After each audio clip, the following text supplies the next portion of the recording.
Chapter 101. Lotus 9. P-E-E-it, Krugum, an immense pressure compresses the formless sword. Numerous colors and rays of light brush past us. I clench my teeth and endure, extracting more pure spiritual force to feed into the formless sword. How long did I manage to sustain the formless sword, teetering between life and death? Flash? Pat! The pressure on the formless sword disappears, and I realize that I am above a teleportation array. The air is different from inside, serving Command Palace. PSSHT. The teleportation array beneath us extinguishes.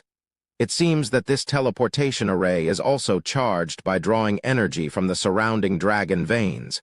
Where is this place? It's when I am surveying the surroundings. Wriggle. Ah, my apologies, miss. I release Buck Hyung-HWA, who is squirming in my arms. Phew! Oh, we made it out well.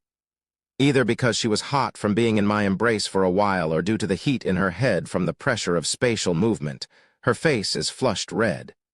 By the way, what was that thing you did just now? Something transparent seemed to cover us. That was?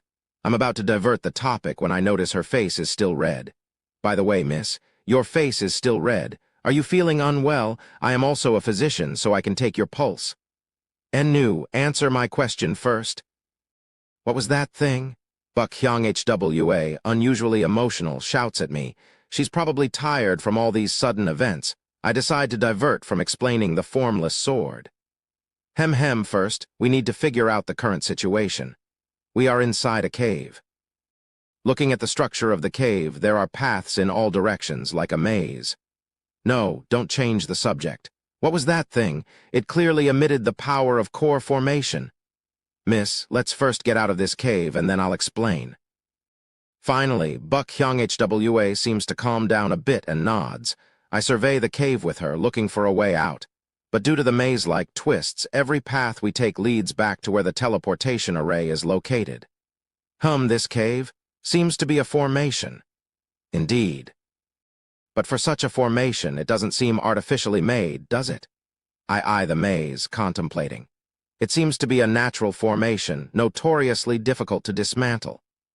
Sometimes, the arrangement of trees, the shape of a cave, or even the terrain itself naturally forms a formation. Human-made formations have rules and principles, making them dismantleable if you can figure them out.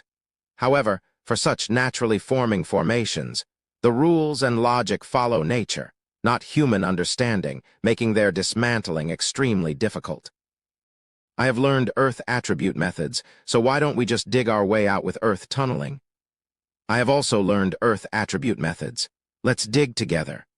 Buck Hyung-HWA and I form hand seals and simultaneously use Earth tunneling spells towards the cave wall. Kugaguguk, however. Gugaguguk? Wait a moment. Earth tunneling seemed ineffective, and Buck Hyung-HWA, realizing something, looks grim. This rock is called Strange Absorbing Rock, which absorbs spiritual energy. After absorbing spiritual energy, it disperses and distorts it, making spells ineffective. I silently sigh deeply. Phew, there's no other way. It seems I have to try that method again. Can't be helped. Miss, please step back for a moment. Ah, you're going to use that thing again. Her eyes light up and she steps back a few paces, pulling out a notebook and brush. And why are you taking that out? Didn't I tell you? I'm going to create the best magic artifact suited for Cultivator CO. The more I know about Cultivator CO, the better I can optimize the magic artifact for you. Still not giving up on that? Oh, what's giving up? I sigh lightly and say. As I said, please keep this a secret from the Chungmun clan. Understood, I've already sworn. Then, Kugaguk, I seize the air, consciousness mingles with Gang Kai, transforming into the formless sword, the consciousness domain. Buck Hyung-HWA observes from a distance, and continues to write in her notebook. Crash bam. Crash bam. Before wielding the formless sword, I sent an internal energy blast to the cave's walls to check if internal energy could penetrate the strange absorbing rock. The strange absorbing rock seems to only absorb and distort spiritual energy, not internal energy, which is less pure compared to spiritual energy. It works. Then it can be sufficiently penetrated. Kugagugu, Raising my momentum, I grip the formless sword and slash upwards. Severing mountain swordsmanship, ascending vein, quagwagwang. The formless sword soars upwards, shattering the cave's ceiling and creating a hole through which the night sky strewn with stars could be seen. Phew, we made it through. I turn to Buck Hyung HWA, who has been watching me. She is absent-mindedly recording something in her notebook. Miss Buck? Ah, I see. She nods with a somewhat defeated expression, realizing something. So you are a core formation senior. With such power, there's no doubt. Pretending to be at the Kai building stage while actually being a core formation senior. No wonder my magic artifacts didn't impress you. To a senior of your stature, who should be using a Dharma treasure refined with Dan core, fire instead of a mere magic artifact, my offering was too weak. There seems to be a misunderstanding. I am not at core formation. Really? I extend my arm towards her. If you can't believe it, feel my spiritual power. I am really not at core formation. Just think of me as having mastered a unique, core formation level technique. Seeing how insistently you say so, you must really not be at core formation. She sighs lightly and says, let's talk more once we're outside. Let's do that. Buck Hyung HWA takes out a leaf-shaped flying artifact from her belongings and throws it on the ground. Fed with spiritual power, the magic artifact grows large enough for both of us to ride on, and we ascend through the hole on the leaf. Whoosh! The sea breeze stings my nose. Where are we? I look around. We are surrounded by the sea. The cave we have emerged from is in a labyrinth on a small island in the middle of the sea. I confirm our location through the constellations. We are west of the heaven-treading desert, west of Shengzi, beyond the great mountain range where the golden divine heavenly thunder sect resided. It seems we are in the far western waters. No, more precisely a bit southwest. I estimate our approximate location by the stars. Then, if we fly northeast for a few weeks, we should see the great mountain range where the golden divine heavenly thunder sect was located. Fortunately, it doesn't seem we have fallen into a completely unknown place. It seems Chengmun Ryong and Chengmun Yongjin fell in the exact opposite direction, the far east, possibly in the states east of the heaven-treading desert. If I had fallen there, a place I've never been to, it would have been quite troublesome. I sigh in relief and look at Buck Hyung HWA. We're fortunate, Miss Buck. If we head northeast, we'll reach a place I know. This seems to be an archipelago in the far west, beyond the great mountain range of Shengzi.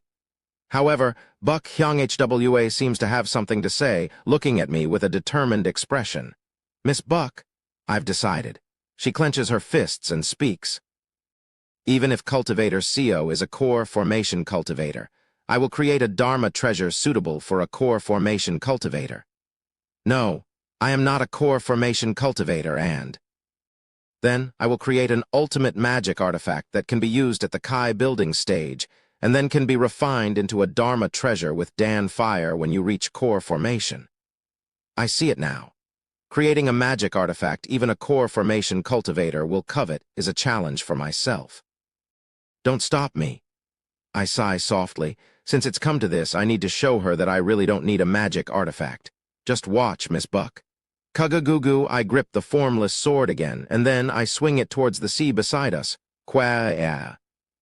The sea splits, causing a storm in the night sea. Gigantic waves sweep around, and I deflect not only the incoming waves, but every single droplet with the formless sword. I'm genuinely serious. I honestly don't need any magic artifacts. This formless sword is an overwhelming alternative over any magic artifacts and Dharma treasures. It can transform freely. Its strength endlessly increases as long as my abilities support it, and its sharpness is indescribable. Its power, as you've just seen, is capable of splitting the sea and collapsing mountains. Moreover, as my consciousness grows, it grows with me, almost like a part of me. External objects like magic artifacts are meaningless to me. I see. She nods and says, "Thank you for explaining." I'll keep that in mind. Hurrah! I heave a deep sigh. It seems like she really has no intention of giving up. If that's the case, then I'll set a few conditions. Please tell me. I set a few conditions for her, who seem even more fired up by the challenge. 1. The magic artifact should be easy to create even with ordinary materials. 2. The difficulty of its creation should be manageable enough that I could make it myself in the future. 3. It should be a magic artifact that can fully embody the limitless transformations of the formless sword. I wonder if this will make her give up. To create a powerful magic artifact with ordinary materials, numerous circuits would have to be engraved into the artifact. But since I requested a low difficulty in production, it couldn't have too many circuits. Yet, at the same time, it needs to encapsulate the formless sword's incredible versatility. In fact, these conditions are necessary for me, who undergoes an infinite regression. The materials need to be common enough for me to find, and the production difficulty has to be manageable enough that, if necessary, another magic artifact artisan can succeed in making it. And it needs to be beneficial for me, so it has to be able to capture the changes of the formless sword. In reality, these conditions are almost like asking her to give up. The production conditions are really demanding. Didn't I tell you, I really don't need magic artifacts? I'll give it a try. Yet, she doesn't give up. Really, she's going to attempt that? Well, suit yourself. Eventually, I decide to step back in the face of her determination. Then, shall we head back? Ah, I just remembered something. She speaks, pointing westward. You said this is the archipelago beyond the Shengzi's great mountain range, right? Yes, but... Buck Hyang HWA looks westward with curiosity-filled eyes. Then, if we go further west than the archipelago, there's a place called World's End. Can we go there? World's End? Yes, Cultivator CO, you must have read fairy tales as a child, right? West, north, east, south. They say if you go to the end of each direction, you'll find World's End. I've always wondered how all this seawater doesn't fall off at World's End. Now that we're here, shouldn't we take a look at World's End? Ah, I laugh awkwardly. Having been immersed in the cultivation world for centuries, with spells and techniques surpassing even that of the 21st century humanity, I have momentarily forgotten. The level of common knowledge in this world is medieval. There's no such thing as World's End. How do I explain that the Earth is spherical? After a moment's contemplation, I realize there's no need to explain it.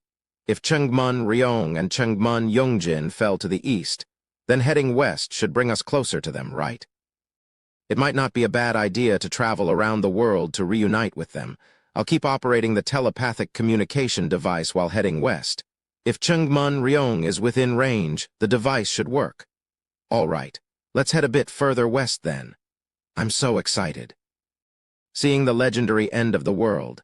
Ha ha, I'm looking forward to it too. Buck Hyang HWA takes out a white boat-shaped flying artifact from her storage device.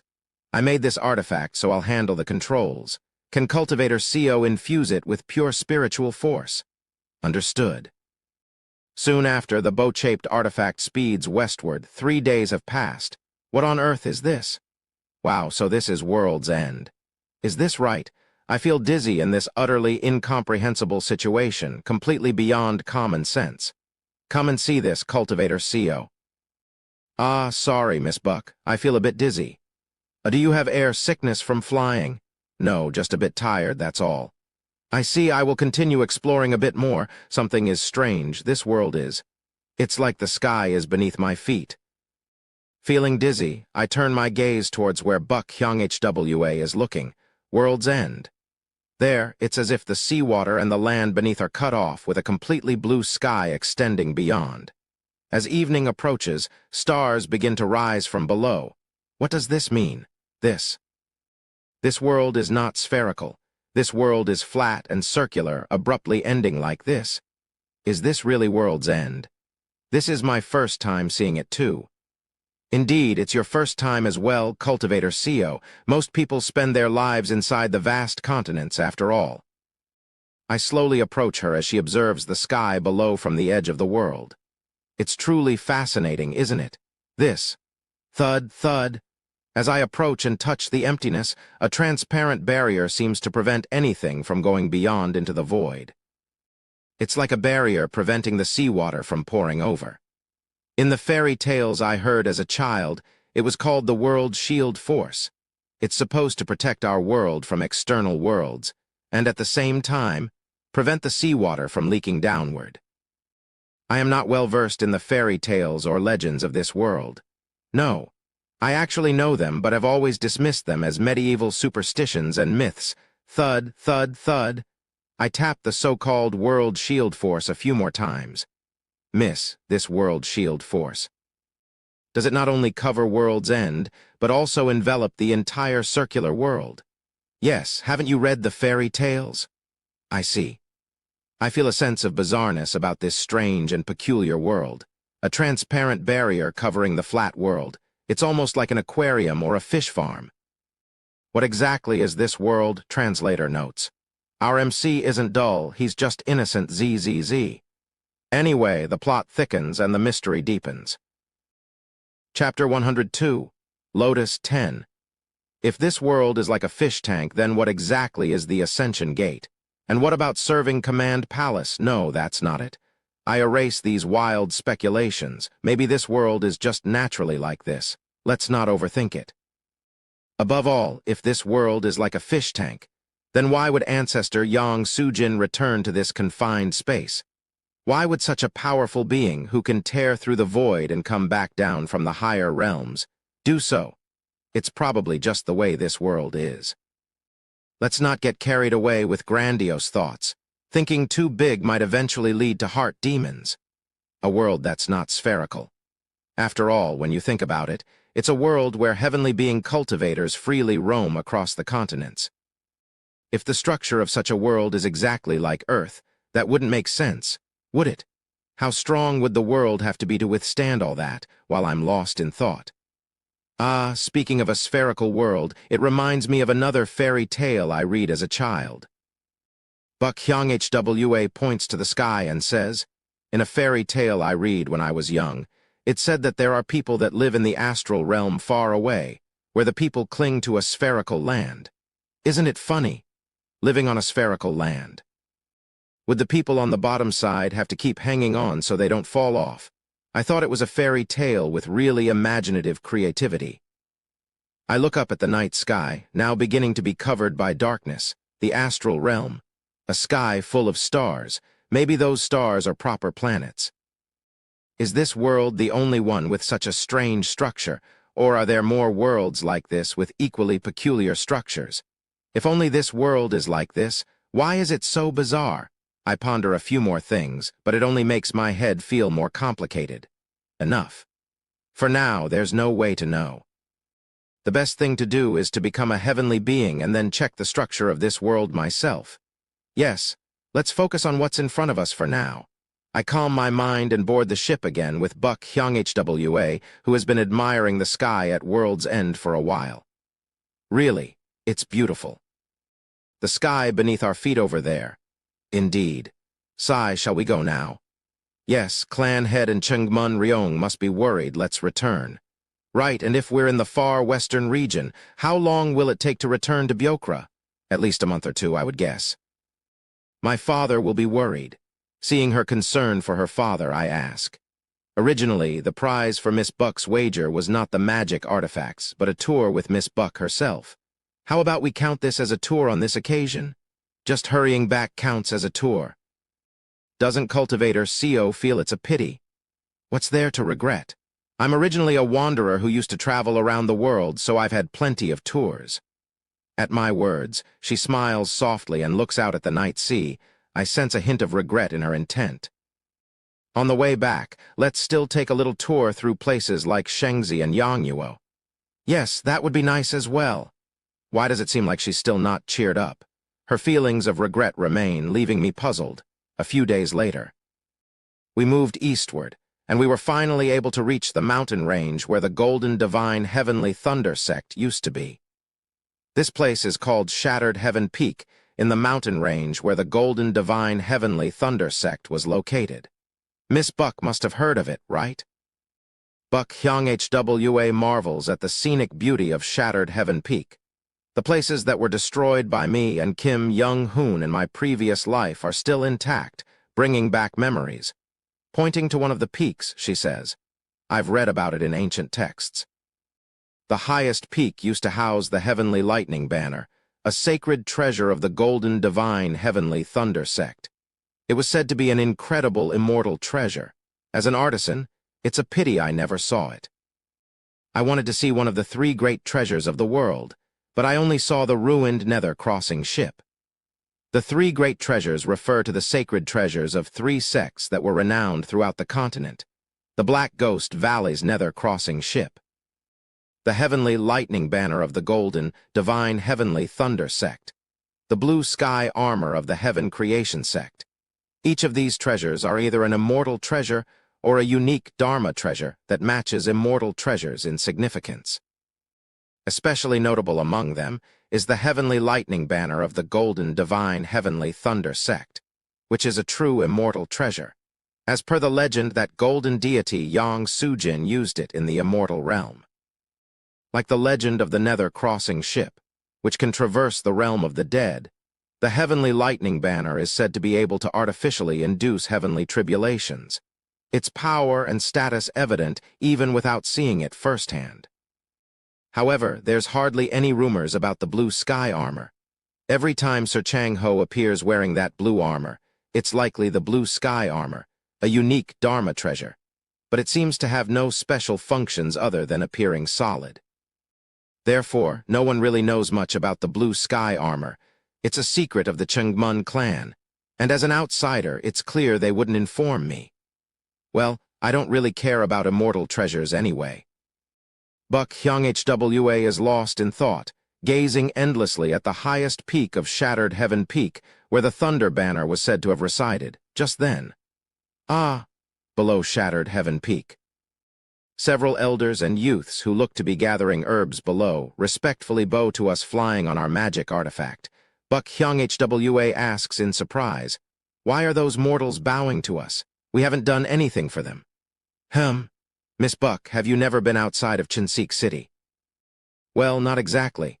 I haven't really left the eastern part of Byokra much. I did visit Yongyuo, but that was just a short business trip for 3 days due to a magic artifact, and I hurried back. I see. I explained to her the mortal's perception of cultivators. In Chinsik City and eastern Byokra, as it's the territory of the Gongmyo clan, quality magic artifacts are abundant, attracting many cultivators. As a result, mortals there are quite familiar with cultivators, whereas in Yongyuo and Shengzi, the majority of mortals don't even know of the existence of cultivators, often thinking of them as immortals from legends. I see. I guess I understand why Buck Jung-ho stayed quiet about the bet his daughter made with that Byok clan fellow, conditioning the bet on a tour. She seems too ignorant of the outside world. But those people down there seem to be praying for something? It seems so. Shouldn't we help them? After a moment of contemplation, I respond, "Follow your heart." After all, she's not a malevolent person and even generously offered water to travelers in the desert, so her intervention with mortals wouldn't be a problem. Wo-woong. She lowers the altitude of the flying artifact to approach those earnestly praying. "Oh, look, immortals. The immortals have responded to our prayers. Immortals, please help our village," they plead in the language of Shengzi, and I translate for her. "Oh dear." "Elder, what seems to be the trouble?" she asks the most earnest-looking elder, and I translate her words. "What's the matter?" Externally, it might seem arrogant, but considering my mental age, this elder honestly looks like a mere child to me. I'll be older than you and Lai if this life goes on. With a self-mocking smile, I ask the elder, who hurriedly bows and answers. Immortal? We wish you would help our village. Every fortnight, a centipede demon appears in our village, devouring young men and women of marriageable age. We've reported to the authorities, but they've been silent. We invited martial experts to defeat it, but they all became food for the centipede demon. Please help us. If they requested the authorities, the cultivator clans should have taken action. I sensed something strange and listened to their story. The village in the mountainous region of Seok was peaceful until one day, a centipede demon began to appear, devouring young men and women every fortnight. Although the demon seemed intelligent, it didn't understand other offerings, and after reporting to the authorities, suspicious-looking people visited the centipede. Yet since then, The authorities have ignored the village's pleas. Overwhelmed with frustration, the village of Siok invited martial art experts to capture the demon. But the experts were all devoured by the demon in turn, and their interference only provoked it to consume more villagers. After those suspicious people visited, the authorities pretended not to know anything. There must have been a deal between the cultivator clans and the demon. After deducing this, I share my conclusions with Buck Hyung-HWA. What should we do, miss? It seems like a complicated situation. Do you want to help? After some contemplation, she nods. I want to help, as long as it doesn't interfere with Cultivator CO's schedule. Haha, I have nothing urgent. If Miss Buck wishes to help, I will assist as well. Thank you.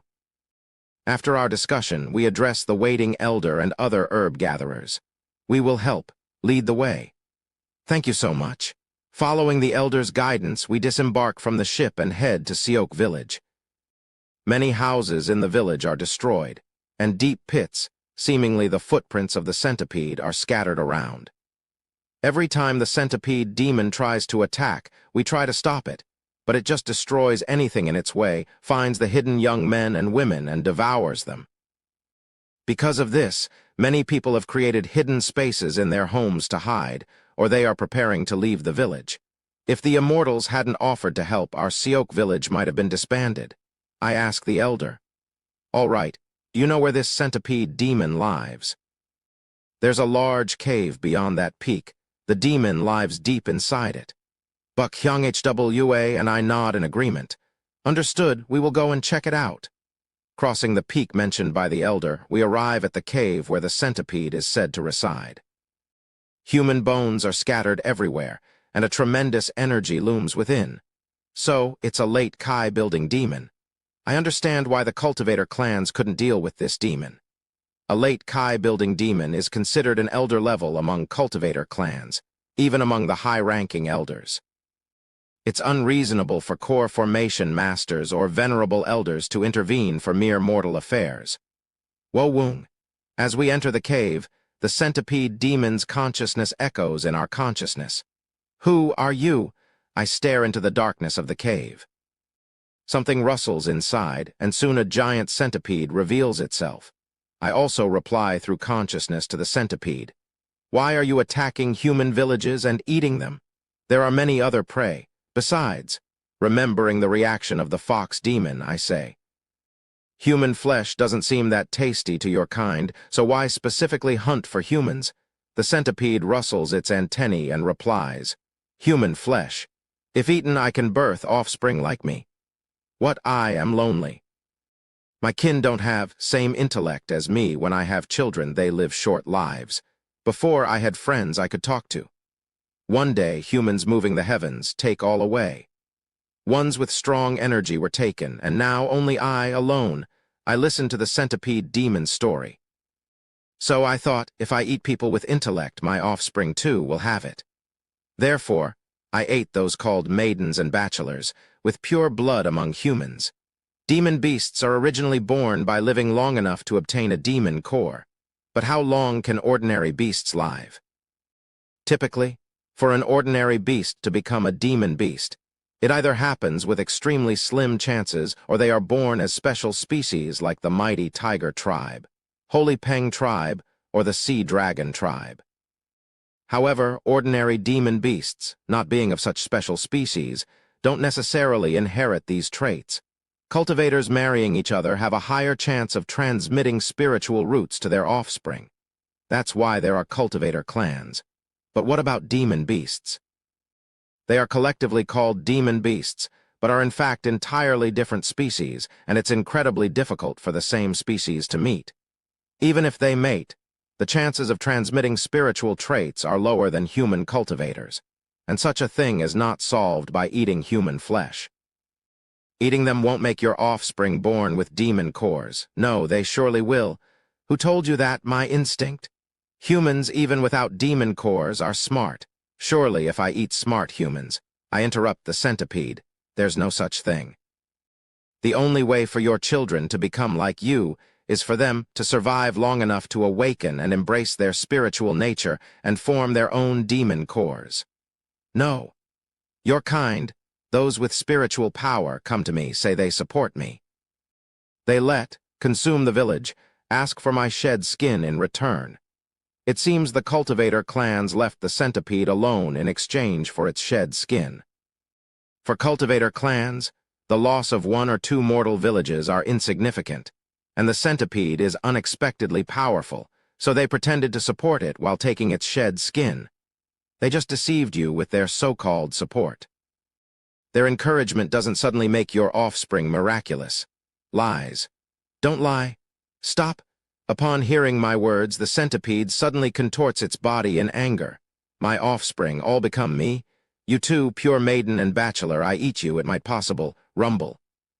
The centipede twists its body and emits poison. I counter the poison with my spiritual power and look at Buck Hyung Hwa. It seems communication is futile. It looks like this creature has already consumed dozens of people. Yes, it seems right to end its life. She closes her eyes in sorrow, seeing the human bones scattered throughout the cave. I grip my formless sword and take a step towards the centipede. That's when it happens. Screech. The centipede lets out a scream, and thousands of bats fly out from deeper within the cave. Simultaneously, other centipedes, snakes, scorpions, and numerous venomous creatures crawl out from all around. Boom! The centipede lunges at me, who has drawn the formless sword, and I am thrown outside the cave. The creature, sensing my pure spiritual power, attacks me first, and the venomous creature summoned by the centipede rushes towards her. Miss Buck, are you all right? I shout to her, who is being targeted by the venomous creatures, and Buck Hyung Hwa silently activates her storage device. Thud, thud. Thud, thud, thud, thud. Dozens of flying sword magic artifacts, mirrors, lutes, bells, daggers, wheels, looms, drums, and hundreds of other magic artifacts burst out from her storage device, filling the space around her. Don't worry about me. Rumble. Numerous magic artifacts simultaneously activate, emitting light. I always keep my bag well stocked.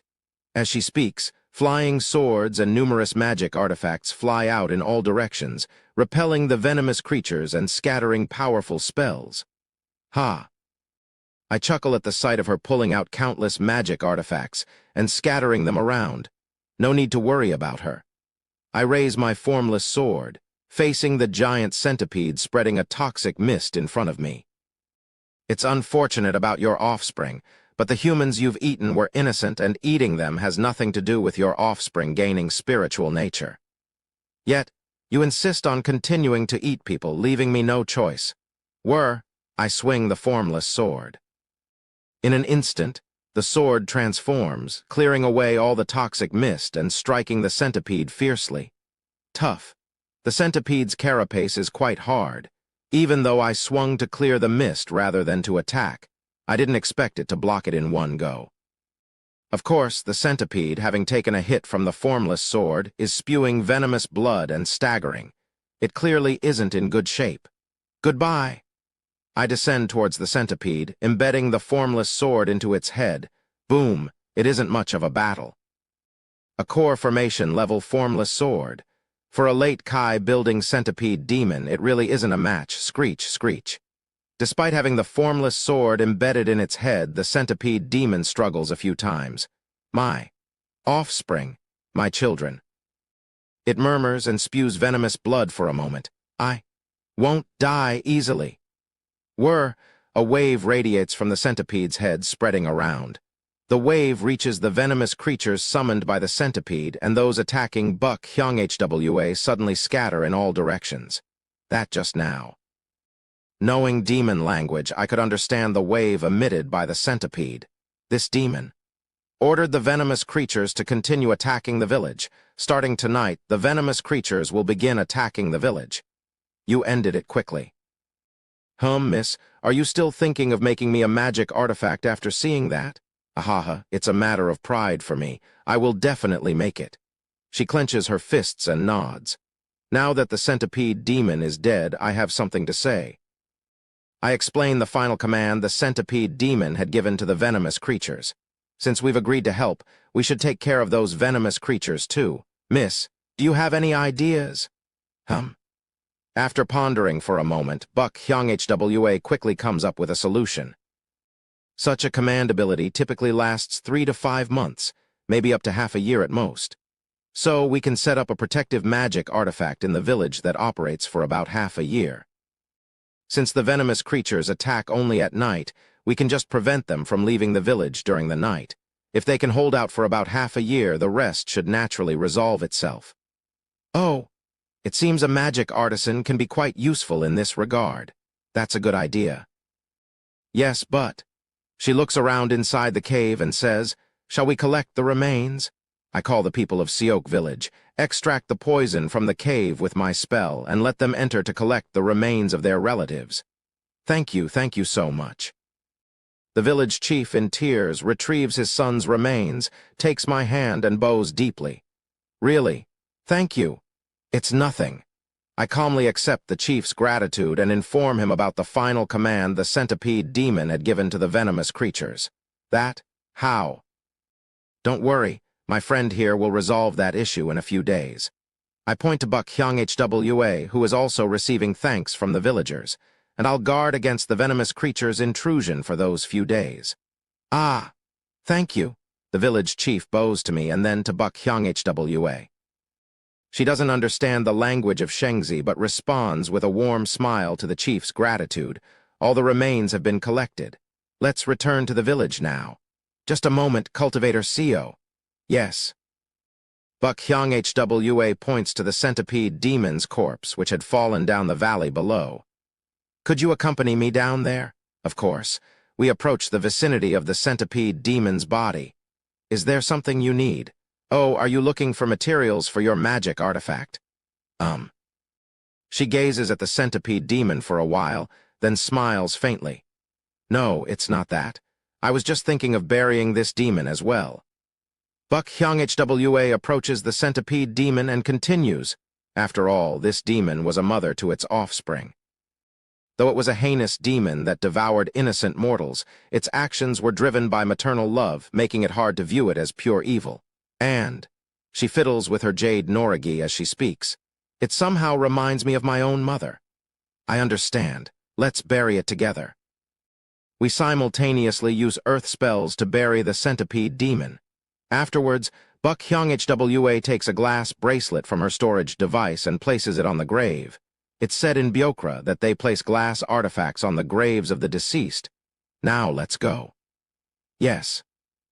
I follow Buck Hyung-Hwa, taking one last look at the grave she had made for the centipede demon, with the glass bracelet glistening on top. Seok village is in a festive mood. Having collected the remains of the deceased, and after a period of mourning, the absence of fear and the prospect of not having to flee the village seems to greatly uplift the villagers. We plan to hold a modest village festival, combining it with a memorial service for the deceased. Would the two immortals kindly grace the festival with your presence? I convey the chief's words to Buck Hyung-Hwa, who expresses curiosity and agrees to attend. Miss Buck agrees to participate. Understood, and Sir Immortal. The village chief asks me, should I participate? Not particularly interested in festivals, I hesitate. If your partner participates, why should you hesitate, sir? He. We are not exactly partners. Oh, I see, you haven't married yet? No, Miss Buck is actually betrothed to someone else. Oh, I apologize. It's fine. I will guard the outskirts of the village against the venomous creatures while you prepare for the festival. After explaining the festival to Buck Hyung-Hwa, I head to the outskirts of the village. The sun is about to set. At this time, I notice a little girl outside the village holding a book. Child, go back to the village. The festival is about to start. Oh, Sir Immortal. The child looks at me and replies, I'm waiting for my sister. She said she will back soon. Is that so? Where did your sister go? My sister went over that mountain. She said she will come back after working at a rich house over that mountain. The mountain the child points to is where the centipede had lived. I look at the child innocently holding the book and waiting, unsure of what to say, and fall silent for a moment. By the way, what's that book? Oh, it's a book filled with old stories. My sister said she will read it to me when she returns, so I'm waiting here. I look at the child with a bittersweet feeling. It's late now. Why don't you go inside? I'll wait a little longer. The adults in the village said many people have returned today. My sister will come back too. Child, let me read the book to you. I wanted my sister to read it to me. I'm an immortal, aren't I? If I read it to you, it will bring you blessings. The child looks at me with innocent eyes and asks, Really? Of course. Then please read it. I take the storybook from the child and use an earth spell to lift some soil, creating chairs for us to sit on. Wow. Interesting, isn't it? Sit down, I'll read it to you. I open the storybook, then, feeling as if my eyeballs are about to pop out, I involuntarily gasp. What? On the first page of the book, there is a subtitle, Chapter 1, The Ender's Tale. Chapter 103, Lotus 11. The Ender's Tale. It's when I'm looking at the storybook with trembling eyes. Sir Immortal. Sorry, I'll read it to you. I read the storybook. The contents of the storybook are roughly as follows. Once upon a time, there was a supreme deity who ruled the heavens. The supreme deity had 7 beloved disciples, and one day they had a great dispute with the supreme deity. The disciples left the heavenly realm ruled by the supreme deity and descended to the human world. The supreme deity, seeing that the 7 disciples did not obey his command, called them Enders. But the human world was harsh, and the 7 Enders shed tears of pain, longing for the heavenly realm. Seeing this, the supreme deity created a path to ascend to the heavens so that the 7 disciples could return, and made it possible for them to reach the heavens by walking this path. It is said that the 7 Enders walked the heavenly path laid by the supreme deity, returned to the heavenly realm he ruled, and lived happily beside him, assisting him. This is the rough storyline of this tale. And then, shiver, shiver. For some reason, I feel a surge of disgust and fear rising from deep within my soul, taking over my body. I feel goosebumps all over my body for some reason. Why, this tale itself is a kind of fairy tale intended to teach children the lesson not to leave home recklessly. But, why? I feel something ominous in every single line of this tale, especially at the end of the tale, the part where the Enders happily lived beside the supreme deity. It felt like chills were covering my whole body as soon as I read it. Sir Immortal, are you okay? The child, looking worried, tugs at my arm. I suddenly realize that I'm in a greatly shrunken posture with a distorted expression. It's okay, just feeling a bit unwell, don't worry too much. What is this? I felt this emotion surge from a place deeper than my soul. In response to a sentence and content I have never seen before, something is strange. What exactly is this story? Is there something else hidden in this book or on the paper? After reading The Ender's Tale, I move on to the next story. This is a tale I know. Fortunately, from the second story onwards, they are ordinary tales that I read before, like the story of a man who threw himself onto the ice to catch a carp for his mother to eat on a midwinter day. Or the story of an old man who built a pagoda to offer a ritual to fate. These were tales conveying the lesson sincerity reaches the heavens, which I had seen before, and this time I read the tales to the child comfortably without feeling strange, just then. This is also a story I've never seen before. The 13th chapter, The Tale of the People of the Spherical Land, is also a story I haven't read. This is. It's the story of the content that Buck Hyung-Hwa had narrated. It said that people live in a place called the astral realm, and they live attached to a spherical land. Wow, how do people live attached to the land? People living under the round part would fall down, wouldn't they? Indeed. I smile bitterly and turn the last pages of the storybook. The last chapter of the storybook is about World's End, which I had seen before. It's about stories like if you go to the east, west, north, and south of the world, you would reach the world's end, and something like the world shield force surrounding the world. And in the last chapter, there's a map roughly showing what this world looks like. This is. In the center of the map, there's a large desert, and in the center of the desert, something like a small island is drawn. To the left of the desert are countries that seem to be Byokra, Yangnuo, and Shengzi. To the right are various states. To the top, a large grassland. To the bottom, an endless sea is drawn. And at the ends of each east, west, north, and south, there are clear boundary lines, and beyond these boundary lines the sun, moon, stars, etc. are drawn. Is this the entirety of this world? Suddenly, I notice something very small drawn outside the map, a cylindrical object, and my eyes widen. Serving Command Palace? Is it also mentioned here?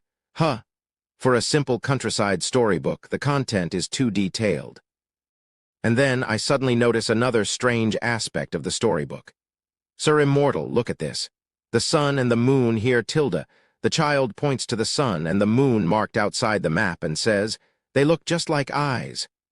The map depicts the sun and the moon like eyeballs.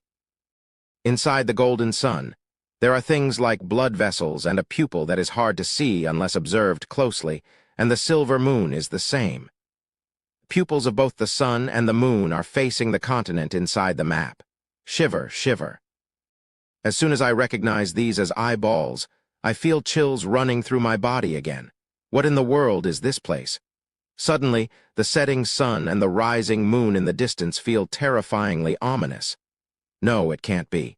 It's just a book that a child in the countryside has. The person who made this book must have drawn it just for fun. I force a laugh, driving away the terrifying thoughts that came to my mind. But why, in a country child's book, is there a map with Serving Command Palace and even the ascension path of heaven-treading desert precisely drawn? Crack. Even after closing the book, the faint pupils drawn in the sun and moon don't leave my mind. What did the person who made this book want to convey, and is there a hidden secret in this book? Could you give me this book? No, I have to read it with my sister when she comes. I make a troubled expression. How is there no way? The girl seems quite stubborn. Then I see the sun setting in the distance. Night will fall soon. It's when venomous creatures will start to gather. By the way, child, shouldn't you go inside now? It's dangerous to wander outside at night. I'm waiting for my sister. There's a festival in the village today, don't you want to see it? After a moment of thought, the little girl holds my hand and says, I'll go if you come with me, Sir Immortal. If Sir Immortal doesn't go, I won't go either. Eventually, I sigh and collapse the earthen chair I had created with a spell. Fine, I'll go too. Soon after, I form another spell and create an earthen doll. Murmur. Using the Yin Soul Ghost incantation, I cast a small curse and graft it into the earthen doll. Wow, Sir Immortal. What is that doll? It looks creepy. It's a cursed doll. Yin Soul Ghost incantation includes a method to create cursed dolls and manipulate them remotely through curses. I could cast curses through the cursed doll and also input actions by infusing 1 or 2 curses. The founder of Yin Soul Ghost incantation, who handled 108 curses simultaneously, was said to have created a human-like doll, infusing it with 108 curses and manipulating it just like a real person. Whoosh! The curse-infused doll wriggles awkwardly and stands at the edge of the village in my place. That will stand guard in my place. If something crosses the village boundary, the cursed doll will send a signal, and I can sense it and eliminate it from a distance. Wow, Sir Immortal, you are really cool. Now that you've seen something interesting, let's hurry into the village. I take the child's hand and enter the village together. At the same time, forming another spell, I create 3 more earthen dolls, infuse them with curses, and send them to the 4 corners of the village. This should be enough for the defense. Oh my, is Cultivator CO also participating in the festival?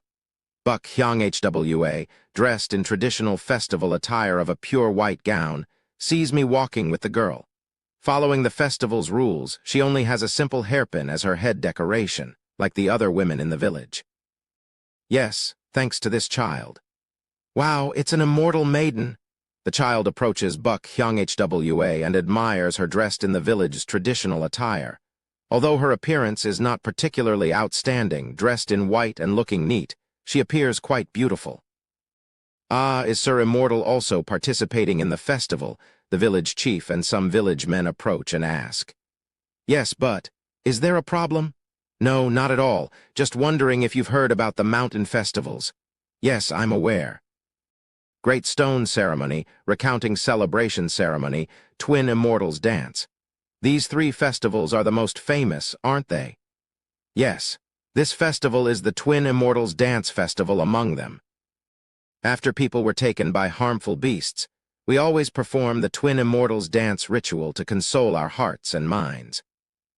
In the mountainous regions of Shengzi, there's the Great Stone Ceremony, held once a year when lightning covers the entire mountainous area. Recounting celebration ceremony, a festival of scholars reciting classics and scholarly works, hosted by Shengzi, known for its scriptures and academia. And the Twin Immortals Dance Festival, famous for praying that such incidents of people being taken by beasts or monsters never happen again, if they do occur in the mountainous regions. I am aware. Oh, but to participate in the Twin Immortals Dance Festival, don't all participants need to wear the same outfit? I realize there might not be any spare clothes if I decide to participate on such a short notice. That's all right. We can get clothes that fit you from the young men of similar stature. Well, never mind then. If that's the case, I might as well not participate. You're saying that, but aren't you really saying not to participate? That's when Buck Hyung Hwa approaches me and asks, "What's the matter?"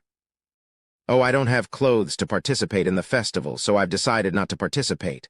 Upon hearing my words, she chuckles and says, "Oh, was that the problem?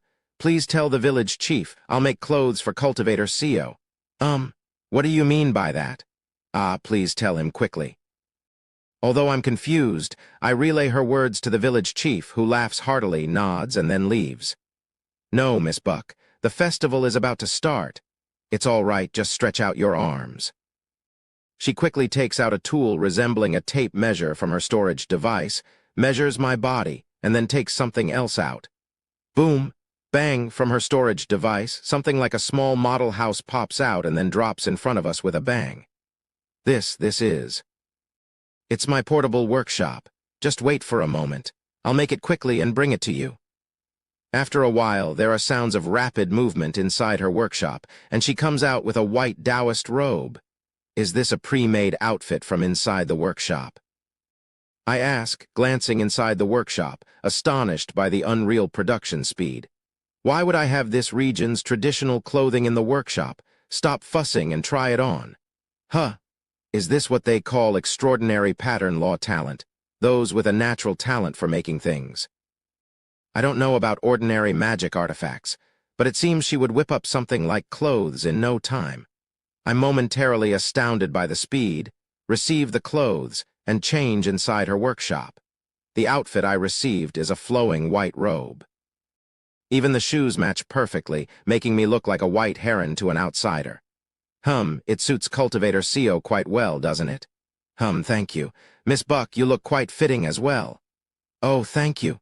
Boom, she then shrinks her portable workshop and puts it back into her storage device. I head towards the site of the festival that's about to begin. There, the village chief is busily overseeing the festival preparations. "Ah, Sir Immortal, you've arrived. You look good. How many times have you seen the Twin Immortals dance?" Actually, this is my first time. Until now, I've only read about the festival in ancient texts. The village chief strokes his beard and nods. It's an honor for our village to show Sir Immortal his first Twin Immortals dance. It's an honor for me as well to witness such a long-standing tradition. The festival has been passed down for 1,600 years in the mountainous regions of Shengzi. I hope you enjoy it. I ask, surprised. 1,600 years. It's quite a historically deep-rooted festival, isn't it? Yes. As legend has it, long ago, 2 immortals defeated a notorious demon in these mountains, and the Twin Immortals dance began from the dance they performed together. That's why, when people are taken by monsters or harmful beasts, we perform the festival, praying for the miraculous power of those immortals so that such tragedies never happen again. The village chief suddenly looks overwhelmed with emotion and wipes his tears as he speaks. Until now, the village was too close to the habitat of the centipede demon, so when people were taken, we couldn't even think about recovering their bodies, let alone hold a festival with any hope. But now, just like the legendary immortals, 2 immortals appeared and saved our village, and I can't tell you how moved I am. I listened to the village chief's words while watching the festival preparations. Soon after, as the sun sets, the festival begins. The women and elders of the village play the drum and zither, while others pluck the peeper at home. The music, though, is not too frivolous, befitting a festival that mixes the atmosphere of comforting the deceased with a gentle melody. Then, young men and women gather in the center of the village.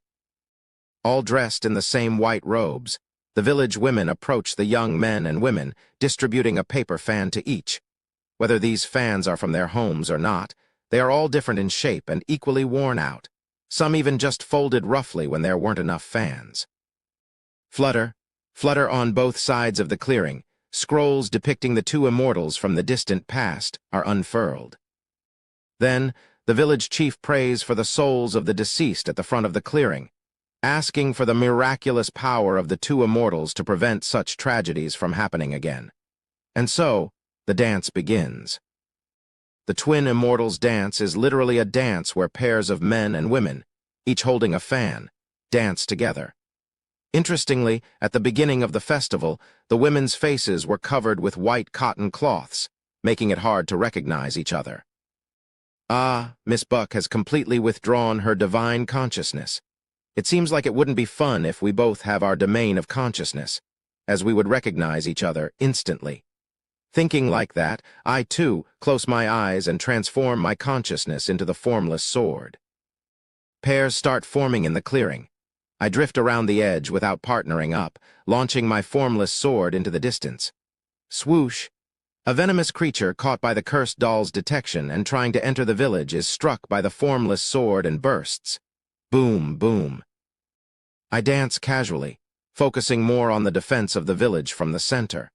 Until Buck Hyung-Hwa creates her magic artifact in a few days, it's only right that I do my best to protect the village. I should practice my footwork around the edges. While I'm practicing footwork similar to the twin immortals' dance around the edges, in the distance, someone is drifting around like me, heading my way. Why are you drifting around, too? She seemed eager to participate in the festival. I approach Buck Hyung-Hwa, who is awkwardly practicing her dance moves. As I approach her, she recognizes me somehow and looks at me. Is that you, Cultivator CO? Indeed, it's Miss Buck. Why are you drifting around here? I thought you were eager to participate in the festival. Ah, that. The dance is difficult. She laughs awkwardly. Curiosity strikes me, and I ask, by the way, how did you recognize me with the cotton cloth covering your face? She hid her consciousness inside her head like mortals to enjoy the festival. She couldn't have used her consciousness, but she recognized me instantly. With the cotton cloth covering the front, you can only see the sides and the feet of the person in front of you. How could I not recognize you, Cultivator CO? The clothes, the shoes, I made them all. Why wouldn't I recognize them? She retorts. And how did you recognize me, Cultivator CO? My face is covered, and there was no feeling of consciousness. Ah, that. I begin to respond while matching her dance moves. I remember your breathing, heartbeat, body shape, scent, shape of your hands, and so on. Even if your face is covered, those things don't change. At my words, she's taken aback and asks, why in the world would you remember such things? Ah, that's because. I'm about to say it's a habit from when I reached the peak, but realize it sounds odd. Even if I meant the peak of martial arts, she probably isn't interested in the realms of martial arts. It sounds a bit perverted. Should I just say it's a usual habit? I usually memorize people's breathing, heartbeat, body shape, scent, and so on. Somehow, that also feels incredibly creepy. Why am I even worrying about this? It's not only about people, but I also apply this sense to the surrounding environment, so I never felt it was strange. Well, let's keep it simple. I choose the most normal-sounding answer I can think of. It's just that, Miss Buck, you are particularly memorable. Yes, this should sound normal enough. We gradually match our dance steps, moving from the edge of the clearing towards the center. Is something wrong? I glance at her. Buck Hyung-Hwa has said nothing in response to my answer. Is she feeling unwell? For some reason, her neck above her clothes is flushed red. Miss Buck, are you all right? Miss Buck, stop talking, Taoist CO. The dance is complicated enough without you confusing me. Ha ha, sorry about that. The tips of the fans we are holding brush against each other. At the same time, my formless sword encircles the village, driving away the venomous creatures rushing towards it. I step to the left 3 times, completing a full circle. Buck Hyung-Hwa moves just like me, also turning a full circle, and once again our fan tips brush against each other. Before we knew it, we had entered the center of the clearing, and the second act of the dance began. Rustle, rustle, rustle. The young men of the village began to remove the white cotton cloths covering the faces of their dancing partners. I, following the others, removed the cloth covering Buck Hyung-Hwa's face. Ah, finally I can see. She seems overheated from the cloth, her face flushed and warm. Once again, our fan tips brush against each other. We take another 3 steps to the right, completing another circle. My formless sword as well circles the village, forming several overlapping rings and scattering in all directions with numerous transformations, repelling the venomous creatures. In the center of the village, numerous torches, the drumming, the zither, and the plucking pipas resonate, along with the footsteps of the youth. Miss Buck, even though you can see, you seem to be struggling with the dance. Are you not good with physical movements? Are you teasing me about being uncoordinated, Taoist CEO? Considering how you couldn't even dress properly, you're not one to talk, are you? Ha ha, my apologies. Our fan tips brush several times, and we chuckle, teasing each other amidst the unique festival of the mountainous region. Some are laughing, some are crying, and some are beating the drums. Others are praying in front of the scrolls depicting the 2 immortals. On the scroll is an immortal wielding a spear and an immortal with a ribbed fan, depicted after they had defeated the evil demon. The 2 immortals, having laid down their weapons, were drawn dancing in a circle, holding fans. The immortal with cloth covering their face and the other with the ribbed fan were only depicted with their mouths, but both were smiling gently at each other. Chapter 104, Lotus 12. The excitement of the twin immortals' dance gradually subsided as the moon reached its zenith, and the event slowly came to an end. It was tough, but quite enjoyable. Buck Hyung-Hwa says with a light smile, wiping off her sweat. I'm glad you liked it. After the festival ended, I've been repeatedly practicing the dance steps and movements I had performed at the festival and replied. But what are you doing, Taoist CEO? Oh, somehow this dance move is. Boom, boom, boom. I spin around several times, drawing out the hidden movements within the dance. It resembles a spear technique. Bang! I wrap Gang Kai around my hand in the air, and as I thrust into the void, the spear technique hidden in the dance materializes in my hand. This spear technique seeks the integrity of unity in offense and defense. The martial principles of the spear technique naturally blends into the dance, allowing me to grasp it while performing the twin immortals' dance. It's been hundreds of years since I began practicing martial arts. I can easily understand the underlying principles and martial logic of martial arts below a certain level. I perform the spear technique several times, attempting to fully restore it. This is a remarkable spear technique. It doesn't quite match the 24 moves severing mountain swordsmanship, improved by Kim Young-hoon, but it's definitely comparable to the 12 moves severing mountain swordsmanship he created for me in the early days. After trying to restore the spear technique, I turn my gaze to Buck Hyung-Hwa, who is looking at me curiously. I think I've seen this in Cheonsik City. Is this martial arts? Yes, it's a self-defense technique practiced by mortals. It's considered trivial by cultivators, but if mastered properly. Whoosh, I demonstrate the formless sword. It's possible to reach such a level. Zoom. The formless sword flies in all directions, shooting down the creatures trying to invade the village. Ah, so the technique you have, Taoist CEO, was originally martial arts. Well, not originally. It still is martial arts. In truth, calling it martial arts is an understatement given its now immense power. Anyway, I display the formless sword again. I shared this with you so that if Miss Buck wants to create a magic artifact, you could refer to it. Oh, you've been quite negative until now. Have you changed your mind? Suddenly, I thought it wouldn't be bad to have a magic artifact that martial artists can use too. Ah, I see. She smiles slyly. But what to do? I was planning to create a magic artifact suitable for Taoist CEO, not for martial artists. Well, once it's complete, let's take a look at it later. I nod easily.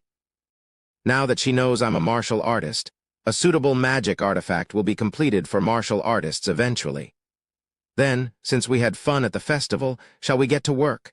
Boom, she takes out the portable workshop from her storage device and enters. It seems she's about to create the protective magic artifact for the village.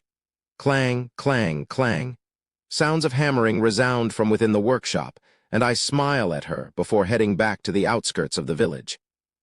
The night deepened, and from that day on, Buck Hyung-Hwa and I grew a bit closer.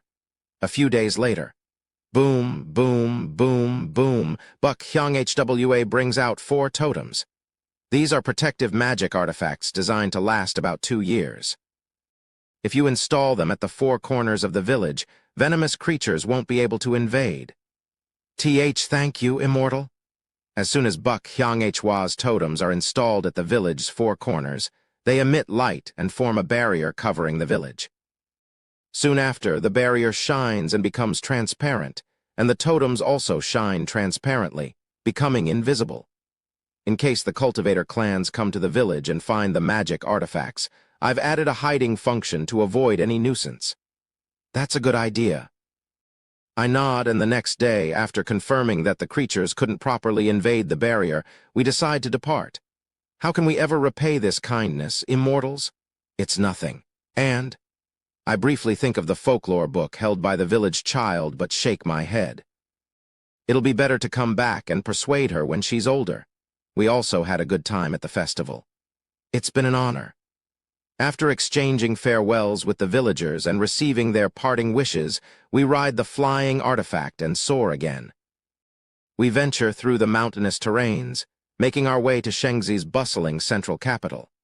Our travels take us to the borders of Shengzi, where it meets Yangnuo, and into the heart of Yangnuo's capital. We explore the myriad of places scattered throughout Yangnuo, and eventually find ourselves in the western expanse of Byokra, among many places. Buck Hyung-Hwa and I toured numerous locations and introduced her to unique cultures. Yangnuo was particularly chaotic due to the recent change in its ruling dynasty, but Buck Hyung-Hwa seemed to enjoy its distinctive atmosphere. Thus, we returned to the eastern part of Byokra to Cheonsik City. It was a return after about 4 months. I am truly sorry about what happened. In Cheonsik City, Chungmun Yongjin and Chungmun Ryong were waiting.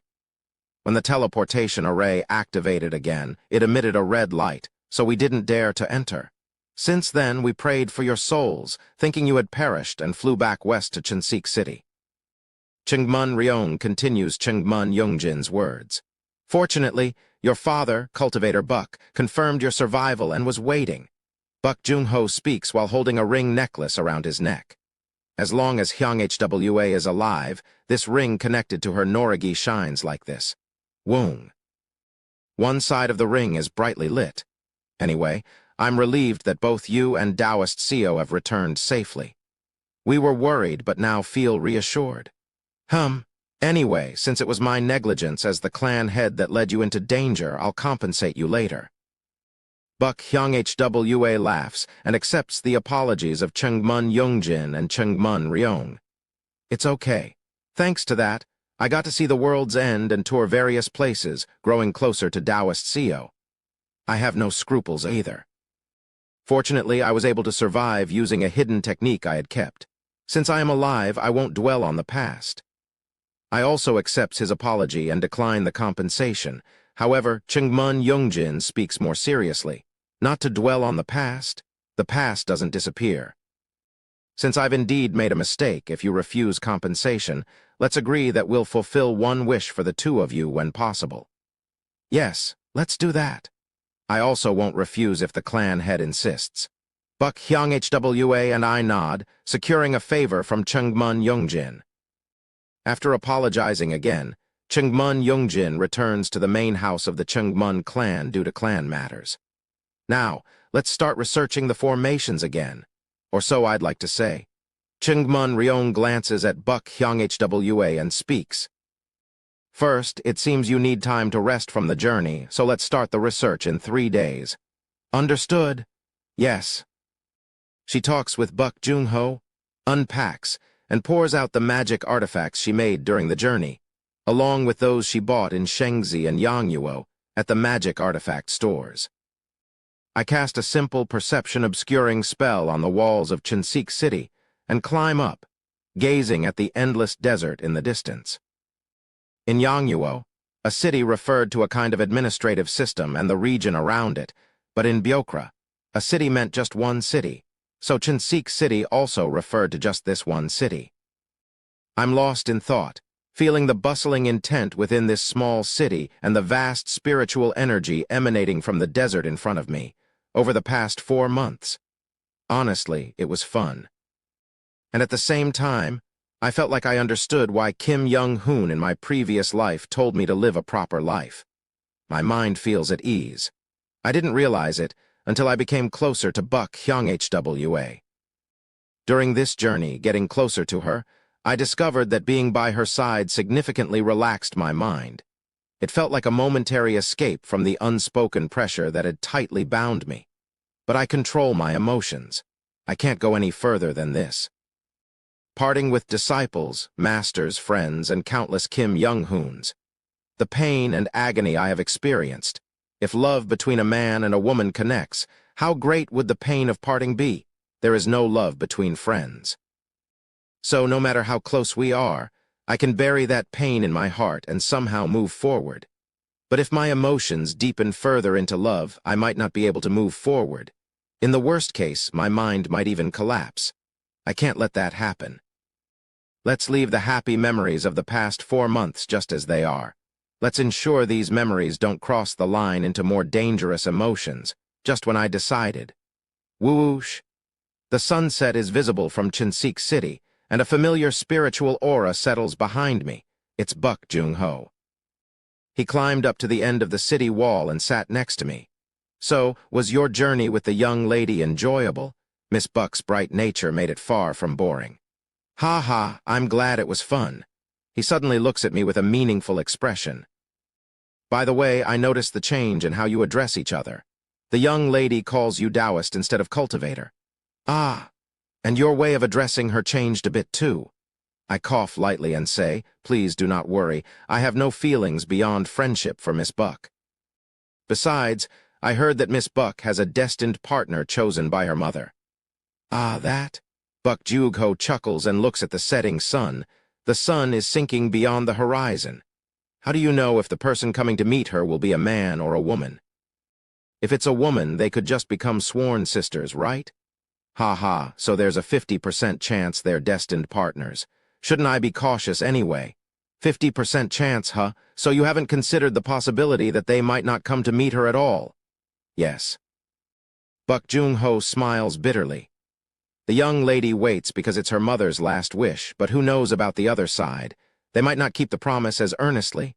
Even so, let me be frank.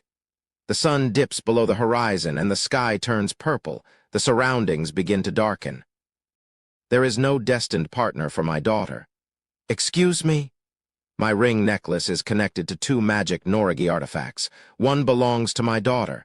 If the owner of the artifact is alive, the other side of the ring necklace, look here. He extends the ring necklace he is wearing towards me. When the young lady was 11, a few years after her mother's death, about 11 years ago from now, the light on the other side of the ring went out. Her destined partner? There's no such person anymore. They're dead, whether it was accidental, sudden homicide, or suicide.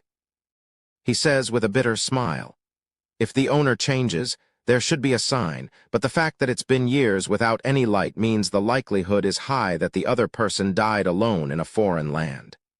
The young lady already knows.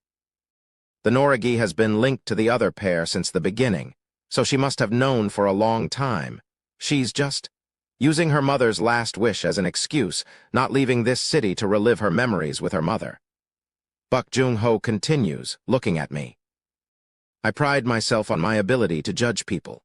That's why I agreed to the bet proposed by that kid Byok Munseong last time.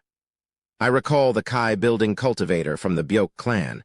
He was full of impure intentions, but I swallowed the thought that came to mind and chose to stay quiet.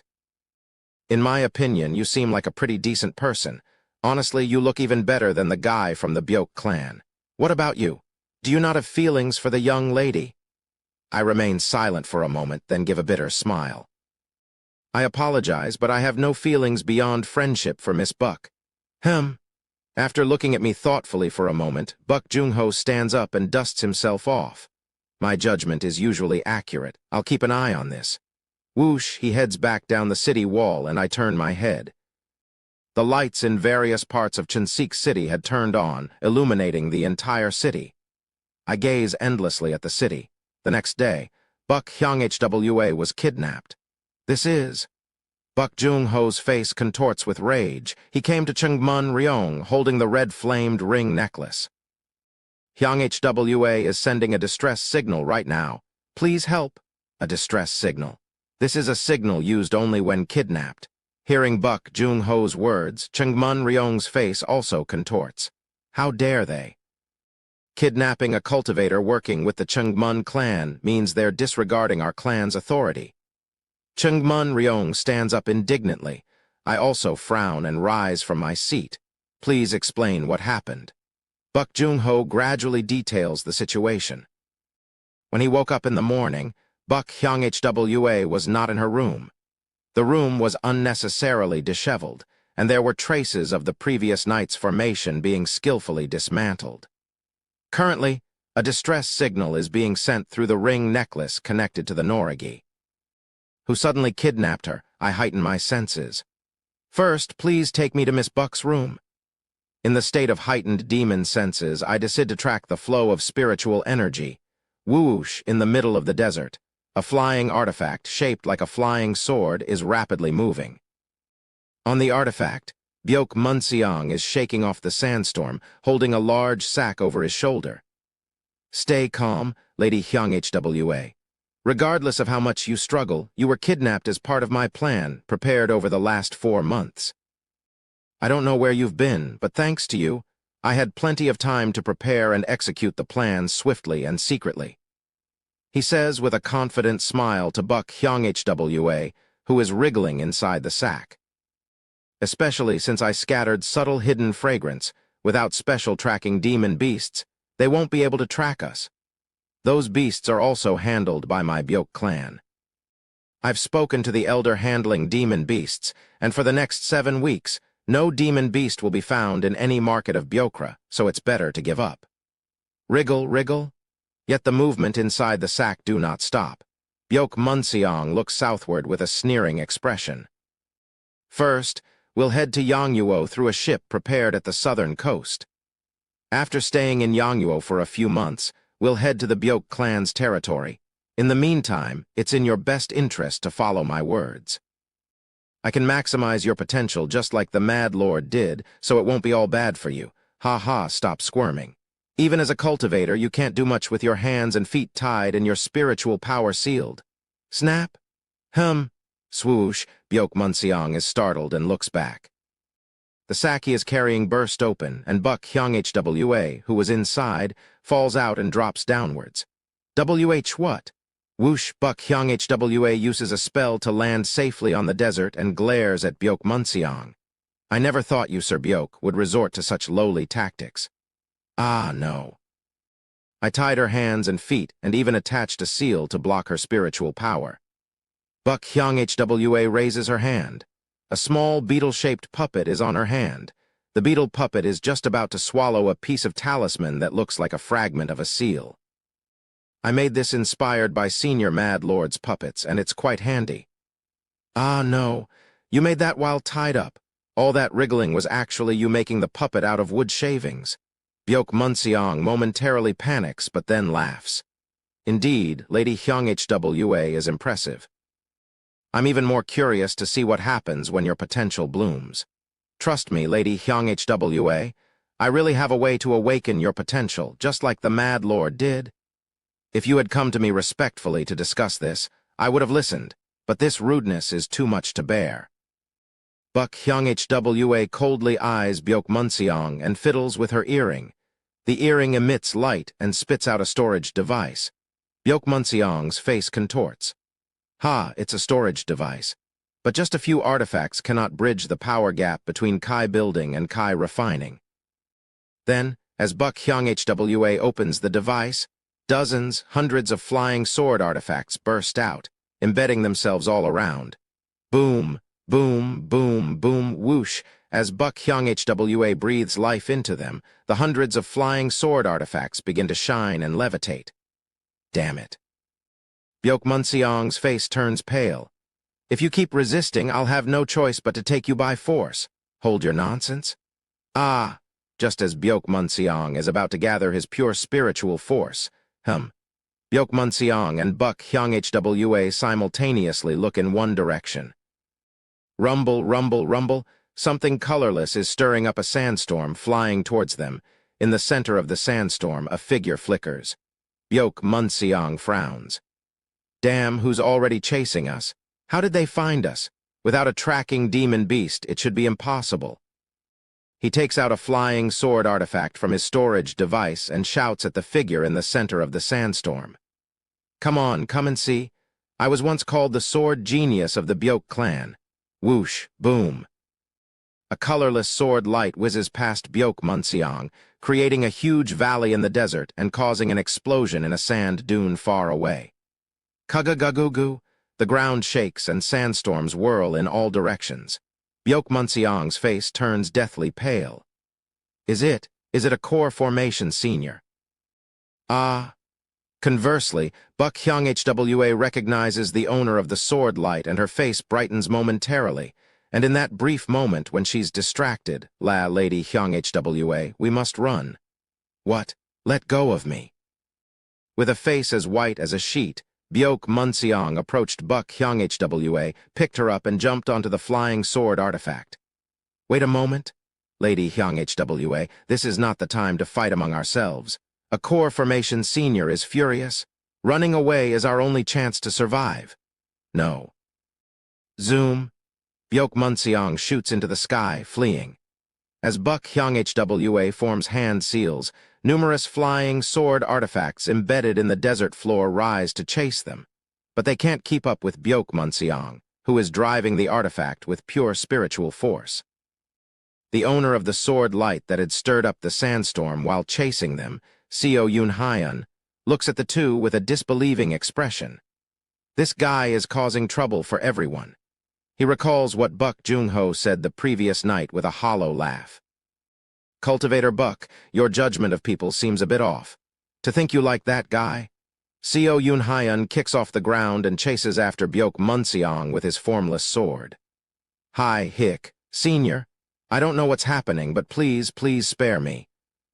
Unable to recognize Seo Yun-hyun's face obscured by the sandstorm, Byok Munseong screams and runs away while Seo Yun-hyun silently pursues him. Thus, the chase in the desert began. Stop annoying me. Just stop right there. Boom, crash. Once again, Seo Yun-hyun strikes down with the formless sword. Another valley appears in the desert, and Byok Munseong, overwhelmed with terror, pours all of his pure spiritual force into the flying sword artifact. Seeing the disaster caused by the mysterious core formation cultivator pursuing him, Byok Munseong gasps for air. A monster. A monster-like core formation cultivator is furiously chasing me. If I don't run faster, I'll die. Kagugu kagugu kagagagugu. And Byok Munseong feels the mysterious core formation cultivator gathering power. I'm going to die. Something transparent, cutting through the air, flies towards him. Chapter 105. Lotus 13. Dust scatters in the air. I swing my sword. Boom, boom, boom. 3 valleys appear in front, and what looked like a mountain range at the end split into 3 parts. As Byok Munseong panics, I close in on him. I reach out and grab one of the hundreds of flying swords trailing behind him.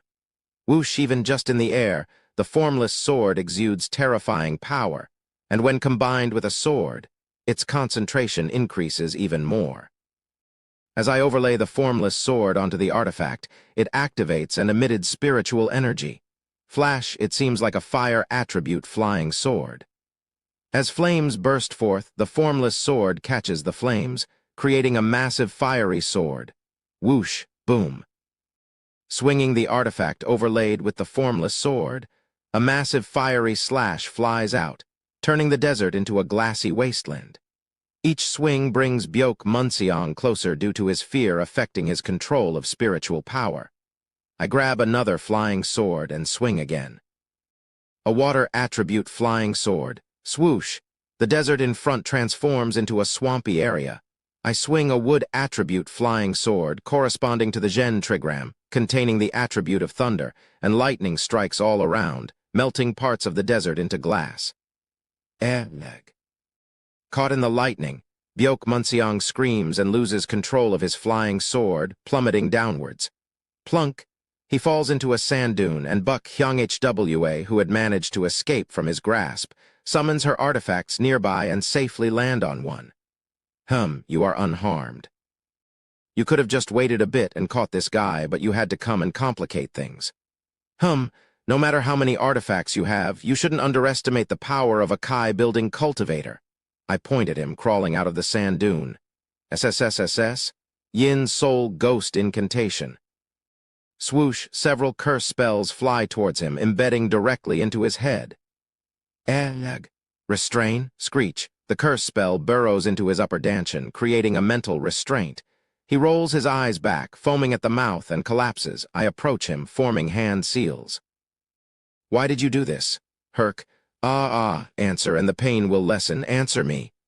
I. He starts babbling while drooling. I alone recognize her true worth. I alone can help her grow, so you kidnapped her for that. That's right. Buk Hyung-hwa, who has approached, asks coldly. And what was that about being able to help me grow? What does that mean? Answer. Whoosh, I trigger the curse spell slightly, and Byeok Munseong, his eyes rolling back, replies. The Byeok clan, recently in the desert, found it. What is it? The ruins of? The Zhou clan, I ask curiously. The Zhou clan? What kind of clan is that? I see Buk Hyung-hwa's face turn serious. You found the ruins of the Zhou clan. Is the Zhou clan a famous clan? I ask puzzlingly, and Buk Hyung-hwa nods gravely. Unless you've spent a long time in eastern Byokra, you might not know. The Zhou clan, gone extinct 1,000 years ago, was shrouded in all kinds of mysteries. 1,000 years ago, they were renowned in all areas of creation artifacts, puppets, talismans, elixirs. The most well-known fact to the general public is, her explanation makes me startled. The clan of the Mad Lord Zhou Yon. The Mad Lord's clan. I become astonished and look at Byeok Munseong. 1,000 years ago, they ruled all of Byokra, boasting tremendous power, then vanished overnight. Some say the Mad Lord, in his madness, exterminated his own clan, but that seems implausible. I recall what the Mad Lord had sobbed. I exterminated my own clan that killed her. I fall silent, and Buk Hyung-hwa continues interrogating the delirious Byeok Munseong. So, what did you find at the Zhou clan ruins? In the ruins of the Zhou clan, of the Mad Lord Zhou Yon, a special elixir formula was discovered that enhances the talent of descendants who possess the extraordinary pattern law talent, growing their abilities. A special elixir? What is it? With a groan of resistance, he starts to speak under my mental restraint. It's an elixir that, besides enhancing spiritual power, significantly amplifies emotions by incorporating the resentful souls of the ingredients used in the Kai-building pills in its refining process. The extraordinary pattern law talent has a nature where if emotions fluctuate beyond a certain level, or through the accumulation of experience over a long period of effort, growth of quality is possible. From 7 patterns to 6, from 4 to 3, from 2 to 1. For Buk Hyung-hwa, who is a 4-pattern extraordinary pattern law talent, with enough effort accumulated, there's a possibility to reach the level of 3 patterns. I remember the half-mixed patterns of black and purple that had appeared on her. Only I can help her grow, awaken her talent. Is there anything else you wish to ask? No, that's enough. I form a spell and place my hand on his head. What should we do with him? I can turn him into an idiot if you want. After pondering, she shakes her head. Let it be. He has shown me kindness before, so let's call it even.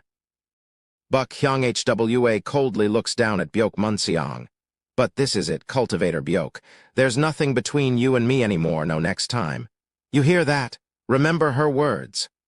I softly trigger the curse.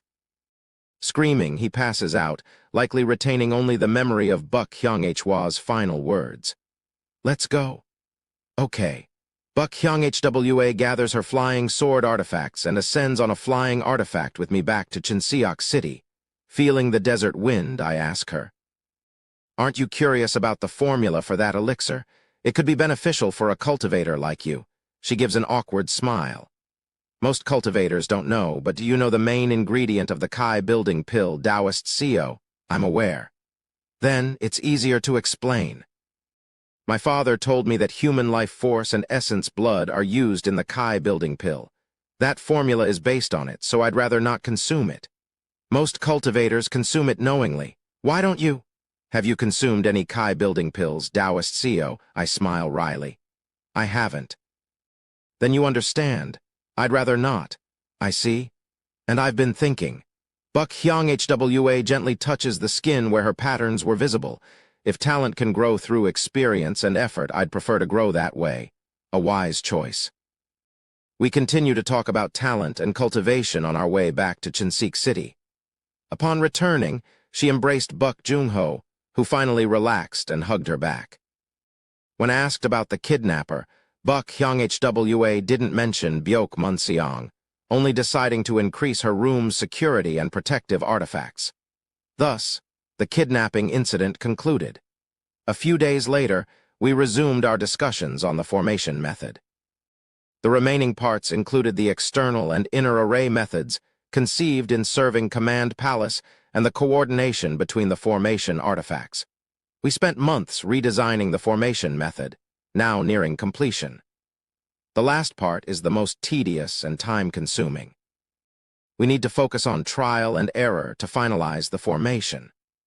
What remained was for Buck Hyung-Hwa to create the formation artifacts, attract dragon veins to support the longevity tree, and finally tune the formation to the longevity tree. This is time-consuming due to gathering the dragon veins. The formation artifacts were quickly completed. Buck Hyung-Hwa made 72 formation flags and 36 formation discs, which Chung-mun Ryong and I adjusted to fit the formation alongside Buck Hyung-Hwa. Now, we just have to wait for the dragon veins to gather after installing the formation. We need a place for test trials, Chung-mun Ryong suggests, and Buck Hyung-Hwa, adjusting the formation artifacts, replies, "Should we find a place rich in dragon veins? That would be ideal. Any suggestions?" She hesitates before responding. "There is a place near Chinseok City. Let's go there. To install the formation there, we need my father's permission." "Is it his property?" With a bittersweet smile, she says, "It's my mother's grave." Embarrassed, Chung-mun Ryong coughs and looks away. "We can't do a formation experiment on your mother's grave. We should look for another location, even if it's a bit farther." "I believe my father will grant permission." Buck Hyung-Hwa puts down the formation flags on the table. The purpose of this formation is to gather dragon veins to grow plants and trees, correct? Although my mother's grave is in a desolate desert, some small plants grow due to the dense dragon veins. If the formation could make my mother's grave more vibrant, I don't see why my father wouldn't agree. I'll ask for his permission. Chung-mun Ryong coughs and nods in agreement. "All right, then please do." Buck Hyung-Hwa leaves to seek permission from Buck Jung-ho, and soon after, he enters the conference room where we are designing the formation. After hearing again about the formation's effects from Chung-mun Ryong, he nods in approval. She would have liked it. "I entrust this to you, Cultivator Chung-mun, if you say so." Thus, the test trial site for the formation was decided to be the grave of Buck Hyung-Hwa's mother, Buck Jung-ho's wife.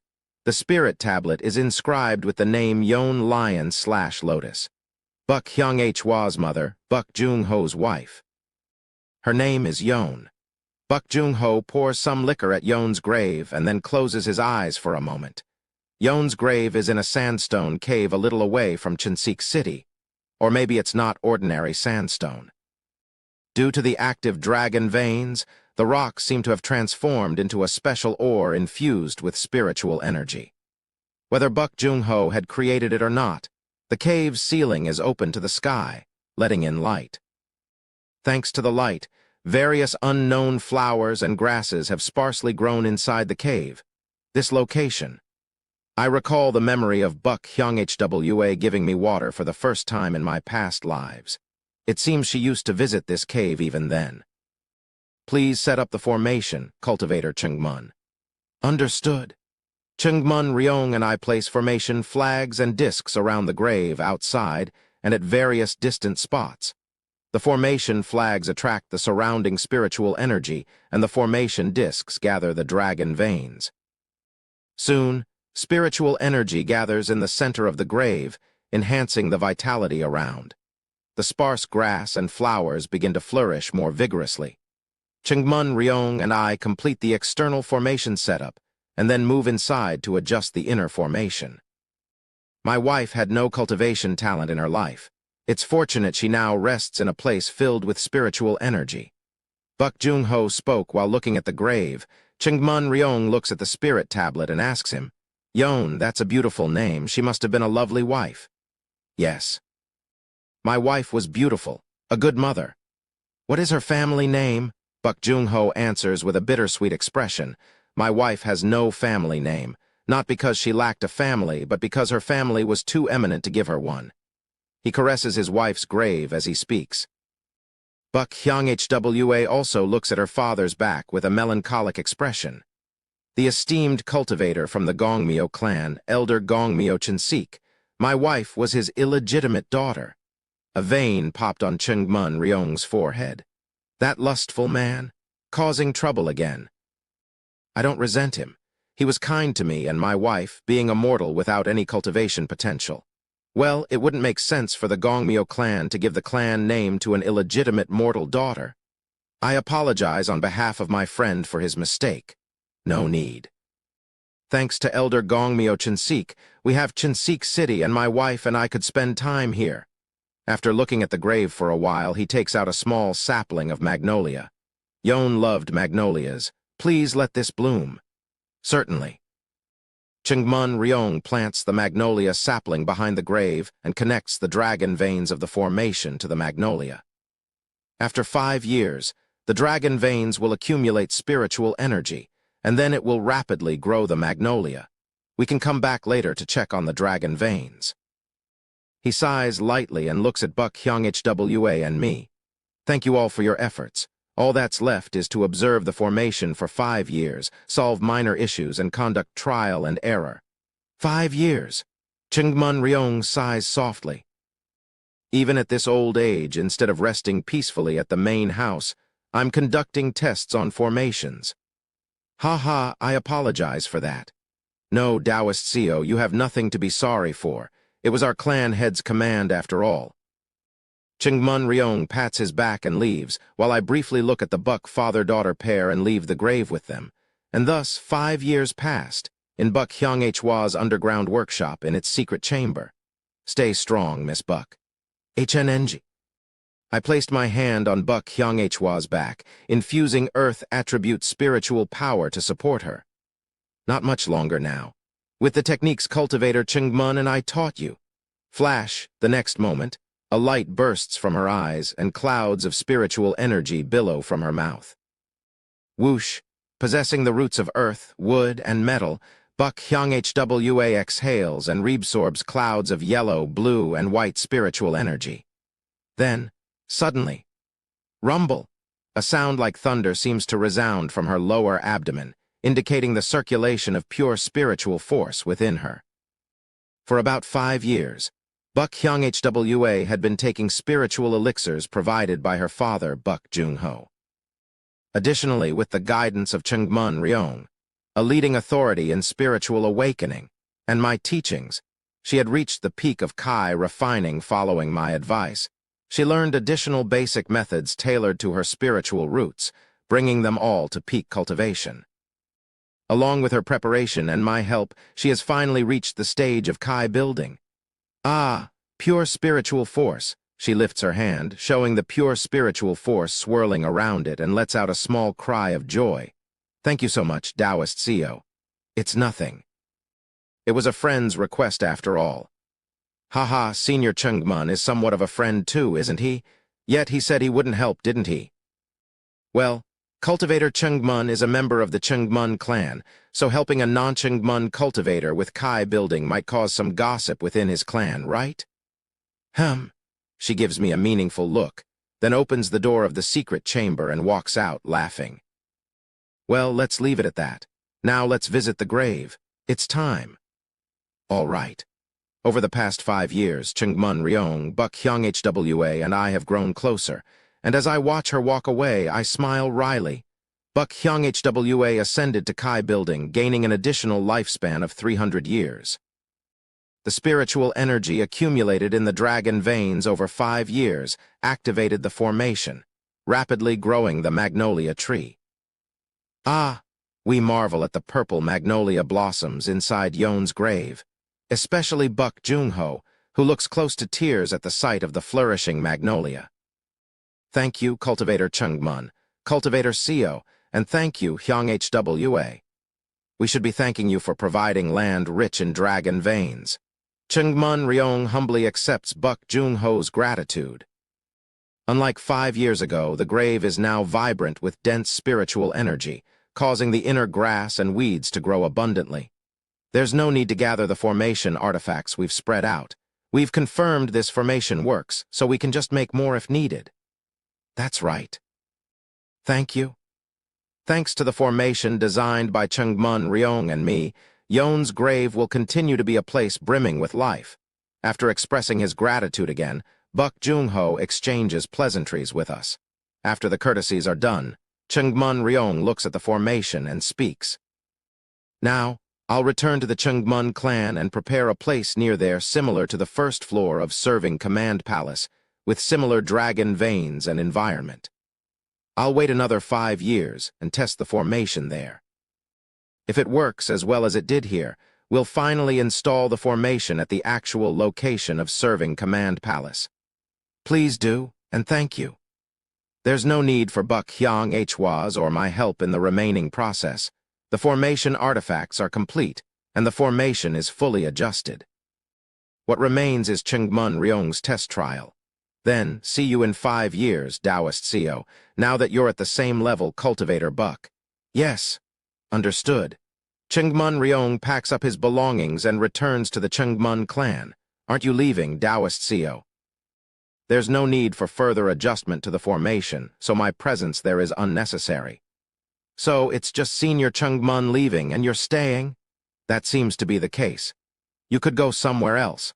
Why insist on staying here? I can't find the words to respond and avoid her gaze. She notices my reaction and gently chuckles, taking me by the arm. All right, since you're staying for at least the next 5 years, you'll be in Cheonsik City, right? That seems likely. Then how about we plant a new sapling in front of my mother's grave? Suddenly. You said you're staying, so let's commemorate that.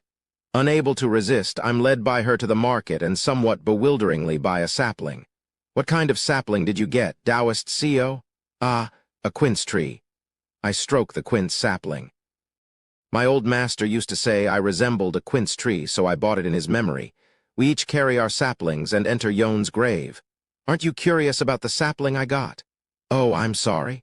Haha, it's fine. My sapling is. She caresses a blooming magnolia flower, a white magnolia.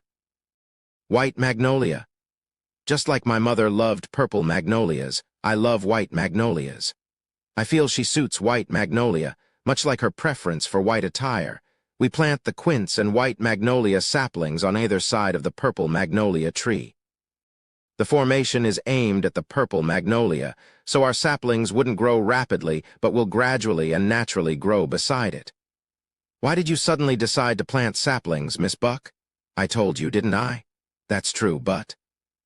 I sense she has other, unspoken reasons, but can't bring myself to voice them first. Shall we head back? Let's do that. We return to Cheonsik City. That evening, I once again sat on the walls of Cheonsik City, facing the desert wind. You seem to enjoy contemplation, my friend. Buk Jung-ho approaches me from behind, echoing a scenario similar to 5 years ago. His question is similar as well. How is it going lately? Getting closer to the young lady? I brush my face with one hand. Do you still have no feelings beyond friendship for my daughter? The same question as 5 years ago, but my answer has changed. I find myself fond of the miss. Ha ha ha, I knew it. My intuition was right. He chuckles heartily and sits beside me. In fact, 5 years ago, you already liked my daughter. You were able to hide your feelings back then, but now your affection has grown too strong to conceal, hasn't it? He accurately guesses my inner turmoil. I can't bring myself to remove the hand that covers my face, falling for someone. He is right.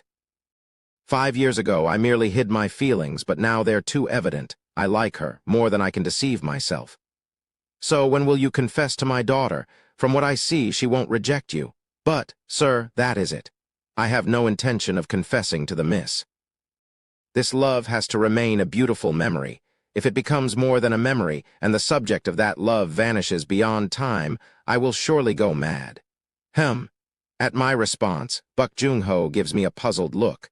Are you part of a specific religion that forbids romantic relationships? No. Or perhaps you have a preference for men? No. Or maybe a special cultivation method that renders you incapable? No. Then why? He crosses his arms and asks me. Why are you making such efforts not to be with my daughter since 5 years ago? Had you truly disliked my daughter, you would have left Chinsik City with Cultivator Chungmun. But you stayed, knowing your own heart. Yet you insist on not being with her? He looks at me, unable to understand, and I resort to a shallow lie. I practice a peculiar cultivation method. I continue explaining. It's called the one-emotion method. It's a method that intensifies a specific emotion to cultivate special powers. I'm using your daughter to amplify my emotions for faster cultivation. Staying here is just for advancing my cultivation. You're lying. I do practice the one-emotion method. No. He looks me straight in the eyes.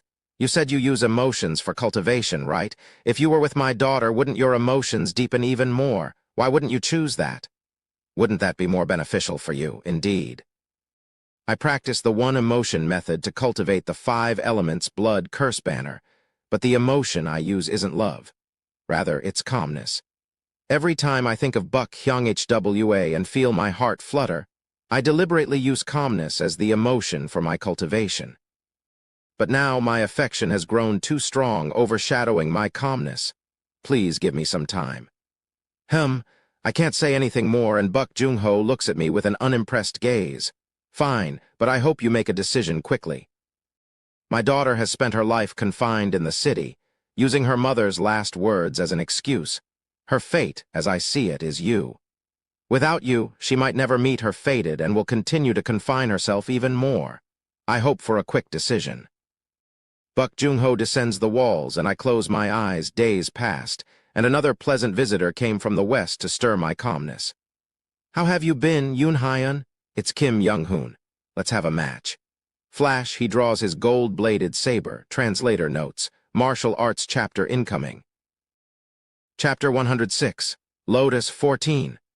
What the? Without giving me a chance to be startled, Kim Young-hoon thrusts his saber towards me. Vroom, boom. A golden saber light strikes my body. As I have reached the Kai building stage, my body is always enveloped in protective gang Kai. Thus, I didn't sustain any injuries from the blow, and I am merely flung outside the city. Outside Chinsik City in the heaven-treading desert. With no more eyes watching me, I don't hesitate to draw out my formless sword. Feeling the momentum of my formless sword, Kim Young-hoon's expression changes, but he charges at me with a smile. Vroom, boom, the golden light of his saber clashes against my formless sword. It's fast and powerful, and then, Kim Hyung. That's all. You still haven't reached beyond the path to heaven. Boom. I repel his golden saber light and swing my formless sword towards Kim Young-hoon. He tries to counter with his golden saber light, but in an instant, my formless sword accelerates even faster, surpassing his speed. Clang. Kim Young-hoon barely manages to block my formless sword in a split second. But that's the end. He can't show me anything more. The speed of surpassing radiant saber caught up by formless sword. That's impossible. Surpassing radiant saber is the embodiment of extreme speed. A martial art that literally exists in the brief instance of time. That is surpassing radiant saber. Not so pathetic to be caught up in speed by the formless sword, which embodies freedom of trajectory. I estimate Kim Young-hoon's realm, the extreme of ultimate pinnacle. Just a bit beyond the extreme? That seems to be all. Kim Young-hoon laughs in vain and dissipates the golden saber light as expected. The golden saber light doesn't return to his consciousness. It was just golden saber gang. Right. I haven't reached beyond the path to heaven. The extreme of ultimate pinnacle. Honestly, even that is an insane speed. It's been almost 7 years now since the cycle began. In just 7 years, this person has broken through ultimate pinnacle and slightly exceeded its limits. Before, it took 10 years just to reach 5 energies converging to the origin. Knowing that there exists a realm beyond the path beyond the heavens, and understanding the martial principle of it, the time of reaching that state seemed to accelerate as he trained more fervently with it as his goal. Even that much is an insane level of growth. Impressive. In my past life, Kim Young-hoon had spent decades reaching beyond the path to heaven. Instead, just his talent to mimic the realm of beyond the path to heaven with ultimate pinnacle realm martial arts is insane. But he doesn't seem to think so, looking at me with dissatisfaction. Who are you mocking? You, who reached beyond the path to heaven and Kai building in less than half a year. And as you've seen, the Golden Gang Kai I just showed was just imitating the realm of beyond the path to heaven. He raises the Golden Gang Kai with dissatisfaction. Woo-woong. Inside the Golden Gang Kai, I feel the power of 9 gang spheres. Instead of naturally integrating gang spheres into consciousness and merging them, it's a method of forcibly breaking the gang spheres and integrating them, then controlling them within a single Gang Kai. Incredibly inefficient and has a short duration. Additionally, if there's even a tiny mistake when splitting the gang sphere, it could immediately impact the entire body's meridians, posing a risk of becoming disabled. A truly dangerous martial art. That's a dangerous martial art. It would be better not to continue using that. No problem. If one has the ability to detect and control every minute flow, there's no chance of becoming a cripple. I silently watch his Golden Gang Kai. Ordinary people don't have the ability to control all those minute flows. It's a martial art that can only be used by leveraging Kim Young-hoon's overwhelming talent. But I shake my head and say, still, even if it momentarily catches up to the realm of beyond the path to heaven, it's too inefficient and dangerous in front of real strong opponents. Just me, for example. I'm confident I can suppress you using that within 10 seconds, without using the output of pure spiritual force and consciousness, and just with the formless sword. It wasn't a joke, but a fact. If it's surpassing Radiant Saber, the embodiment of speed, it's unlikely. But that Gang Kai, in front of the trajectory embodiment of formless sword, is just the epitome of useless inefficiency.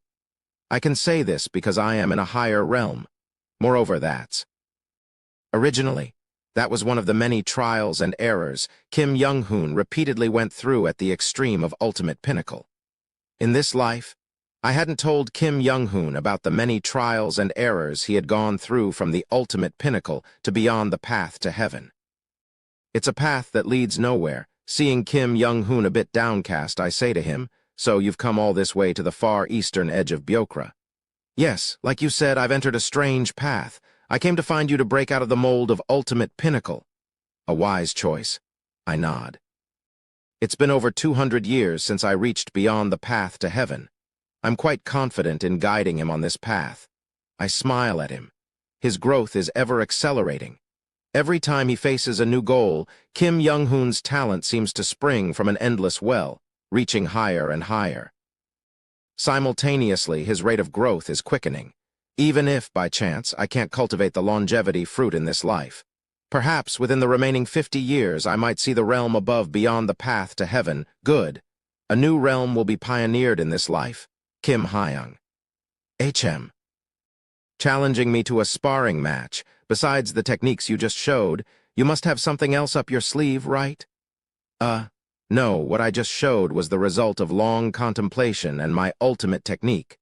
I chuckle at his flustered reaction. Then you'll have to come up with something new right away. Rumble, seeing Kim Young-hoon after so many years, I can't let it end with just this. I'm itching for a proper martial duel. Don't worry. I won't use pure spiritual force and will match my consciousness with yours. If you want, I won't even draw out my formless sword. Honestly, whether I draw it or not, I've already mastered the change in trajectories, so it makes no difference. Eh? I grin and approach the person in front of me, finally a worthy opponent to spar with. Now I understand how Kim Young-hoon felt. Exhilarated when he used to spar with me when I was just beginning in 5 energies converging to the origin, and at the entrance of ultimate pinnacle. For someone who has been alone at the top for so long, the chance to play with anyone, even slightly close to the summit, is enticing. It doesn't matter how much lower in realm the opponent is. After all, besides such an opponent, most couldn't even find the entrance to the mountain, let alone reach the summit. I match his level, float 9 gang spheres, and charge at him. This is my friend, Kim Young-hoon, Miss Buck. Kim Hyung, this is Miss Buck, who recently worked with me on a certain formation, Buck Hyung HWA. Hello. But Buck Hyung HWA looks up and down Kim Young-hoon with a pitying gaze. Did you encounter bandits? In the eastern part of Byokra, it's common to meet bandit groups between cities. Wait a moment, I'll bring you some clothes. She looks at Kim Young-hoon, who's in tatters with pity, and goes inside her work area to get clothes. The lady from last time. Yes. Introducing me in this state, are you happy? He glares at me, rubbing his slightly swollen jaw from the beating. I did heal you, didn't I? Did you have a lot of pent-up frustration at the company? Let's just say that. Honestly, I don't even remember the things that happened on Earth anymore, but I brush it off while avoiding Kim Young-hoon's gaze. But I didn't expect you to have already made a lady friend. Seems like your love life is going well. Kim Young-hoon, having read the intent between me and Buck Hyung HWA, looks at me sharply. It's not exactly a romantic relationship. It isn't. He points outside the magic artifact shop with an incredulous expression. Outside, a couple that look like lovers are walking by. Do you see their intent? I do. And since you're at a higher realm than me, unless your brain is damaged, you would have seen your own and that lady's intent too. Damn, being equals in martial arts meant we couldn't hide our inner thoughts from each other. It's just not that. What do you mean it's not? If you have eyes, you can see the intent you two are emitting towards each other. I avoid Kim Young-hoon's gaze, and he slaps his chest in frustration. You were like this in the company, but why are you so frustrating? Why are you even bringing up the company? It was almost 700 years ago, and honestly, I can't even remember. My memory and thinking has improved as my consciousness expanded, but still, 700 years is no short time. Right. You probably didn't know at the company. Back then, you couldn't even read intent, you dull guy. Excuse me. Except you. All the department people knew, you fool. What are you talking about? I wish we were talking about martial arts instead. I couldn't follow what Kim Young-hoon was saying and just looked at him. Kim Young-hoon looks at me with pity, then just clicks his tongue. I don't understand his attitude and look at him puzzlingly. Later, when Buck Hyung HWA came out with new clothes for Kim Young-hoon, I still didn't understand what he was talking about and just tilted my head in confusion. 2 days have passed since Kim Young-hoon came to Cheonsik City. I was helping Buck Hyung HWA gather materials for magic artifacts and told her what Kim Young-hoon said to me. So, suddenly he says everyone from my hometown knew. Miss Buck, what does this mean? Puhaha? Buck Hyung HWA bursts into laughter hearing my words. No, Taoist Seo. Do you really not know? Am I the strange one? No, not strange, just a bit slow. I've heard that a lot before. She chuckles and says, among your hometown folks, there was someone who liked you, Taoist Seo.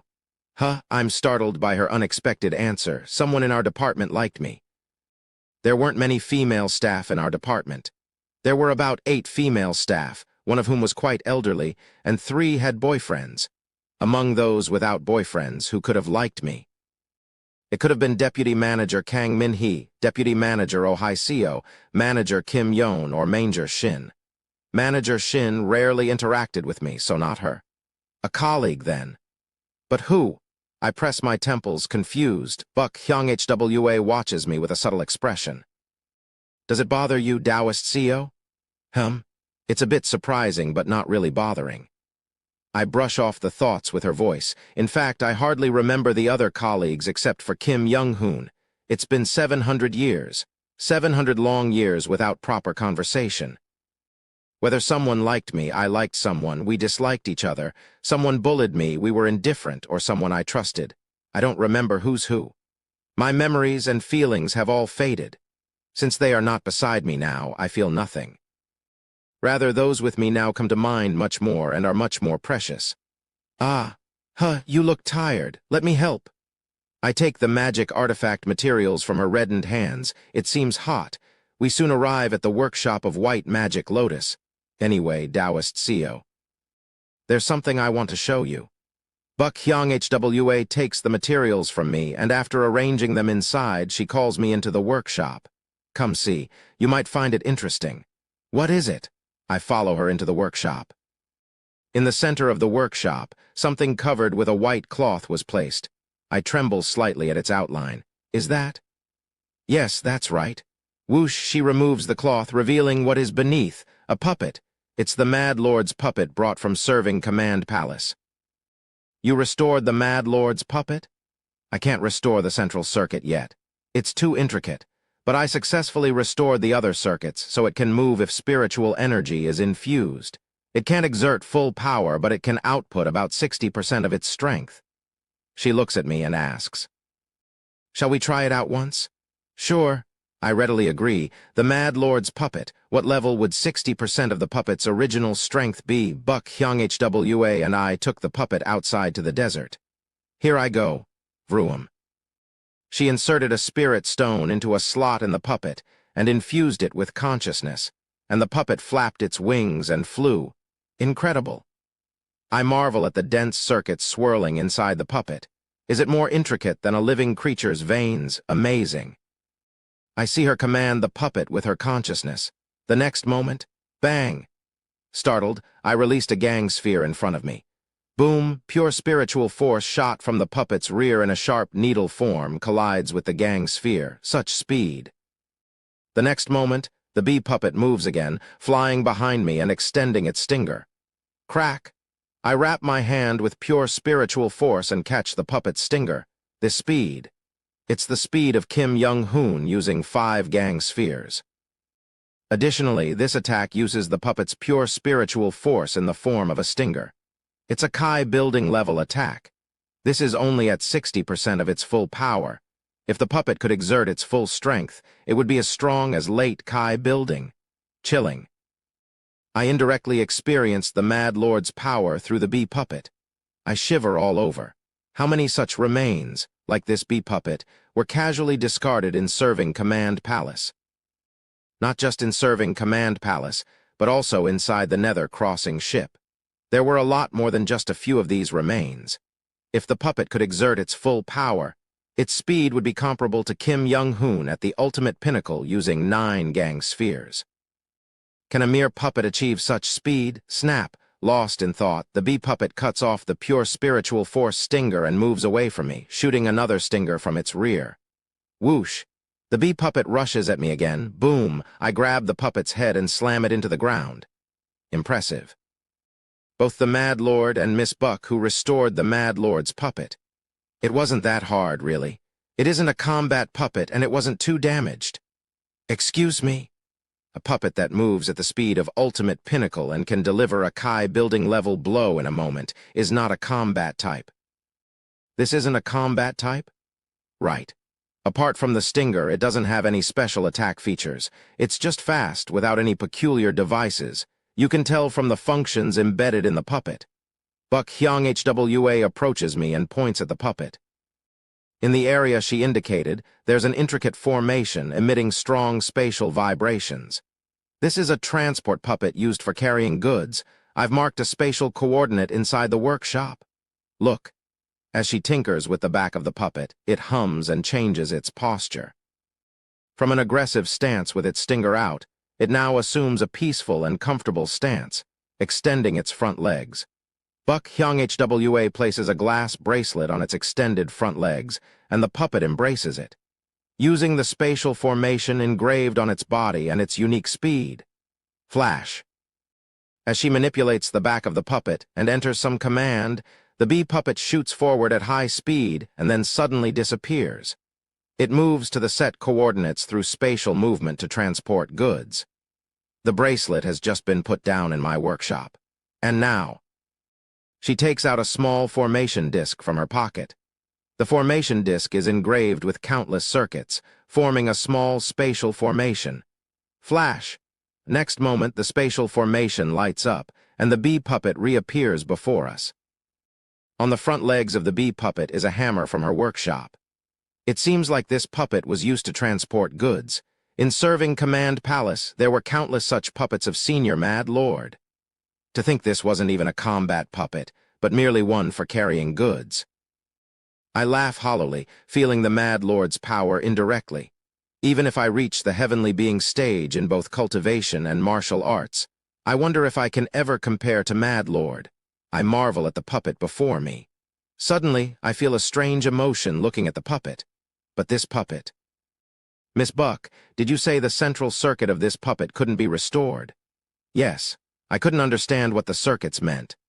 May I try to control this puppet? You, Taoist CEO, aren't you unskilled in handling magic artifacts other than flying swords? I have a feeling I can handle this puppet well. After a moment of hesitation, she brings the puppet in front of me and briefly explains how to operate it. First, infuse your consciousness into this circuit and try moving it. Understood. I infuse my consciousness into the bee puppet. Countless circuits inside the puppet absorb my consciousness. There are 7 main circuits in total, among which you should sequentially infuse your consciousness into. Buck Hyung-HWA is explaining something beside me, but I focus on the sensations coming from the circuits. As I thought this is, my prediction is correct. Whoosh! I separate my consciousness inside the bee puppet. Consciousness is a collection of intent, and intent is a combination of countless colors. Among these colors are the 7 emotions that form the foundation of human emotions. I divide the consciousness I had infused into the puppet into 7 colors. Whoosh! The 7 massive circuits absorb the 7 colors separately. Simultaneously, I feel completely unified with the bee puppet, and it feels like I know exactly how to control it. Miss Buck, I have mastered the puppet. If you keep infusing consciousness periodically? What? Watch this. Vroom, following my will, the bee puppet naturally soars into the sky, circling gracefully. It moves much more fluidly than when Buck Hyung-HWA controlled it. How did you? The puppet controlled by her only moved in stiff, straight lines, but under my control, it moves freely. If Mad Lord has the vision of beyond the path to heaven, then naturally he would have the ability to see the colors of intent, the foundation of beyond the path to heaven's heart essence. How did you do that, Taoist CEO? I will explain. After controlling the bee puppet naturally for a while, I brought it back down to Buck Hyung-HWA and explained my discovery about the 7 emotions and the colors of intent visible to those in the martial world who have reached the stages of 3 flowers gather at the summit and 5 energies converging to the origin.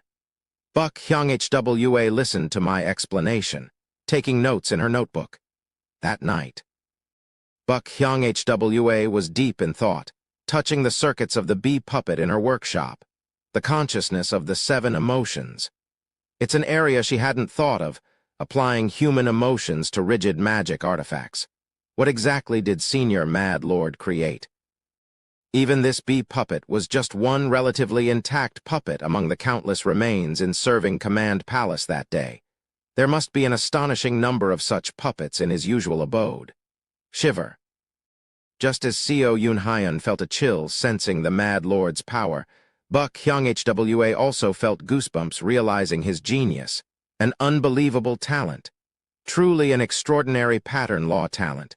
A talent surpassing even devils. Rustle, rustle. She was analyzing the circuits when suddenly her face stiffened. Wait, if Taoist Seo is right, this puppet is not just a puppet with emotions. Whoosh, four-colored patterns appear on her face and her eyes intensely focus inside the puppet. It's connected. Buck Hyung Hwa analyzes the puppet's circuits. This puppet, based on emotions, is interconnected with other puppets of Senior Mad Lord. It was designed like that. If I analyze the flow of emotions felt from this puppet in terms of circuit flow. After tinkering with the circuits for a while, she suddenly stops. Thud, one of her tools fell onto the puppet's body. Although the circuit got slightly mashed, Buck Hyung Hwa's face turns pale and she trembles. Drip. Blood trickles from her nose. Whir. The four-colored patterns on her skin burn brighter than ever. Impossible. Buck Hyung Hwa stands up and steps back from the bee puppet. Senior Mad Lord. Just what were you trying to create? Her breathing hastens. She looks at the puppet in shock. A talent and concept surpassing devils. No, if my speculation is correct, the realm he was attempting to breach is one only permitted by the heavens. A realm taboo for mortals. An impossible fantasy and imagination. That is what Buck Hyung Hwa discovered to be Senior Mad Lord's goal. But, since he's crazy, could it be that he literally intends to violate the taboo to create it? Were due to the extreme enlightenment from glimpsing a madman's taboo-breaking fantasy, Buck Hyung Hwa's qualities that were highly activated started to calm down. After calming her startled heart, Buck Hyung Hwa turned her gaze to a blueprint hung on one side of her workshop. It's a conceptual design of a Dharma treasure she was developing for Seo Yunhyan. A blueprint slowly being developed to meet the absurd conditions Seo Yunhyan had mentioned. But having glimpsed Mad Lord's plan and witnessing the numerous emotions contained in the puppet, she feels that her ongoing blueprint has been significantly supplemented. Buck Hyung Hwa approaches the blueprint of the Dharma treasure. If Senior Mad Lord's insane fantasy is true, whatever I create can never match his work. However, she picks up a working brush and slowly redraws the blueprint of the Dharma treasure, when in the hands of Taoist Seo, this work might at least follow in the footsteps of his creation. Rustle, rustle. Buck Hyung Hwa meticulously refines the blueprint of the Dharma treasure with a focused gaze.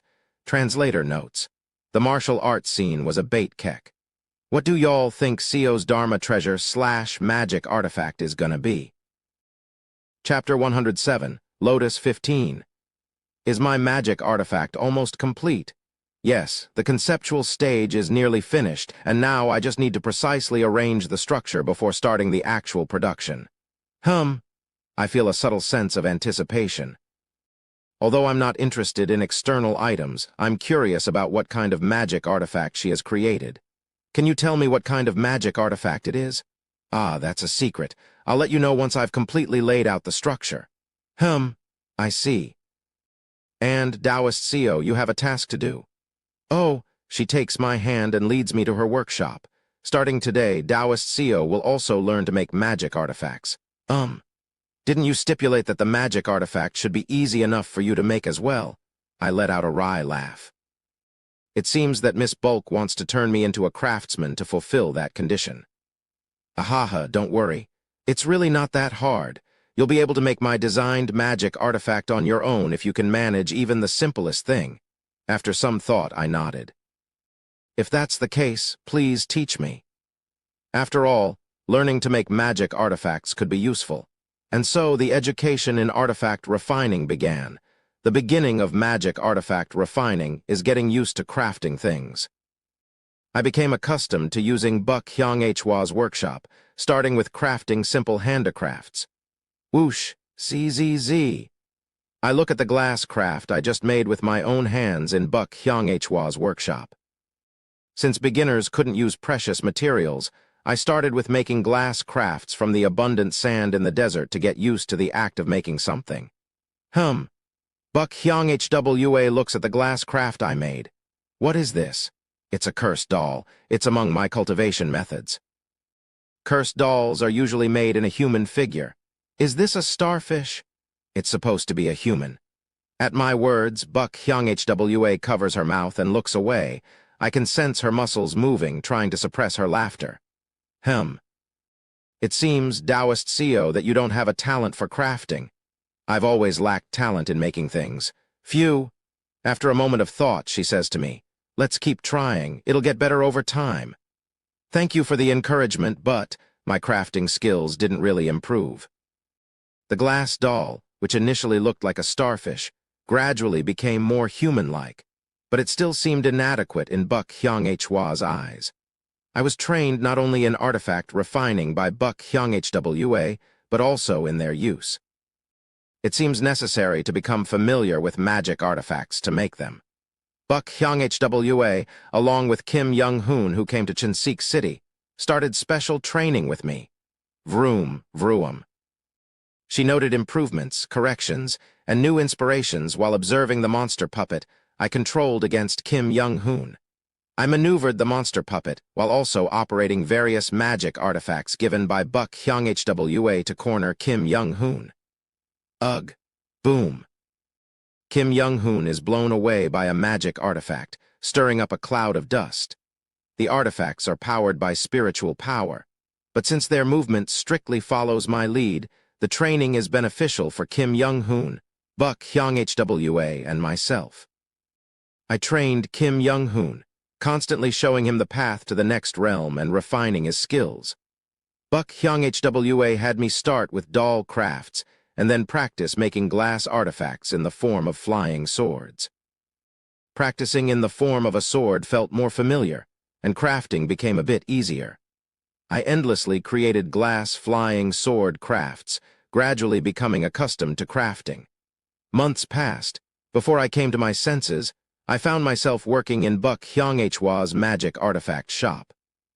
Although it wasn't artifact refining, I was the one managing the sales and explanations of magic artifacts to the cultivators who visited the store, as well as taking care of the artifacts themselves. Hey, boss, this saber seems a bit off. Kim Hyung, you don't need a magic artifact anyway. Besides, the owner of this magic artifact shop is Miss Buck, not me. Cuckoo, when a couple runs a store, both are the owners. What are you talking about? What are you saying? Kim Young-hoon, who was examining a saber-shaped magic artifact, looks at me and says, didn't you and Miss Buck practically live here for the past few months? Now, the cultivators who buy magic artifacts from Cheonseok City are spreading rumors that a young cultivator couple runs this place. Even Miss Buck's father thinks you and Miss Buck will get married soon. Ha ha ha, I don't know when you'll marry, but congratulations. Buck Jung-ho and Kim Young-hoon had become drinking buddies. Damn it. Why has such a rumor spread? Feeling somewhat incredulous and dealing with Kim Young-hoon's nonsensical talk, I sent him out of the magic artifact shop and headed to the nearby market. I had come out on an errand to buy paper for Buck Hyung-Hwa, who needed it for her magic artifact designs. It was when I reached the paper store.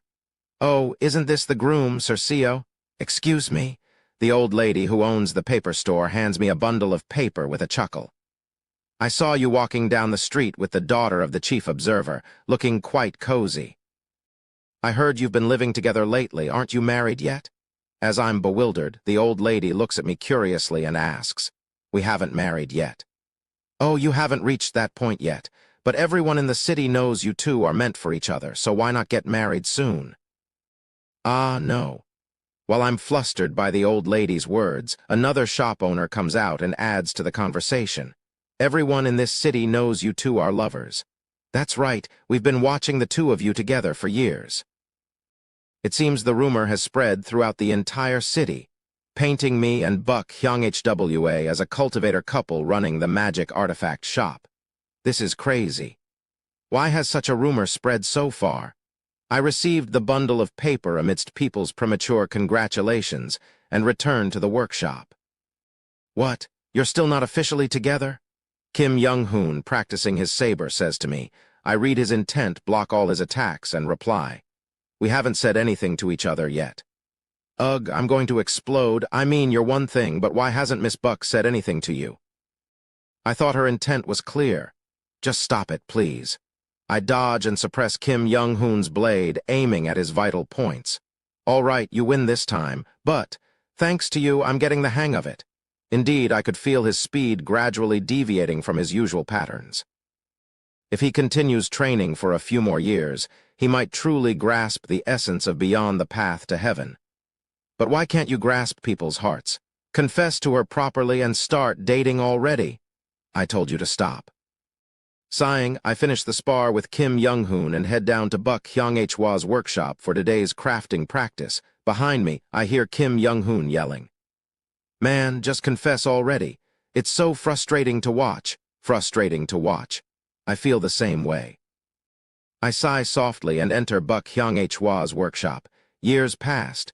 Whoosh. In Buck Hyung-hwa's workshop, I pick up a newly made glass sword artifact. Somehow, you've grown in your refining skills. This is almost indistinguishable from a real sword, isn't it? It's thanks to the Mrs. Good teaching.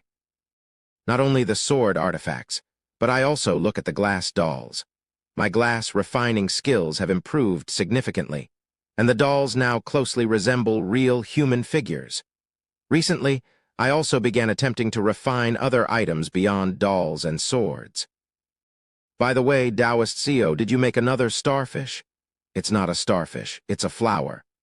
Oh, a flower, I'm sorry. No, it's my lack of skill. After some idle chat with her, I head outside. It's closely approaching 10 years since I came to Chinsik City. I have become well acquainted with the streets of Chinsik City and have grown familiar with its residents. In that long yet short time, many changes have occurred. Greetings, immortal CEO. Yes, greetings to you too. After exchanging pleasantries with an elderly passerby and greeting neighbors, I head out of Chinsik City towards the heaven-treading desert. Among the various changes, the most significant is Kim Young-hoon's progress. Vroom, vroom. Through relentless training and meditation, Kim Young-hoon has nearly reached beyond the path to heaven. In a state of no mind, he dances with his saber, weaving countless martial principles, slicing every grain of sand carried by the winds of the heaven-treading desert. An insane display of martial prowess. Whoosh, whoosh, gradually, his saber dance begins to be suffused with a golden hue. It's a pure, natural light, reminiscent of the sun itself. It's been like this for a few days now. He's on the brink of enlightenment. Really, Kim Hyung. How far can you go this time? It's been only 10 years. In just a decade, he's about to cross the threshold to beyond the path to heaven, with over 50 years still left in his life. Show me. His saber dance accelerates. Was it called stepping on snow without a trace? Although it isn't a snowy field, he moves across the sandy terrain without leaving a single footprint. And then, suddenly, his heart essence is solidifying. I feel Kim Young-hoon's heart essence suddenly expand and become distinct, a giant peng made of golden rivers. As his heart essence becomes clear, a bright glow shines in Kim Young-hoon's eyes. His consciousness domain radiates like a golden sun, infusing into his saber. Beyond the path to heaven. Rumble, surpassing radiant saber. Flash. A golden radiance explodes in all directions, shooting towards the heavens and slicing through a passing cloud over the desert. From within the golden light, Kim Young-hoon emerges with a face filled with all the joys of the world. I've reached it. Seo Yoon Hyun. With a hopeful expression, he holds his golden saber and speaks to me. Come at me. Whoosh, surpassing radiant saber rushes towards me. Seeing its familiar speed, I smirk. This is it. This isn't some poor imitation, but the real surpassing radiant saber. Boom. I draw out my formless sword and clash with the surpassing radiant saber, creating a massive explosion that sweeps across the desert. With a flicker of golden light, Kim Young-hoon disappears momentarily. I squint my eyes, scattering my formless sword in all directions. The formless sword transforms into a massive, colorless storm, sweeping around me. Kim Young-hoon, as fast as light, dodges through the storm like a graceful bird navigating the winds. Impressive? Zap, Kim Young-hoon, having reached me in an instant, strikes down with his golden saber. I morph my formless sword to block his path and unleash countless colorless trajectories towards him. In the instant between seconds, thousands of clashes erupt. The desert landscape is carved out, sand melts into glass, valleys are created, and clouds are torn apart. Kaboom! I tear through the golden brilliance and strike upwards with my formless sword towards Kim Young-hoon. In an instant's gap, Kim Young-hoon defends against my formless sword with his near-light-speed reflexes and strikes back nearly 30 times. I cover myself with the trajectory of the formless sword to block his attacks and launch him into the sky. Whoosh, we ascend, tearing through the desert clouds. Among the dry clouds, there is still some moisture, which immediately evaporates due to our movements. Only a handful of droplets are left around us. Boom, our strikes send the handful of droplets flying, and soon, there are only a few droplets remaining 7 droplets. Swoosh, Kim Young-hoon's surpassing radiant saber pierces through the trajectory of my formless sword and lunges at me. In an instant, my formless sword undergoes 73 changes, scattering the surpassing radiant saber and then attacking him with hundreds of variations. One of the 7 droplets burst and evaporates during the clash. The remaining 6 droplets slowly fall downwards. We follow the droplets down, exchanging blows as if by agreement. Kim Young-hoon circles around me, pressuring from all sides. I extend my formless sword in all directions, catching his saber. This leads to another droplet bursting, leaving 5 remaining. Bang, bang, bang. After several more exchanges, we stare at each other, descending together at the speed of the falling droplets, with the ground slowly approaching below. Whoosh! I infuse the changes of my formless sword into 2 of the droplets in front of me and shoot them towards Kim Young-hoon. All the variations of the severing mountain swordsmanship contained within the formless sword are packed into those droplets. Recklessly intercepting them will result in being torn apart instantly. Kim Young-hoon observes the changes in the 2 droplets and with his surpassing radiant saber in hand, precisely pierces through the weakest point of the transformations and rushes at me. The 2 droplets burst, leaving only 3 remaining between us. Kim Young-hoon's assault begins. He uses mountain wind to stab at me, and 1 more droplet bursts in the process. I barely dodge the thrust, but can't avoid a slight scratch on my face. Ki-eyeing. Hundreds of thousands of variations erupt from my formless sword, engulfing Kim Young-hoon like a tidal wave. Quang. He tries to escape the onslaught of changes, but fails to shake off the techniques of my formless sword, falling straight down. Another droplet bursts, leaving only 1 remaining. We land on the ground faster than the last droplet, assuming our stances. The last droplet is on the verge of hitting the ground. Whoosh! Kim Young-hoon's surpassing radiant saber shines brightly. His internal energy connects to the surpassing radiant saber like veins, drawing in external energy. The surpassing radiant saber acts as an external core, amplifying his energy. Kim Young-hoon holds his stance in that state. I too grasp my formless sword.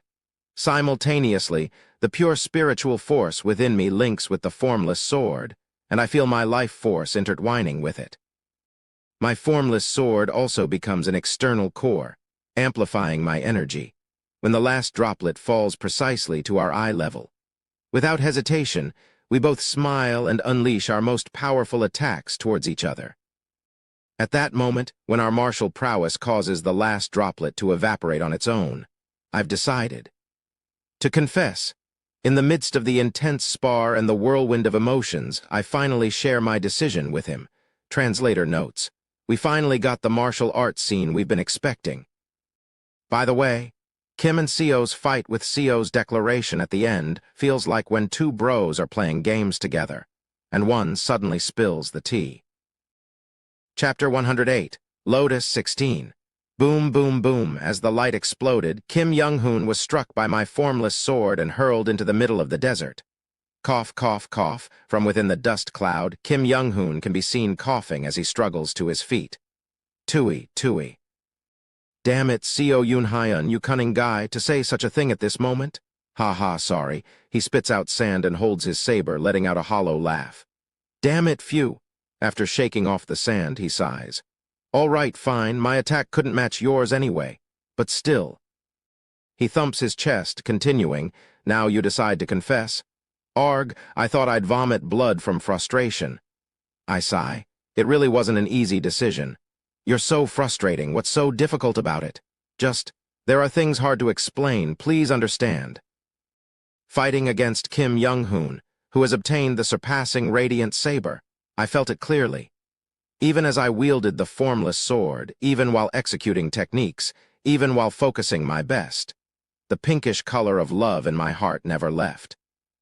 If martial arts have become a part of my life that I never give up, then my affection for her has also become an integral part of my life. If it's impossible to shake off, then let's accept it. I can no longer endure, nor can I leave.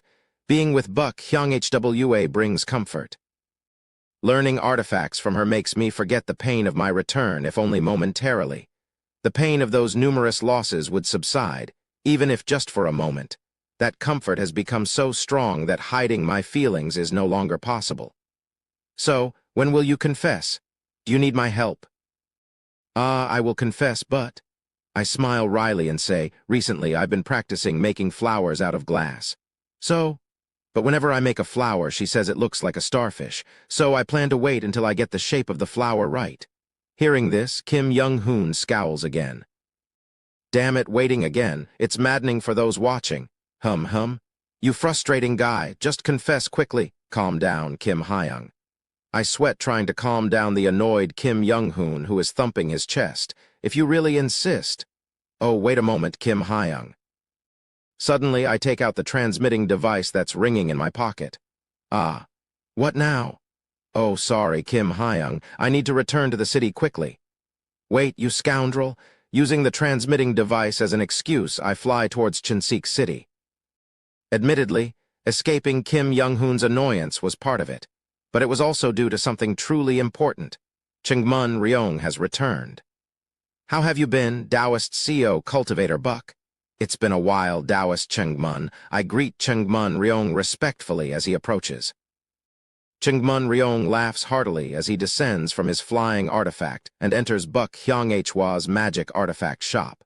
Buck Hyung-hwa and I head into the conference room. She brews tea and we chat briefly over it. Then, Chungmun Ryong starts the main topic. The formation is 99% complete. The remaining 1% will be finished after Cultivator Buck makes the final adjustments to the formation artifact, and we go to Serving Command Palace to install the formation, while making some final tweaks. Chungmun Ryong looks at us and says, "You've both worked really hard so far." The clan head also said that once the longevity fruit blooms safely, you will both be rewarded, and the Chungmun clan will give you 1 or 2 more corresponding rewards. I am thankful. He looks at me and speaks.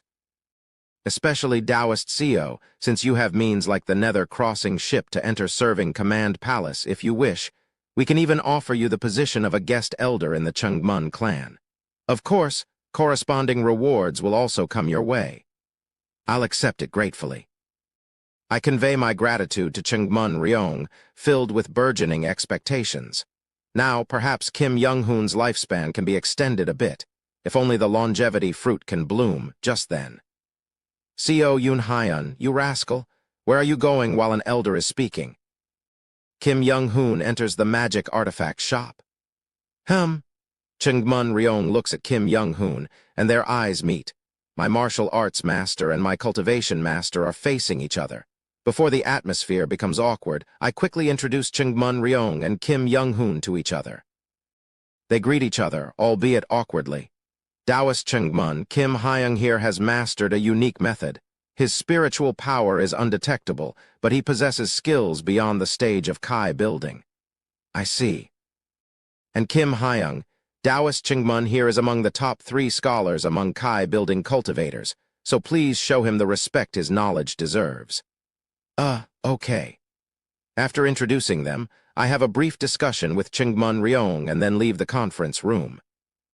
Chungmun Ryong also finishes discussing with Buck Hyung-hwa and leaves the room. Have you been well? I had my fun, but... Chungmun Ryong looks at me and asks, Taoist CEO, have you married Cultivator Buck? Pardon me. Just before entering the conference room, it seemed like Taoist CEO's traces of life were everywhere. It looks as though you were living here, so I wondered if you were married. That's... Before I could respond, Kim Young-hoon interjects with frustration. Don't even bother. Co Yoon Hyun here hasn't even properly dated Miss Buck yet. Just listen to this. This guy. Chungmun Ryong and Kim Young-hoon began a conversation about my relationship with Buck Hyung Hwa. A little while later, both of them looked at me, shaking their heads in frustration. Taoist Co, it's really unbearable. I've been curious since 10 years ago when you two would get engaged, and you're still not officially dating. That's what I'm saying, Chungmun Hyung. This frustrating guy. Back in our hometown, there was someone who liked him, but no matter how much she showed it. Enough, please. I cough and hurriedly escape into the conference room where Buck Hyung Hwa is still present. Miss Buck. Taoist Co, it's time for your practice today, isn't it? Yes, let's start right away. I join her in the workshop to make glass crafts. Recently, she's been teaching me the basics about magic artifacts. Once you're familiar with the terms I've taught, reading this compendium of artifact refinement I've compiled will definitely deepen your understanding of magic artifacts. I understand. I'll read it later. I followed her lead and made some glass crafts. After a while, she moves to another side of the workshop to adjust the formation artifacts brought by Chungmun Ryong. For a moment, the only sounds in the workshop were of us working on our respective tasks. After making a glass craft of a sword, I tried to create a white magnolia sculpture, which I know Buck Hyung Hwa likes, and showed her the glass magnolia. It doesn't look like a starfish, does it? At least it somewhat resembles a flower. Miss Buck. Yes, what is it? I apologize for the trouble caused by my inadequate skills. No, Taoist Co, the pieces you've made are also wonderful, aren't they? Wonderful. Compared to the magic artifacts you make, Miss Buck, what I make is just chunks of glass. She pauses her work on the magic artifacts and turns her attention to me. Taoist Co, you know what glass is made of, right? I'm aware. It's made from the sand around here. Correct. May I see it for a moment? She takes the glass flower, which resembles a starfish, and begins working on it again. Sand is just common stone fragments, but when the right person handles it, it becomes a glass craft. She continues. I've mentioned this before, haven't I? There's no waste in the world, just things that haven't found their fate or connection. Gradually, in her hands, the glass starfish I made started to take on the proper shape of a flower. That means if the right fate touches it, anything can become a beautiful craft. Right, Whoosh? She hands me a glass quince flower she just made. I wasn't sure what kind of flower you wanted to make, so I made a quince flower that suits Taoist Co.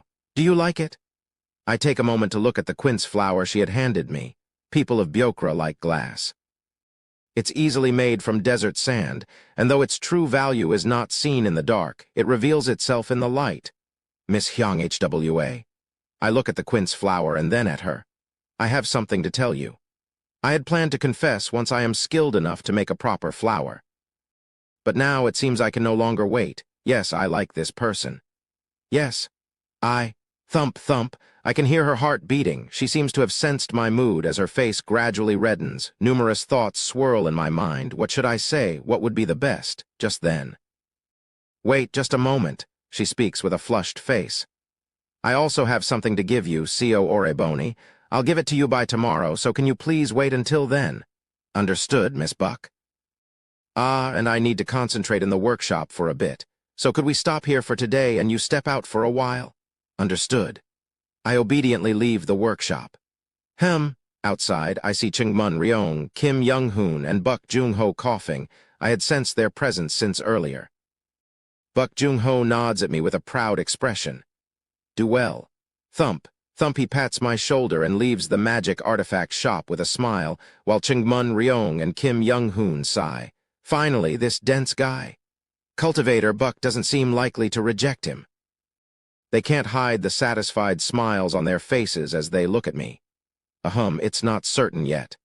Not certain? If you had eyes, you would have read the mood. Just pretend you don't know. I listen to Kim Young-hoon's nagging and Chungmun Ryong's advice and briefly step out of the magic artifact shop. It seems unlikely that I will get much sleep tonight. Buck Hyung Hwa sits inside the workshop with a flushed face. Miss Hyung Hwa. She covers her reddened face with her hands. Finally, Oreboni called me by my name.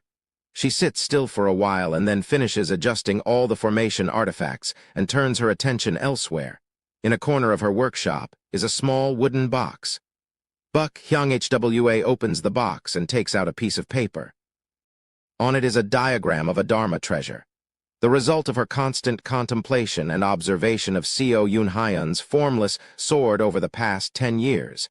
It's the nearly completed blueprint of his Dharma treasure. Let's finish it now. It's a Dharma treasure perfectly suited for Seo Yun-hyun. She recalls when she first heard Seo Yun-hyun's conditions for the Dharma treasure. I thought he was crazy. A magic artifact with such impossible conditions. Yet, she was driven by the challenge, which eventually turned into earnestness. She wanted to make a weapon genuinely for Seo Yun-hyun. The words Seo Yun-hyun was about to say to her today, she realized what they were by the atmosphere. But that's why she wanted to hear them tomorrow. It will be complete by then. Scratch, scratch. As she draws with her brush, the diagram receives additional strokes. Each stroke fills her mind with thoughts of Seo Yun-hyun. Soon, patterns appear on Buck Hyung-Hwa's face. Chi, and those patterns shine brightly.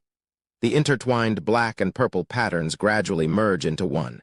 It is said that the extraordinary pattern law talent grows with strong emotions. Although she had worked hard until now, it is the strongest emotion she has ever felt that began to develop her talent. Buck Hyung-Hwa continues to draw the diagram, entranced, unaware that her 4 patterns are transforming into 3 patterns. As the 3 patterns emerge, her hand moves faster. She feels like she can grasp the ideal way to perfect the Dharma treasure. The Dharma treasure she had been contemplating and perfecting for 10 years is completed by her with even more perfection and novelty. She, with purple, gold, and pink patterns on her face, tirelessly details the structure of her gift to Seo Yun-hyun. And thus, the next day dawns. Chapter 109, Lotus 17. Like any other day in the desert, the sky is clear that day. Seo Yun-hyun, stop wandering around. I realize I have been aimlessly pacing in front of Cheonsik City upon hearing Kim Young-hoon's reprimand. Sorry, I'm just quite nervous. What's there to be nervous about? You're ridiculous, really. Tusk. I sigh deeply. Is this the right thing to do? Is it right to offer my affections to someone? I've told you before, haven't I? There's no waste in the world, just things that haven't found their fate or connection. That means if the right fate touches it, anything can become a beautiful craft. Right. I recalled her words. Being with you is so comforting. It's so peaceful and happy that sometimes it feels like a dream. I, who has always been abandoned by fate, realized through her words that the proper fate I had never reached was indeed with her. Even if swept away by time, even if the connection eventually fades. If the connection, the feelings, reach each other, can't they create something beautiful? Even if I have to return again someday and everything disappears. Her presence heals all the pain and wounds I have ever experienced. People live with wounds. For over 700 years, I have only lost connections. I will continue to lose them again, but people of Byokra like glass. It's easily made from desert sand, and though its true value is not seen in the dark, it reveals itself in the light. I am nothing more than dust, a grain of sand. But she is unequivocally my light. Therefore, in this life, even if only for a moment, I am determined to shine with her.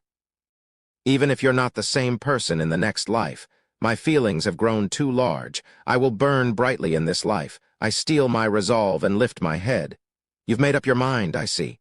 Kim Young-hoon smiles at me knowingly. Yes. Whoosh. Chungmun Ryong and Buck Jung-ho approach, each on their flying artifacts, landing in front of me at the gates of Cheonsik City. Taoist Seo, finally we'll see you and cultivator Buck live happily ever after. I thought I'd go mad with frustration, but is today the day it finally happens? I've been holding back from grabbing you by the collar and forcing an engagement with my daughter, but it seems there's finally some progress. Buck Jung-ho chuckles. Just do the wedding now. Oh, right, I'll prepare everything for the ceremony. There's no need for that. Don't you dare argue with your future father-in-law, he spoke sternly. Cultivator Chingmun Ryong, if Taoist Seo confesses to my daughter, take them to Yon's tomb. Let them make their eternal vow in front of her grave. I'll prepare everything for the wedding there. Ah, but... Go on, hurry. I try to protest, but Chingmun Ryong and Kim Young-hoon hold me back while Buk Jung-ho excitedly flies off to his wife's tomb. Ha ha, you poor thing. Just get married already. Is a wedding something to decide so hastily? As I look bewildered, Chingmun Ryong and Kim Young-hoon laugh heartily. Taoist Seo, we've seen you and Cultivator Buk together for 10 years, and it was obvious you like each other. Isn't it rather late to officially become a couple? But... What but?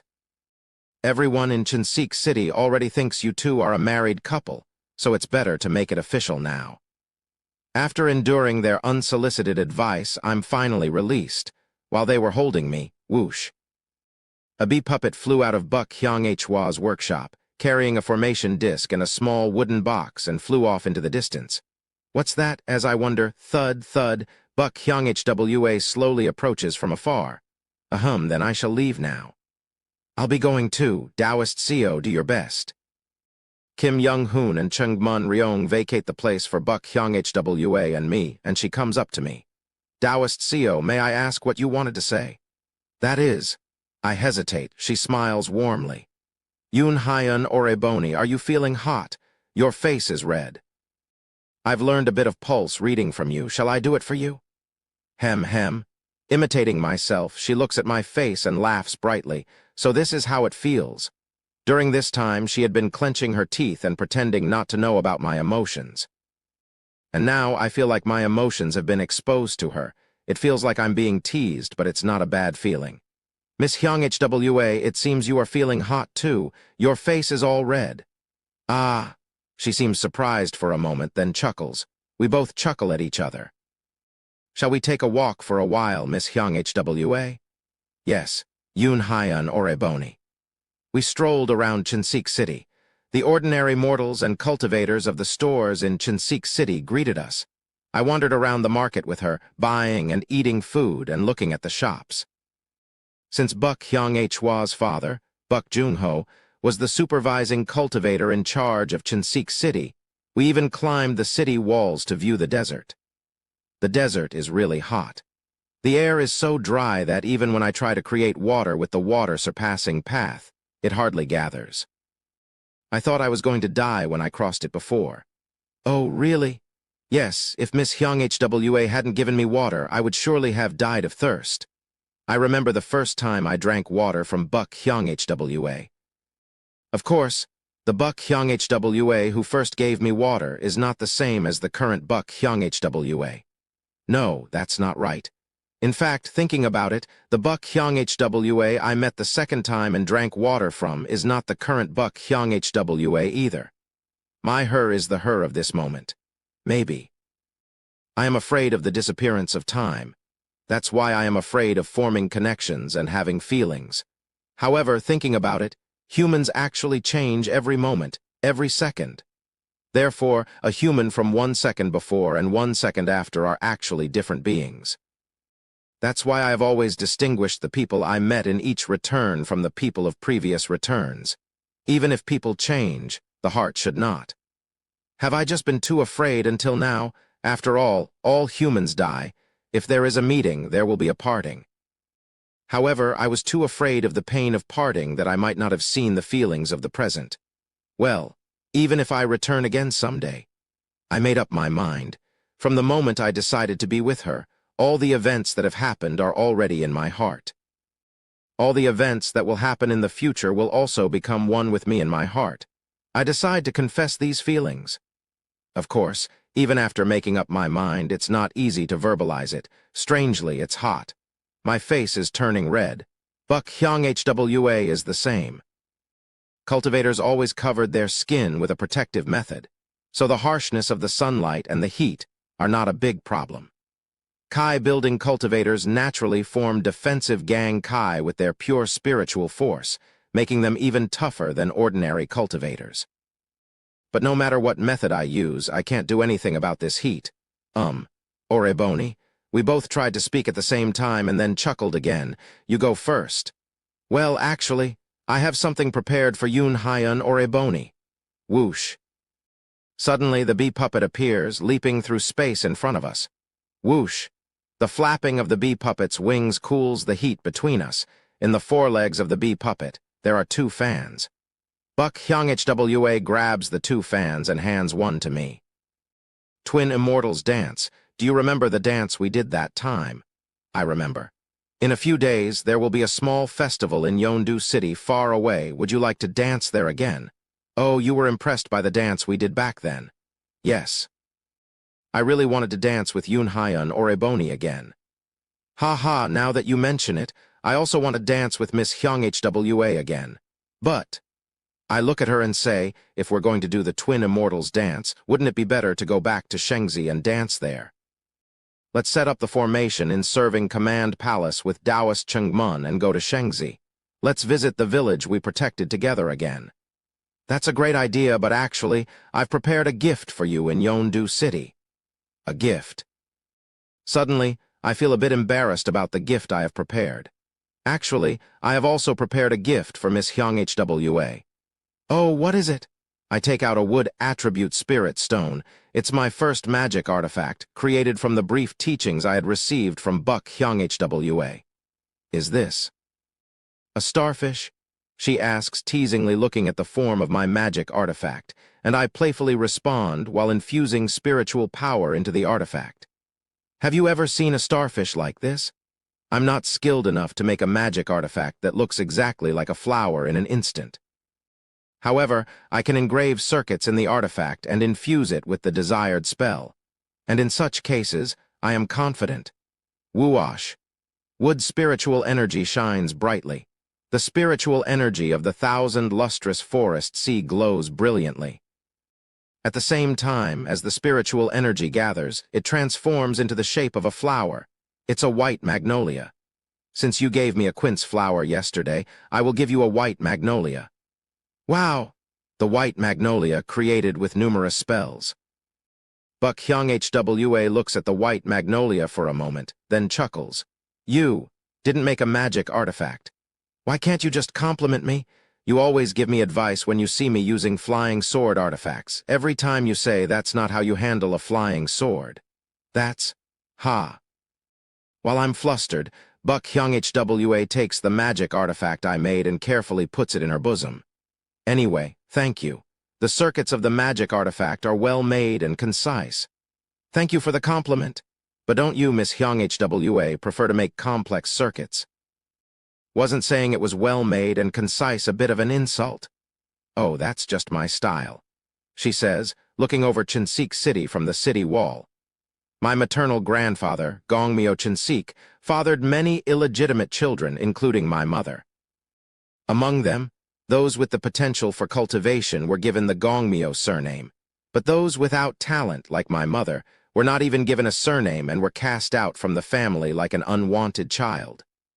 Her story continues. When he made magic artifacts, he used to make the circuits concise. It made them more versatile and much easier for the user. The complexity of the circuits I made so far might have been a kind of rebellion against my grandfather. Suddenly, she strokes the bee puppet and says, "But you know what? Yun Hyun or Ebony. After hearing from you, I successfully repaired the central circuit of this bee puppet. I thought the central circuit would be very complex, but it turned out to be surprisingly concise. The simplicity of those circuits caused changes, spreading into countless circuits and operating this puppet. Somehow, its operating principle seems similar to human emotions. I, too, had witnessed in 3 Flowers Gather at the summit how 7 emotions can create so many changes. Thanks to Oreboni, I have grown, and I've been able to free myself from my strange rebellion against my grandfather. She looks at me and smiles brightly. Thank you, Yun Hyun Oreboni. Me too. I smile back at her smile and confess. I receive so much comfort from Miss Hyung-hwa. Thanks to you, the many wounds I have acquired in life seem to heal, and the pains of life seem to be forgotten every time I meet you. Before I knew it, I had taken Buck Hyung-hwa's hand. In this moment, everything is going well. The day to obtain the longevity fruit is near. There's a high possibility of reaching the new realm, This connection can be finally realized. In this moment, I am deeply grateful. She closes her eyes. I can't explain it, but to me you are. I slowly move my face closer to hers. Oreboni. With her eyes closed, she asks in a trembling voice. I hold her hand with furrowed brows. Miss Hyung HWA. Yes, Oreboni. With a face full of expectation, she calls out to me with her eyes closed, but I tense all over, lift my face away from hers and ask, isn't there a smell of blood coming from somewhere? Translator notes. Fuck. Chapter 110. Lotus 18. Yes, at my words, Buk Hyung HWA also opens her eyes, sensing that something is off in the atmosphere. There's a sudden stench of blood in the air. I look up at the sky. Fate is ominously clouded. Using demon senses, I observe that the surrounding spiritual energy is also ominously vibrating. Miss Hyung HWA, it looks like the celestial energy is ominous. Please stay inside. Oreboni. After reading the celestial energy with me for a moment, she frowns. For now, I'll try to figure out what's happening. Instead of trying to dissuade her, I focus more intently on locating the source of the smell, and then I realize that the smell is emanating from the city itself. What? The entire city? I was bewildered when suddenly, whoosh. A strong wind starts blowing from the east, from the direction of the heaven-treading desert. My eyes widened. From the east of the heaven-treading desert, something like a red cloud is crawling up from beyond the horizon. Chills run down my spine. My skin starts to prickle. A thick, evil presence is approaching, and soon others gather on top of the city walls. Chungmun Ryong, Kim Young-hoon, Buk Jung-ho, and others. What is that? More importantly, the spiritual energy in the city is writhing strangely. Is cultivator Chungmun able to contact the Chungmun clan? Kim Young-hoon, with a vigilant expression, draws his saber, and Chungmun Ryong takes out a communication device to contact the Chungmun clan. Buk Jung-ho sends messages to the entire city administration, issuing orders. Rumble. Looking at the blood-red cloud rolling in from afar, I think of one being. Bloodwood practitioner Yuan Lai. Why is that person coming here? Although I have questions, it isn't the time for them. I ask Buk Jung-ho. The being coming here is Bloodwood practitioner Yuan Lai, a devil path cultivator who has surpassed core formation. He takes pleasure in devouring humans, so it's likely he's coming here for similar reasons.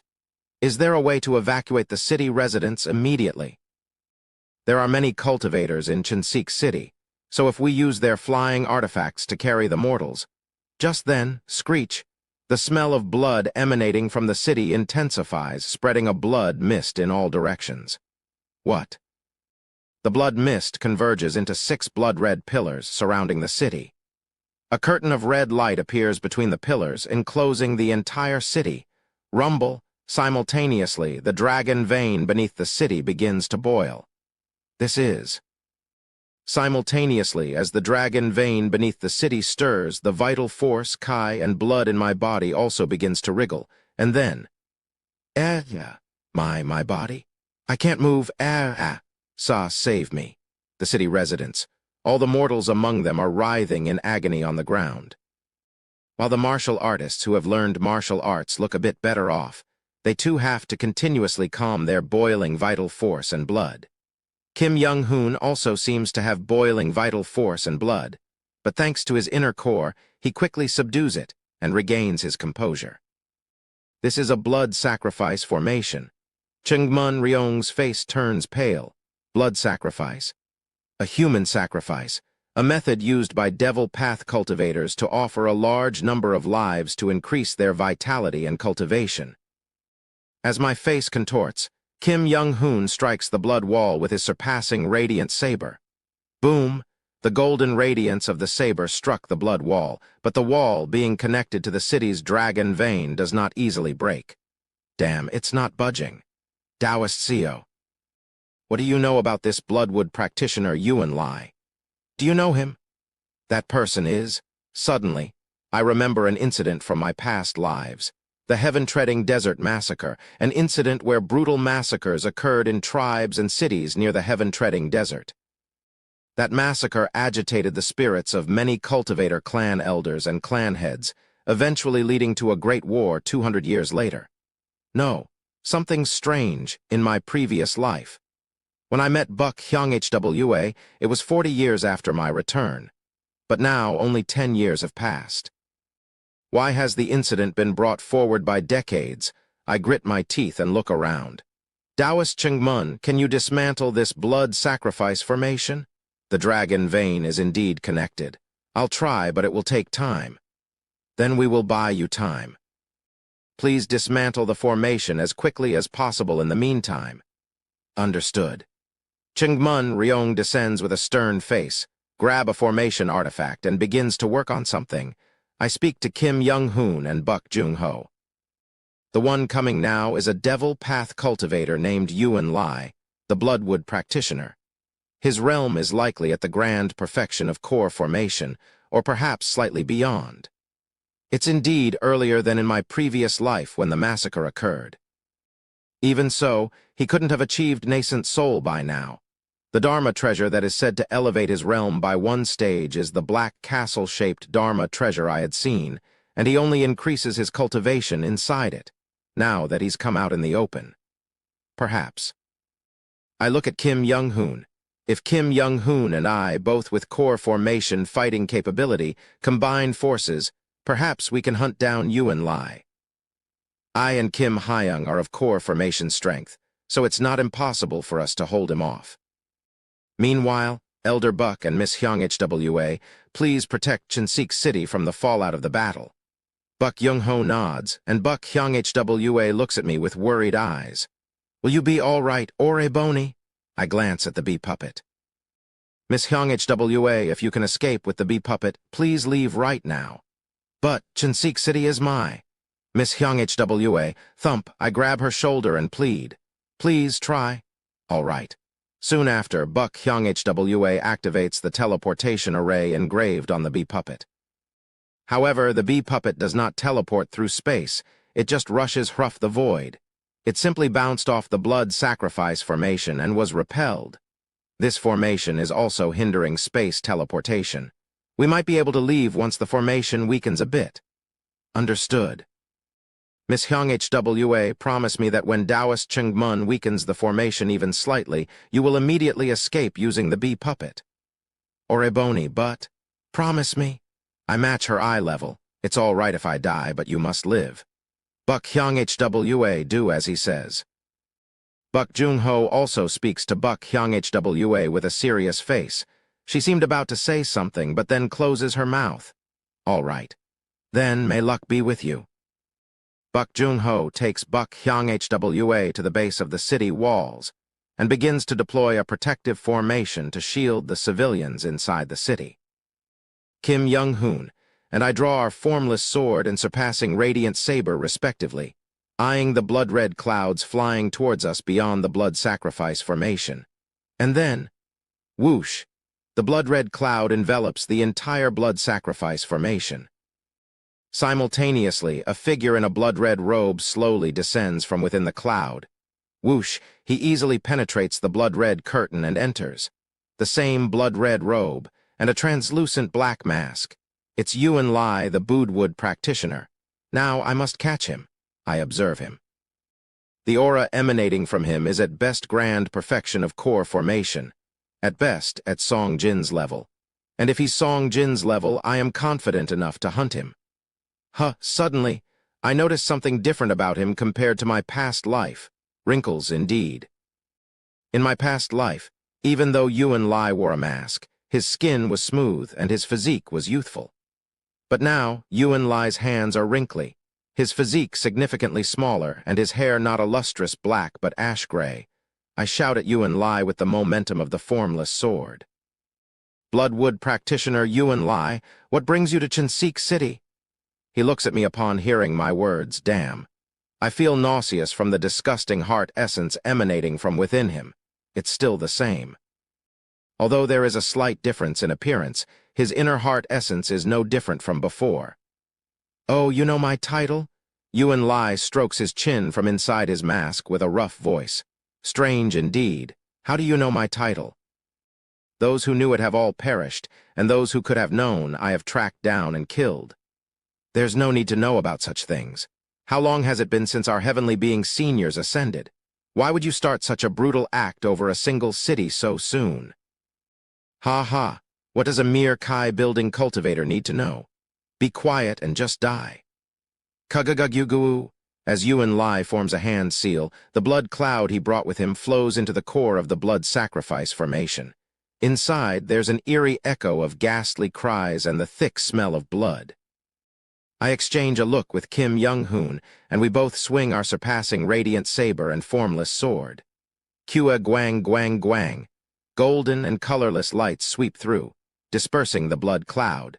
Surprised by our momentum, Yuan Lai looks down at us with a slightly startled expression. Ho, not Kai building, but core formation cultivators in hiding. Answer me. Even if it's you, do you think you can safely face both of us? Kim Young-hoon and I have both reached the core formation level in the path beyond the heavens. In my case, the combination of Kai building and path beyond the heavens have a synergistic effect, enabling me to exert the power of the highest level of core formation. Moreover, I have honed my formless sword for over 200 years in the path beyond the heavens. If Yuan Lai is only at this level, it wouldn't be impossible to hunt him down. All right. You're not just Kai building bugs, so you deserve an answer. He strokes his chin as he speaks. Chwak. Then he runs his hand over his nape, revealing a certain handprint. That is, 10 years ago, during the period when the Ascension Gate was open, and before all the heavenly being seniors ascended, I was attacked and almost killed by a heavenly being senior. Though I was spared thanks to the senior's change of heart, this curse he left on me continued to eat away at my body. The butterfly effect of Mad Lord's actions. The curse spread by the Mad Lord accelerated Yuan Lai's actions by decades. In the end, I realized that to lift this curse, I needed to regain my nascent soul cultivation, so I decided to collect my blood soul a bit earlier than planned. Blood soul? You know my name, but not that, huh?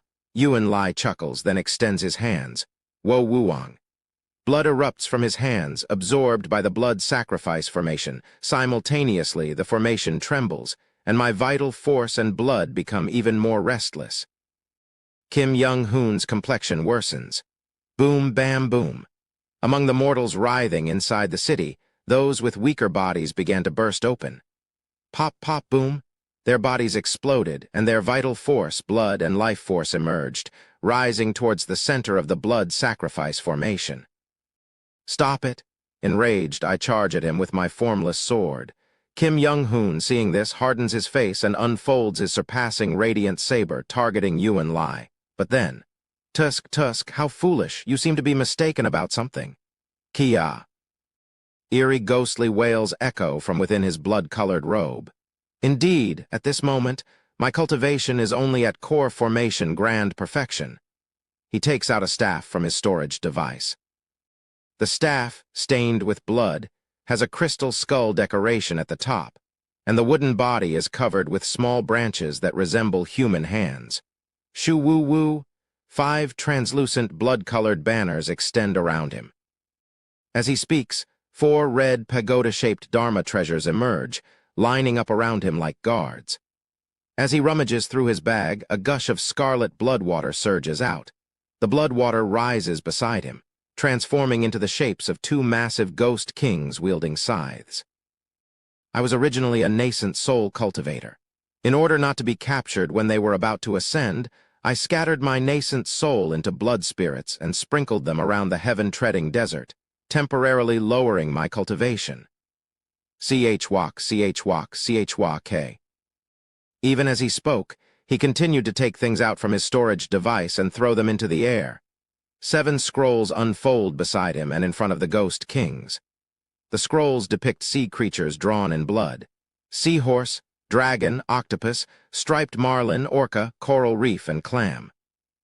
All the Dharma treasures and magic artifacts I've collected since reaching nascent soul, as well as the powers I've developed, are intact. Although my cultivation is only at core formation great perfection, do you think you can oppose me? Chwa. Finally, he spits out 17 bone daggers from his mouth. The handles of the daggers are carved with weeping skulls. Come at me, core formation trash. I'll grind your golden cores into my blood spirits. Ahahaha.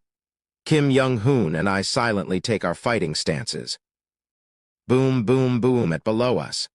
Buck Hyung-hwa and Buck Jung-ho, along with other cultivators, try to stop it, but the mortals' bodies continue to explode. Crack. No words were needed to start the fight. Severing mountain swordsmanship, first move, transcending peaks. The opening technique cuts across Yu and Lai horizontally, ki-ing. The red pagodas surrounding him connect, forming a red curtain. My formless sword is blocked by the curtain, and inside I see Yu and Lai forming a hand seal. Go, ki-ya. The two ghost kings made of blood water swing their sides at Kim Young-hoon. Block them, I'll break through. Yes. Kim Young-hoon gathers energy, and I step forward, unfolding my formless sword. Severing mountain swordsmanship. Joy of mountains and peaks, hundreds of trajectories crisscross, blocking the ghost king's scythes, and even engulfing their forms. Pat. A golden explosion is felt from behind. I dodge, and a dazzling ray of light shoots forward. Severing vein saber method, mountain wind, strikes the barrier surrounding Yu and Lai. Kwang. The barrier trembles and finally breaks. But inside the barrier, Yu and Lai calmly completes his hand seal. Release. Chwak, the scrolls unfold beside him. Sea creatures drawn in blood leap from their scrolls. These are the demon souls refined by my blood. See overwhelming light. Let's see how you handle them. Each one is at core formation. I stand beside Kim Young-hoon, gripping my formless sword. The energy from those demon souls are explosive, but they deplete quickly. I'll hold them off while you approach him. Be careful not to let your head touch the blood-colored banners around us. Understood. Severing mountain swordsmanship, landscape painting, I scatter my formless sword in all directions. Core formation level demon souls rush at me, radiating blood-colored brilliance. The octopus's tentacles trap me, and the striped marlin aims its sharp bill at me. The coral reef extends like spikes from the inside, pressuring me. Severing mountain swordsmanship, bouldered cliff, strange rock. My formless sword morphs into a mass with numerous bizarre changes, creating a defensive and offensive unity. The striped marlin is repelled by the rotation of my formless sword, and all the tentacles and branches of the octopus and coral reef are cut off. QO. The blood-colored orca charges at me with its mouth wide open. Severing mountain swordsmanship, dragon vein, flowing ridge. My formless sword rapidly rotates in my hand, strengthening and smoothly pierces into the mouth of the orca.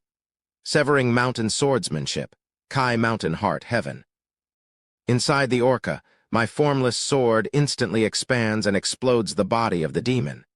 The remnants of the orca's soul is scattered in all directions, and in that gap, a blood-colored seahorse rushes at me, spewing bloody foam, bubbling. Watching the numerous bubbles, I slash through them all with my formless sword. But 3 bubbles that I failed to cut grow larger and fly at me, eventually merging into one and trapping me. Ugh. Kugagagugu. Suddenly my whole body feels heavy. It's hard to move, however. Severing mountain swordsmanship, Mountain Echoes Valley responds. Tying. My formless sword vibrates, shedding a sword cry. The self-generated vibration carrying its own aura of anticipation wildly swirls inside the bubble. Thanks to the trajectory of the severing mountain swordsmanship in my hand, my body is unharmed, not even a single scratch, and gradually, the bubble trembles and finally bursts pang. Severing mountain swordsmanship, deep mountain. I quickly dive towards the seahorse about to release more bubbles, slashing upwards with my formless sword. But, at that moment, Chwak, a blood-colored clam quickly wedges itself between me and the seahorse, tying. My formless sword fails to pierce the clam's shell, and the clam opens its mouth to swallow me. Severing mountain swordsmanship, 9 mountains, 8 seas. I rotate my formless sword over 90 times in place, then slice the clam in 8 directions. Chwak. The clam and the seahorse behind it are both cut into 16 pieces and scatters. Kugagugugu. Then, I see the blood dragon behind the seahorse and clam, gathering energy in its mouth. That is, remembering the dragon's breath that Ran had fired in dragon form, I raise my formless sword. A direct hit will be fatal, even for someone at the top of core formation. Flash, the blood-colored energy surges towards me, severing mountain swordsmanship, echoing valley. I capture the blood-colored beam with my formless sword and spin around, throwing it towards the distant battlefield where golden and blood-colored lights are clashing. The energy shot by the blood dragon flies towards Lai, and the 4 pagodas moving around him form another barrier. Quang. But the barrier shatters instantly under the blood dragon's breath, and the 4 pagodas lose their light in an instant. Kua Guang Guang Guan. The breath, weakened by the barrier, pours down on Kim Young-hoon and Lai. I rush towards the blood dragon, gathering strength and raise my formless sword. The blood dragon rides its massive body towards me, lunging with its horn, severing mountain swordsmanship, secluded valley. I divert and nullify its power with a twist, then slash upwards with my formless sword. Severing mountain swordsmanship, entering mountain. Walk. My formless sword splits the blood dragon in half, scattering it into pieces. Shu Wu Wu. Despite having scattered all 7 demon souls, they start to slowly reassemble in the air, hinting at regeneration. Thankfully, they regenerate slowly. Severing mountain swordsmanship, layered mountains. Chua-cha-cha-cha. My formless sword extends in all directions like thorns, scattering the regenerating demon souls again. I then kick off towards the battlefield of clashing gold and red. Kugagugu. A storm of blood presses against the golden radiance. Lai, using the flying escape technique, matches Kim Young-hoon's speed, launching 17 dagger dharma treasures at him. Occasionally, his 5 elements blood curse banners would fly at Kim Young-hoon, distracting him. The 2 ghost kings formed from the blood river looked to have regenerated, pressuring Kim Young-hoon from both sides, while Lai bombards him with numerous spells. Kim Young-hoon shouts upon seeing me join. Be careful of his spells with that staff. Every time a spell from that staff touches you, it absorbs vital force and blood, and he recovers his energy. Kim Young-hoon's complexion is paler than before, probably having had his vital force sucked a few times by Lai. Understood. Kim Hyung, deal with the demon kings and bone daggers. I'll target his main body. I stand in front of Kim Young-hoon, who targets the bone daggers with 17 mountain wind thrusts, then pulls in the ghosts kings to pressure them. Quite capable, you two. It would have been more interesting if I brought my special jiangshis. Lai chuckles, forming a hand seal. His crystal skull staff's mouth opens. Blood clouds forming blood hands spew out from the crystal skull by the hundreds and thousands, rushing at me. If they touch me, they'll drain vital force and blood, and Lai will recover. Then I just need to make sure none can touch me. Quang, severing mountain swordsmanship, bloudered cliff. The formless sword rotates around me, forming offensive and defensive unity. Quang Quang Kuaang, I spin my formless sword, repelling all the blood hands and charge at Lai. HMPH, Kuu. A red pagoda strikes down on me from the sky. Though it's for defensive methods, it looks like it can also be used offensively. Tung. I divert the pagoda's power to my side with secluded valley and continue to charge at Lai. He relentlessly bombards me with spells. A tidal wave of blood crashes down, and blood branches stretch in all directions. Several blood rays target me and blood moths rush at me. I repel every single spell, gradually approaching Lai, stronger than Song Jin. Though Song Jin is said to be a remnant soul of a heavenly being cultivator, he had to constantly resist the underworld's pull by relying on the ghostly energy of the nether crossing ship without a physical body or dharma treasures. Lai, showing his full strength at the peak of core formation and using numerous dharma treasures, is incomparable, but together with Kim Young-hoon we can definitely catch him. Pang, boom. Kim Young-hoon bursts the blood-formed ghost kings behind me and shakes off Lai's dharma treasures coming to join me. I plunge into Yuan Lai's embrace and our eyes meet. Farewell. And then, Kwak Yuan Lai holds a translucent blood-colored banner in his hand. You're caught, Kwak. He thrusts the blood-colored banner into my head. Twitch. I stop in my tracks. I summon more than just 5 elements blood curse banners. The previous 5 blood-colored banners have been chasing Kim Young-hoon. As Yuan Lai forms a hand seal, several more blood-colored banners begin to rise around him. If the source of the 5 elements blood curse banner is properly placed in the upper dantian, I can summon as many as I want. Haha, performing so well before me, you too will be useful as my blood slaves. Chwak, I swing my formless sword at the chattering Yuan Lai. Yuan Lai, with his upper body severed, looks at me bewilderedly. How? About that 5 elements blood curse banner, I smirk, lifting my formless sword. It seems it doesn't work on someone who has mastered the same curse. How did you? Chwak, I slice his upper body into thousands of pieces and kick away the remaining lower half. The 5 elements blood curse banner he just planted was absorbed by the 5 elements blood curse banner I refined with the 1 emotion method. Because of that, the refining rate of my 5 elements blood curse banner, which was 99%, dropped to around 95%, but it doesn't really matter. Is it over already? If he hadn't used the 5 elements blood curse banner just now, it would have been dangerous, but anyway, I finished him. That's a relief then. You seem like experienced fighters, but do you lack experience in battling core formation cultivators? I shiver and look back. Yuan Lai's lower half, despite the absence of the upper half, is still floating in the air.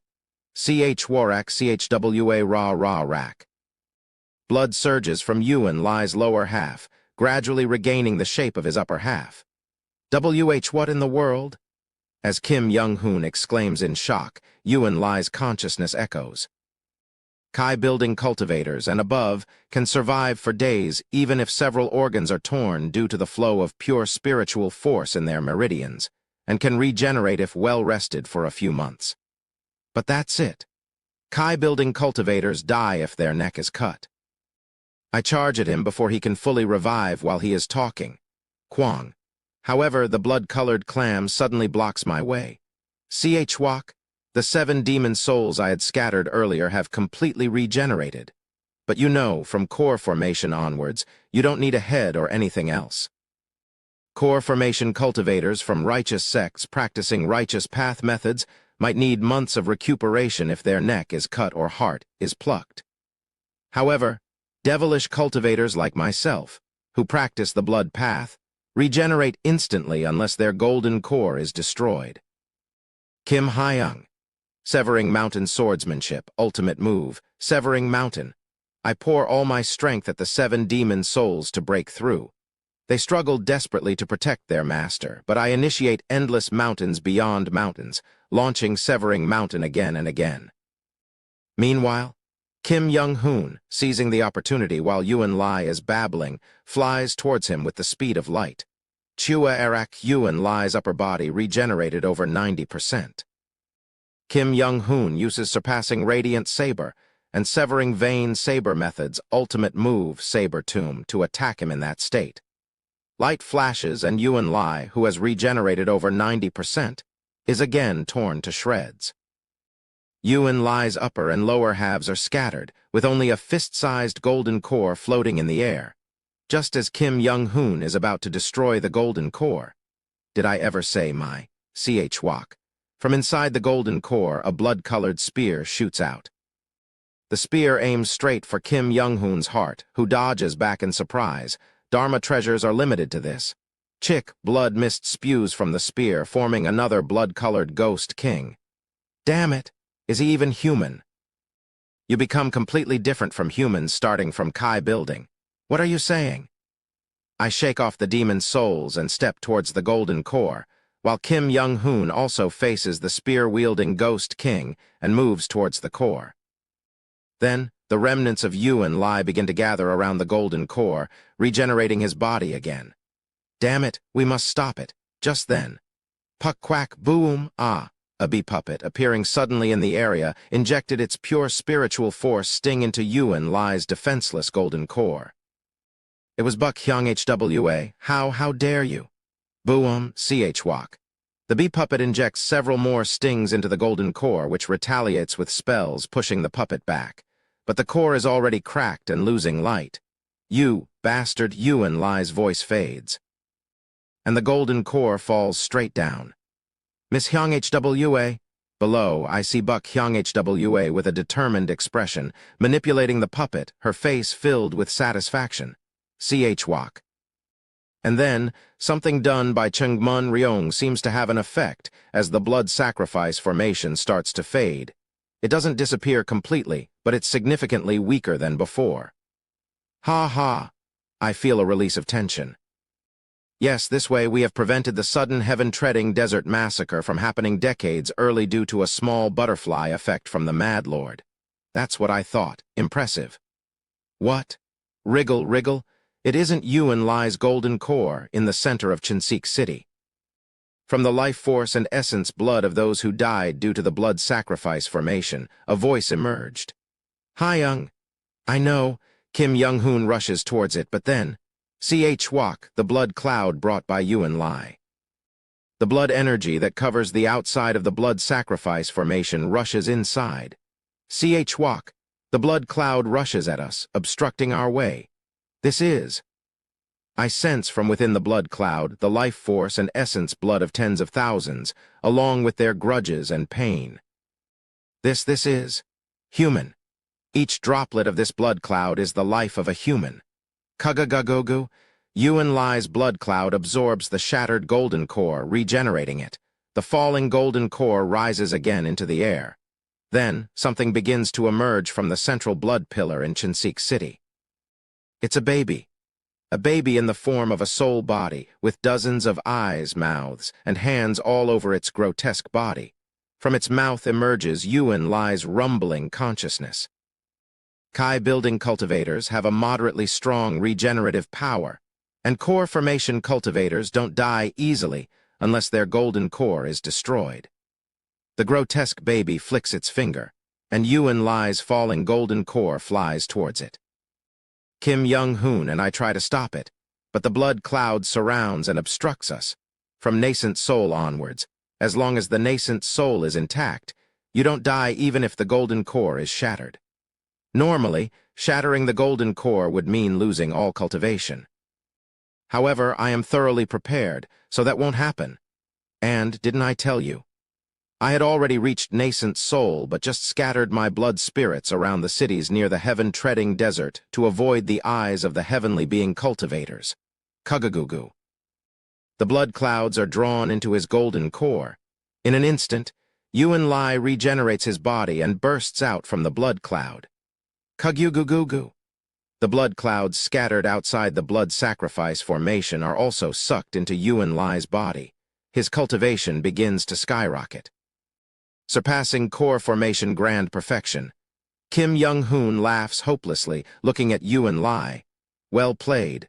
Golden light over there. I'll refine you into my blood slave. And you, I don't know how you did it. But since you learned the 5 elements blood curse banner, mental restraints won't work on you. You'll just have to die. Yuan Lai, having absorbed all the blood clouds, exudes the power of an early nascent soul cultivator. Your city is not the first I visited. Instead, I first gathered all my blood spirits I had left in the northern grasslands, absorbed the nourishment there, and then came here to play for a while. It seems you were quite spirited. Anyway, it was impressive. Farewell, Woowash. The next moment, Yuan Lai emits a burst of blood-colored radiance. Chapter 111, Lotus 19. When I open my eyes again, the surroundings have turned into a sea of blood. The only survivors are cultivators. The entire Chinsik City has crumbled, and all the mortals left nothing but white bones behind, their life forces rising into the sky and converging in the void. The area is filled with their blood. At least the cultivators seem unharmed, but the weaker Kai refining cultivators begin to vomit blood and their danchans burst open, spewing out spiritual power and life force into the sky. Stop! It! Cough, cough, I vomit blood and stand up. My whole body is aching. Looking around, Kim Young-hoon is spewing more blood than me, barely managing to stand. Didn't I tell you? To stop. Despite my shouts and swinging my formless sword, the pure spiritual force and gang Kai from my inner core are nearly depleted, causing the formless sword to disperse in the air. Yuan Lai continues to activate the blood sacrifice formation without paying any attention to me, absorbing the life force of numerous mortals and the spiritual power and life force of cultivators into his blood spirit. Cough, cough. I continue to vomit blood. What about the others? Affected by the formation, even Kai-building cultivators like Buk Jung-ho, Buk Hyung-hwa, and the Chungmun Ryong are staggering out from the rubble in the distance, also drenched in blood. We gather in one place. Is this the end? Nascent soul cultivator. Haha, there's no way we can beat that. Buk Jung-ho and Chungmun Ryong look up at Yuan Lai in the sky with a look of despair. I grit my teeth. If I risk my life, maybe it's possible. Severing mountain swordsmanship's final move, foolish old man moves mountains. Maybe I can at least injure that nascent soul monster? All right, I'll risk my life too. Kim Young-hoon, wiping the blood from his mouth, speaks with a haggard face. His hands tremble as he touches his abdomen. There are several holes in his stomach. It's impossible for him, who's not a Kai-building cultivator, to survive such injuries. I'm already a dead man. I'll hit that damned guy at least once before I die. If Yoon Hyun and I risk our lives, surely. Just then, suddenly, Kim Young-hoon locks eyes with Buk Hyung-hwa. Buk Hyung-hwa seemed to mutter something. It looked like telepathy. After hearing her telepathy, Kim Young-hoon looks surprised. What did she say? I try to read her lips, but the blood flowing from my head obscures my vision, and I fail to read properly. Kim Young-hoon shakes his head with a bitter expression, and Buk Hyung-hwa nods. What conversation? That's when it happens. Buk Hyung-hwa forms a hand seal. Whoosh! The bee puppet flies from the rubble towards us. Clank, clank! The bee puppet, damaged by the earlier impact, moves awkwardly. Vroosh! As she forms another seal, a protective formation unfolds around us. Judging by the soundproofing spell, it looks intended to prevent Yuan Lai from overhearing our conversation. Yuan Lai glances at us for a moment, but focuses back on the blood sacrifice formation without much care. He probably thinks of our efforts as the last struggle of insects. Thanks to Senior Chungmun weakening the formation, this puppet can perform space teleportation once. My eyes widen. Miss Hyung-hwa, this is truly fortunate news. Hurry! Hurry, get on it and escape. Yes, she must have set the spatial coordinates for the bee puppet to the neighboring Yeondu city. If she goes to the neighboring city, it will be hard for Yuan Lai to follow.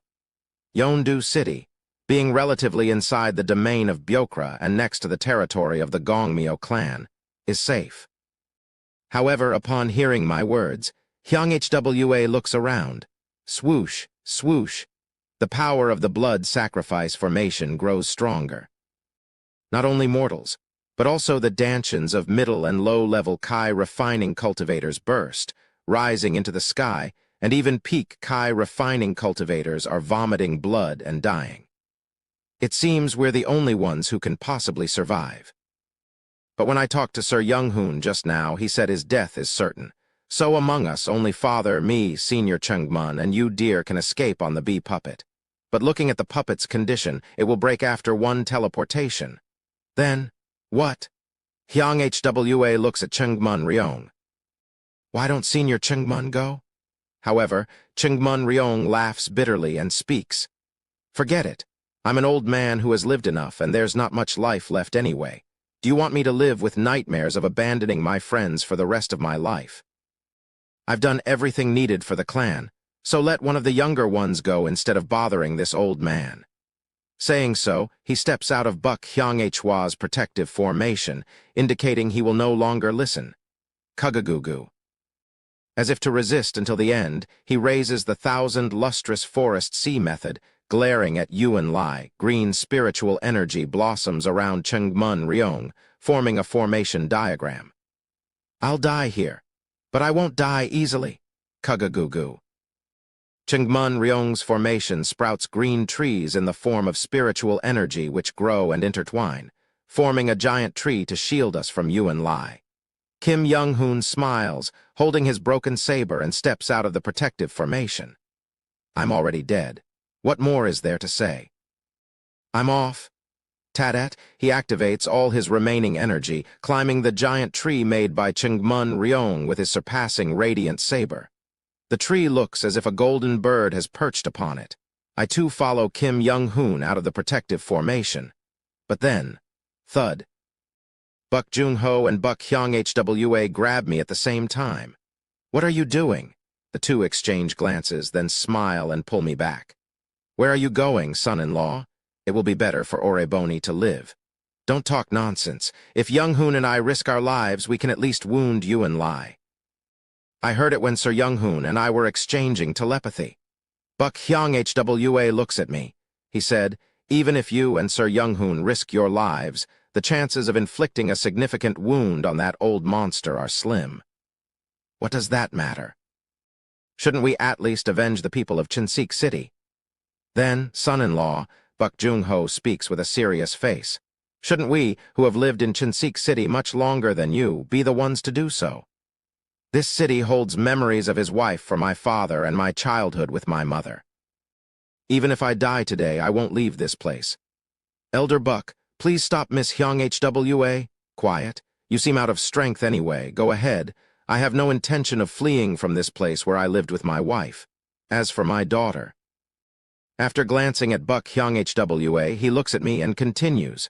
She has decided to save you. Kwak Buk Jung-ho's spell firmly grasps my body. I try to break his spell with my formless sword, but it's difficult to resist with my depleted strength. Vroom, stay alive. The bee puppet grabs me and I cough blood looking at them. No, don't do this. Miss Hyung-hwa, I actually... Kua Ak Buk Hyung-hwa comes close, hugs me, and places her mother's jade norigi in my pocket. Thank you for everything, and I've prepared a gift for you at the destination. Ah. Buong, I try with all my might to break Buk Jung-ho's binding and switch places with Buk Hyung-hwa. I can die. Even if I die, I then, Buk Hyung-hwa forms a hand seal. Farewell, dear. F whoosh. The protective formation releases, and the bee puppet swiftly ascends into the sky. In the distance, Yuan Lai is startled and forms a hand seal. Chingmun Ryong's giant tree and Kim Young-hoon's surpassing radiant saber are engulfed in the bloody tide. Buk Jung-ho uses a white tiger-shaped magic artifact, and Buk Hyung-hwa also starts countering with numerous magic artifacts from her storage device. Kim Young-hoon begins using Foolish Old Man Moves Mountains, and the remaining Kai-building cultivators burn their lives as a last resort. The last scene I see is Buk Hyung-hwa looking back at me. The bee puppet breaks through the void. F whoosh, PSA. Ah, boom, I fall in front of Yeondu City in Byokra, the bee puppet shattered into pieces mid-teleportation. Kyug KRG. Bleeding, I staunch my wounds and immediately begin circulating my internal energy, pouring it into my inner core. Kugagugu? My inner core absorbs the energy, rapidly filling with power. Trembling, I reach into the storage pouch Buk Hyung-hwa had given me and pull out a few spirit stones. Wooum. I absorb the spirit stone's energy, rapidly recovering more spiritual energy. After a while, my strength somewhat recovers. Realizing I can generate a few gang spheres, I immediately stand up. I have to go. I have to return to Chinsik City. Just then. Kugagugu. As I move, the sand rises, revealing a hidden formation. This is... In the center of the formation, something shines and rises up. It's a small wooden box. Remembering Buk Hyung-hwa's gift, I quickly pocket the box and dash madly towards Chinsik City. Please, please. Yeondu City quickly recedes behind me and the scenery rushes by. I run forward frantically, frothing at my mouth. Please.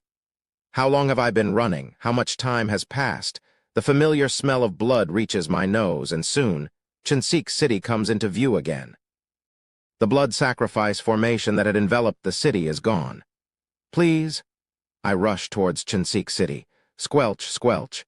Chinsik City is a sea of blood, bodies are scattered everywhere, and I, trembling, begin searching through the city. Then, beyond the rubble of a collapsed building, I find the ones I am looking for. Ah. Kim Young-hoon's body is neatly laid out in 8 segments. Chungmun Ryong lays dead with bloodwood sprouting all over his body. Buk Jung-ho is dead with his neck missing and a hole in his dantian. And Buk Hyung-hwa? She's alive. In a dazed state, I scramble through the debris towards her. She's breathing, but her lower body is gone. From where her dantian used to be, everything below has completely vanished. Hyung-hwa. Half out of my mind, I rush to her. Just wait. I'll find your lower body. Babbling nonsense, I grab her hand. She's barely breathing, thanks to the little pure spiritual force left in her meridians. I press her acupoints to ease her pain and squeeze Gang Kai out of my body into hers. Why you can live, if we find your lower body. Then she looks at me. My dantian was torn out. How can you speak of survival? Her voice is cold. Cultivator Co. Hyung-hwa, don't give up. I'll save you. Cultivator Co, she speaks coldly. Don't delude yourself, I'm dying now. Oddly, she seems more rational than ever, even in the face of death. Listen to my last wish. No, what last wish? You're not going to die. Cultivator Co, you are a foolish person. Yes. Regrettably, I plan to use your influence to raise my standing in the clan and avenge my mother against Elder Gongmyo Chinsik. I guess you thought we had real feelings. My father encouraged you, making you believe something was there. It was all prearranged with my father to lure you to me. It's liberating to confess now that I'm dying. From the moment I saw your power, I planned to seduce you into a political marriage. I thought you were just an exceptional Kai-building cultivator, but to have core formation strength. I told my father, and immediately, tears well up in my eyes. Miss Hyung-hwa. Why are you so cold? Why call our time together a lie? Why sound so cold? Yet, your intent, is it really directed at me? Hyung-hwa's intent, even facing death, is not tinged with fear. Her intent is a clear pink, covering only me. Through Hyung-hwa's intent, her heart speaks to me. You're too naive for a Kai-building cultivator, Cultivator Co. I don't want to be a burden to you in the future. Since you came, at least listen to my last wish. So please forgive me for speaking like this. Bury my father next to my mother's grave and me under my workshop. If possible, gather the remains of Chinsik City's people. I'm leaving now, but I wish you'd forget me and live a new life. You can take the remaining artifacts from my workshop. Think of it as compensation for gathering the remains. I wish I could have given you more. Anyway, sorry for using you. I didn't have feelings for you, but you were a great tool to keep the pests away. I'm sorry for saying this. But by saying this, I hope you forget me and find happiness with someone new. Why are you crying? Don't cry. There was much I disliked about you. Couldn't even make artifacts. There was so much I wanted to do with you. Clumsy hands, poor mind, sometimes arrogant towards the weaker. As clumsy as you are warm, as simple-minded as you are gentle, as arrogant as you are caring. Oddly emotional for no reason. Stop your blubbering. I hate men who are unmanly. I'm sorry for leaving first. Don't cry. Now, I can meet my mother. In front of my mother, I wanted to pledge myself to you. Her pink intent turns into a flower enveloping me. Well, farewell. Cultivator Co, I wish to be with you again. Co Oreboni. Drip, drop. I can't see through my tears. Her pink intent obscures my entire vision. Then her intent begins to fade. Her body grows cold. As Hyung-hwa's intent scatters, her breathing ceases. Wiping my tears, I see her soul ascend to the heavens. I try to grab her, but my hands just pass through. Her soul flies into the void and disperses. I watch, hollow-eyed. Around me, pink intent still swirls. Not Hyung-hwa's, but mine. Soon my pink intent turns blood red. Like the blood flooding Chinsik City, my intent turns red, filling the surroundings. Holding Hyung-hwa's lifeless hand, I speak with a trembling voice. Wait, just a moment. Drip, drop. Somehow the color of my tears are black. No, it's not the tears that are black from my eyes, mouth, nose, ears, from the 7 orifices. No, from every pore of my body. Black curses from the yin soul ghost incantation seep out. The creator of the Ainz Soul Ghost incantation is said to have handled 108 curses simultaneously. Shhhhhhei. But the number of curses emanating from my body has already far surpassed 108. Whoosh. As I inhale, the curses crumble into spiritual energy and flow into my body.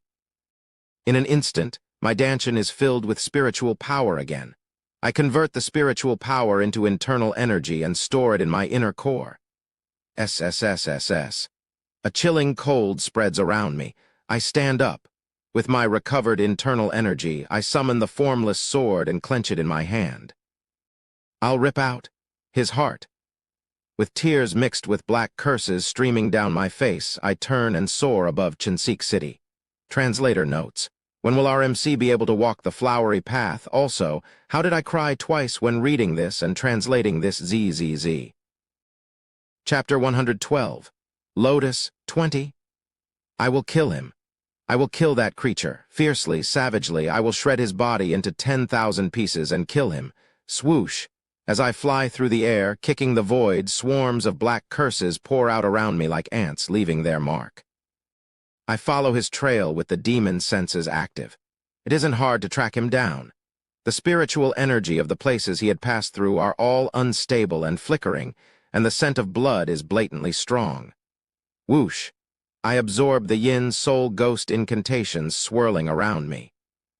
I turn them into spiritual power, converting that spiritual power into internal energy for my formless sword, and then accelerate the formless sword even further. Boom. The sound of breaking air rumbles, and the impact of me rushing through the void causes the surrounding sand to scatter and turn into a sandstorm. With bloodshot eyes, I run towards an area with a strong scent of blood. It's a desert tribe located south of Chinseek City. This tribe, too, has turned into a sea of blood. Yuan Lai is continuing his blood sacrifice, gradually regaining his nascent soul cultivation, and his speed is starting to increase. I won't be able to catch up at this rate. He is likely to keep getting faster. What should I do? As I ponder, a brown flying Dharma treasure zooms towards me. Boom! I block the Dharma treasure with my formless sword and glare at the person who shot it. You. Is it you? Are you the one who massacred this tribe under the Gongmyo clan? He looks to be an elder of the core formation stage of the Gongmyo clan. His face bloodshot, beholds the massacred tribe and shouts at me. You, answer me. I swing my formless sword without a word. Kugagugu. Although weaker than when I was fully prepared for facing Yuan Lai, I'm still a formidable core formation level force. The elder of the Gongmyo clan is startled by my power and withdraws his Dharma treasure, glaring at me. I look at him with empty eyes. If you saw what just happened, you would know. The energy of the blood sacrifice in this city and the energy of my strike are completely different. I am also chasing the monster responsible for this. This creature killed all my dear ones. But, there's no proof that you're not involved in this. Do you know how precious these resources are? Compensate immediately. Kuang, I send another formless sword attack towards the annoying elder of the Gongmyo clan. A small valley forms right next to him. Noisy, shut up, before I kill you. Swoosh. Every time I open my mouth, hundreds of curses gush out, filling my surroundings. The curse spells are countless, filling the area around me, appearing akin to black mist surrounding me. Ugh, how can I trust the words of a devilish cultivator like you who practices such devilish arts? This is not a devilish art.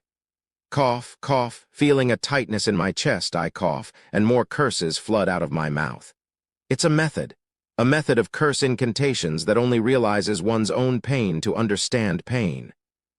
Yes, a method that sacrifices no one, a method that doesn't need to sacrifice anyone. This is not a devilish art. I didn't sacrifice anyone. I scream, clutching my head. Hack, hack, black curses continue to cascade every time my mouth opens. But why? Why are they taking them from me? Why? I cry, black tears mixed with curses, holding my head, emitting a black mist of curse spells from my whole body. Why? It's then that the elder of the Gongmyo clan, who has been watching me go mad, flinches. Flash. From far away in the direction of Chinsik City, a blue light flashes and someone flies over. Who? Who killed Ryong? Who?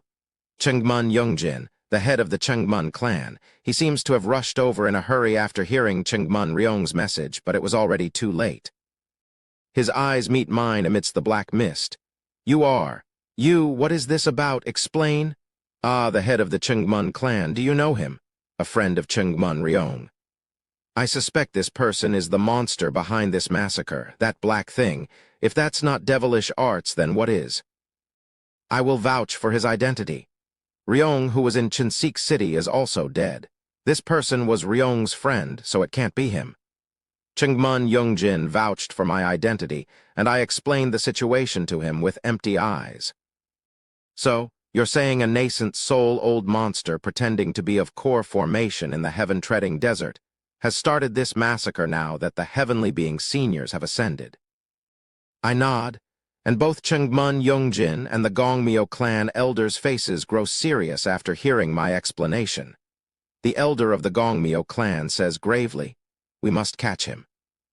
If what this person says is true, then this Yuan Lai, the nascent soul-old monster, is not only regaining his power by collecting his blood spirit but also absorbing the lives of each city, becoming stronger than his original cultivation. Now is the weakest he will be. We must catch and kill him. But Chengmun Yongjin looks unwell. What do you intend to do? That nascent soul-old monster is gradually regaining his nascent soul strength and becoming faster and stronger, while we can barely match up, let alone catch him. The elder of the Gongmyo clan takes out a communication device. I will contact the elders and clan head. You too, contact the elders of the Chengmun clan and gather the core formation cultivators. If that Yuan Lai went to the northern grasslands as well, the core formation cultivators of those tribes must be urgently chasing him by now, he declares. We must immediately gather all the core formation cultivators of the continent and kill that nascent soul-old monster. The two core formation cultivators sent messages to their clans. You have any idea how that Yuan Lai, the nascent soul cultivator, might move? I shake my head. I can follow the traces, but his speed is increasing, widening the gap. Then I remember the location of the castle where Yuan Lai resided. I don't know where the old monster will go, but I know where he will return. What? Really? I recall the black castle I had seen and the corresponding location, and share this information with them. Yes, then let's inform the elders of the clan and the head of the Byok clan. The whole continent should know that a nascent soul-old monster has started his rampage.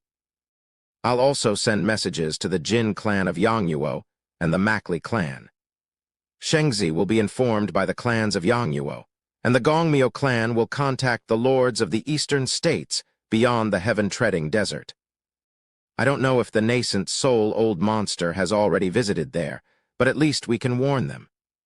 The Chengmun clan will also get in contact with the chiefs of the northern grasslands.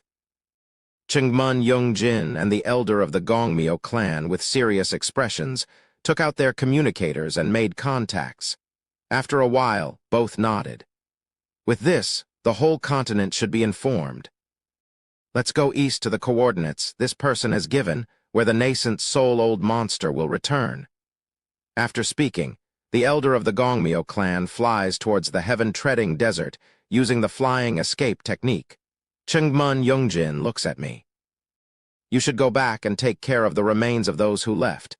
You were a friend of Ryong and his remains too. Let's go together.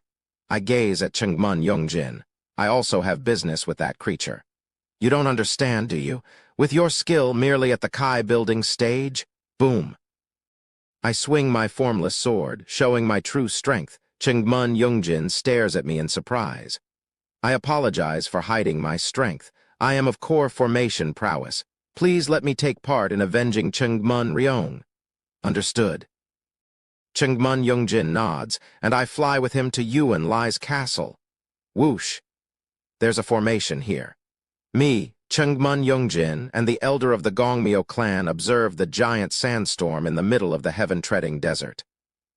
Seeing this formation, it's likely that within is the residence of the nascent soul-old monster. I don't know much about formations. Both look a bit perplexed, and I silently step forward to start analyzing the formation. Ah, do you know how to handle formations? It's fortunate indeed. After all, you did research formations with Ryong. Thinking of Chungmun Ryong, Chungmun Yongjin clenches his fists tightly. Days pass. Boom! In the middle of the heaven-treading desert. Here, core formation cultivators began to gather. Core formation cultivators from the northern grasslands, dressed in the attire of their tribes. Core formation cultivators from beyond the eastern direction of the heaven-treading desert, ruling as lords. The three clans of Byokra. Chungmun Yongjin, head of the Chungmun clan and his 6 core formation elders. Head of the Gongmyo clan, Gongmyo Ryong and his 6 core formation elders. Head of the Byok clan, Byok Chungi and his 5 core formation elders. The 2 clans of Yangyuo. Head of the Makli clan, Makli Hwangchen and his 7 elders. Head of the Jin clan, Jin Yowun and his 5 elders. The 7 clans of Shengzi. Head of the Jinlu clan, Jinlu Yonchen and her 8 elders. Head of the Ha clan, Ha Ryon. Head of the Geo clan, Geo Bakwan. Head of the Jun clan, Jun Jiyol. Head of the Yoljian clan, Yoljian Rai. Head of the Ori clan, Ori Chenryong. Head of the Jian clan, Jian Chilseon. 49 core formation cultivators from the western 3 countries of the heaven-treading desert. 43 core formation cultivators from the northern grasslands of the heaven-treading desert. 54 core formation cultivators from the eastern states of the heaven-treading desert. And 3 rare core formation loose cultivators. Over 100 core formation cultivators densely surround the formation. One of the tribal chiefs from the northern grasslands shouts angrily, "This is outrageous. We can't even count how many tribes that nascent soul old monster has massacred. Our Byokra as well. That nascent soul old monster has committed massacres in dozens of cities. We can't let such a devil roam free." He hid his cultivation waiting for the heavenly being seniors to ascend. Nobody knows what vile intentions that old monster harbors. We can't let that nascent soul old monster roam free. Many core formation cultivators outside the formation are seething with anger, and a few formation masters among them began to dismantle the sandstorm formation with my help. We must wait here for that old monster ambush and kill him. Among them, one of the 3 core formation hermits, an old man wearing a bamboo hat and gray robes, raises his voice angrily. "He killed my great-grandson. I will kill him.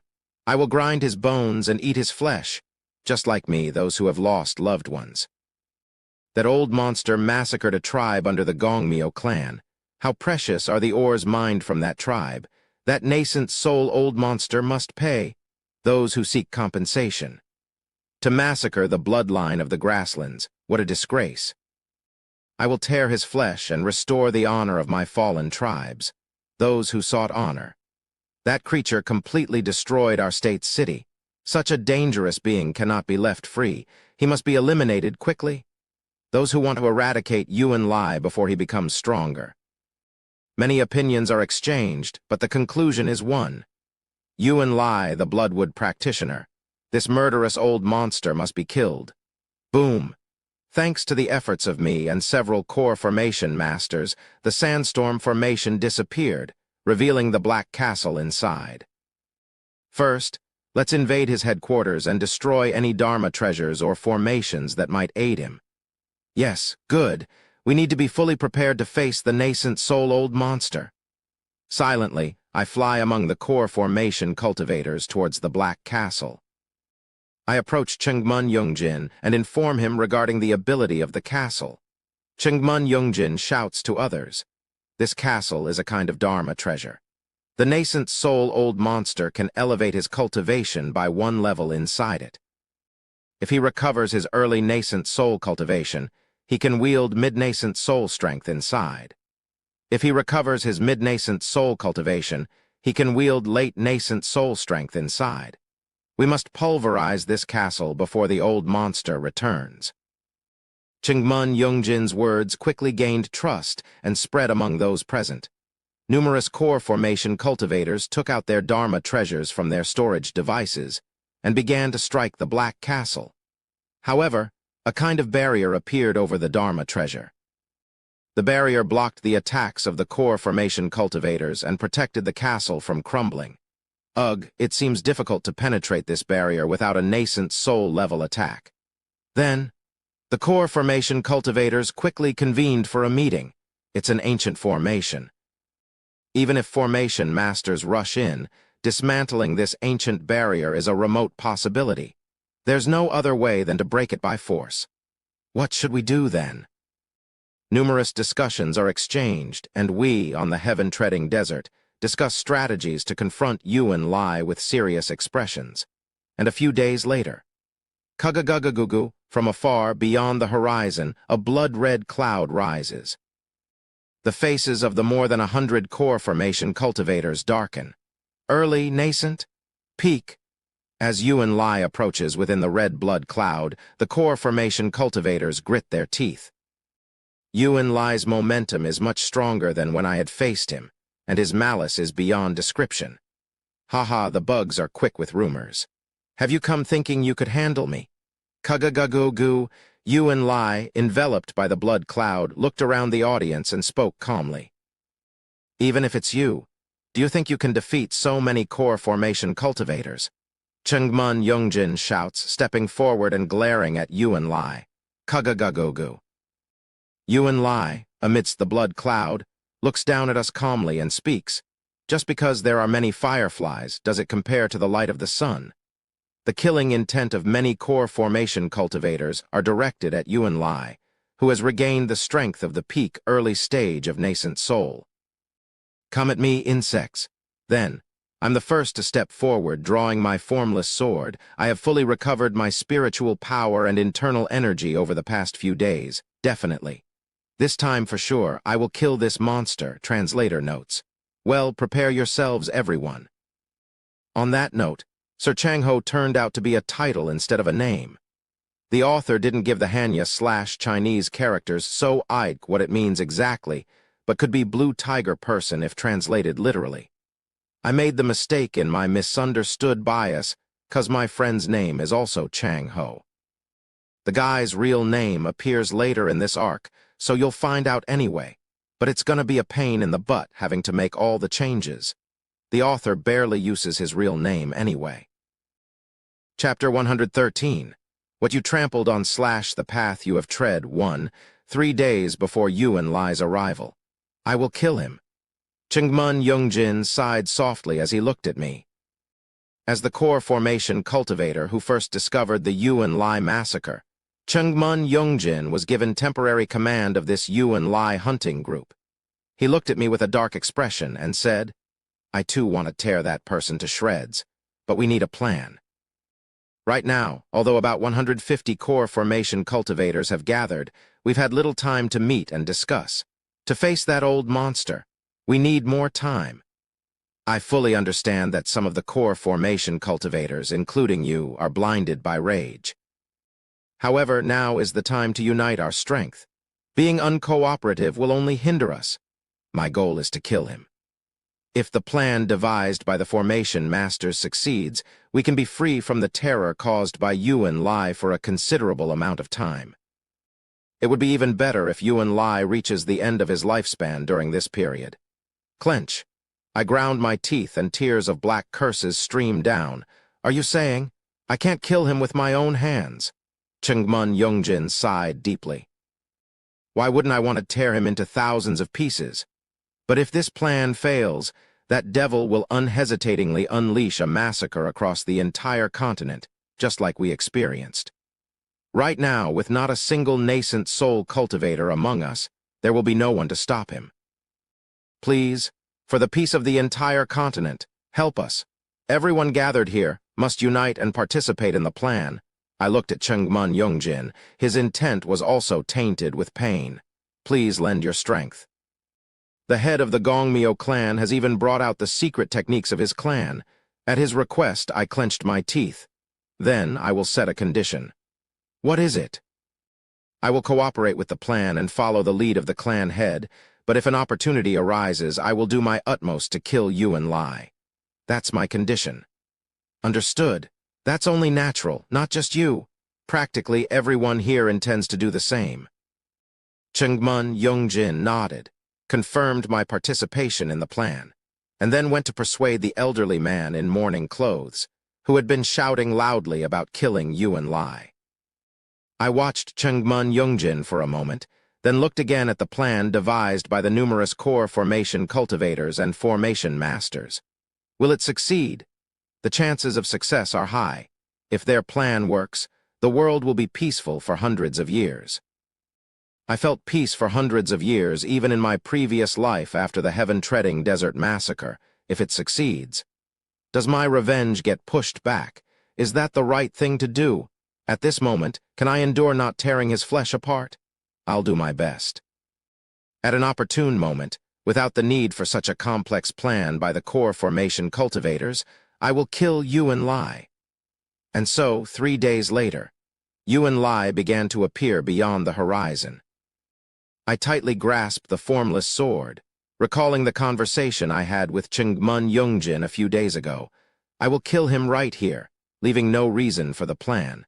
I exert all my strength from the start. Maintaining the stance of endless mountains beyond mountains, I directly connect the meridians made of energy to the formless sword. I am putting my life on the line.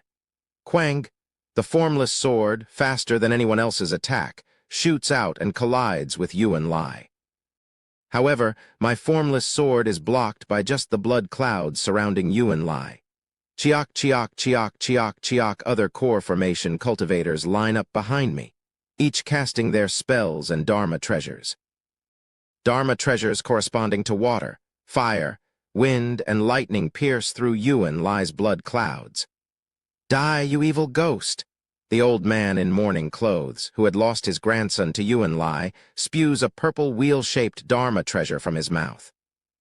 Through the openings in the blood clouds created by the other cultivators, the old man and other core formation cultivators launch their Dharma treasures. Quang, quang, quang. Bright explosions flash, and Yuan Lai grins eerily. Screech, beyond the explosions, a curtain of red light flares. Suddenly, he takes out 4 red pagodas and spreads a barrier around himself. It's become tougher. When I last fought with Yuan Lai, who was then only at core formation, the barrier would have wavered after a few strikes, probably due to absorbing only core formation's spiritual power. But now, even after the bombardment of Dharma treasures by me and other core formation cultivators, the barrier, imbued with nascent soul spiritual power, remains unshaken. Tusk, tusk, all this noise is quite bothersome. Yuan Lai sneers and raises his hand. Block it. The old monster is using his power. Attack with all you've got. Almost 100 core formation cultivators simultaneously pour out their strongest Dharma treasures and spells. The heaven and earth tremble, and the nearby desert melts into glass, while sandstorms spread in all directions.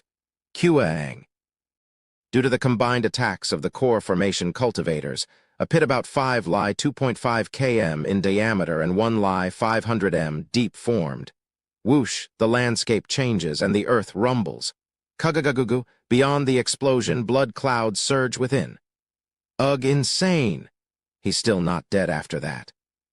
Fear appears on the faces of the core formation cultivators. Yuan Lai clicks his tongue, and the sound echoes in all directions. If I were just an ordinary early nascent soul, I might have been in danger. But alas, I am not just any ordinary early nascent soul, and moreover, you lot are lowly beings who couldn't even participate in the recent ascension, are you not? Shiaing. Inside the blood cloud, a bloody radiance begins to burst forth. Everyone, form up and prepare the formation. The old monster is about to use his spell. I shout in all directions, glaring at Yuan Lai. For several days, thanks to the testimony of 2 survivors who barely survived Yuan Lai in the northern grasslands, and including myself, the characteristics of Yuan Lai's spells spread among all core formation cultivators.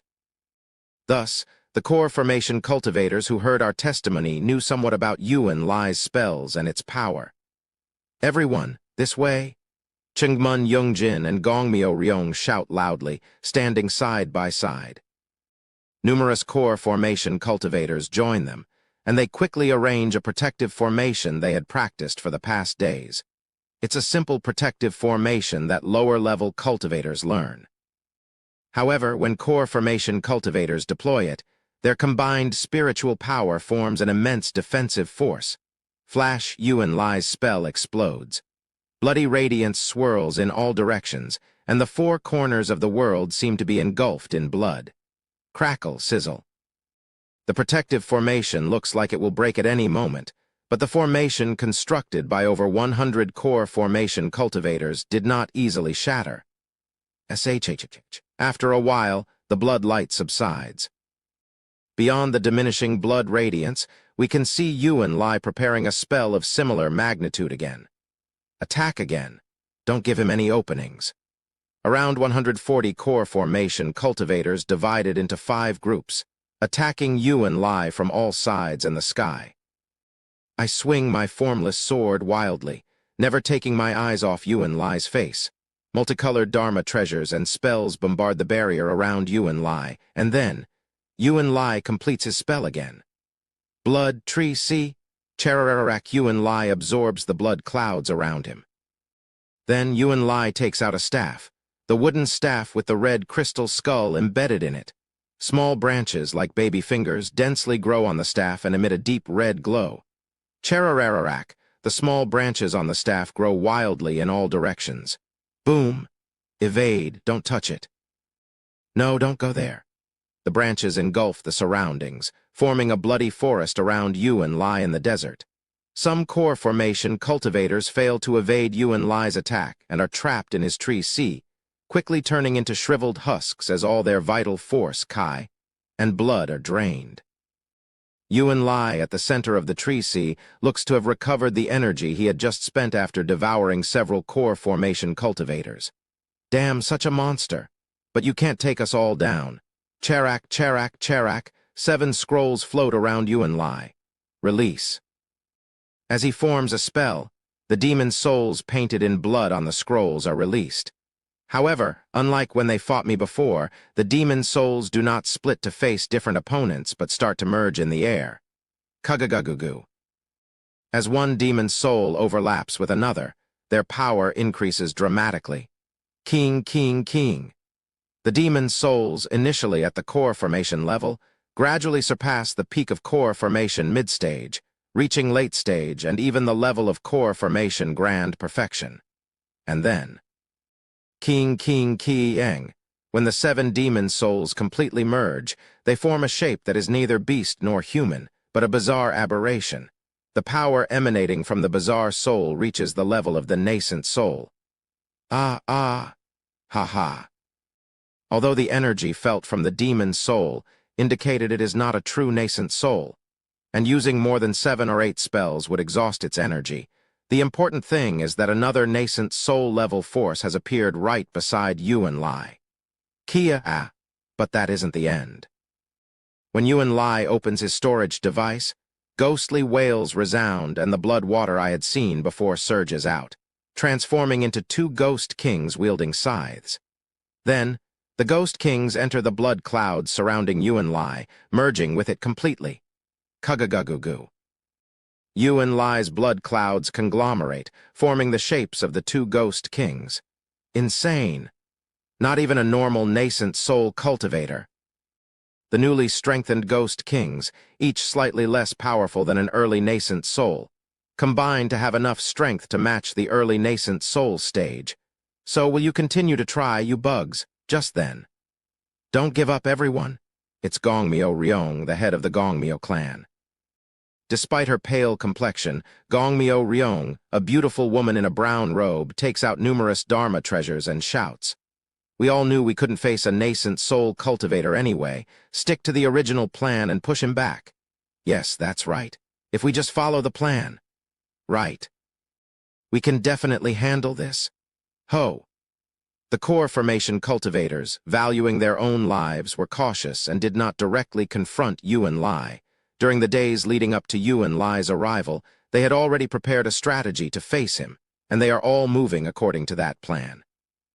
Of course, a few of us, including me, are trying to seize any opportunity to kill Yuan Lai. Regardless of the plan, I'll kill him. No need for the plan.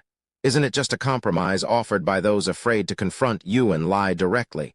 He can be killed. If only a chance appears. Quang Kua Ang. Aorg. Monster. Pushed back by the combined forces of the Bizarre Soul and the Ghost Kings, the core formation cultivators are being overwhelmed. Yet even in the midst of this, they madly charge at Yuan Lai, pushing him back.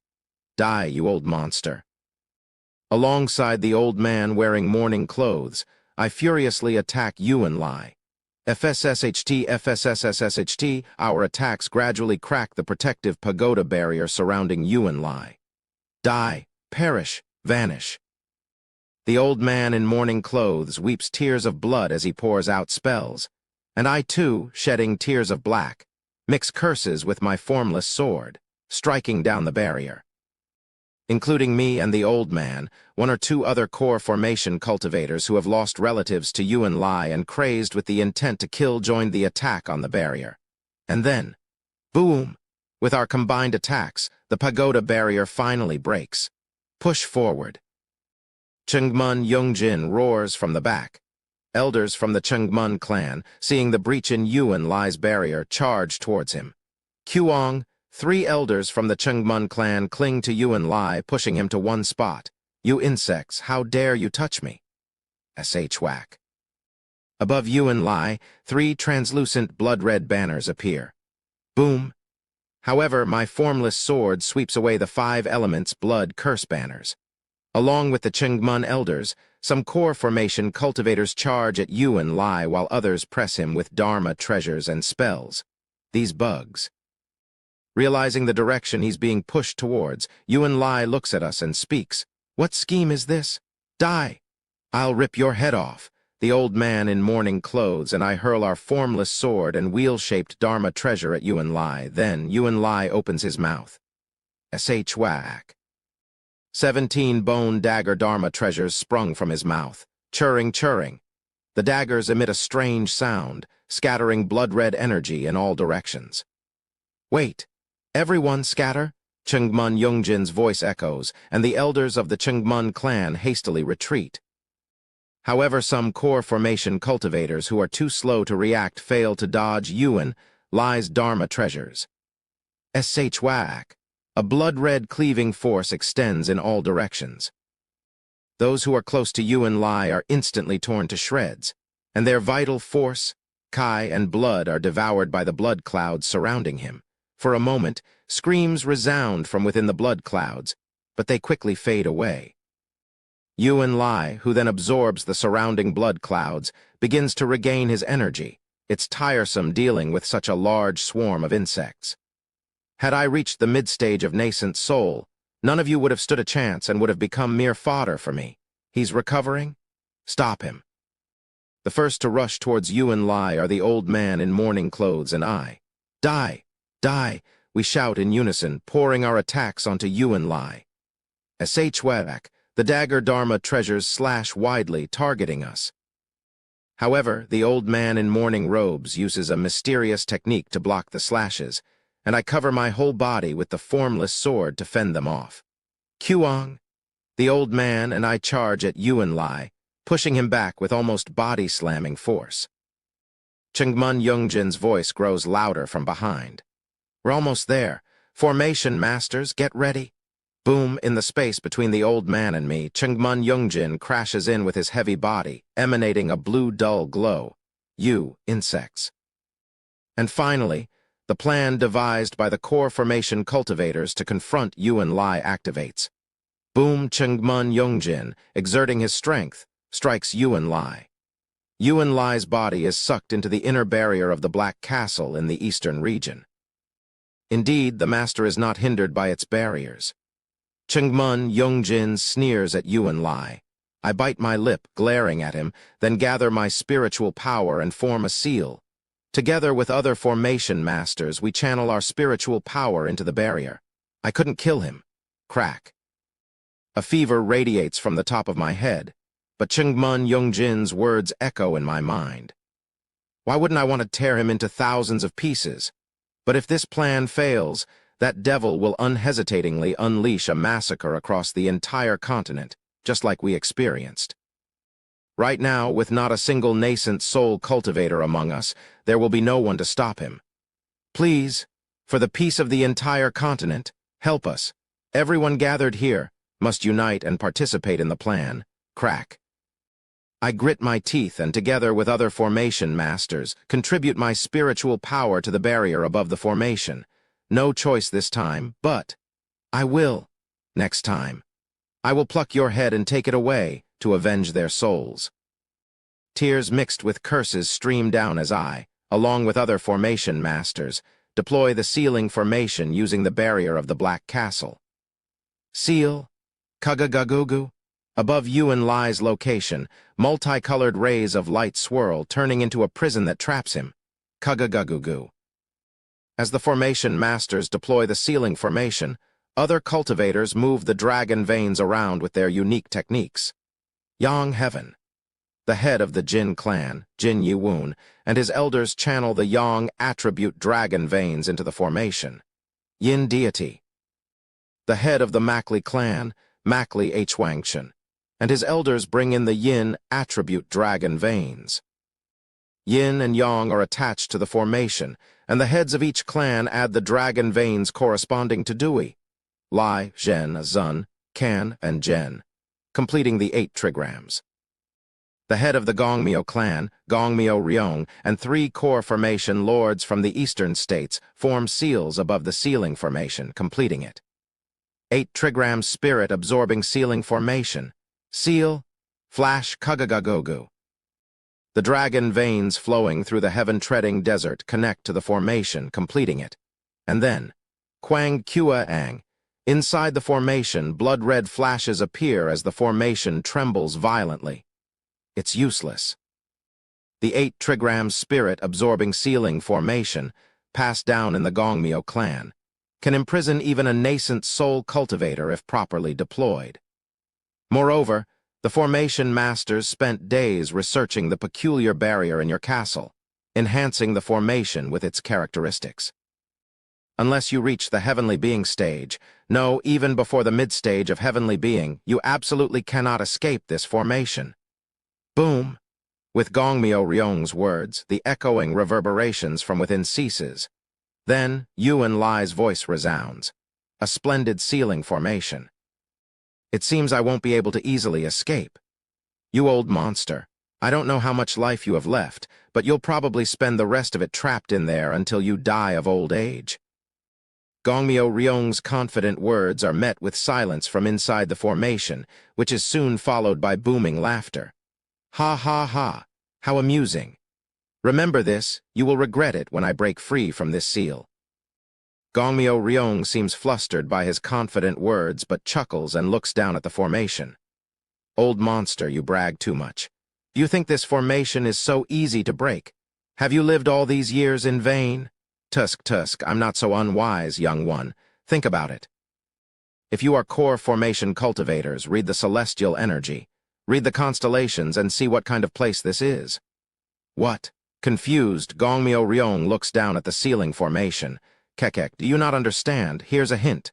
Where did the last Liberation Palace appear? What? At his words, one of the lords of the eastern states looks up at the sky with wide eyes. Although it's broad daylight, core formation cultivators have enhanced abilities to read celestial energy, allowing them to interpret constellations even during the day. Wait. Considering these coordinates, and the location of the last Liberation Palace, calculating the next position, suddenly, fear flashes in the Lord's eyes. It's here. The Liberation Palace will appear near this place. At these words, one of the chiefs from the northern grasslands widen their eyes in shock. The Serving Command Palace. This place is where the next Serving Command Palace will appear. What? The Serving Command Palace will appear. Yes, it will. If you consider the pattern of the Liberation Palace and its previous appearance, it will appear near here. In 200 years, this seal will be useless. Hearing this, the core formation cultivators all stare at the sealing formation with fear-stricken eyes. Ha ha ha, foolish insects. Did you not consider serving Command Palace? I will be freed in 200 years. Until then, I will collect my blood spirits and use my stored resources, raising my cultivation to the late stage of nascent soul. Prepare yourselves to fight a late-stage nascent soul cultivator in 200 years. This is madness. How stupid. Why didn't we think of the serving Command Palace? Who could have calculated such a thing? The last appearance of the serving Command Palace was 200 years ago, and its appearance here was thousands of years ago. What fools we are. Now, because of the Liberation Palace, this devil will be released. The core formation cultivators from various factions raise their voices in anger, and I, along with 2 other hermit cultivators, look around stupidly. It seems we, who don't belong to any faction, lacked information. The old man in mourning clothes, who tried to kill you and lie with me, shouts. What are you saying? What is this Liberation Palace, and what's with the Serving Command Palace? I know roughly what the Serving Command Palace is, but why would the seal be broken if the Serving Command Palace appears near here? At the old man's question, Gongmyo Ryong bites her lip and explains. You probably didn't have the opportunity to access such information, being a loose cultivator. Serving Command Palace is also known as Liberation Palace. It symbolizes liberation, and when the Serving Command Palace appears, the heaven and earth energy in that area resonates with the symbol of liberation, releasing what is trapped. What? The Serving Command Palace has such power. I also pay close attention to her words. Is this the reason Yuan Lai caused a massacre and appeared 200 years later? Gongmyo Ryong continues her explanation. Among high-level cultivators, there's a rumor that Serving Command Palace was originally created to liberate something sleeping somewhere in this world.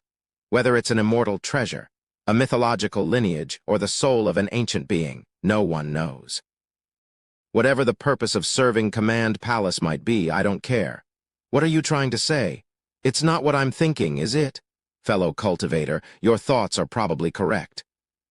Simply put, if there's a seal where the Serving Command Palace appears, that seal will resonate with the energy of liberation from the Serving Command Palace, completely breaking down or significantly weakening.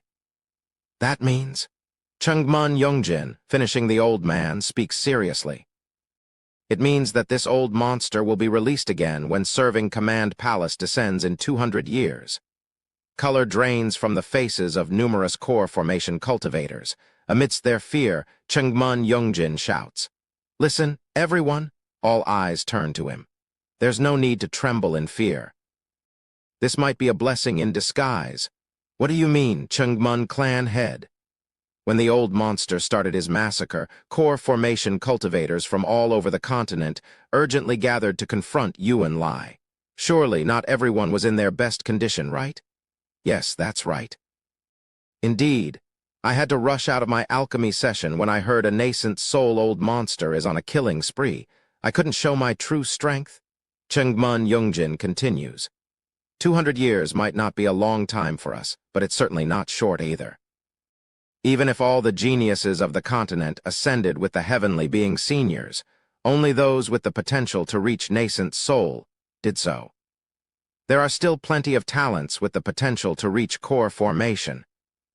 Over the next 200 years, we can cultivate more talents, increase the number of core formation cultivators, and prepare thoroughly.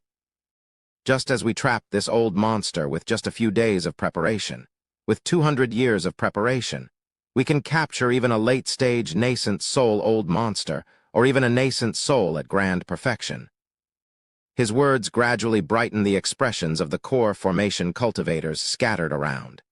In 200 years, we will prepare for that time to capture this nascent soul old monster. Of course, if the old monster dies of old age within 200 years, all the better. But if not, we have talents to nurture and a future to look forward to. We can prepare even more. As he speaks, I finally begin to grasp the full extent of what I had been wondering about through my repeated returns. Remembering the massacre in the heaven-treading desert that occurred this time, let's prepare for the great war with the old monster in 200 years. 10th year of regression. Due to a small butterfly effect caused by the actions of the Mad Lord, The heaven-treading desert massacre was brought forward by decades. As a result, the entire continent began to prepare for the war against Yuan Lai, the Bloodwood practitioner, which would take place in 200 years. Translator notes, the original title in Korean has two different meanings, hence the reason for the two chapter titles. Chapter 114. What you trampled on / the path you have tread to. Pahaha, let's see you try. I'll be waiting. You better make it fun for me. 200 years from now, from within the barrier, Yuan Lai mocked us and concealed his presence.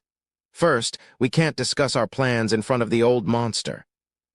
The leaders of each force should return to their domains and start preparing for the heaven-treading desert massacre and the Great War 200 years later. Chungmun Yongjin spoke, and one of the lords of the eastern states wrapped in white bandages shouts at us. And cultivators at the core formation stage from all over the continent should gather again next time to prepare for the meeting. Let's decide when to meet again.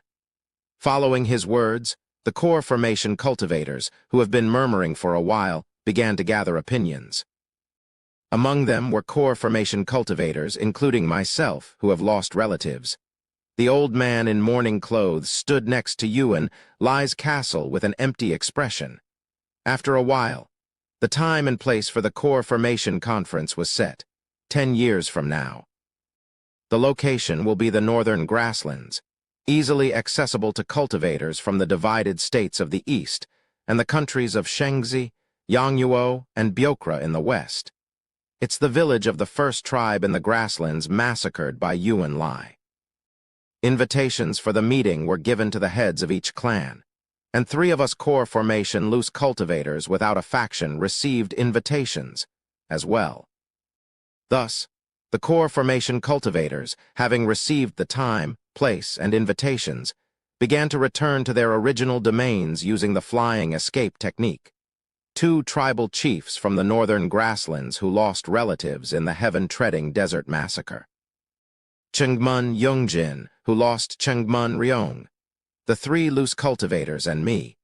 Even after all the core formation cultivators left, we remained glaring at the Black Castle. 2 of the hermits, after a while, suppress their anger and leave in different directions. But the old man in mourning clothes and I, along with Chungmun Yongjin, stay until the sun sets. Staring intently at the Black Castle, we finally turn our heads when the moon reaches its zenith. I will go now. I need to collect the remains of Ryong. I'll join you. As soon as the word remains was mentioned, I suddenly came to my senses and looked towards Byokra.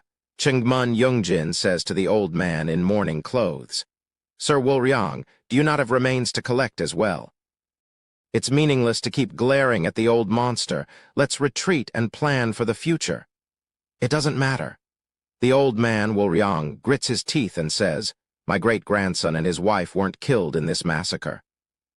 They were murdered about 10 years ago, and I've been wandering the continent since then, unable to find the beast.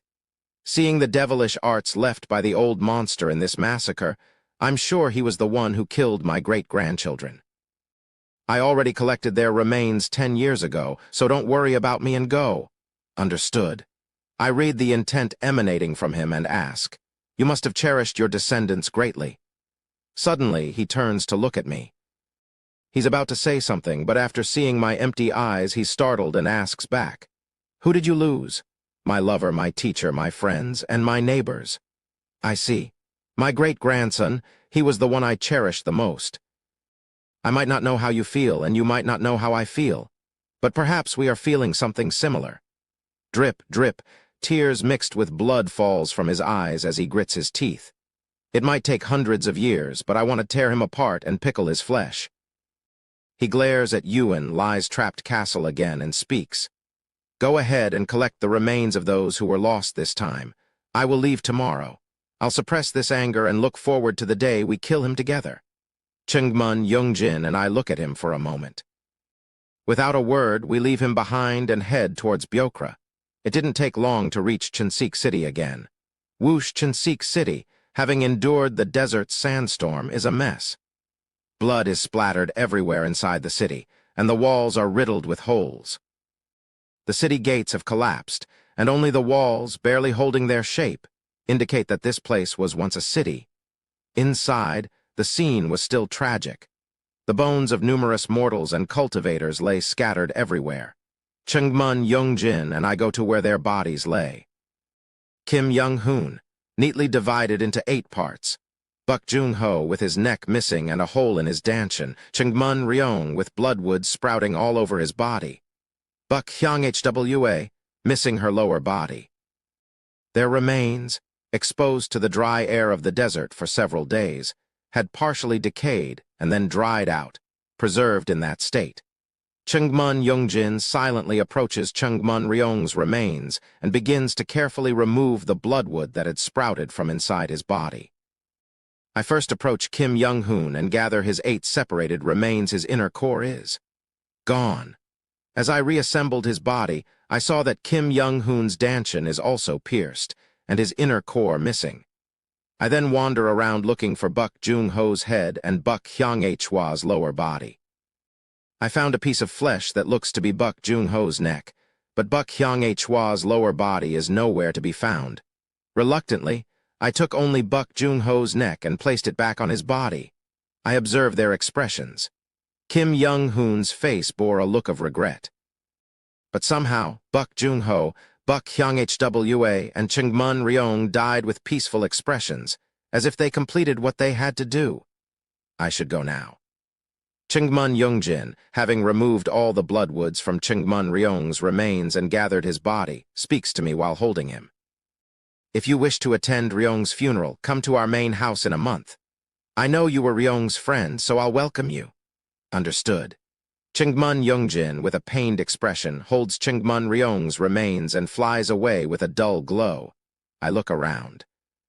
Skeletons and bodies scattered in every direction, dried bloodstains, and the bodies of those who had died, emaciated and twisted.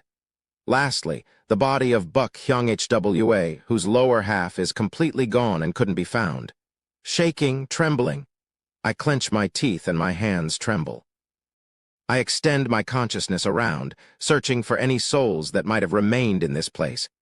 Everyone here had suffered a wrongful death, so I wondered if any had become vengeful spirits. But there is not a single soul left, not even amongst the powerful cultivators, let alone the mortals. There had to be resentment, but perhaps. Gazing at the blazing sun in the sky, I wonder if the intense yang energy of Chinsik City, situated right next to the desert, had caused any remaining souls to ascend forcibly under the sunlight. For a long time, I stand dumbfoundedly in front of Buk Hyung-hwa's body. Reality still feels somewhat unreal. I wish someone would tell me this is all just a terrible nightmare. Standing there stupidly, I slowly look at Buk Hyung-hwa's face. Her face, dried up and twisted in death, is reflected in my eyes. And then, finally, reality strikes. This is reality. I am standing in this horrific hell. I collapse to my knees, crawling towards her half-remaining body, trembling. Slowly, very slowly, I reach out to her body, carefully lifting her so as to not damage her any further, and embrace her. Her body is light, lighter than a feather, having lost her lower body and dried out over several days. Tightly. I hug her remaining body, supporting the back of her head with one hand and pressing my forehead against hers. Our foreheads touch. Even a third-rate romance novel wouldn't be this absurd. We couldn't even confess our love for each other. Everything shattered right before that confession, like a contrived plot twist written by a third-rate author for forced melodrama. Everything felt forced and contrived. Bait, what are you saying to me? Why do you keep taking things away from me? Why me? Why? Kyugug, I move away from Buk Hyung-hwa's body and pound my chest. Kag-kurg bang. Bang as I pound my chest, curses in the form of black scripts burst forth from my mouth. Tick-tock. Hiss. I wonder how many there are. I count the curses rising around me, approximately 3,000, far surpassing the level of the founder who dealt with 108. Every martial art carries the intent of its creator, and understanding this intent is to reach the pinnacle of that martial art. This intent is not limited to martial arts, but also exists in cultivation methods. I finally realized the intent behind the Yin Soul Ghost incantation, the realization imprinted by its creator. Human fate is suffering.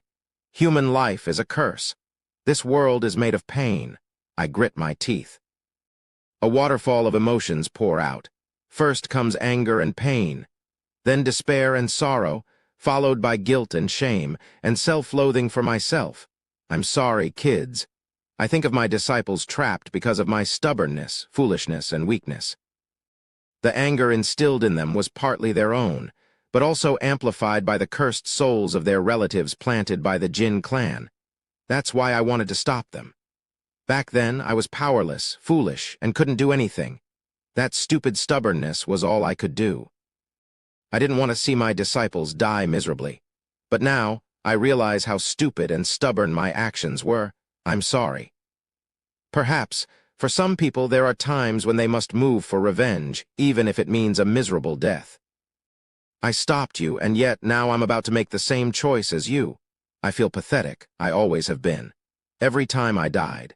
Every time the cycle reversed, I was always pathetic and in pain. It isn't just about losing a loved one. Now, because of Buck Hyung-Hwa's death, I face all the pain and wounds I had forgotten, sealed by my life up until now, holding her body as carefully as a glass craft. I lament. I vow. The blood around me has dried and turned black. The smell of blood is faint, dispersed by the sandstorm. But around me, my domain of consciousness is dyed in blood red. It seems like the scent of blood faintly reaches my nose. I'll kill him. Extract his golden core, crush it, pull out his nascent soul, tear it apart. Surrounded by black curses and red intent, I tightly embrace Buck Hyung-Hwa's body, clad in white. I'll tear off his limbs, scatter them in the 4 directions.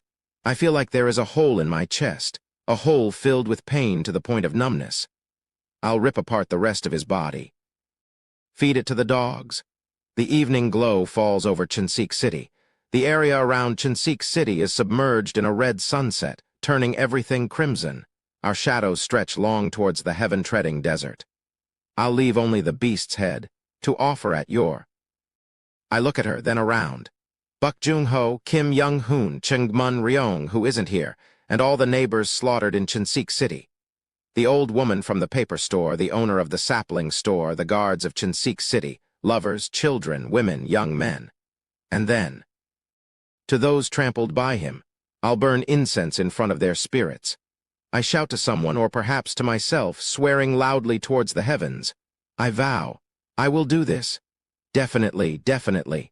Tears of red and black mix and flow down as I vow revenge towards the sky. I stagger to my feet and slowly begin to collect the remains of others, burying them in Cheonsik City.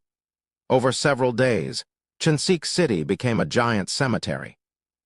Following Buck Hyung-Hwa's will, I buried Buk Jung-ho next to his wife Yeon's grave and buried Buck Hyung-Hwa's upper body under her workshop.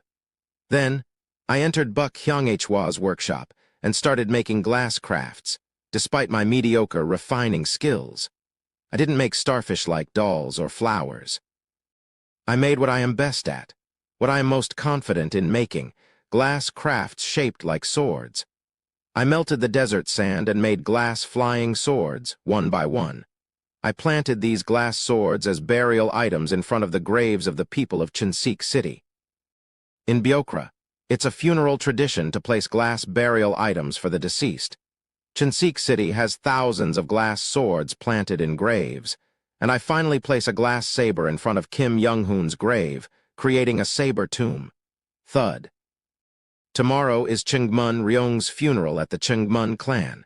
Before heading to the funeral, I sit in front of Buck Hyung-Hwa's grave. I haven't yet offered a glass craft to her.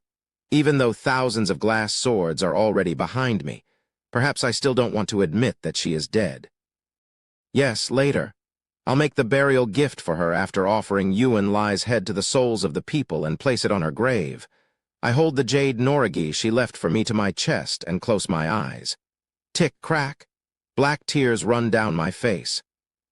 After a moment of silence in front of her grave, I take out the wooden box she left behind. Inside the box is not a Dharma treasure but a blueprint for creating one. I read through the blueprint. Buck Hyung HWA had created a blueprint for a Dharma treasure that met all the conditions I had mentioned. The name of the Dharma treasure is Colorless Glass Sword. The material is common sand from the desert. The circuit is simple. It's a glass flying sword, the type she most often created with me. Chapter 115. What you trampled on / the path you have tread 3. I spend a long time looking at the blueprint of the colorless glass sword, admiring the artwork she created. Even I, not well versed in magic artifacts, am awestruck by its artistic structure. It's a great Dharma treasure capable of enhancing the power of the formless sword to 100%. No, 120% of its potential. This is the blueprint of the Dharma treasure she left behind. As I read the blueprint, tears stream down my cheeks uncontrollably. I sit by the grave for a long time, crying, laughing, and mourning.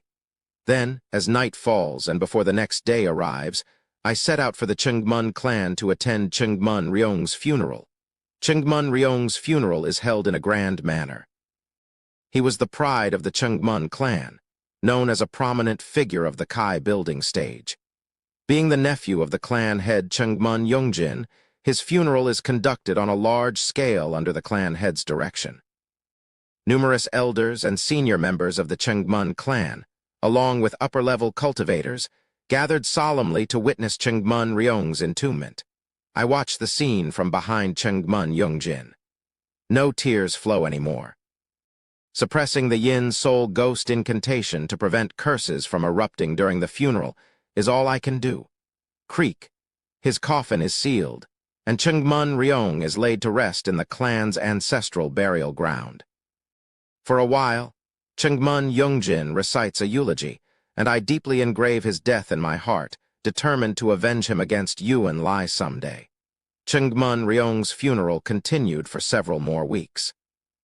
After it ended, Chungmun Yongjin gathered the clan's elder council and other members to discuss Chungmun Ryong's death, the heaven-treading desert massacre, and the bloodwood practitioner Yuan Lai. As a friend of Chungmun Ryong and a core formation-level powerhouse, I was able to attend the meeting. Could it be for another reason, I ponder, watching Chungmun Yongjin unfold the formation Chungmun Ryong created in front of the elders? This has been a secret known only to the clan's elder council so far, but given that serving command palace will appear near Yuan Lai's eastern vicinity in 200 years, it's time to speak up. Chungmun Yongjin begins. First, most of the valuable items in serving command palace have been taken by the heavenly being seniors. However, as the council knows, using Ryong's formation, it's possible to harvest the remaining longevity fruits inside. Thus, I propose a plan to enter the serving command palace before 200 years pass to harvest these fruits. Clearly, as the clan head, he has to consider everyone's interests.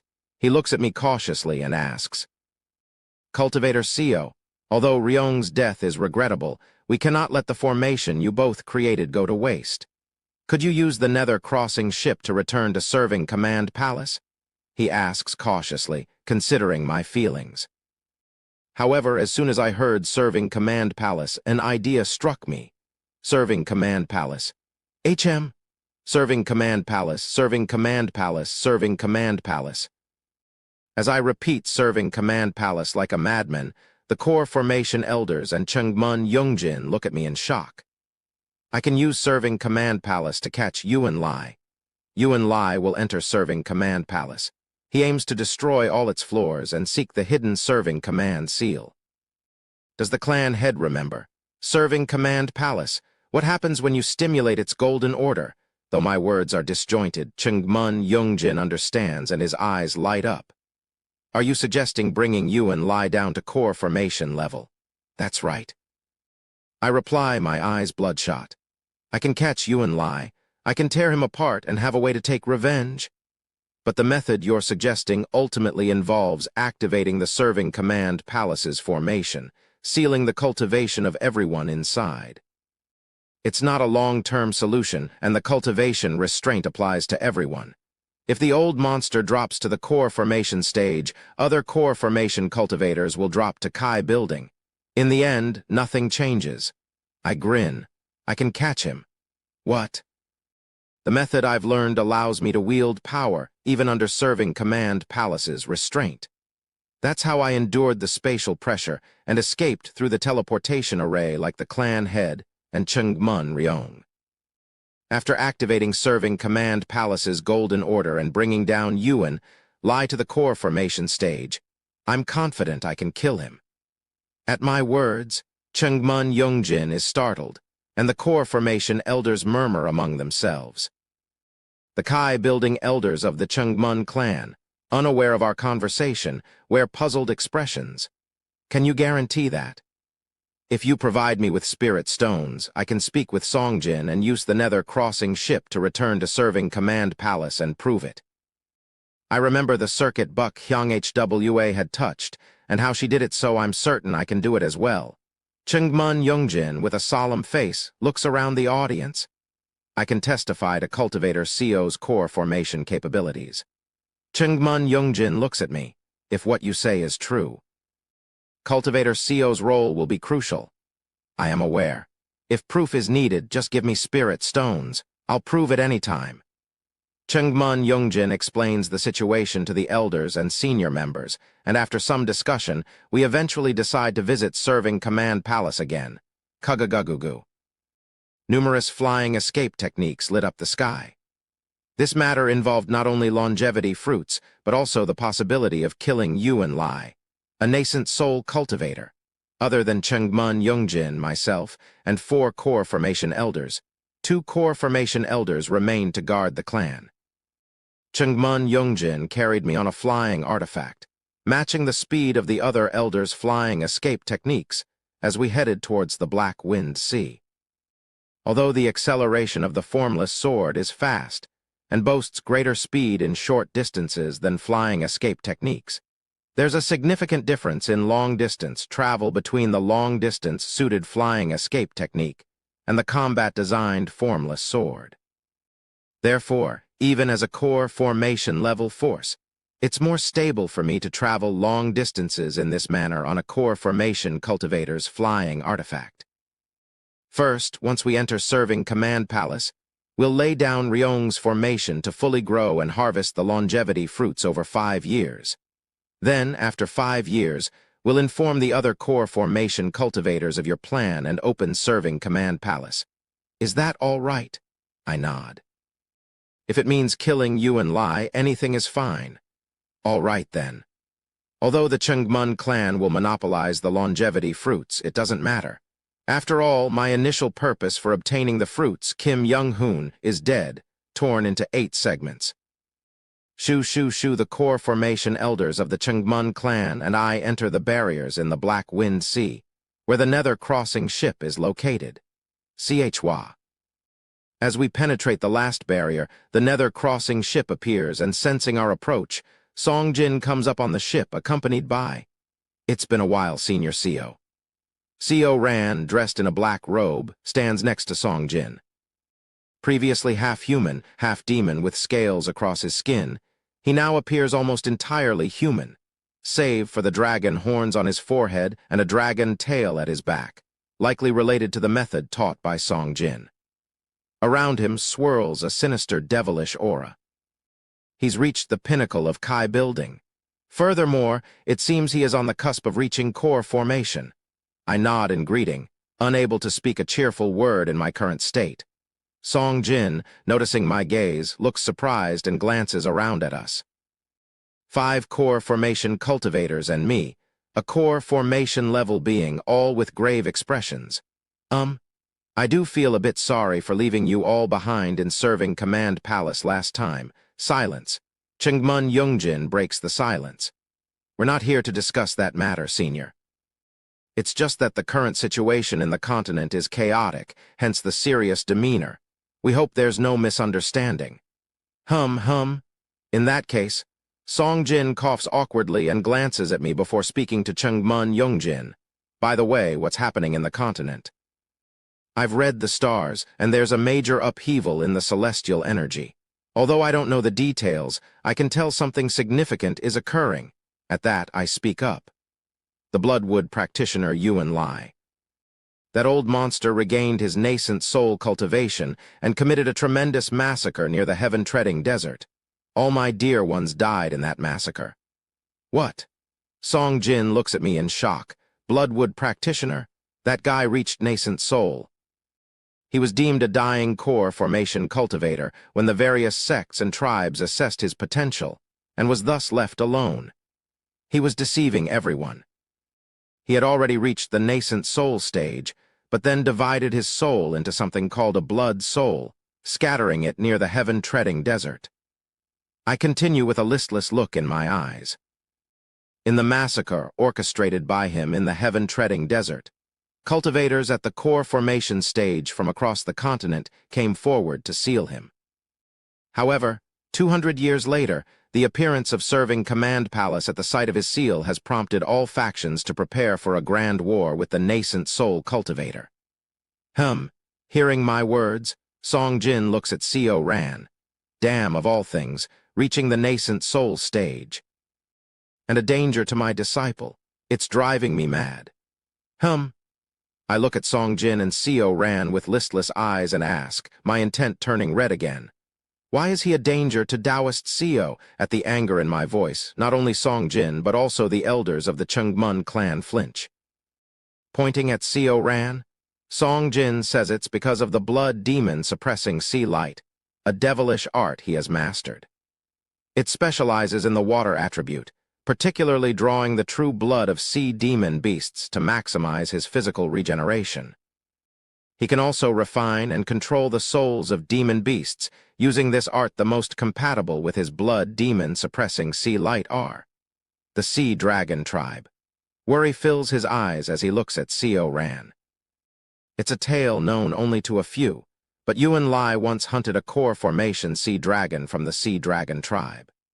Sea Dragon King Co Hweal chased him for 3 days and nights, admonishing him, and mercifully forgave Yuan Lai after retrieving the sea dragon's soul and corpse. Co Hweal is compassionate, but too soft. If it were Black Ghost Valley, anyone who harmed our disciples would have had their soul extracted and refined into a ghost, retrieving the soul and corpse of the sea dragon. I recall the soul of a blood dragon among the 7 souls Yuan Lai had controlled, which resembled a sea dragon. If Co Hweal retrieved it, why does Yuan Lai still have the soul? Anyway, with Co Hweal gone, Yuan Lai won't need to worry about the Sea Dragon King's eyes. There's a high chance he will target Co Ran to cultivate blood demon suppressing sea light. Co Ran's half-dragon blood is from royal lineage. Yuan Lai, knowing the value of that blood, will be desperate to get it. Song Jin crosses his arms, looking worried. Chengmun Junjin then speaks. Indeed, given Yuan Lai's nature to drench the entire continent in blood, core formation cultivators have united to stop his return in 200 years. We've come to seek your guidance in devising a plan against him. Chengmun Yongjin then explained the plan using serving Command Palace against Yuan Lai, so the plan is to draw him into serving Command Palace and kill him. Yes, that's right. It's risky. Song Jin expresses his concern. You might not know, but serving Command Palace, also known as Liberation Palace, is not the main artifact. Yes, confusion appears on the faces of Chengmun Yongjin and the elders. What does that mean? Seems you don't know. The serving Command Palace, crafted by the heavenly artisan, is originally a small cylindrical seal the size of a palm. The current serving Command Palace is an enlarged palace built in the shape of that seal. Song Jin continues his explanation. The serving Command Seal, also known as the Liberation Seal, was made before the appearance of the Ascension Gate. It bestows blessings for ascension, drawing the blessed one's fate towards the upper realms, closing the distance. However, as a side effect of imposing the attraction of fate, the bearer of the serving Command Seal will receive heavenly fate. Heavenly fate, you say? Yes, core formation cultivators might not fully grasp the concept of fate, but as someone who has reached heavenly being, I am aware of the power of heavenly fate and must warn you. Luring him into serving Command Palace to fight means there's a chance he might obtain the serving Command Seal and gain the protection of heavenly fate. If that happens, Unless there's a being with even stronger fate, no one can withstand the heavenly fate brought by the serving command seal. Fate? Heavenly fate? Chengmun Yongjin looks puzzled but nods in understanding. Though Song Jin had fallen to the core formation stage, he is evidently a remnant soul who reached heavenly being, and his experience and authority are beyond Chengmun Yongjin's. Hold on, but senior. That serving command seal, we weren't aware of it. What are the chances he knows about it? As a Chengmun clan elder asks Song Jin, they realize the contradiction in their question. Just because they were unaware, it didn't necessarily mean the old monster who has lived longer than them wouldn't know. Indeed, Yuan Lai is aware of the existence of the serving command seal. Yuan Lai knows about the serving command seal. It's one of the pieces of information I obtained while surviving against him. I can't reveal my return, so I spoke vaguely, but it's enough to darken the others' expressions. However, I look at them and say, "So, are you planning to cancel the plan? If the issue is him getting the serving command seal, just kill him before he can obtain it." I look around with a listless expression and continue. It seems everyone is skeptical since I haven't proven my strength under the restraint. Anyway, let's go to the serving command palace and I'll prove it first. Chengmun Yongjin nods in agreement. Either way, regardless of Cultivator Sio's situation, we need to harvest the fruits, so let's proceed. Kung, a Chengmun clan elder, places spirit stones in front of Song Jin. We ask for your help, senior. Please use the Nether crossing ship to go to serving command palace. We need to head there for our own reasons. Well, with these spirit stones, after inspecting the spirit stones, Song Jin activates the Nether crossing ship again. Kugagagugu. The Nether crossing ship rises. I look around with a listless expression and approach Sio Ran, Taoist Sio. Yes, Senior Sio. Last time you promised to fulfill one of my requests, right? That's right.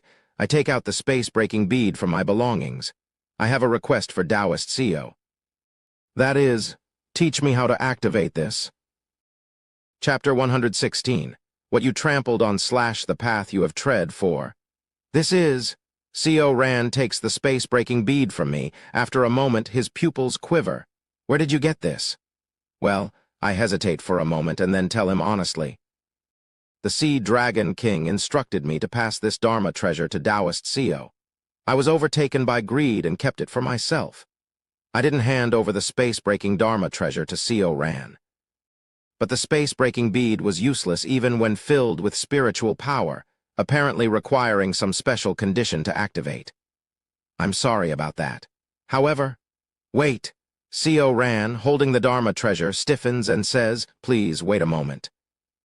He puts the space-breaking bead into his sleeve and flies to the helm of the Nether crossing ship to speak with Song Jin. They seem to be having a conversation, and I could sense complex and nuanced intents flowing from the helm. After a while, the Nether crossing ship arrived at serving command palace in the void space. Sio Ran continued talking with Song Jin, still holding the space-breaking bead.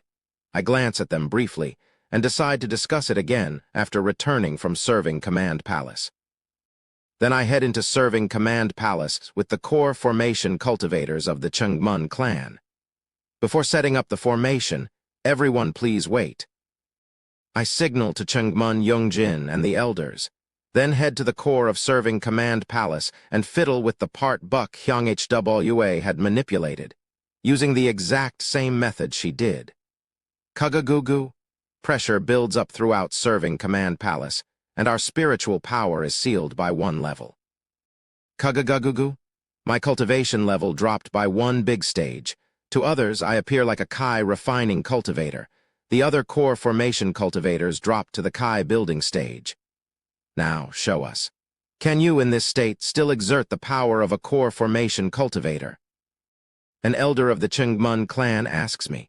I nod, grasp the formless sword, and swing it towards one of the internal structures of serving command palace.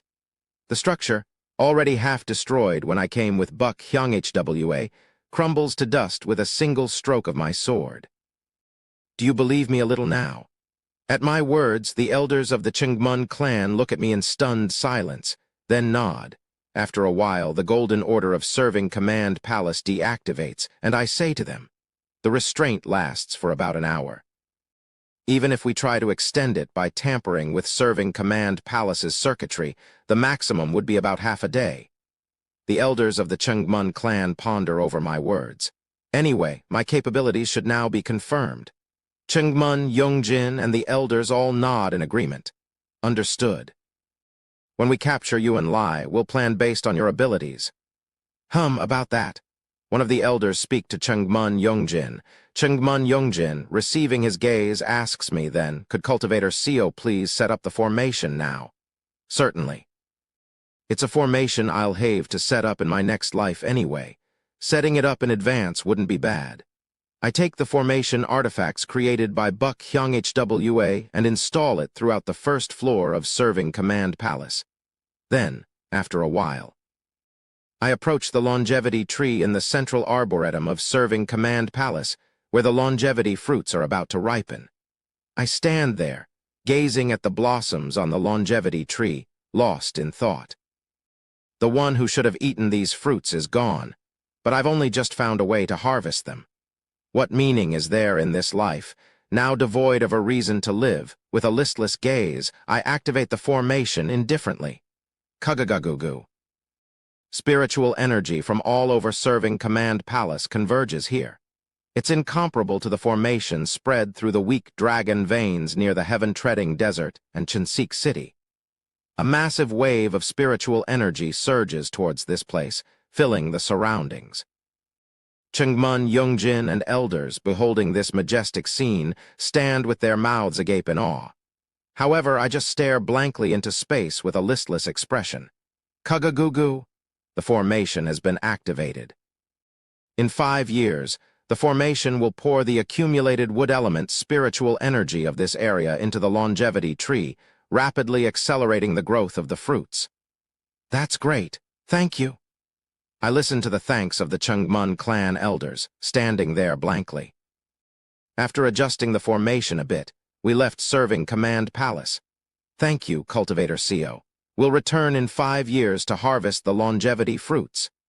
After making plans for 5 years later, I parted ways with Chengmun Yongjin and elders. As the Chengmun clan disappeared, Songjin and Sio Ran approached me. Koom. At Songjin's will, the nether-crossing ship traversed space and settled above the distant ocean. What's the matter? Sio Ran, who has been emitting complex intent, asks me with a trembling voice. This Dharma treasure, did the Dragon King really give it to you? Yes. And he really asked you to pass it on to me? I nod. Sio Ran stiffens. Can you prove its authenticity with a ghost path oath here in front of the nether-crossing ship? His face turned pale as he spoke. It said that if an oath or statement made in front of the nether-crossing ship is broken, the soul would be sucked into it after death. I calmly reply. I swear in front of the nether-crossing ship. It's true that Sio Hweal asked me to pass the space-breaking bead to Taoist Sio. Ha ha ha. Sio Ran, with a stunned expression, laughs and holds his head. Watching him, Songjin speaks with a bitter voice. I didn't know the Sea Dragon King had such a side, such heartlessness. Holding the space-breaking bead, Songjin continues. According to our investigation, this Dharma treasure can only be activated by someone with the true origin blood of the Sea Dragon tribe, and only by someone designated by them. If not of the true origin blood, one cannot even interfere with the Dharma treasure, and if not designated by a Sea Dragon of true origin blood, it cannot be activated. And he glances at the space-breaking bead and continues. The designated person for this bead is Sio Ran himself.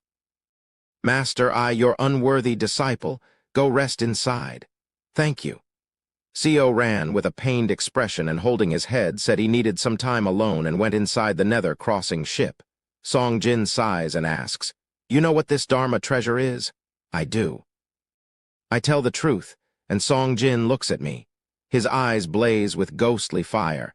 Knowing it's a self-destructive Dharma treasure, you accepted Sio Hweal's request. That's why I didn't deliver it until now. I asked for the method of using this Dharma treasure for my own purposes. I didn't expect him to realize so quickly. In my previous life, Co Ran realized the purpose of the SPAC breaking bead only when it was time to activate it. I never thought he would realize it immediately in this life. It seems Song Jin has taught him well. I look at Song Jin. After locking eyes with me for a moment, he lets out a faint sigh. Thank you for not passing that Dharma treasure to my disciple. If it had been activated, the Nether crossing ship would have crumbled, and I wouldn't have been able to teach my disciple and pass down the legacy of the Azure Ghost Valley. Song Jin says with a bitter tone, looking at the space-breaking bead. It's nothing. By the way, I still have one more favor you owe me. Ah, that's right, indeed. I speak to Song Jin. I'll use my last favor. Please, drip, drip. Just thinking about it, curses begin to erupt around me. Help me. Startled, Song Jin flinches and stares directly at me. Help me take revenge. He seems to ponder. For that, ask Co Ran. Perhaps my disciple can be of more help to you. What do you mean? Song Jin continues. I recently sent my disciple deep into the sea to gather yin energy, but actually I had another task for him. Oh. He points southwards over the Nether crossing ship, towards the Black Wind Sea. At the far southern end of the sea, near World's End, lies the homeland of the Sea Dragon tribe, the Sea Dragon Palace where the Sea Dragon King resided. For some reason, we all left Co Ran here and covered the Sea Dragon Palace with a massive seal before leaving, preventing Co Ran from entering to cultivate. I listened silently to Song Jin's explanation. According to Co Ran, if the Nether crossing ship is destroyed, and the souls of the Sea Dragon tribe previously swallowed by the ship are freed, those souls will teach Co Ran how to break the seal. But now that he is my disciple, I can't allow him to shatter the Nether crossing ship and do such a thing. I instructed Co Ran to reach the nascent soul stage and directly interact with the Nether crossing ship to extract the souls. A nascent soul cultivator can retrieve the souls devoured by the ship. And to do that, entering the Sea Dragon Palace, filled with the spiritual elixir of the Sea Dragon tribe, is the first step. I taught him a corroding great spell and asked him to break through Weal's seal. Song Jin chuckles. Whether he rescues the souls of the Sea Dragon tribe first and then enters the Sea Dragon Palace to enhance his skills, or vice versa, it doesn't matter. Co Ran agreed to do so. I also taught him the famous formations of the Azure Ghost Valley to help him break the seal. Now, he's almost breached the corner of the seal, and it seems only a strong final push is needed to break in. So you want me to help Co Ran break the seal? Yes, the weird method you've mastered boasts immense offensive power, surely enough to break the seal. He's been gathering energy for a powerful strike, but if you help, that may not be necessary. It seems he wants to use my strength for Co Ran's benefit, but that doesn't matter to me. What's important right now is, by helping Co Ran break the seal, does that create a way to confront Yuan Lai? Yuan Lai, finding the best way to kill him is my goal. Song Jin nods. Even if Weal's abilities are great, it's impossible for him to ascend with all the treasures accumulated over the long history of the Sea Dragon tribe without something equivalent to the Nether crossing ship. Surely, a considerable amount of treasures must remain inside the Sea Dragon Palace. Moreover, most of the treasures of the Sea Dragon tribe are items that can gain an advantage over Yuan Lai's two main devilish arts. There's a high probability that objects antagonistic to him are piled up inside. Hearing this, my eyes widened. I will help Taoist Co. It doesn't matter. If it can give me even a slight advantage over him, I will do anything. At those words, Song Jin nods in satisfaction and enters the Nether crossing ship. Shortly after, Co Ran comes out with a gloomy face. I heard you will help me, Senior. That's right. I am a bit shocked, but I understand. Thank you. Co Ran turns to Song Jin. Master, please head to the southern end. Haha, understood. Hence, we steer the Nether crossing ship towards the Sea Dragon Palace, the former base of the Sea Dragon tribe, located at the World's End in the south. Janghum, as expected, this sea area doesn't suit the Nether crossing ship. The southern sea is calm, the sky clear, and the sun blazing intensely. The heaven and earth spiritual energy is stable, and it seems unlikely for storms to occur. Compared to the Black Wind Sea, where clouds gather frequently, the Southern Sea looks very peaceful. Most of all, the spiritual energy floating between heaven and earth is incredibly clean and warm. It even feels somewhat sacred. Disciple, lead the way. Yes, Master, the Sea Dragon Palace is at the bottom of this deep sea. Co Ran points downwards into the waters. Despite the clear weather, the deep blue sea is dark, and its depth seems immense. However, Song Jin doesn't seem bothered and simply nods, holding the steering wheel. Good, then everyone hold your breath. Kugagugu. Soon after, the Nether Crossing ship, engulfed in ghostly energy, begins to submerge into the sea. Such a variety of functions. I ponder this while observing the ghostly energy of the Nether Crossing ship repelling the water. The ghostly energy of the Nether Crossing ship seemed to be slightly consumed by the sunlight above the water surface. But as it descended deeper, it absorbed the yin energy of the deep sea, replenishing its strength on its own. This is all just a ruined wreck's functionality. I look around the Nether Crossing ship for a while before losing interest. Buk Hyang Hwa, Kim Young-hoon, Chungmun Ryong, Buk Jung-ho, and the neighbors of Chinsik City. After they died, I somehow lost enthusiasm for everything. Even seeing something fascinating only sparks temporary interest. Kugagugu? After descending into the deep sea for a period of time, the Nether Crossing ship finally reaches the seabed. Kugagung, we've arrived. Follow Co Ran and break the seal on the Sea Dragon Palace. I nod and, holding my breath, follow Co Ran out of the ghostly Nether Crossing ship. Chaak.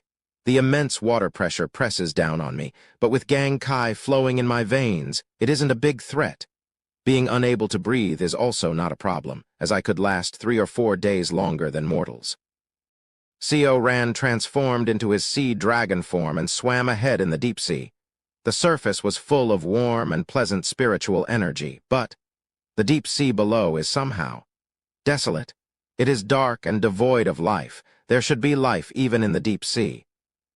However, around here it seems as if no living creature exists. Even microscopic organisms didn't appear within my domain of consciousness. It's almost like the Dead Sea. After a while, following Co Ran, I understood the reason. Kugagugu, a massive wall of darkness. A huge, semicircular something is covering the land at the bottom of the deep sea in front of us. And this wall of darkness seems to be endlessly absorbing the vital force around it. Is this the seal of the Sea Dragon Palace? Since the demon race's language vibrates spiritual energy instead of air if one is capable, there's no need to open the mouth to speak. I asked Co Ran in a breath-holding state, and he nodded. Yes, please follow me. Over there in the corner is the weakest flow of the seal. I have cast a corroding spell there to weaken the seal.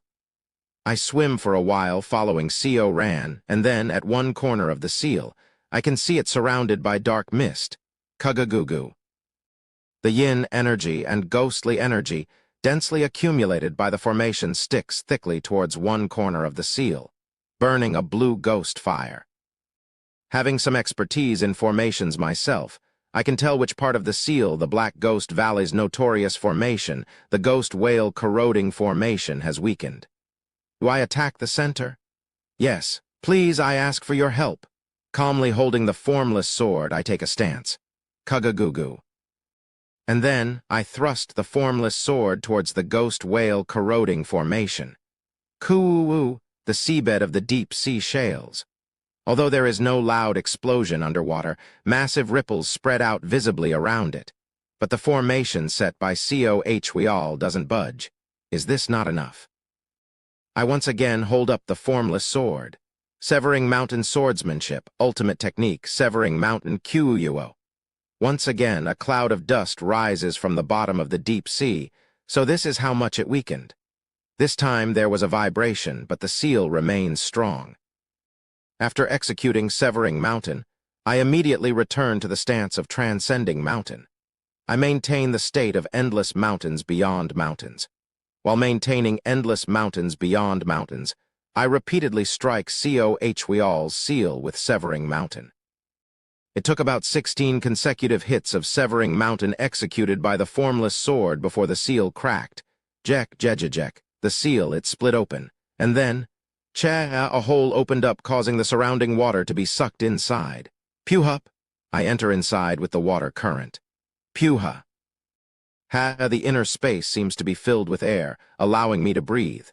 After a while, Seo Ran transforms back into his human form and enters inside. It's been a long time since I've been here. I haven't been here since I was very young. Seo Ran looks around, seemingly nostalgic.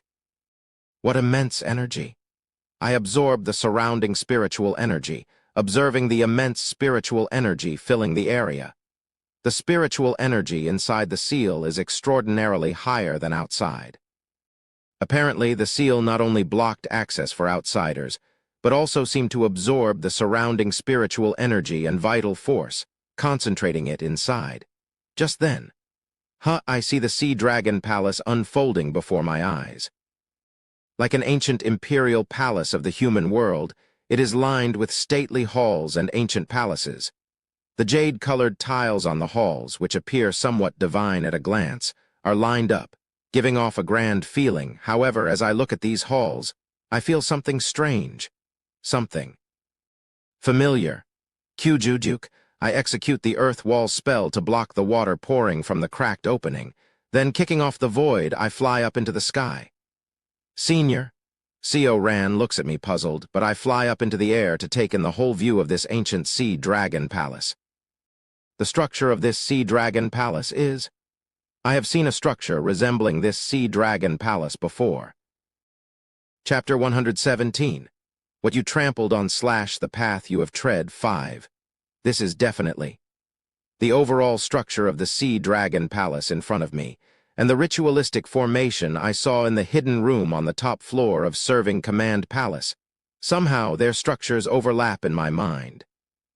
After observing the Sea Dragon Palace for a while, I descend and ask Seo Ran. Taoist Seo, do you know anything about the construction of the Sea Dragon Palace? Oh, are you asking about the structure of the Sea Dragon Palace? Seo Ran gestures in the air, softly touching the spiritual energy flowing around. As you are feeling right now, this Sea Dragon Palace always has a flow of auspicious energy and comfortable spiritual energy. I see. Indeed, the area where the Sea Dragon Palace is located always has a strange flow of auspicious energy, and I could feel a faint sense of sacredness. At the same time, absorbing the spiritual energy of the Sea Dragon Palace seems to clear my mind somehow. The Sea Dragon Palace itself forms a kind of ritualistic formation, and the Dragon King said that this formation is designed to awaken and clear the minds of the Sea Dragon tribe living here, maintaining their pure and composed state of mind. A formation for mental awakening. I recall the formation in the hidden room of Serving Command Palace. If the structures are almost identical, even if the effects are slightly different, surely the formation in Serving Command Palace is also related to the mind. I fall into doubt. Why? Is there a mind-related formation left in Serving Command Palace? What was the Sea Dragon King thinking? I'll have to ask Song Jin later if he knows about this formation. Anyway, let's search the Sea Dragon Palace. Seo Ran leads the way, looking around. This is the outer palace with various complex formations, but once we enter the inner palace, there are almost no formations, so we can look for Dharma treasures or spiritual elixirs there. Understood. I followed Seo Ran, breaking through the formations of the outer palace and entering the inner palace. The deeper into the Sea Dragon Palace, the more intense the auspicious and sacred energies seem to become. My mind is becoming clearer. Gradually, my consciousness became clearer. What can be in this place? Seo Ran and I decided to split up and search different parts of the Sea Dragon Palace. There are prohibitions everywhere. The outer palace had traps where if one steps wrongly, they fall into a maze-like formation. However, the inner palace had active prohibitions spread throughout. Each one is not easy to deal with. It takes 2 or 3 strikes with the formless sword to break them. But the presence of prohibitions means something valuable is hidden inside. Where should I start searching? just when I'm wandering inside the inner palace. I suddenly find one hall among the many, uniquely without any prohibitions. This hall is among the larger ones, and though there are no prohibitions, ritualistic scripts are engraved all over, emitting spiritual energy. Clearly, it's no ordinary place, but strangely, this is the only place without prohibitions. I enter the hall feeling something odd, Creek startled. As I opened the door and entered, I trembled at the strong smell of blood coming from inside. This place is... The inside of the hall is spacious. Along the edges of the hall are numerous bookshelves, and in the center, there is a large celestial map. The celestial map depicts constellations corresponding to the 28 stars, positions of the purple forbidden enclosure, supreme palace enclosure, and the heavenly market enclosure. It also shows the sun and the moon embroidered on it, and above the beautiful celestial map, there's dried, scattered blood, giving off a chilling feel. What on earth is this? Moreover, while the bookshelves along the edges are intact, there are no books inside, only heaps of black, burnt charcoal. The bookshelves were all charred, as if. Did someone kill the inhabitant of this place and burn all the books of the hall's owner? The most likely suspect is certainly Cohweal. Given his twisted nature, it's entirely possible he would do something like this. The reason there are no prohibitions here is perhaps because there's nothing left, so there's no need to set them up. It seems I have stumbled upon the scene of someone's crime with nothing else to gain. I was about to leave the hall when it happened. SSSS, a sensation caught my attention, a sensation only I could perceive, having mastered the Yin Soul Ghost incantation, a curse method. This is a curse. Someone had left a deep, lingering curse here. Geeing. My inner core suddenly vibrates, and then I feel the intense curse that had been lingering somewhere rushing towards me. Oh no. I panic and try to neutralize the curse with the Yin Soul Ghost incantation, but the curse already attaches itself to me. And then, this. Someone's voice began to be heard, will find, hear demi-human. A voice filled with intense resentment. Co ran. Outside, not the voice filled with pain speaks, trust him and trust to him. Ran, look under, celestial map. And with that, the voice cuts off. PSSSH, the curse that was attached to me, seemingly with the sole purpose of conveying that message, disappeared after leaving me with a slight headache. Look under the celestial map. The floor where the celestial map is drawn is made of stone slabs of jade. I infuse my arms with pure spiritual force and forcefully insert my fingers between the slabs, lifting them. Uguk, ugugugugruck. Gradually, the slabs are lifted up. Beneath, there is a decaying leather-bound book, seemingly just an ordinary item with no spiritual energy, probably just a diary of the voice's owner, an item not even detected by my consciousness. It seems that these jade slabs had some role in blocking consciousness and spiritual energy. I pull the book towards me using sword control, then put the slabs back in place. Kagugu. The slabs were quite heavy, so I wiped off my sweat. On the book is a simple title in demon script, Diary. Why would they want to pass on their diary to Co Ran? I checked the diary for any special spells or techniques. Indeed, it's just a diary without any traps or backhands. Sararak. The owner of the diary, a sea dragon tribe elder named Jian Hyang, was an astronomer, responsible for celestial observations. Most of the diary's content involved their daily activities as an astronomer, noting unusual celestial phenomena, what they ate that day, conversations they had, and the weather. I spoke with a senior of the Heavenly Circle stage today. He told me that if I keep observing the world's end, my headache will only worsen and advised me to consume an elixir for relief. The person referred to heavenly being cultivators as seniors of the Heavenly Circle stage. The demon race often uses the term heavenly circle instead of heavenly being. Those who typically dislike the term heavenly being tend to hold demon race supremacy beliefs, and they are known to capture and consume humans. Indeed, Jian Hyang often consumed human elixirs. I extracted and consumed the core formed by the livestock trained in the summoning wind, coagulating core transformation. Indeed, its efficacy is remarkable. The headache has disappeared. There are rumors that the king has developed an even more exceptional livestock cultivation method. Not only does it involve extracting the cultivation efforts of the livestock by infusing them with the true blood of the sea dragon tribe, but it is also said to be an outstanding method that allows the sea dragon tribe to resurrect in the livestock's body once, should they die in battle. The livestock's body serves as a vessel for this singular resurrection. TCH, regardless of the species, exploiting another race to this extent, is that really right? I flip through the diary, clicking my tongue at the sea dragon tribe's anecdotes. Sararak. As I browse, I pause at a certain entry.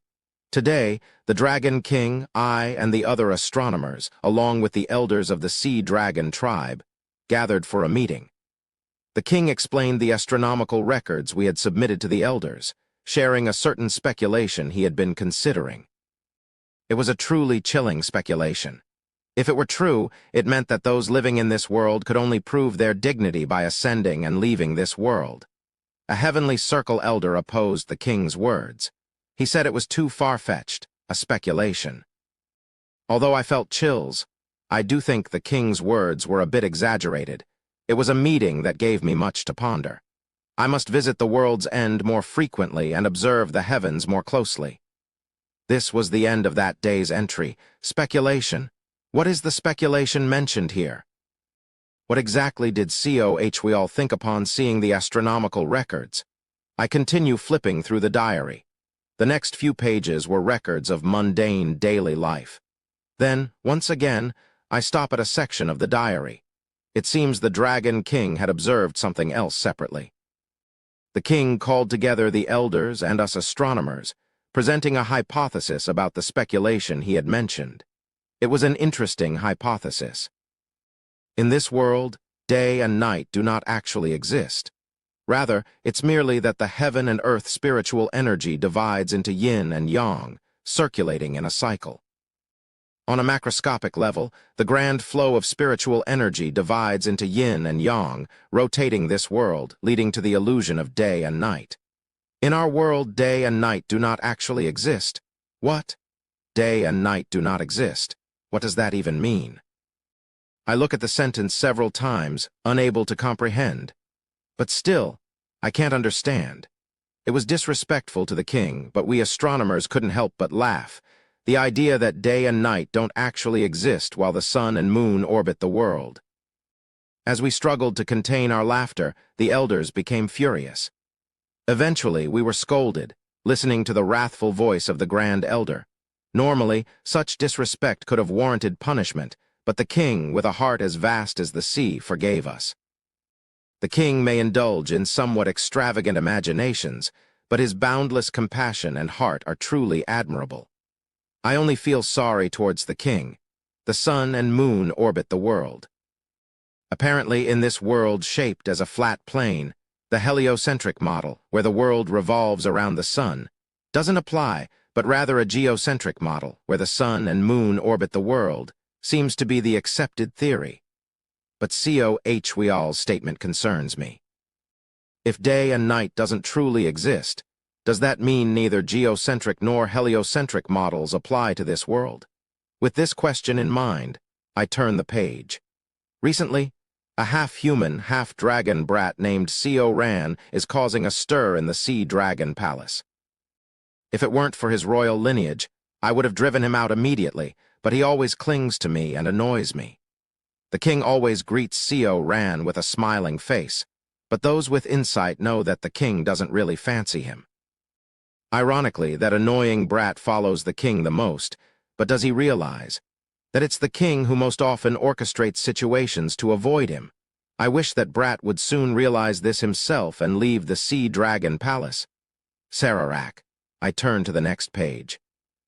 We astronomers plan to go to the world's end to properly align ourselves and observe the orbit of the sun and moon, intending to shatter the king's speculation. Some of the elders subtly support us. They seem to want to prove that the king's extravagant speculation is wrong. The idea that day and night don't actually exist, as sorry as I am to say this about the king who has accomplished so much. It seems that the king might have spoken so because of his lack of understanding in astronomy. I won't be able to write in this journal for the next few months. We'll be holed up at the world's end, repeatedly observing. I must take plenty of the livestock's cores with me.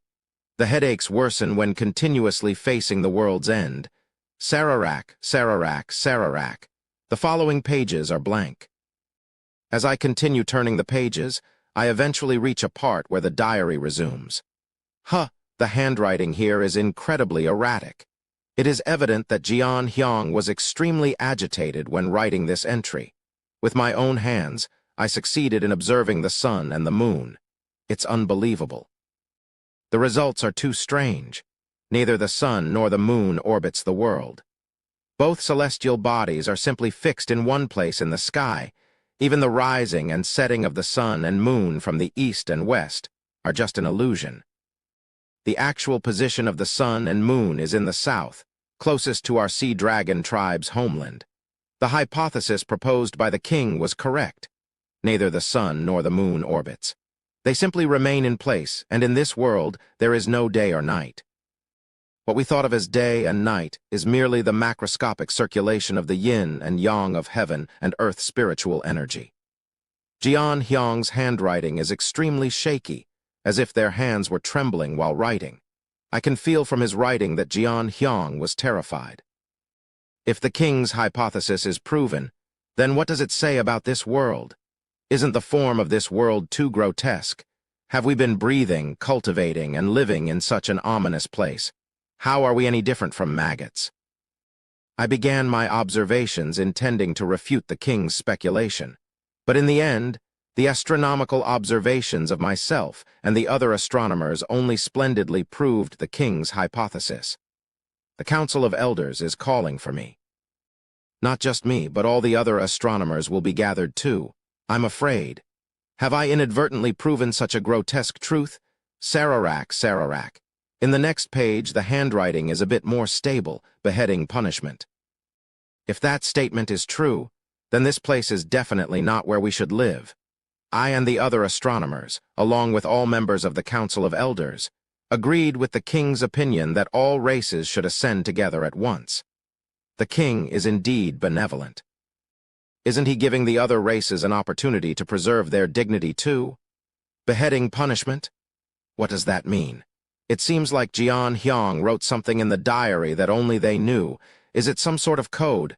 I can't tell at the moment. Sararak. I turn the pages again.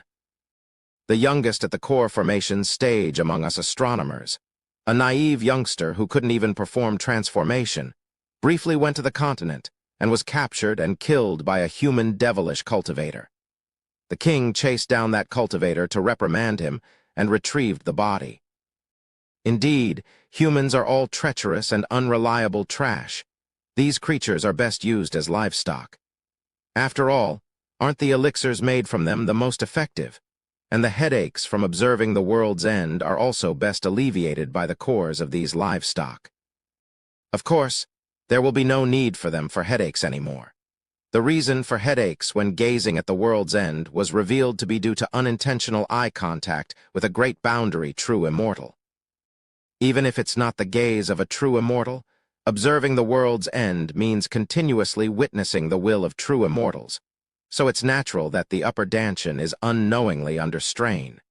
Now, we astronomers have stopped meaningless astronomical observations. Hence, there's no more need for elixirs, and they will be used as emergency medicinal materials. Great boundary true immortal? Suddenly, the folktale book I read to the child in a previous village comes to mind. In the folktale, the sun and moon were depicted as eyes. I continue flipping through the pages. I've been feeling terrible lately. Is it because I've observed such a terrifying fact with my own hands? That fact lingers in my mind and won't leave. The realization that I have been unwittingly making eye contact with an unfathomable entity fills me with deep fear. What was that entity thinking while looking at me? Lately, whenever I recall that fact, it feels like it's driving me insane. It's not just me. I can see that the characters of most of the astronomers are becoming increasingly volatile. They too always seem to have fear written on their faces. Sararak, this is madness. The Mad Lord, that perverted old monster, attacked the livestock pen. Not only the royal family managing the pen, but also my fellow astronomers who were visiting have been captured by that monster and turned into living puppets. The pen has collapsed, and all the livestock have escaped. The king rushed out to pursue the Mad Lord, but he had already fled. It's so bitter and grievous. All the emergency medicinal materials have run away. Lately, we haven't been observing the heavens, so there's no headache, but it's a painfully significant loss. Sararak, Sararak. The atmosphere has been strange lately. Although it's said that our relationship with Black Ghost Valley has worsened, and we have been in disputes with them, it's unusual how often my fellow astronomers are being attacked or go missing.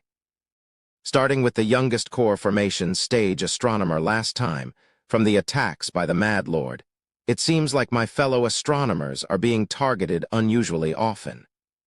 There are quite a few who have disappeared without any apparent reason. It's likely that the elders, who have been unsupportive of the king and encouraging our astronomical observations while opposing the king's extravagant speculations, are putting us in danger.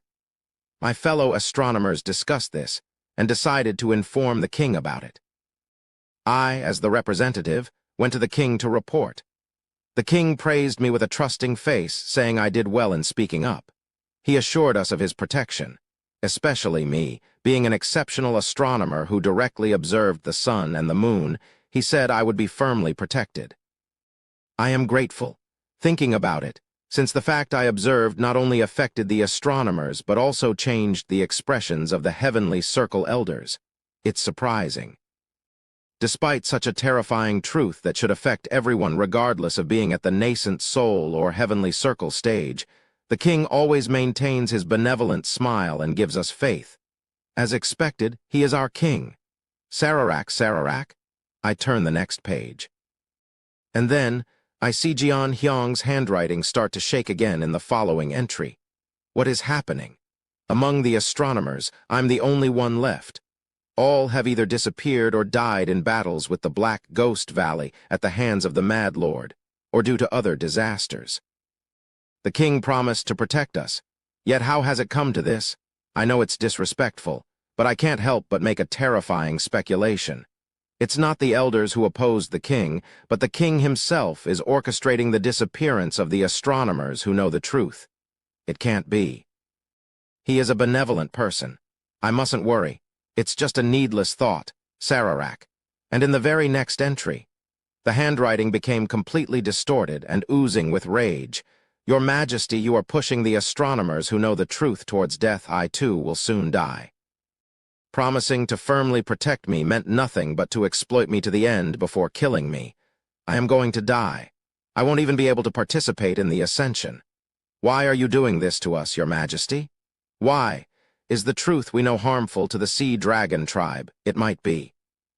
It's so terrifying that even the seniors of the heavenly circle stage are sometimes tormented by it. Even we who have reached the nascent soul stage spend sleepless nights. Yes, if it's for the good of the Sea Dragon tribe.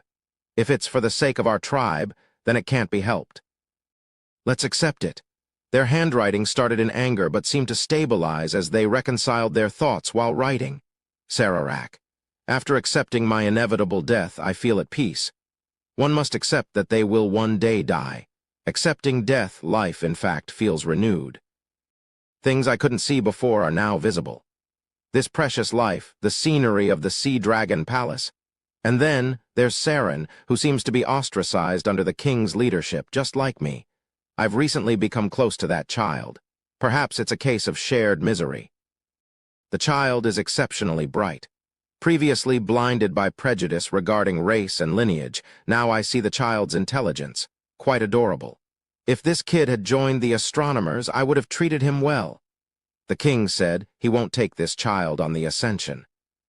Instead, he assigned him the task of liberating the souls of the Sea Dragon warriors trapped in the wrecked Nether Crossing ship, destroyed in the war with the Mad Lord. Indeed, the king, though stern, truly cares for the Sea Dragon tribe. Co Ran, this child too is pitiable, but it's for the sake of the tribe, so sacrifice is necessary.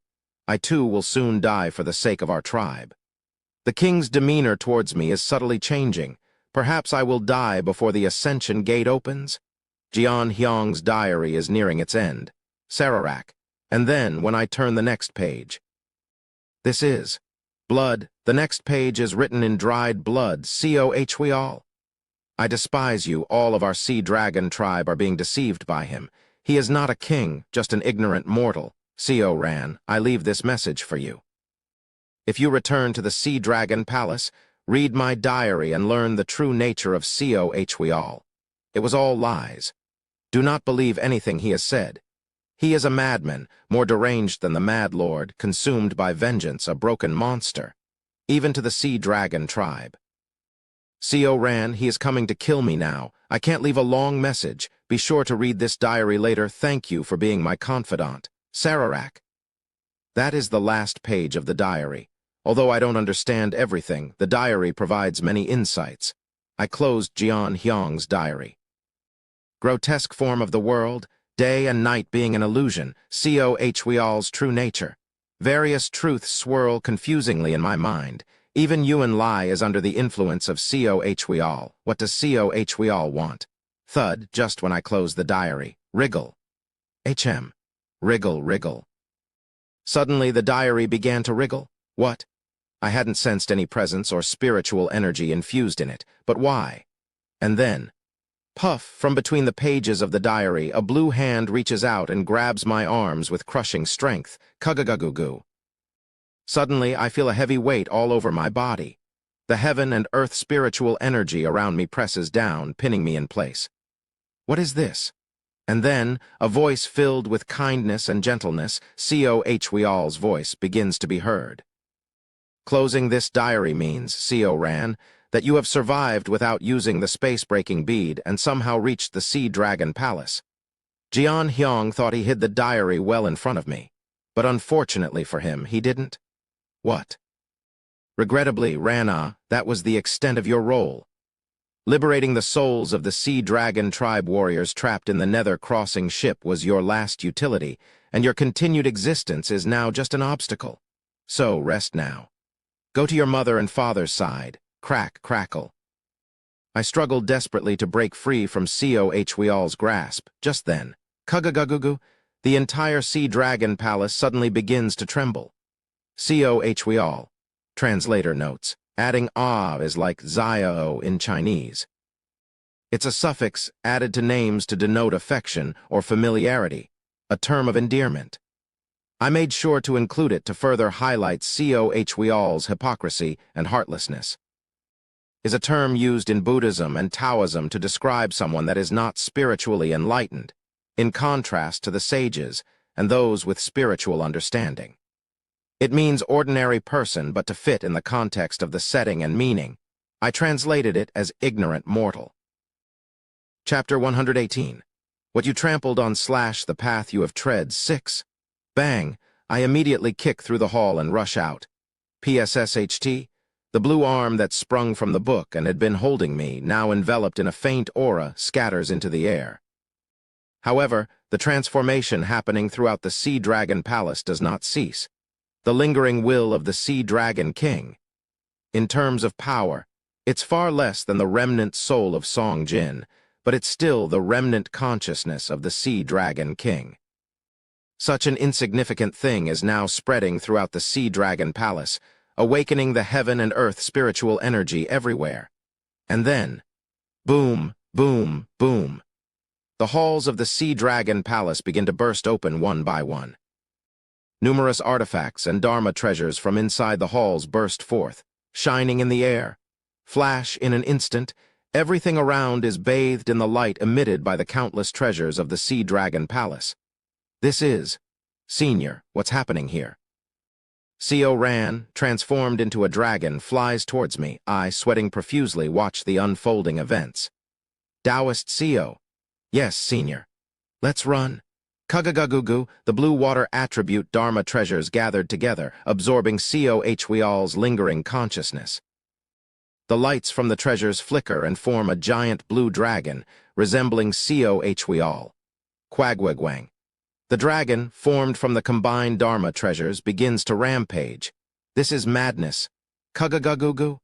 The sea dragon palace is swept away by the dragon's thrashing. The power of the gathered Dharma treasures, combined with the remnants of a heavenly being's consciousness, is far stronger than Song Jin without his Dharma treasures. Its power is immensely close to that of a nascent soul, but the real problem isn't that. Senior, it's coming. F-weeing. The dragon swings its tail towards us. Quagwagwa. A tremendous trail of destruction is left, but the real danger comes afterwards. Click from the scales of the dragon's tail. One of the small Dharma treasures remained even after the tail swung away. Damn it! Flash. The treasure wrapped in blue light scatters brilliance Kwang. The Dharma treasure self-destructed. I shield Seo ran from the blast, pushing the explosion away. My hands tingle. My body's already in bad shape from using endless mountains beyond mountains to break the seal. Each time I block a self-destructing Dharma treasure, my arms tremble more. We need to escape, but we're surrounded. We are surrounded by the Dragon Palace's seal, and the hole we used to enter is now blocked by the dragon made of Dharma treasures, making approach difficult. As if this isn't annoying enough, the treasures are self-destructing one by one. Seeing that we were not visibly harmed, the dragon started to self-destruct more of its Dharma treasures. Can't we do something about those self-destructing treasures? It's impossible. Besides, Seo Ran's face darkened. The dragon, as it fights us, is drawing more power from the Dharma treasures, turning brighter. True to his words, the more the dragon fights us, the more the Dharma treasures comprising its body glow with blue light. When it becomes completely bright, the entire dragon will self-destruct. Crunch. I grit my teeth at the absurd situation. We all. Whether his target is Seo Ran or not, in any case, the plan to confront Yuan Lai here and push forward with using Dharma treasures has completely fallen apart. Whoosh, the figure of the blue dragon continues to brighten. At this rate, it's uncertain when it will suddenly explode. Just then, boom, one side of the seal trembles and the dark prow of a decayed ship emerges from beyond the formation. It's the Nether crossing ship. Activate. The teleportation array starts activating, and we barely manage to escape the blue dragon's thrashing, flying up into the Nether crossing ship. Roar. The blue dragon roars, and its body becomes incandescent. That massive body, it's going to self-destruct. At the same time, the teleportation array attempts to begin spatial transfer. The Nether crossing ship is engulfed in the void and rushes through space, and we escape from the Sea Dragon Palace as it is enveloped in blue light for the last time. I came because my disciple sent a distress signal. In the end, the Dharma treasures in the Sea Dragon Palace all transformed into the shape of the blue dragon and self-destructed. Is that it? Song Jin presses his temples with his fingers. So there's no gain at all. Both Seo Ran and Song Jin look downcast. I show them the diary of Jian Hyang that I managed to save in the chaos. During the chaos, I managed to save this. When the diary was closed, the residual consciousness left by Seo Hweol in the diary activated, causing that commotion. Indeed, I can feel Seo Hweol's consciousness embedded in it. If certain conditions are met, his consciousness activates and delivers predetermined instructions. He is indeed a meticulous man. In the case of Seo Ran destroying the Nether crossing ship and accidentally surviving, reaching the Sea Dragon Palace. Even then, Seo Hweol made sure Seo Ran would be killed. Is there a reason why Seo Ran must be killed to this extent? Then, is there anything else left in this book? I ask Song Jin if there are any traps or backhands left.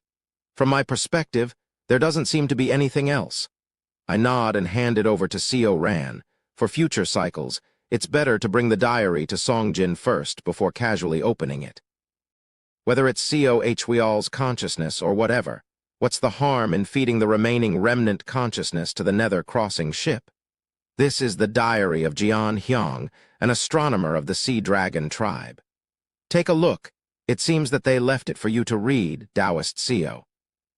Ah, the diary of the elder? Seo Ran was startled and quickly received the diary. While he was reading the diary, the Nether crossing ship already returned to its original place in the Black Wind Sea, This must be the extent of our gains this time. With an explosion of that magnitude, not only the other pavilions, but also the spiritual elixirs and plants remaining in the Sea Dragon Palace would have turned into dust.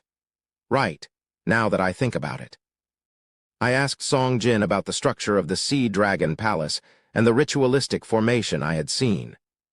So, do you know anything about the spell formation that's in the Sea Dragon Palace? I'm not sure exactly what formation you're talking about. Song Jin strokes his chin and tilts his head. At his question, Co Ran, who had been frantically reading the diary, momentarily looks up and forms a hand seal. Whoosh, in front of us, spiritual energy forms and takes the shape of the spell formation I saw. When Co Ran infuses his power into it, the spell formation activates, and I feel my consciousness clear and awake. This is the formation Senior Co is talking about, Master. Ah, this one. It's different from the Black Ghost Valley, so I wondered what it was. Song Jin seems to recognize it. Co Ran focuses back on the diary, and Song Jin observes the spell formation in front of him. A spell that awakens the upper Danshan, expressed using the demon race's spell formation. That is what this formation is. Upper Danshan? Awakening.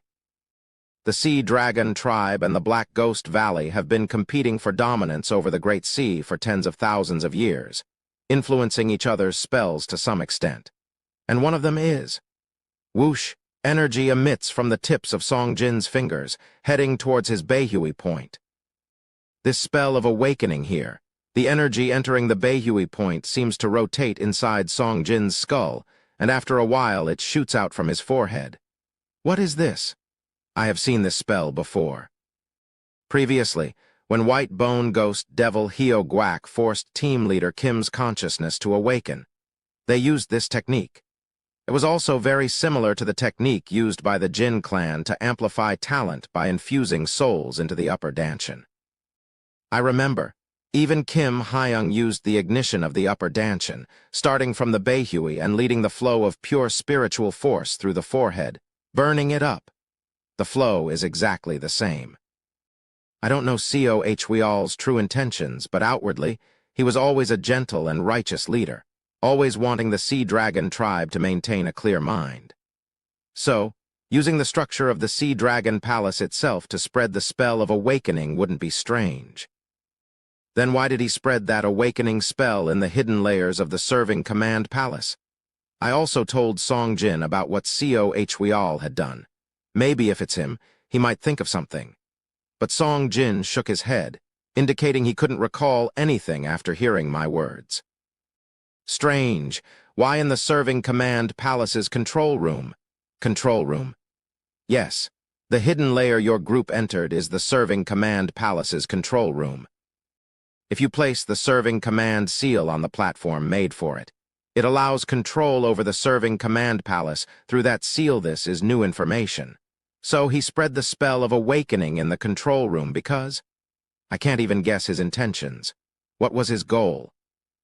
While I ponder, Co Ran, having finished reading the diary of Jian Hyang, wears a bitter smile on his extremely darkened face.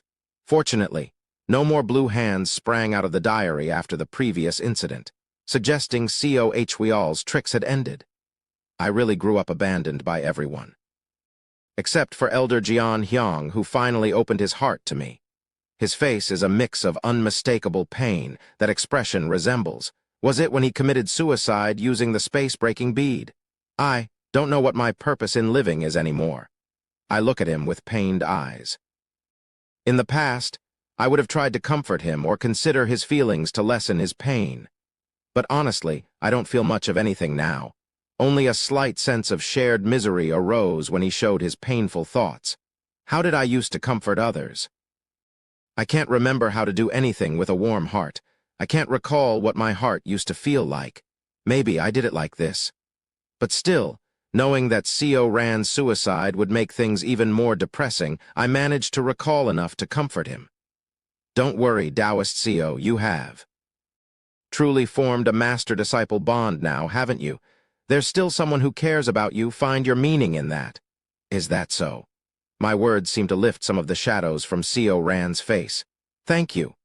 I receive his thanks and look back at Song Jin with dull eyes. In any case, we are back to square one, so. In the end, we got nothing, but could you help me using my last favor? Ha ha. Song Jin sighs deeply. All right. I didn't want to put my disciple in danger, but in 200 years, I'll make him reach core formation and help you. Of course, I'll help too. Thank you. Thus, while we didn't gain much material aid from the Sea Dragon Palace, I obtained a lot of precious information and a firm promise of assistance from Song Jin. After receiving his promise, I left the Black Wind Sea, and then 10 years passed. In that time, with the Chungmun clan, I collected both the formation artifacts and the longevity fruits. Now, the day of the great conference with all the core formation cultivators of the continent gathering is approaching. Swoosh, I fly rapidly across the northern grasslands. It should be around here. Holding the invitation plaque, I sense the spiritual energy around me, and then, after a while, whoosh, I sense an area hidden behind a formation in the distance. Thump. It's a place covered by an illusion formation, invisible to the eye. But when I bring the plaque near it, the formation shines, opening a path for me. I enter through the path through the formation. This place is true to the northern grasslands. There are numerous white tents set up inside formation. These tents, befitting cultivators, are adorned with many spell runes, and I can feel the presence of core formation cultivators inside. Ah, you've arrived, Cultivator Seo. From a distance, Chungmun Yongjin approaches me with a welcoming expression. I nod in response. You're as you were. He looks at my expression and his face turns bitter. I can't help it. I can't remember how to smile and my eyes remain dull. I have forgotten how to wear any expression other than this vacant one.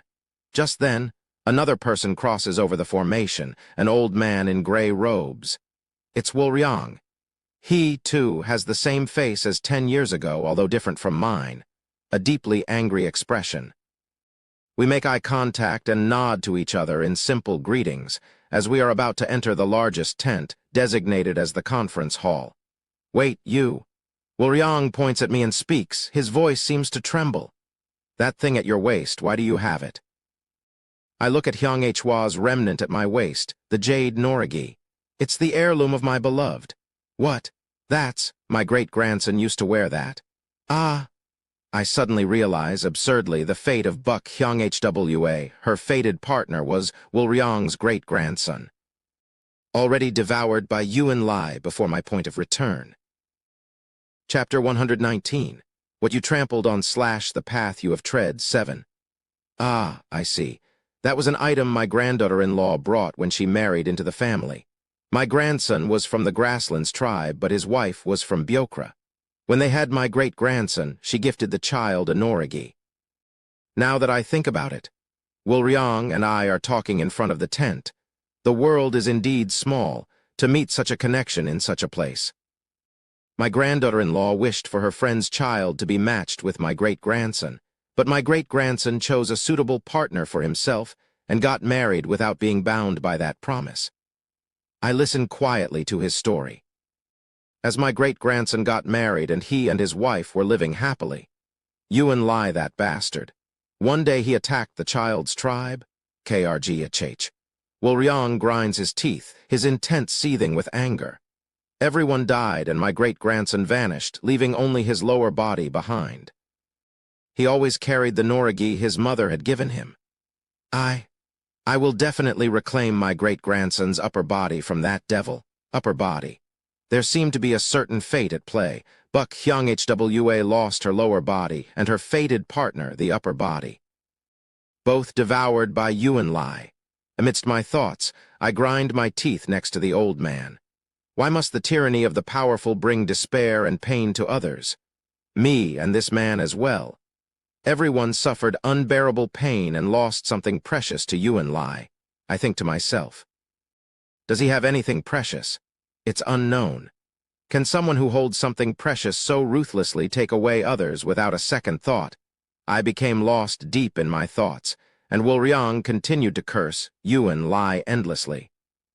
And then, after a while, all core formation cultivators from the entire continent gathered, and the Grand Council began. Inside the tent, space compression was applied. There are about 200 core formation cultivators. This number includes members from minor clans and secluded cultivators who hadn't been contacted previously, as well as those from ostracized powers, which are about 50 more than last time, around 200 core formation cultivators. This is the last force left in this world. Then, let's commence the Grand Council regarding the war against the old monster Yuan Lai, who caused the heaven-treading desert massacre. Chengmun Yongjin stood up and addressed the assembly. The decision was made that Chengmun Yongjin is the most suitable leader for this alliance, probably greatly influenced by the fact that he is a descendant of Azure T. Iger Saint. The meeting began. Various factions presented different plans to counter Yuan Lai. Chengmun Yongjin listened to and organized these ideas, and when no more suggestions came forth, he spoke. Now, let me share the plan concluded by the Chengmun clan. Shortly after, he began discussing the serving command palace and the strategy of lowering Yuan Lai's cultivation from nascent soul to core formation. Are you suggesting we lower the old monster's nascent soul cultivation to core formation level? That's right. We have also confirmed that most of the treasures inside the palace were taken by the heavenly being cultivators, but, he continued his explanation. We found some items still inside the palace, including certain types of immortal liquor and talismans, as well as miscellaneous items. What kind of miscellaneous items? Items like a bamboo pipe that helps in infusing enlightenment into demon beasts, a slightly more sturdy storage bag, a needle that repairs clothes automatically, a ring that aids in digesting food. Such ambiguous items. The core formation cultivators, who momentarily harbored hopes, were visibly disappointed and disheartened by his words. Both the liquor and talismans are ancient cultivator treasures, so they're useful, but aren't they both single-use only? Correct. We found only a few bottles of liquor that temporarily enhance abilities and a few kinds of talismans that allow the use of unique techniques for a short time. If they are single-use, they're basically table scraps. Useful, but it was then. The head of the Byok clan, Byok Chengi's eyes flashed and asked, "Talismans, did you say talismans?" "Yes, that's right. Did you by any chance check what kind of talismans are remaining?" "I didn't check in detail." Byok Chengi chuckles and pulls something out of his robe. Last time serving command palace was open, our Byok clan was also able to secure a few things from there. One of them was this. That is... Whoosh, what Byok Chengi produced from his robe were two shining talismans exuding a divine light. Heaven-striking talisman, a talisman that can replicate the strike of a heavenly being cultivator once. Heaven-sealing talisman, a talisman that temporarily wraps the defense of a heavenly being cultivator around oneself. We obtained these two talismans in the last visit to serving command palace. Heavenly being? Yes, with this heaven-striking talisman, if it hits, it's possible to turn that bastard into a pulp with one strike, he continued. The heavenly being seniors already have the defensive and offensive capabilities of that level, so they didn't need it. So there must certainly be heaven-sealing talismans remaining in serving command palace. And he smirked. As you said, if we lure that bastard into serving command palace to lower his cultivation, and then use the heaven-sealing talisman to defend, and the heaven-striking talisman to attack the old monster. A glimmer of hope appeared on the faces of Chengmun Yongjin and the others. I, too, felt a rare sense of joy at the prospect of killing Yuan Lai. We can hunt that bastard. Well, I was originally thinking of a different plan, but it seems it needs to be revised. Chengmun Yongjin points at me. Cultivator CO over here is unaffected by the restraining formation of serving command palace, even when it's activated. Therefore, he can maintain core formation level strength continuously and face Yuan Lai one-on-one as he falls to core formation level. Ah. Byok Chengi looks at me in amazement, and various emotions appear on the faces of the numerous cultivators present. Byok Chengi says, "How about our Byok clan and this fellow take the lead in facing the old monster while the other cultivators provide support from the rear?" "Wait, Our eastern states also have excellent decisive weapons effective against nascent soul cultivators. Our northern grassland tribes also have famous formations effective against nascent soul cultivators. Nascent soul cultivators are certainly formidable beings, and the wealth they had accumulated over hundreds of years, including Dharma treasures, spirit stones, and elixirs, are far greater than that of core formation cultivators. Perhaps because of this, the core formation cultivators gathered here were already scheming among themselves to divide up the spoils as much as possible. Of course, I have no interest in such petty squabbles over gains. Excluding the serving command palace plan, the methods proposed by the others are all bound to fail, because even 200 years later, Yuan Lai was alive and well, especially the heaven-sealing talisman and heaven-striking talisman, boasting the power of the heavenly being stage. Why was Yuan Lai so unscathed in my past life, despite the existence of such terrifying talismans? Of course, this life introduced the variable of the serving command palace plan, so maybe it's possible to hunt him. But that alone is not enough. He must be killed. Absolutely. If I don't tear him apart in this cycle, I can't console the souls of those who died in this life. After the meeting ended and various cultivators were chattering, I approached Chengmun Yongjin and whispered another plan. Please keep this plan confidential. I will proceed with it alone. What are you talking about? No, more importantly, is this true? It's true. If it's this, even for a nascent soul cultivator, it would be difficult, right? Of course. No matter how mighty a nascent soul cultivator is, that is not an easy power to contend with. I nod. Besides simply trapping him in serving command palace, a few more plans are needed to ensure his death. The first conference ended satisfactorily. Practically all future plans were also decided in this conference. From now on, it's just a matter of moving according to the plan. I acted along with the others, starting the task of scraping together the remaining treasures of serving command palace using the nether crossing ship, along with some formation masters and artisan masters. Zing. The formations sealing the treasures of serving command palace were released by the artisans and formation masters, and the items inside were brought out. These miscellaneous items are really of no use. They seem to be mostly for decoration or show. Actually, the liquors and talismans seem more useful. The core formation cultivators who came with me also clicked their tongues at the useless miscellaneous items. Each one was a peculiar Dharma treasure or magic artifact, so there was no particular greed for them. Only the Byoke clan, known for rearing demon beasts, showed some interest in the pipe that infuses enlightenment into beasts, but that was all. Then, let's also release the formations on the liquors and talismans. We succeeded in retrieving talismans and liquors from the serving command palace's treasury with the cooperation of core formation cultivators, formation masters, and artisan masters. Among the talismans, there are 2 heaven-sealing talismans, which grant defensive capability equivalent to that of a heavenly being cultivator. 1 crimson bird talisman that traps the enemy in a formation maze, and 1 transforming demon talisman that allows instantaneous transformation into a demon beast. There were a few more talismans, but they were just ordinary core formation-level talismans sold in markets, with no significant utility. There are quite a few liquors. Talismans are very useful, but liquors take up more space and are often single-use, granting temporary abilities, so they weren't taken as much.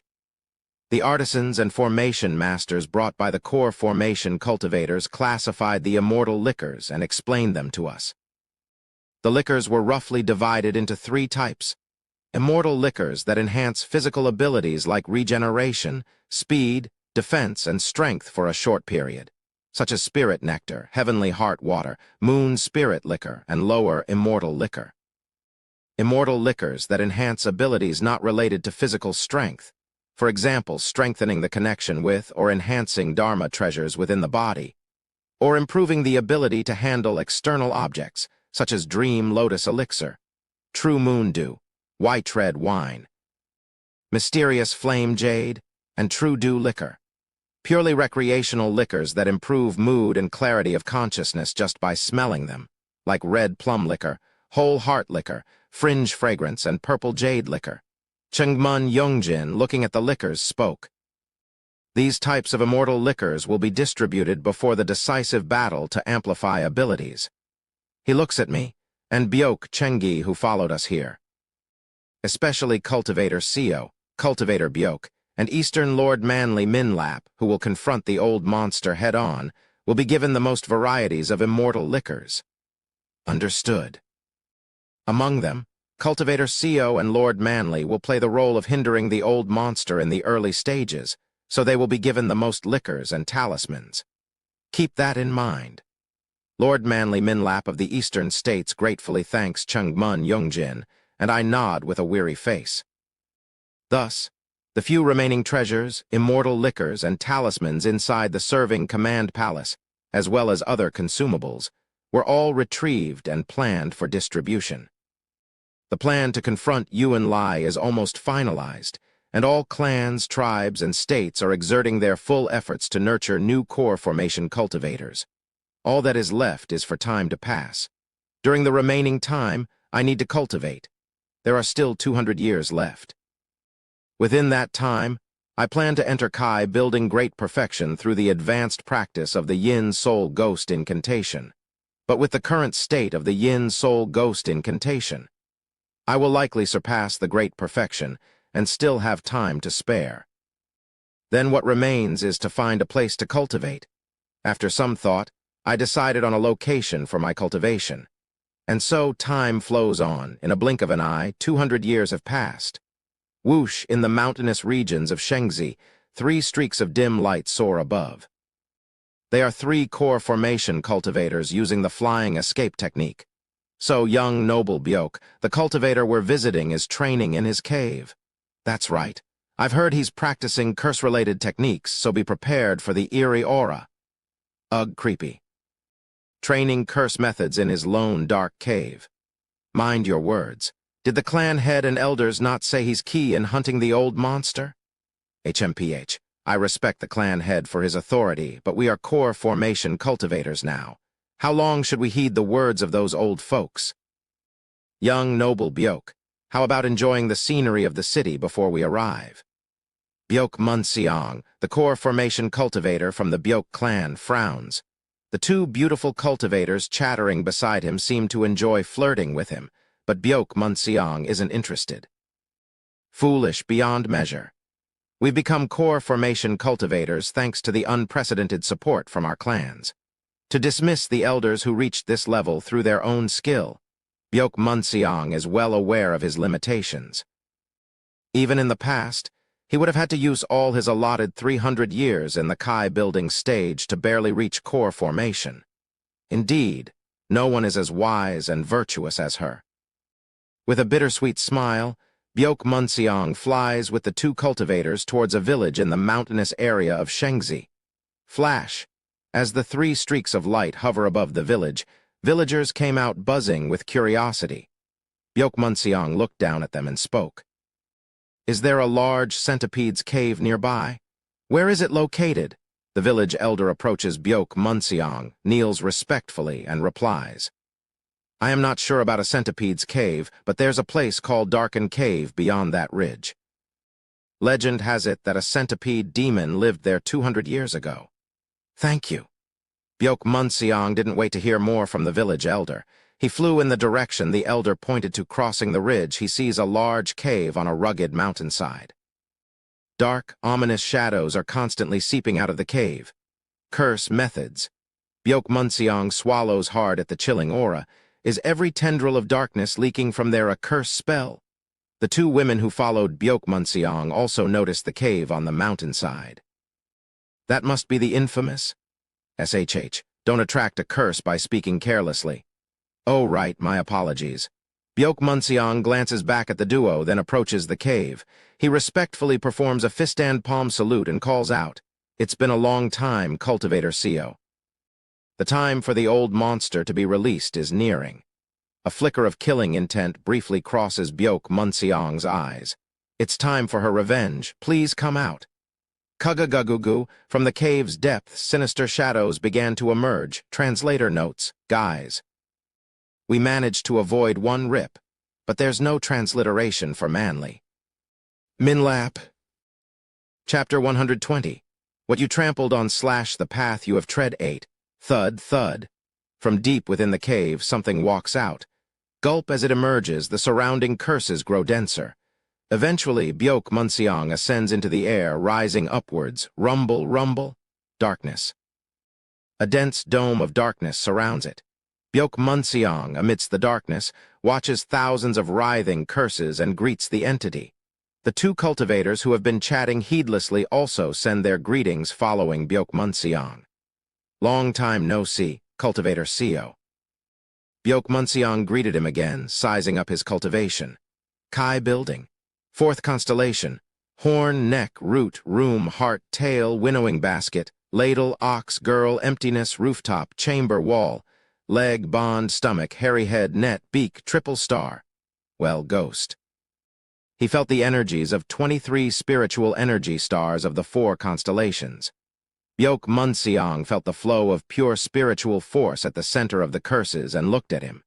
Just Kai building 4th constellation, but the strength of grand perfection. Those terrifying curses. Even though I have not been at core formation for long, I don't feel like I can win. Typically, curse sorcerers who practice curse methods handle 30 to 40 curse spells, up to 60 or 70 in some cases, in exceptional cases more than 90. But what about him? It looks like thousands at a glance. It means he is hundreds of times more skilled than the typical curse sorcerers. Being hundreds of times more skilled at the Kai building grand perfection stage meant his power is virtually no different from core formation. Byok Munseong continues to speak towards the dark dome of curses. As I said, it's time for the old monstrel to wake up. I know, a rough voice echoes from the dark center. The voice is dark, unlike a human's, with an eerie effect that intimidates the listener. Hurry up. Lead the way. Yes, understood. Then it happens. Wait, aren't you a bit too commanding, even considering everything? One of the cultivators who followed Byok Munseong spoke towards the dark dome. We came to visit, yet you talk without showing your face. Your cultivation seems only to be at Kai building, so. Is it right to be so disrespectful to us, core formation cultivators? Miss Gongmyo? Byok Munseong, with a pale face, tries to stop the cultivator from the Gongmyo clan, but Miss Gongmyo is unrelenting. They say you're a madman, wandering the mountainous regions of Byokra in the dark, watching fan dances and suddenly screaming and rampaging. I would understand if you were really insane, but since you can talk. Quiet, please. Just then. Kugagagugu. From the black dome, a mass of dark curse spells begin pouring towards her. Swoosh! The mass of curses transform into a giant black hand, reaching out as if to engulf her. Eek! The woman from the Gongmyo clan frowns, forming a seal to deploy a defensive spell. A blue sphere blocks the black hand. What is this madness? You! And, as she is about to express her anger, the protective shield touched by the black hand begins to decay and crumble. What? Miss Gongmyo, use the holy concentration talisman. At Byok Munseong's shout, she takes out a talisman. And at that moment, the black hand strikes her. Boom, she's sent flying by the black hand, crashing into the opposite hillside. A cloud of dust billows. Wait, you crazy, what are you doing to Gongmyo Unnai? Miss Jin, stay calm, I'll resolve this through conversation. Young noble Byok, stay put. Don't underestimate the Jin clan. As she forms her hand seals with a vigorous motion, thousands of fire pellets appear around her, filling all directions. Burn that insolent shadow to ashes. Go! With a roaring sound, the fire pellets begin to move in unison, however. Rain she collide. Chua jua jua jua jua. From within the black domain, hundreds of curse spells fly towards her like arrows with incredible speed. The curse spells explode the fire pellets, causing a massive explosion, and a few pass by her body. Whist, a small droplet of blood drops from her cheek. How dare you? Just a Kai building stage. However, the entity within the black mass clicks its tongue. It's over. What nonsense! I haven't even shown my true power yet. Watch, I'll show you the magical arts of Jin Clan's fiery silk flame heat wave. Hua. Around her, flames resembling silky drapes begin to flicker. The heat from the flaming silks soar infinitely, drying up the moisture in the surrounding terrain. But the entity within the darkness remains silent.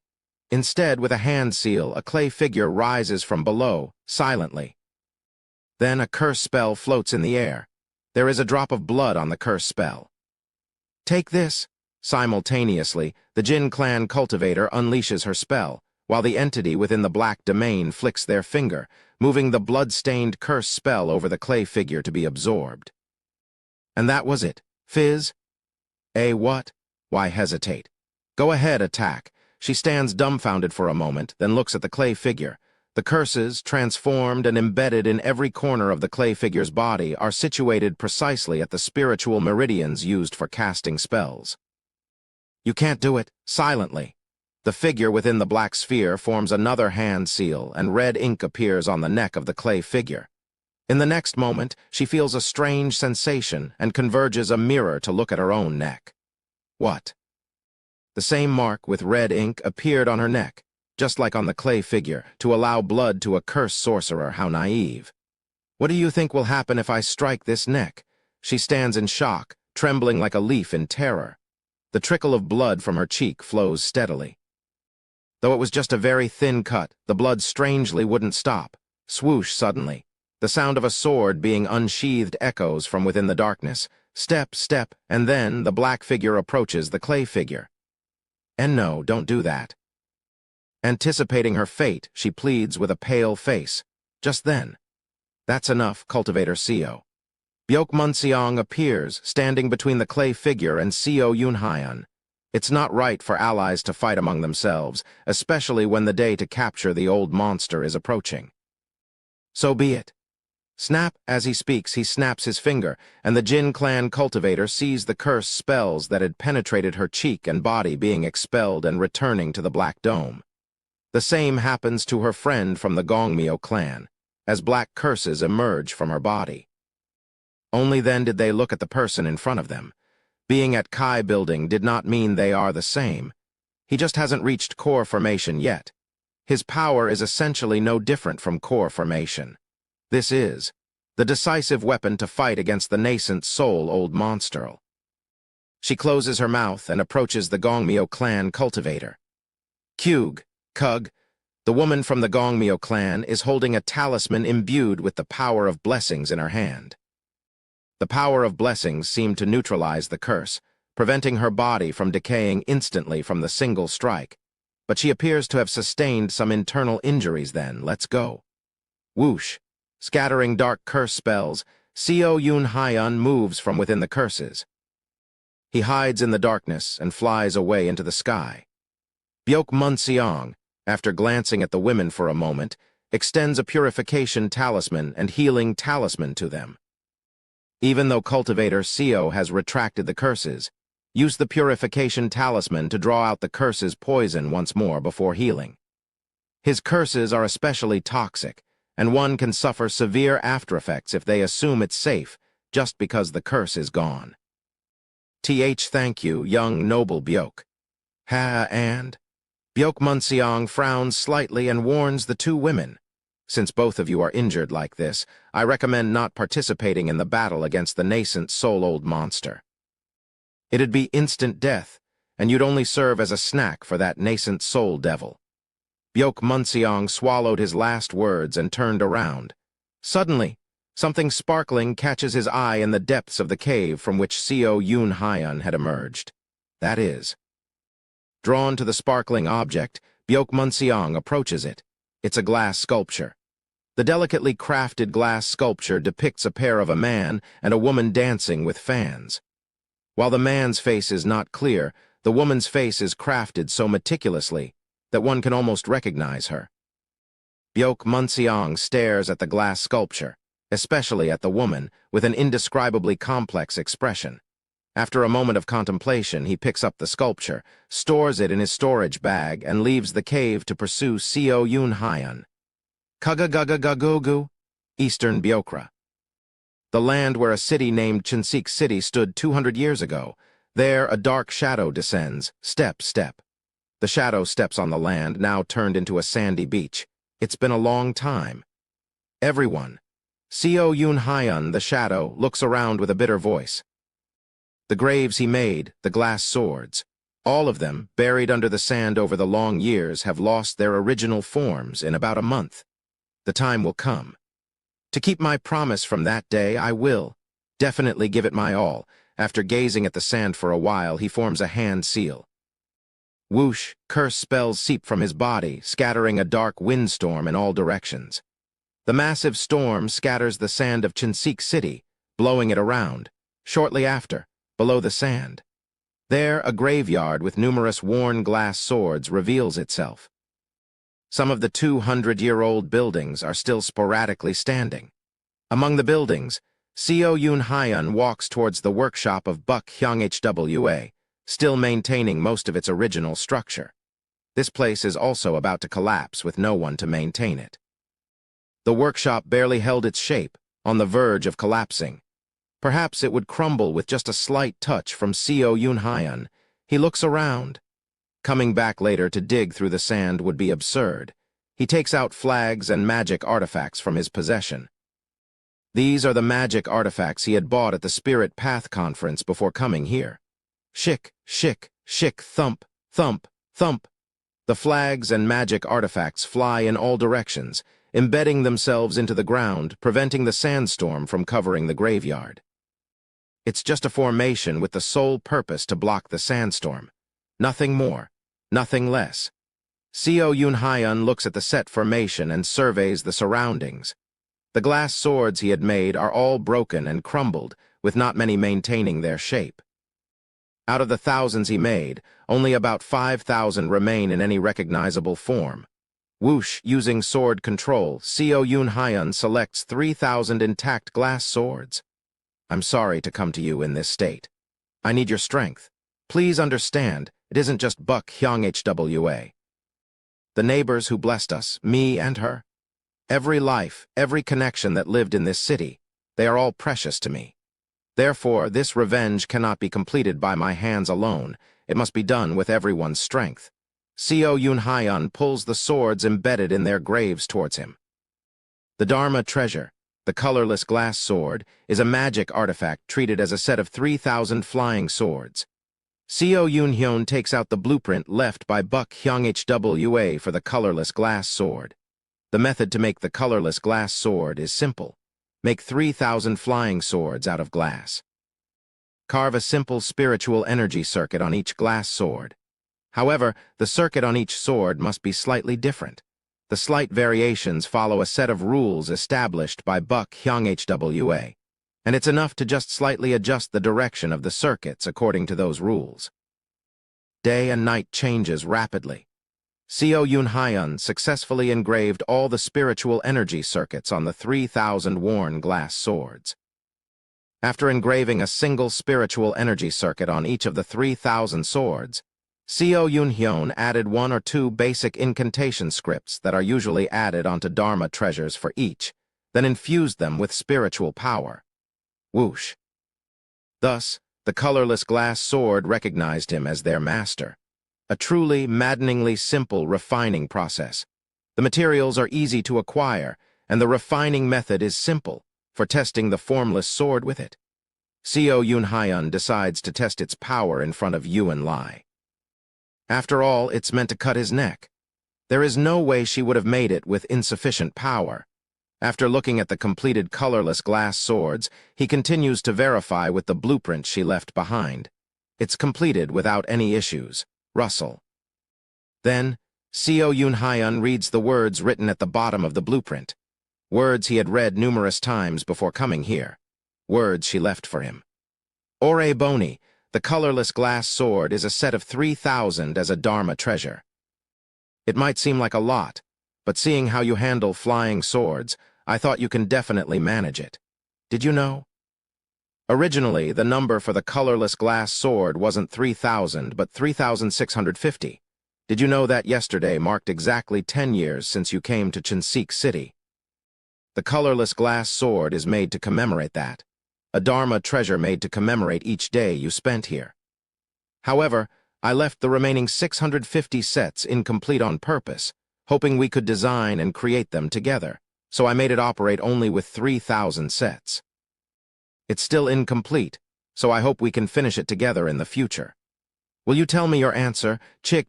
Black tears drop one by one from Co Yunhyan's face covered in the shadows. The fallen tears scatter into cursed spells, corroding the sand. Hiss. The sand beneath Co Yunhyan begins to corrode wildly. The cursed spells surrounding him grow denser.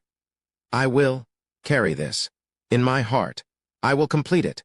Co Yunhyan looks at Buk Hyang Hwa's grave. I will be back. And then he leaves the grounds of Chinsik City with the 3,000-set colorless glass sword. Whoosh. As he walks through the air after leaving Chinsik City, his eyes catch someone. It's Byok Munseong riding on a flying sword Dharma treasure. What is it? I was waiting for you. The head of my clan tasked me with escorting you. Sorrow is a deep blue color. Your consciousness is also deep blue. You weren't waiting for me. You were mourning for her, weren't you? Byok Munseong did not respond, only turning his head away after this war ends. Co Yunhyan speaks to Byok Munseong. Let's go together and mourn her together. Let's go quickly. Yes. The two men fly towards the center of the heaven-treading desert, towards the sealing place of Yuan Lai. The time has come to witness the long-awaited conclusion. Chapter 121. What you trampled on / the path you have tread 9. Damn, the weather is annoyingly good. The head of the Gongmyo clan, Gongmyo Ryong, frowns as she looks at the sky. The sky is so clear that celestial energy is distinctly visible just by looking up. And the celestial energy she sees is a great omen of misfortune. Damn it, even if they are green and inexperienced, over 200 core formation cultivators have gathered, bringing all the power accumulated by the numerous clans and factions. Despite our meticulous plan and prepared traps, the celestial energy still shows great misfortune. It can't be helped. Isn't that just how fearsome nascent soul cultivators are? Byok Chungi clicks his tongue as he speaks. In the middle of the heaven-treading desert, at the sealing site of Yuan Lai, around the Black Castle, hundreds of core formation cultivators are positioned. On the outskirts, Kai building cultivators carefully selected from each clan surround the area. Above them are warships, massive Dharma treasures requiring multiple operators, cannons, and battering rams prepared by each force. War Dharma treasures are also abundantly set up. Prepare the Yin guiding summoning wind formation for the Kai building cultivators. At the command of Makli clan head Makli Hwangshan, the Kai building cultivators of the Makli clan began to gather energy at the back with formation flags. Rumble, rumble. Within their formation, terrifying yin energy began to gather, creating a ferocious wind. We of the Jin clan can't be inferior. Prepare the white dragon spreading wings formation and the yang blazing red flame formation. Show who's superior to those Makli brats. Kai building cultivators of the Jin clan gathered to form their formation, and within, blood-red, fiery flames began to emerge. The flames of the Jin clan, fed by the heat of the scorching heaven-treading desert, grow even larger than the yin wind collected by the Makli clan. Seeing this, Makli Hwangshan's eyes twitch, and an elder of the Makli clan notices it. The elder of Makli clan gestures to a lower-ranked elder, who, with a flushed face, turns and shouts. Expand the yin wind larger than the Jin brats. If you properly increase the yin wind, each of you will receive 3 life spirit pills. But if you fall behind them, expect something very interesting to happen. Rumble, rumble. As soon as he finished speaking, the yin wind of Makli clan shook off the desert's heat and grew even larger. In response, the Jin clan also increased their flames, and both clans competitively enlarged their unique formation methods. Seeing this, Chengmun Yongjin chuckles. Those two clans, when put together, are never boring. Oh my, Chengmun Oreboni speaks the truth. If our two clans joined forces, there would indeed never be a dull moment. Jinlu clan head, please choose your words carefully. HMPH. There's still time before serving command palace appears. Can't we relax and chat a bit? Jinlu clan head Jinlu Yonchen, a voluptuous beauty dressed in a black robe with blue eye makeup, retorts. And how is the union of clans a personal matter? Isn't it a matter of public interest? Ore Boni? Yonchen. The heads of the 6 clans of Shengzi are glaring at us. What will you do if internal strife breaks out before the war? HMPH, Ha clan, Geo clan, Jun clan, Yoljian clan, Ori clan, Jian clan. Even combined, they can't match the Jinlu clan, so what do they know? Let's not talk about such trivial matters, Ore Boni. Can't you treat me as you used to? Chengmun Yongjin rubs his forehead as if in pain, then hardens his face and speaks. Jinliu clan head, please return to your position. Think about it, Ore Boni. The bloodline of the great Chengmun clan, descended from Azure Tiger Saint Chengmun Sunwu, combined with Jinlu clan, the founding ancestors of Shengzi. Enough. I will not permit further idle talk. As the alliance leader, I order the Jinlu clan head to return to her position. Any further, and it will be dealt with as a military matter. HMPH. Very well, alliance leader. I hope you think it over. Jinlu Yonchen winks at Chengmun Yongjin and returns to her position with a broad smile. Chengmun Yongjin presses his head as if in pain. Anyway, why isn't Cultivator Seo here yet? He asks Byok Chenggi, who had been subtly sticking close to Gongmyo Ryong. Byok clan head, didn't a core formation cultivator of the Byok clan go to fetch Cultivator Seo? Ah, about that. Just then. Kugagagugu. From the east of the heaven-treading desert, a shadow enveloped in a mass of darkness flies towards the sealing site of Yuan Lai. Wo Woong. Dark curse spells burst out in all directions. Within the center of those curse spells, the shadow looks around. It seems I'm not too late. Poof. Following the shadow, Byok Munseong promptly approaches Byok Chenggi and greets him respectfully.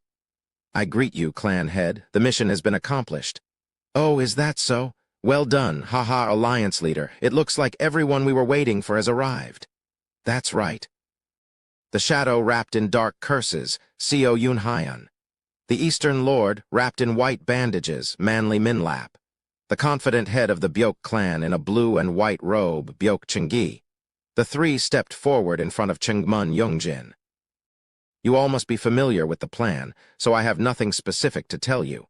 However, I would advise all 3 of you to keep visualizing the situation in your minds. Understood. Byok Chenggi replies, but Seo Yun Hyan and Manly Minlap just nod their heads.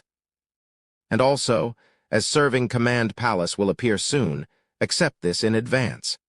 Chengmun Yongjin hands over storage artifacts to Byok Chenggi and Manly Minlap. I have put the liquor in the storage artifacts. Ha, truly immortal liquor. Just drinking it temporarily enhances all sorts of abilities. Byok Chenggi admires the liquor inside the storage artifact, and Manly Minlap, without a word, immediately takes out the liquor and drinks it on the spot. Kuwang. After drinking all the renowned immortal liquors, Manly Minlap's momentum transforms. Kung, his cultivation seems to surge momentarily, and he takes a deep breath. Good, it's only for a short time, but... Then, Byok clan head? Ah, I'll drink mine before activating the heaven-striking talisman. Do as you wish. Chengmun Yongjin's gaze turns to Seo Yun Hyan. Cultivator Seo, are you drinking it now? Seo Yun Hyan, within the curse spells, nods his head. I've been drinking while waiting. Let's hope the plan proceeds well. Chengmun Yongjin finishes speaking and gathers his energy with a solemn expression. Then he looks up at the sky. All the core formation and Kai building cultivators present are looking up at the sky. Seo Yun Hyan gazes not at the sky but at Yuan Lai's castle. Manly Minlap takes out a large cannon from his storage artifact and begins inserting spirit stones into the back of it. Byok Chenggi infuses his energy into the heaven-striking talisman. While everyone is calculating the celestial energy and timing while looking up at the sky, it's time. Gongmyo Ryong shouts loudly. Liberation Palace. One of the Eastern Lords mutters in a low voice. Serving Command Palace appears. One of the tribal chiefs from the northern grasslands hardens their face. Kugagagugu. The void distorts. and a cylindrical palace drifting through another dimension enters the physical realm. Kugagagugu. Simultaneously, numerous cultivators present feel the surrounding heaven and earth energy shift, the energy of liberation. What is blocked opens up. What is sealed is released. The being confined is set free. The one sleeping awakens. Creak, creak, creak. Gongmyo clan's secret formation. The 8 trigrams spirit absorbing sealing formation that connected and sealed the nearby dragon veins. Within the formation, streams of red energy begin to burst forth. Rumble. Simultaneously, numerous cultivators feel the pressure of spiritual energy and stiffen their faces. The entity within is striving to break free from its confinement. Liberation palace fully enters the physical world, anchoring itself. And with it, the nearby heaven and earth energy begins to assimilate more of the energy of liberation. Crack, crack, blood-red light begins to crack and break through the formation. The entire arid desert starts to resonate with the scent of blood. SSS. Blood mist flows through the cracks. Crack, crack, crack. Gradually, the ceiling formation begins to crumble. A core formation cultivator swallows hard. Kugagagugu, the formation breaks into pieces, and the heaven and earth spiritual energy that formed it visibly scatters in all directions. And finally, Wo-wong. The ceiling formation is completely broken. A blood-red hue spreads across the world, and the entire desert becomes soaked in the smell of blood. Swoosh! The black castle is shrouded in a chilling blood mist. From within its depth, a figure emerges step by step. A blood-red robe, grayish-white hair.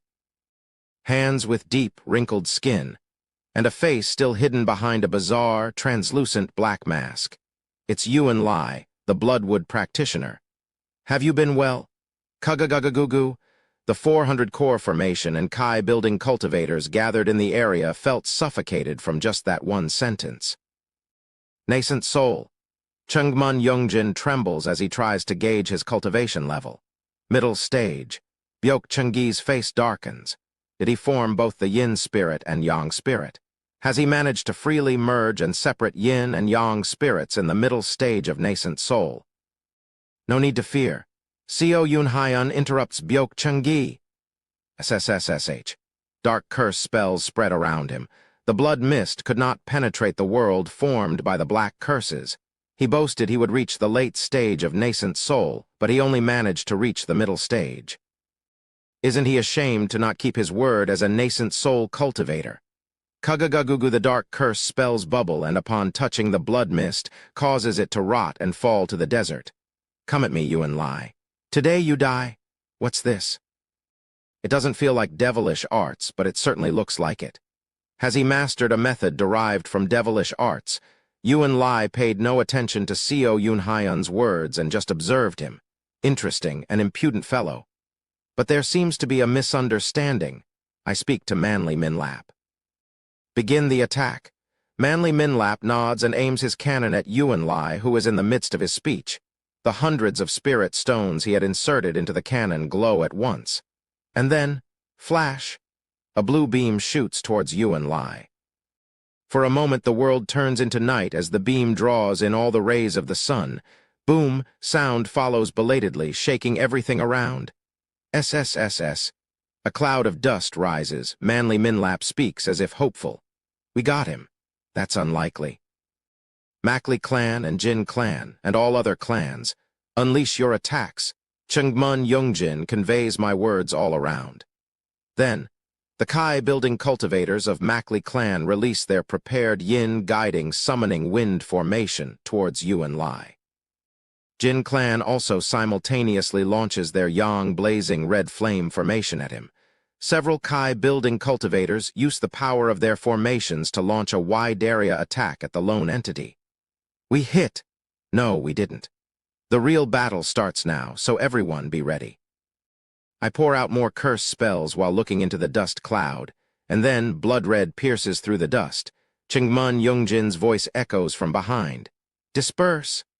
Boom, a bloody red beam shoots towards our location, and as the dust settles, Kugagugug above the black castle, there stood Yuan Lai, unharmed, with thousands of black and red jiangshi lined up beneath him.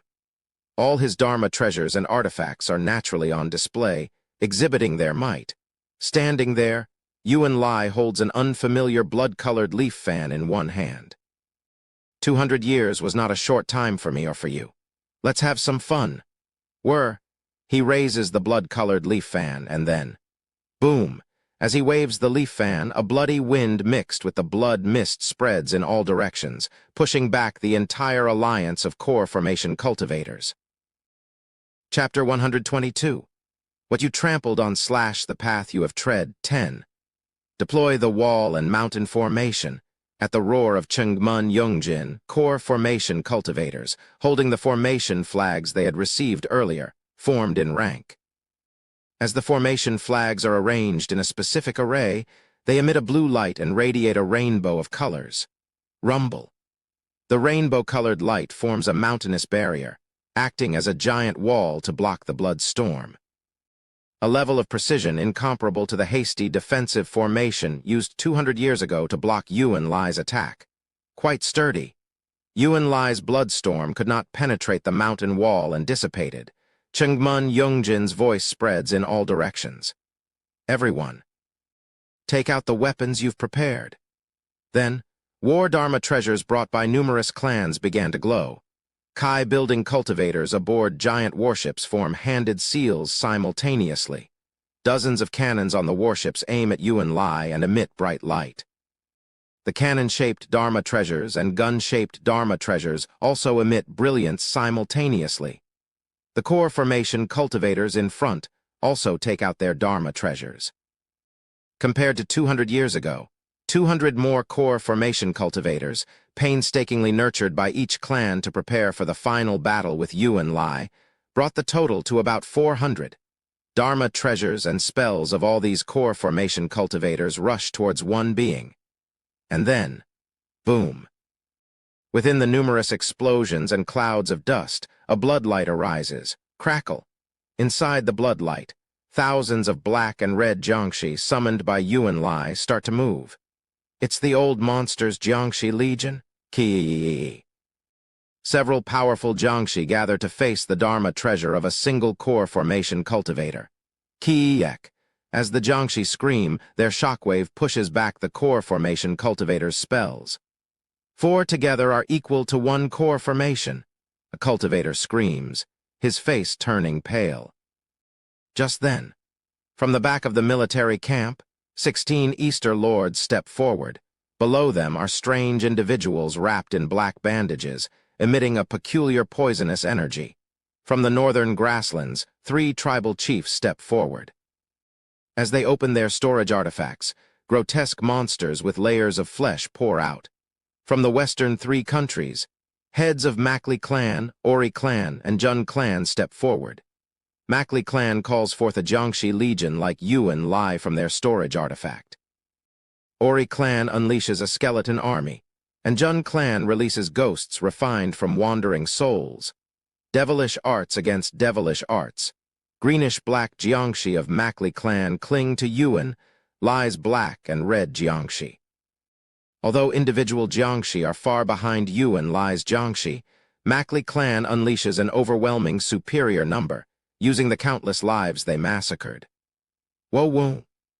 Then, a Makli clan elder opens his storage device, releasing water with the stench of decaying corpses, flowing like a river.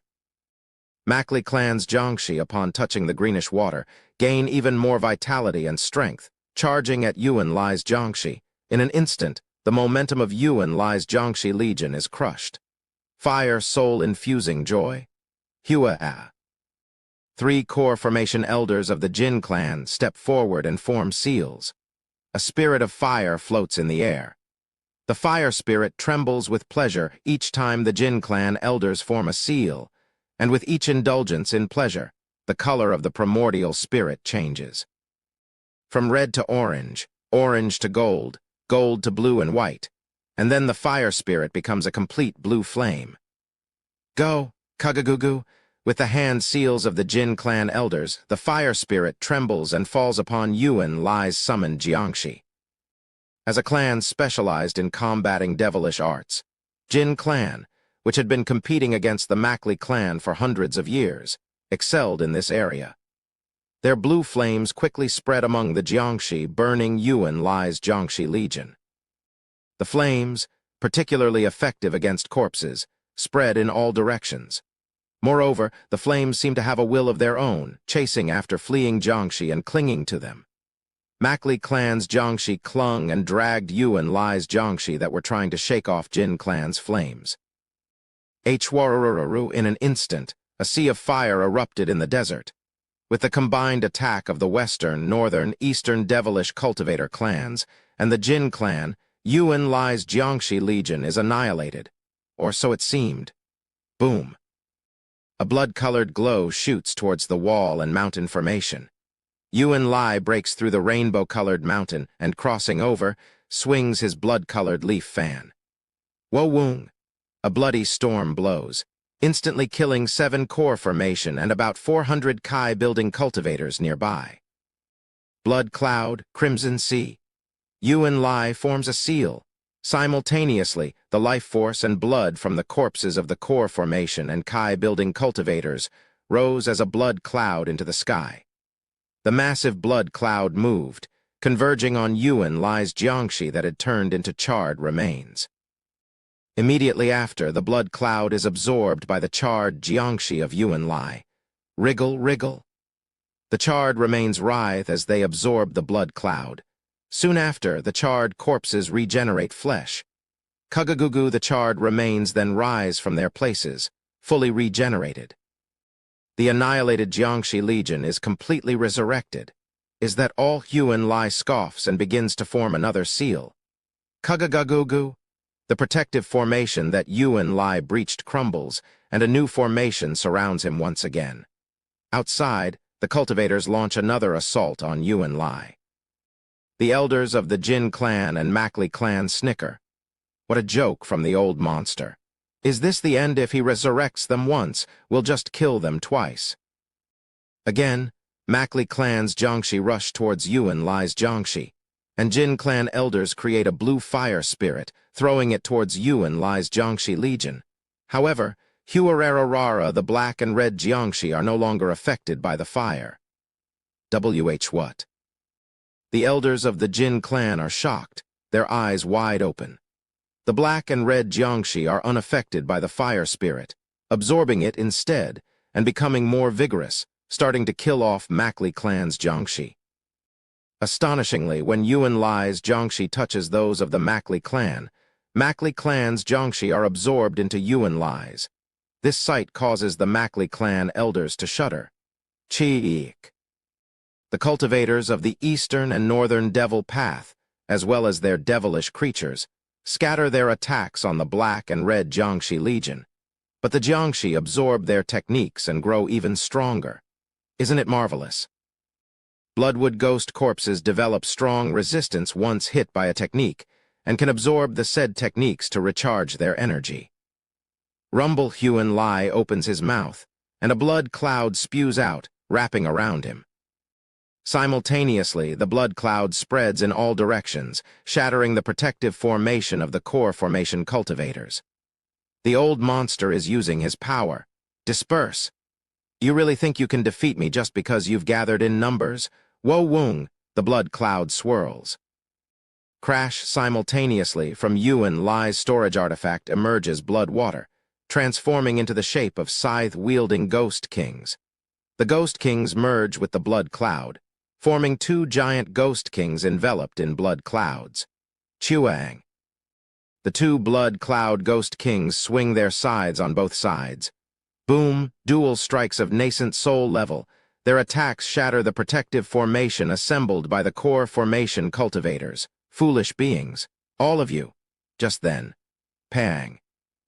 A blue beam of light, turning the sky dark, shoots again towards Yuan Lai. Yuan Lai flinches and forms a hand seal, and the 2 blood cloud ghost kings cross their scythes in front of him. Boom! The blue flash explodes, and after the light subsides.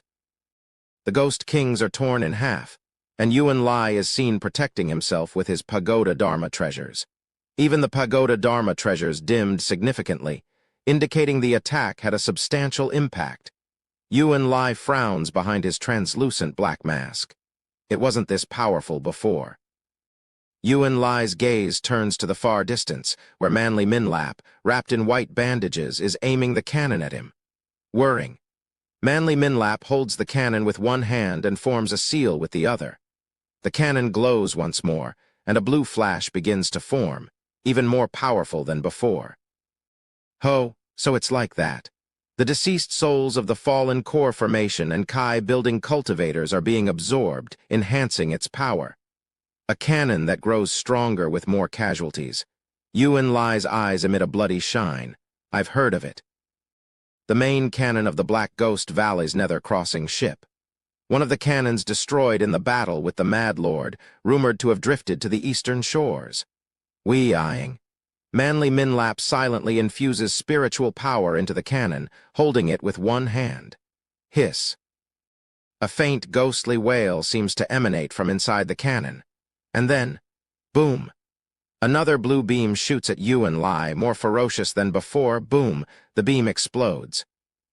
The blue flash of light causes a storm that sweeps around, and Kai building cultivators positioned behind struggle not to be swept away by the storm. The brilliance subsides. But the next moment, Wo Woong, a dull, blood-colored glow pierces through the blue explosion and rushes towards Manly Minlap. Yuan Lai, wielding a crystal skull staff, flies towards him.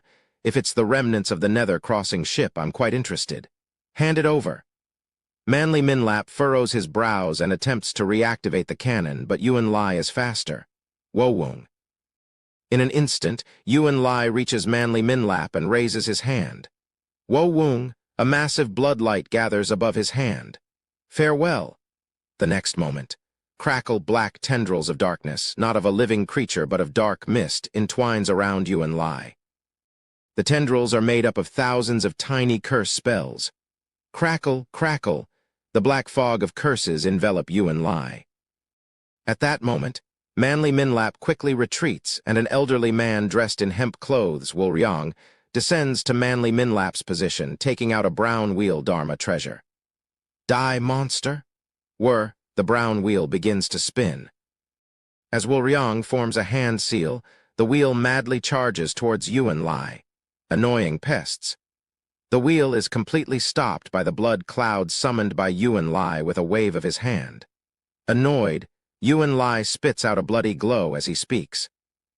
A surprisingly skilled curse sorcerer, but still far from enough. It is, however, quite troublesome. Wo Woong, the blood light pushes away the curse spells. You have my acknowledgement.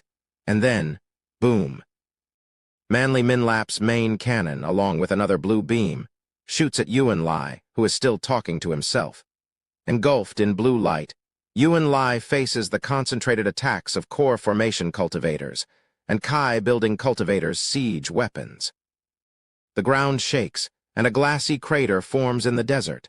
The flash of brilliance that suddenly bloomed colored the desert, and, as if absorbing the desert's light, turned into darkness. At the center of the explosion, Yuan Lai formed a hand seal and curled the blood light around himself, defending against attacks from all directions. You've prepared quite a bit in 200 years. It would have been dangerous if I was still in the early stages of nascent soul. His shield trembles precariously, but shows no sign of breaking. If I can just endure. Just then. Yuan Lai notices a Dharma treasure. The wheel-shaped Dharma treasure Wuryang had thrown, spinning madly in front of him. The wheel began to spin faster. At first it was negligible, but its rotational force and power gradually increased. Yuan Lai's eyes widen in shock. What is this? That bastard is. Rumble. The brown wheel, gradually turning blood red, emits a crimson steam, pressing against his shield with immense force. This bastard, he's pouring his vital true origin into it. Wuryang, with blood falling from his eyes and mouth, continues to infuse his life force into his Dharma treasure. Die, old monster. Even if I have to burn all my life force, I'll leave a mark on you. Whirr. The wheel spins even faster. Rumble, rumble, Yuan Lai sees the wheel slowly penetrating his trembling shield. You think I'll be injured by the likes of you? Ridiculous, Yuan Lai emits a bloody glow from his eyes, gathering energy.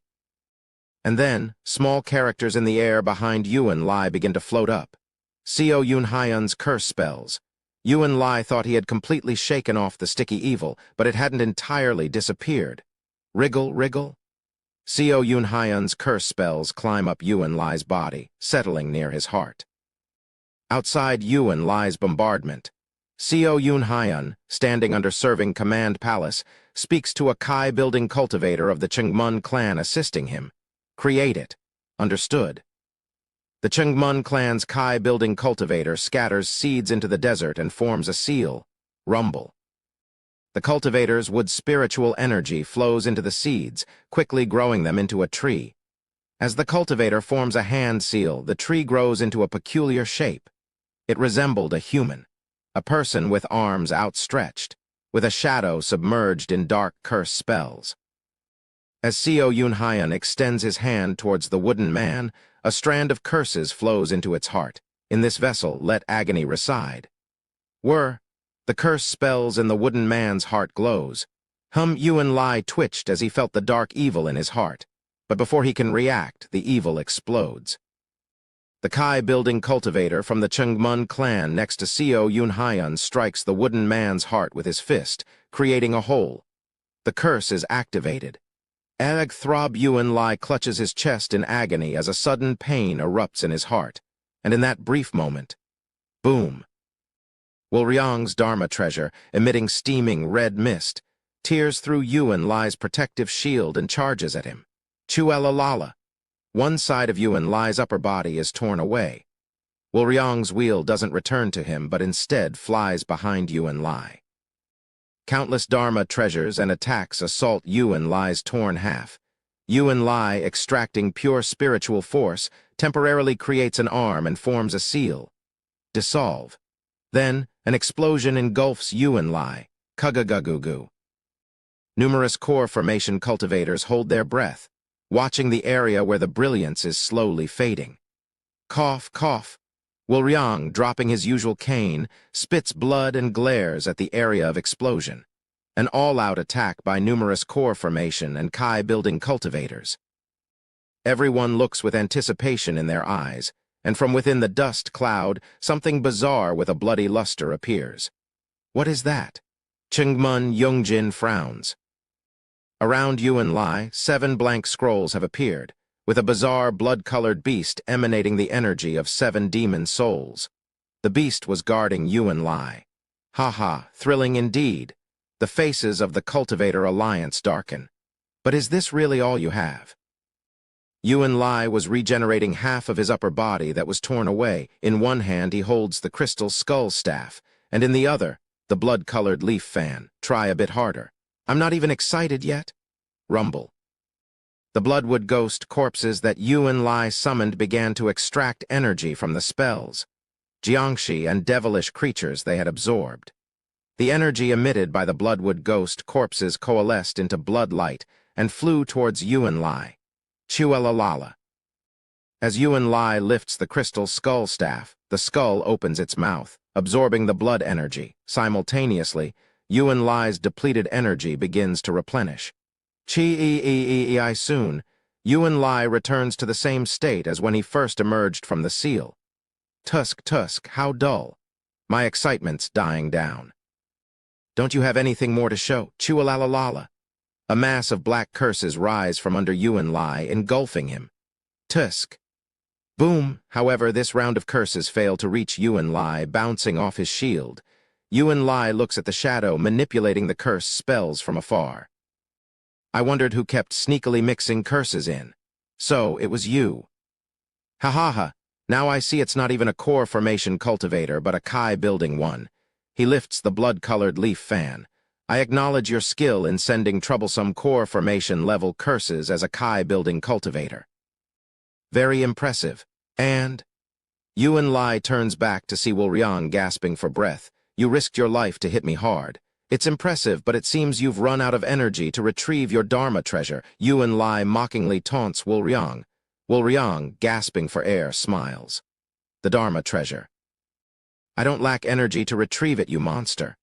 It's been delivered. What nonsense. Well then.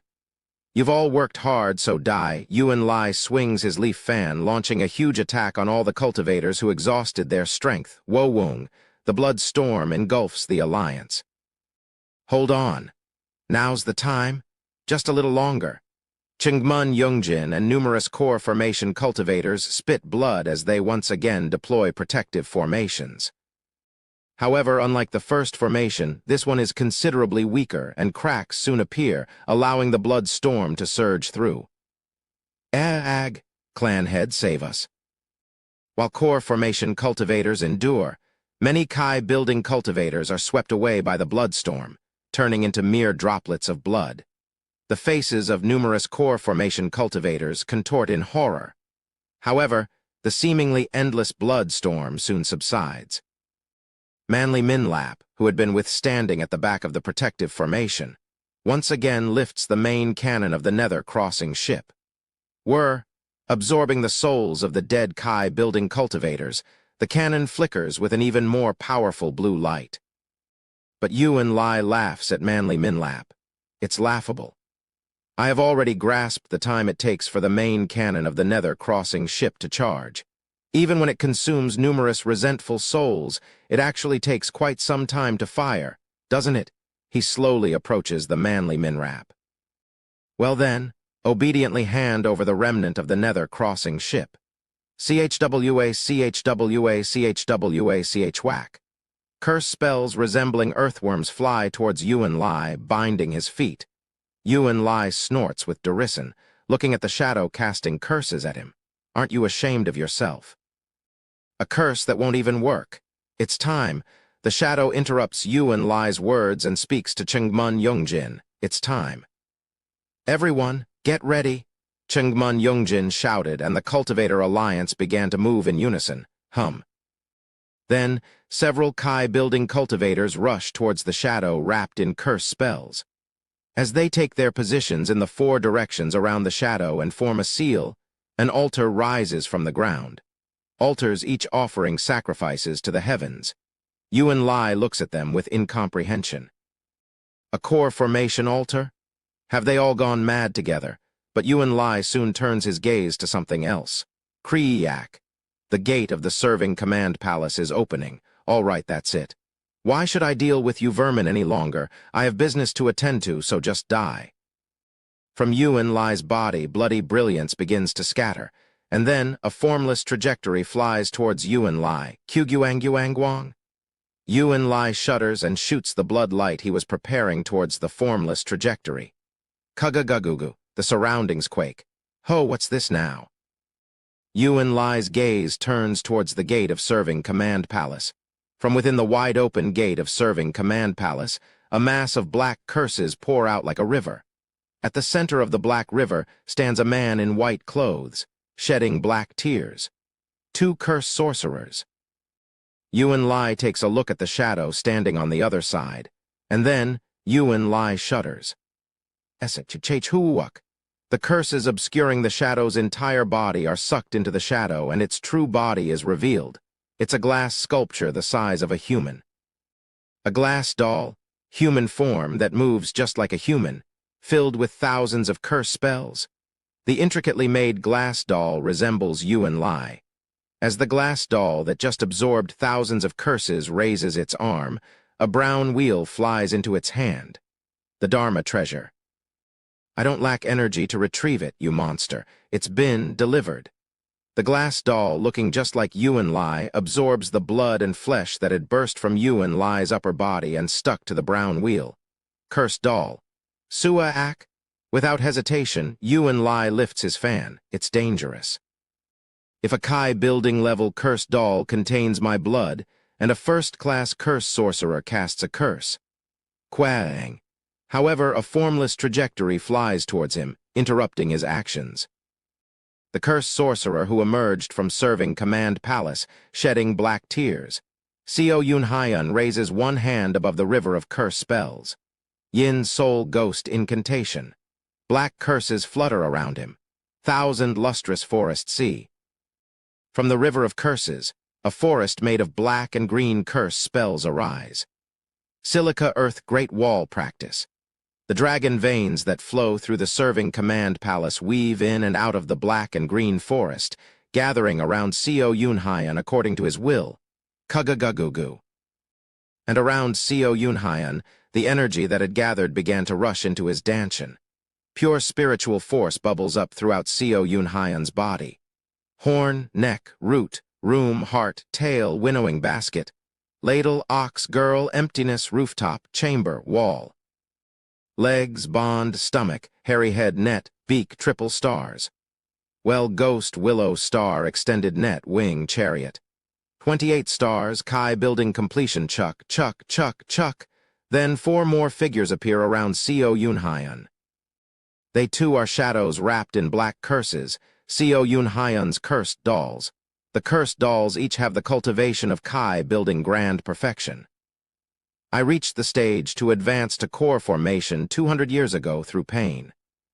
But just for today, I refrained from core formation, continuously storing the growing spiritual power from the suffering into 5 cursed dolls, all advancing to Kai building grand perfection.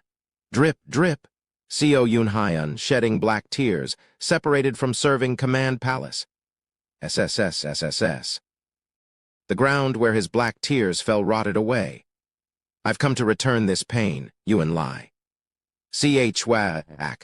The 4 Kai building cursed dolls that lined up beside Co Yunhyan run to the 4 prepared altars, taking positions in all 4 directions and climb onto them. Keek coming here with such a show. Are you really performing a mere core formation advancement ceremony in front of me? Kiyaing. The leaf fan in Yuan Lai's hand begins to glow. What on earth? Have they all collectively lost their minds? Go, Co Yunhyan. Quack. Wolryong, shedding bloody tears, charged towards Yuan Lai, who was about to swing his leaf fan. I'll hold him back. Kill him. Tusk, this insect. Yuan Lai clicks his tongue, trying to shake him off, but Wolryong's body blazes red. Chwa. His blood evaporates, and Wolryong's entire body bursts into flames. The ghost fire that had been burning in a brownish hue now shines as bright as the golden sands of the desert. Even if I burn my life, I will kill you. Quack. Wolryong's body, burning his golden core, breaks through Yuan Lai's barrier and enters his embrace. Quack you. Trash, go, Co Yunhyan. I'll stall for time. Curse him, tats. Co Yunhyan, leading the curse spells, nods as he enters the interior of the altar spread in all 4 directions. What? The glass-cursed doll in Yuan Lai's appearance lays down obediently before Co Yunhyan. You this? Co Yunhyan looks at Wolryong's brown wheel Dharma treasure with eyes streaming black tears. He lifts the wheel Dharma treasure.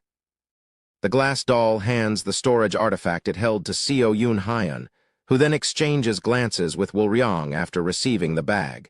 The 2 Avengers nod to each other. This bastard. Quang. The wheel raised by Co Yunhyan smashes down onto the Kai building grand perfection cursed doll containing Yuan Lai's blood. Huajing Chang Chang. The glass cursed doll shatters into thousands pieces, scattering in all directions, and the curse, having used up 1 Kai building cursed doll, strikes Yuan Lai directly. Kughyog, blood pours from Yuan Lai's 7 orifices. From his mouth, which had only produced snorts and tusk sounds, now came a genuine scream of agony. You, damn trash. Yuan Lai roars in a furious voice. However, Co Yunhyan turns his gaze away from Yuan Lai. The advancement to core formation begins. Chuck, chuck, chuck, chuck. The altars placed in all 4 directions, and the 4 Kai building grand perfection cursed dolls who climbed onto the altars. The cursed dolls each form a seal.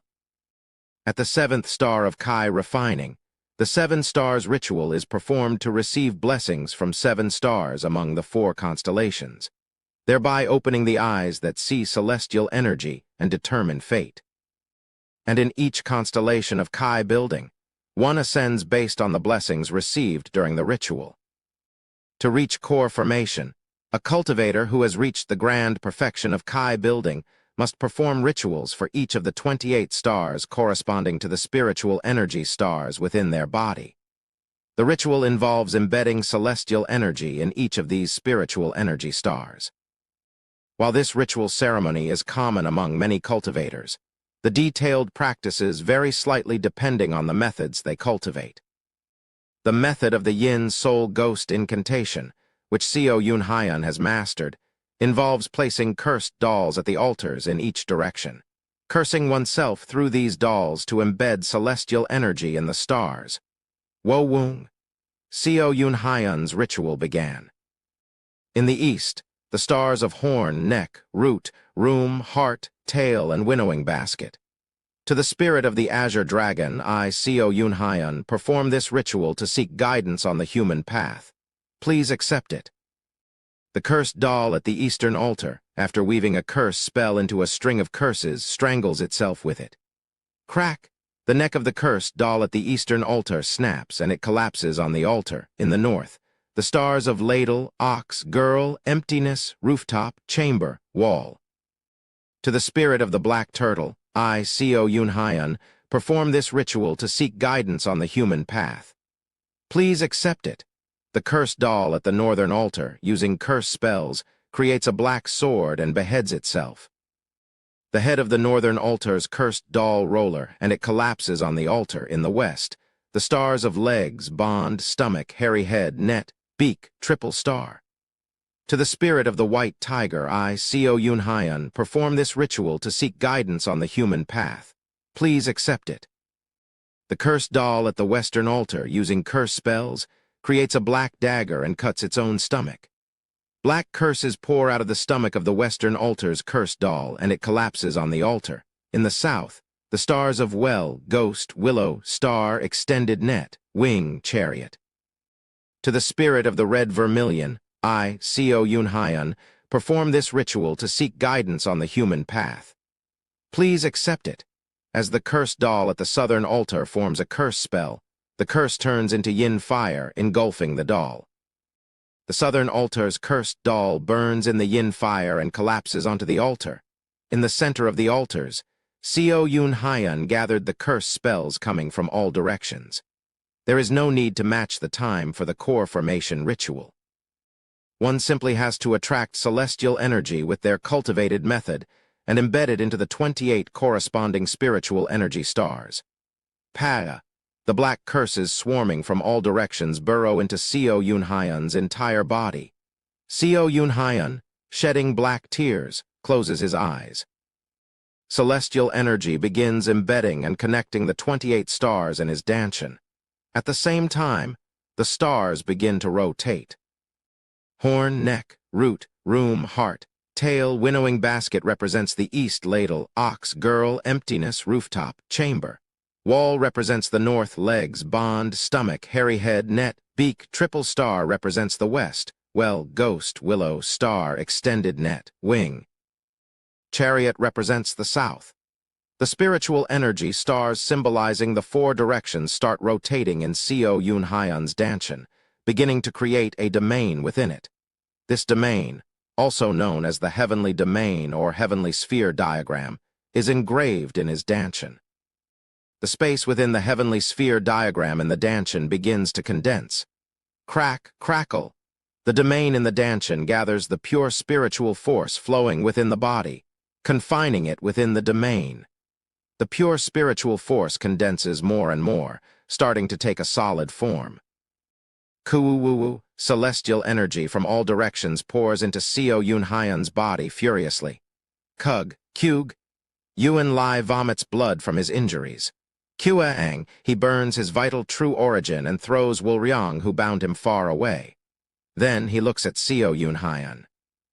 He hasn't fully recovered from the curse inflicted by sacrificing the cursed doll at the grand perfection of Kai building. Yet, even so, a smile never left his face. Like lunatics, everyone seems ridiculously laughable. There won't even be a need to reveal what I've been hiding. Do you truly believe anything will change in the grand scheme just because another core formation will emerge? He bursts into laughter. Ha ha ha, that's right. Ascend to core formation and make me die with you with your curse. Go ahead. Aren't you underestimating a nascent soul cultivator too much? Even if you curse me at that level, I can quickly recover just by devouring a few more Bug's Yuan Lai points at the sky, If you have eyes, try to read the celestial energy. Do you really think you can win? Hasn't a great misfortune been cast upon you? Even the heavens know. Yuan Li's voice echoes throughout the desert. Today I will be the victor. The heavens will witness it. And then, rumble, rumble, in the once clear desert sky, dark clouds begin to gather. Boom. As Co Yunhyan ascends to core formation, he flies towards Yuan Li, breaking through his defenses with the formless sword and charging into his embrace. Enjoy this beautiful sky to your heart's content. Rumble, rumble. The suddenly appearing dark clouds sever the connection between heaven and earth, the phenomenon of heavenly rejection. The heavens begin to gather strength to prevent the lifespan of an ender from being rewritten. Co Yunhyan entered Yuan Li's embrace, hugging to the point of crushing him. Kuung, kuung, within the dark clouds, jagged blue flickers. The streaks of blue are even more enormous than when Co Yunhyan reached Kai building. Co Yunhyan smiles brightly. It'll be a bit thrilling. Then, the heavens drop a pillar of heavenly lightning towards the heavenly rejected. Translator notes, I really enjoyed the 4 cursed dolls ritual scene and the reveal that Co Yunhyan was in the serving command palace this whole time. I also bet y'all didn't expect Co Yunhyan to enter core formation. Chapter 123. What you trampled on / the path you have tread 11. It all sound fades. Only the blue pillar that descended from the heavens illuminates the desert. The immense beam of lightning is the only light, overshadowing even the rays of the sun. Not even the main cannon of the nether-crossing ship fired by Manly Minlap, nor the combined attack launched simultaneously by numerous core formation cultivators, could compare to that brilliance. The light created by the crude hands of mere humans in the form of spells and formations is of no match for the pure brilliance directly forged by the heavens. All members of the Alliance, standing there, swallowed their saliva and gazed inside the pillar. Byok Chungi bit his lips fiercely, his hands trembling. Makli Hwangshan looked at the blue pillar with shocked eyes, inhaling deeply. Jinlu Yonchen's face was blank as she opened her mouth wide. Makli Hwangshan spoke to Chengmun Yongjin. Look here, Chengmun clan head. I've heard of Cultivator Co's curse strategy, but I wasn't informed of anything like this. Oh, this strategy was individually proposed by Cultivator Co to me. Chengmun Yongjin continues. Honestly, when I first heard of it, I couldn't believe it either. Heavenly tribulation isn't a phenomenon for core formation, but a celestial phenomenon that starts striking from at least the nascent soul stage. It's just as he said. Heavenly tribulation isn't for originally striking Kai-building cultivators as they become core formation cultivators. It begins at the nascent soul stage, where mortals start to behold the world's origin. That's when the heavens punish those fated to die. That is heavenly tribulation. Heavenly rejection phenomenon. Who would believe it? But such laws didn't apply to everyone. Historical records show that among ancient cultivators, there were those struck by heavenly lightning not during core formation, but while advancing from Kai refining to Kai building. These individuals also carried the bizarre phenomenon of heavenly rejection, blocking the 7 stars ritual right from Kai refining 7th star. Weak yet rejected by the heavens.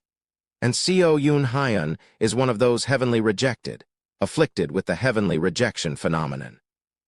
I too was skeptical and only agreed because Cultivator Co earnestly requested it.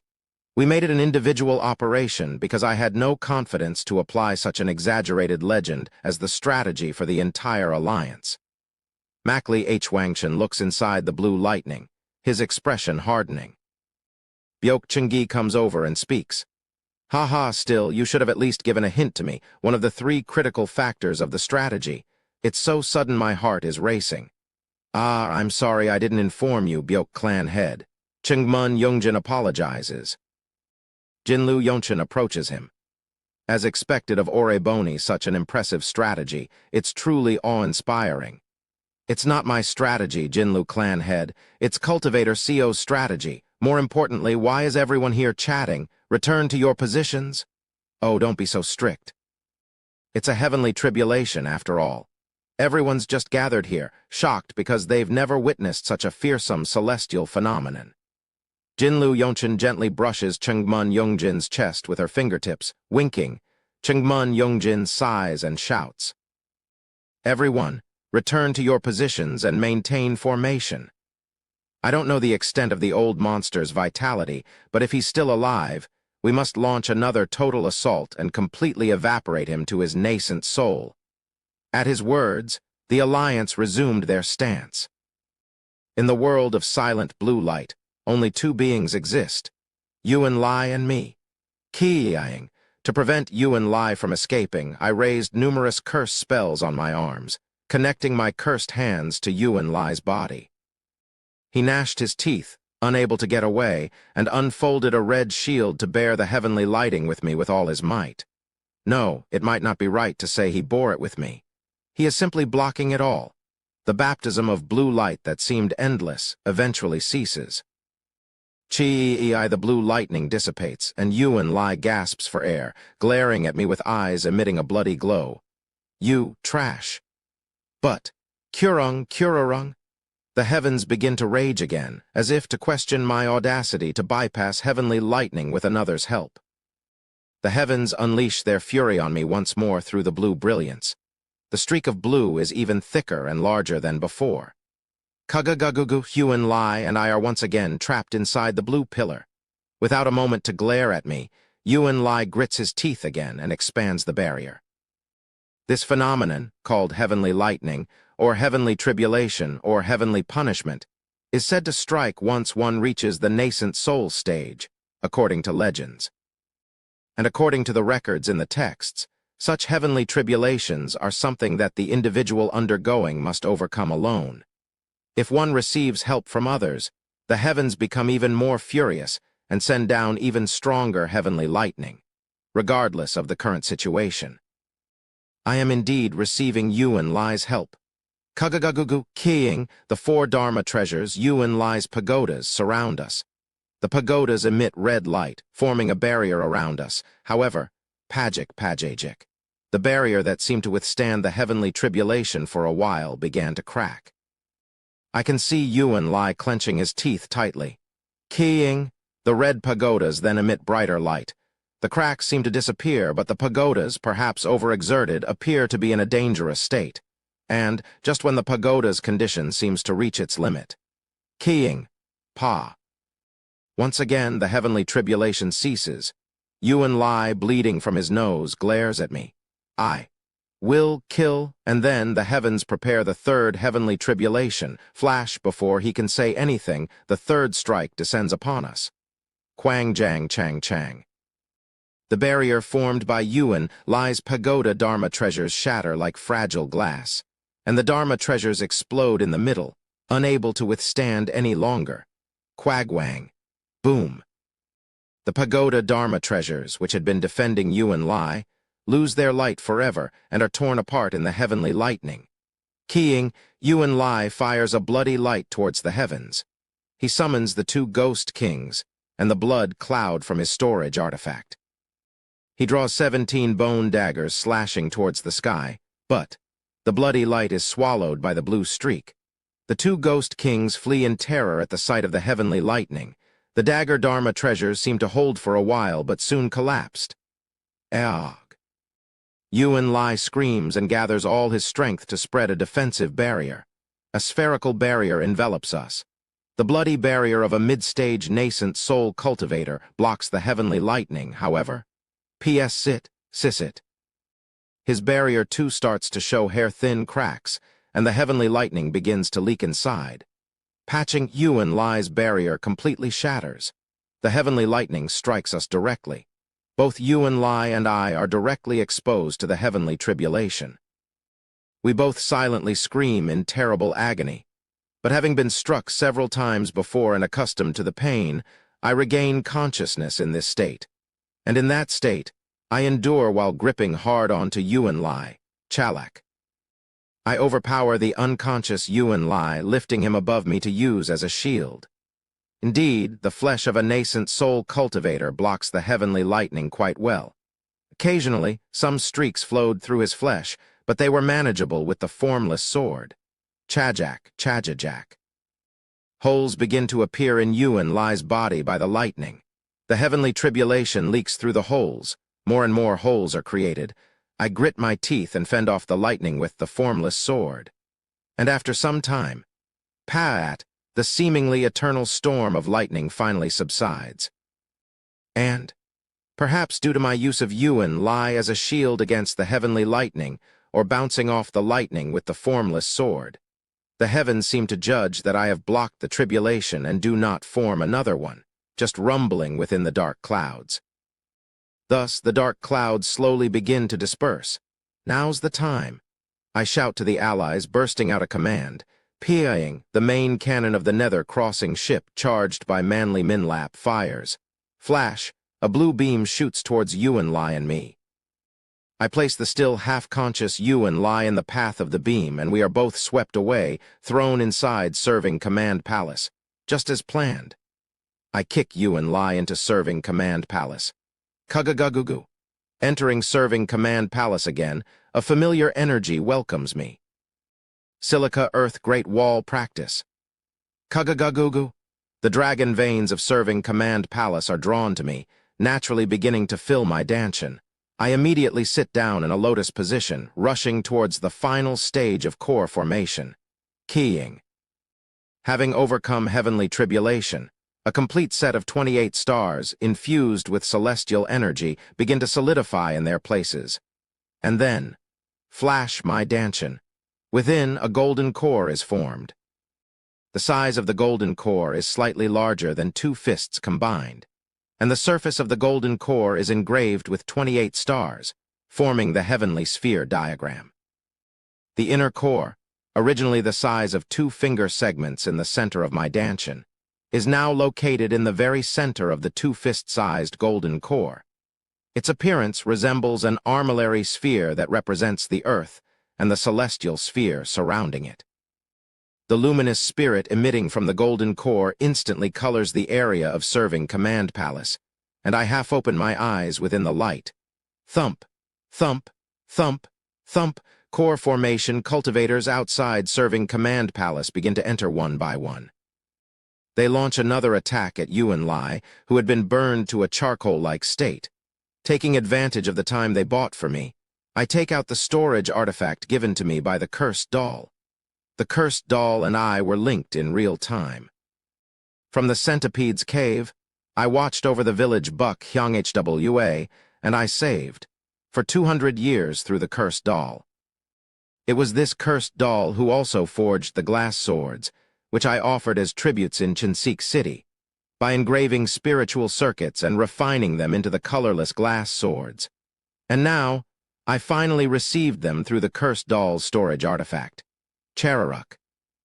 I open the storage artifact, summoning 3,000 glass swords into the air through sword control. Hwararuk, Kai refining 14th star. From the stage of infinite spiritual cloud in the Kai refining stage, cultivators can spit out spiritual clouds from within their bodies to cast spells. But upon forming a golden core, the nature of the spiritual clouds that cultivators had been using undergo a qualitative change. Hwararuru. The spiritual clouds become more active and heat up fiercely. They transform into flames. Core formation cultivators call this flame emitted from the golden core as Dan fire. I spit out the fire of spiritual power blooming from my danchin through my mouth. The Dan fire spreads around me, covering the 3,000 glass swords. Every glass sword has a spiritual circuit engraved on them, and my Dan fire flows through these circuits, firmly marking me as the owner of the swords. Through the process of refining magic artifacts with Dan fire, they are reborn as Dharma treasures of core formation cultivators. These Dharma treasures, evolved from magical artifacts, reside within the cultivator's golden core and develop gradually as the cultivator advances in their cultivation, nourished by the Dan fire that blazes within the golden core. Over time, as they are cultivated in the danchin by Dan fire, they become stronger, tougher, and more powerful. Dharma treasures that have accompanied a cultivator for an extended period are known as the cultivator's natal Dharma treasures. Of course, a recently refined Dharma treasure can't be called a natal Dharma treasure yet. Still, its power cannot be underestimated. The colorless glass swords, made simply from desert sand, did not take long to be refined by Dan Fire. Shururuk. I absorbed the 3,000 glass swords refined with Dan Fire. The 3,000 glass swords settle inside my golden core. I close my eyes, feeling the traces left by Buck Hyung HWA for me. Please give me strength, not just Buck Hyung HWA. The tributes of my many neighbors of Chinsik City used to refine the colorless glass swords. I pray silently to my connections who had been massacred by Yuan Lai. Kugagagugu. From afar, I see the piece of charcoal gradually emitting crimson light, being hammered by the attacks of the core formation cultivators. Charururu. Outside serving command palace. From the black castle, a crimson radiance akin to a river surges towards us. The color isn't a muted shade of blood, but appears significantly more vivid and intense than any previously accumulated life force by Yuan Lai. Charuruk. The river of blood sweeps the charcoal-turned Yuan Lil.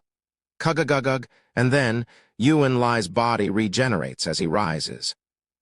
Still hidden behind that black mask, his true expression is unknown.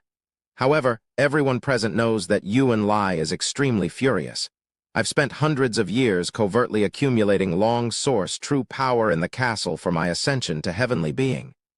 These insect-like creatures. These trash-like creatures? Cough, cough. Even though his body fully regenerated, he still spat out blood. The aftermath of the curse and the heavenly tribulation seemed to linger. The heavenly tribulation barely touched me, yet the lightning energy is wreaking havoc within me. It's impossible for him who bore the full force to remain unscathed. Cough, cough. I too cough up blood-stained phlegm and stand up. The heavenly tribulation is definitely causing me some problems. However, swoosh. There are 65 cursed dolls prepared in advance in serving command palace. Of these, 4 were used for the core formation ceremony, and the remaining 61 are low-grade cursed dolls imbued with the strength of Kai refining first or second star. And curse, reversal, keying. As I form a hand seal and use the Yin Soul Ghost incantation, the injuries and lightning energy remaining in my body disperse into the 60 cursed dolls. Cursed dolls can be used to curse others, but transferring all my injuries to the pre-prepared cursed dolls is also possible. Crackle, crackle, crack. Of course, the 60 cursed dolls, unable to withstand the lightning energy, instantly turn to ash and scatter. But still, I've transferred almost all my injuries and the lightning energy. I then take out the immortal wine previously stored in the storage artifact.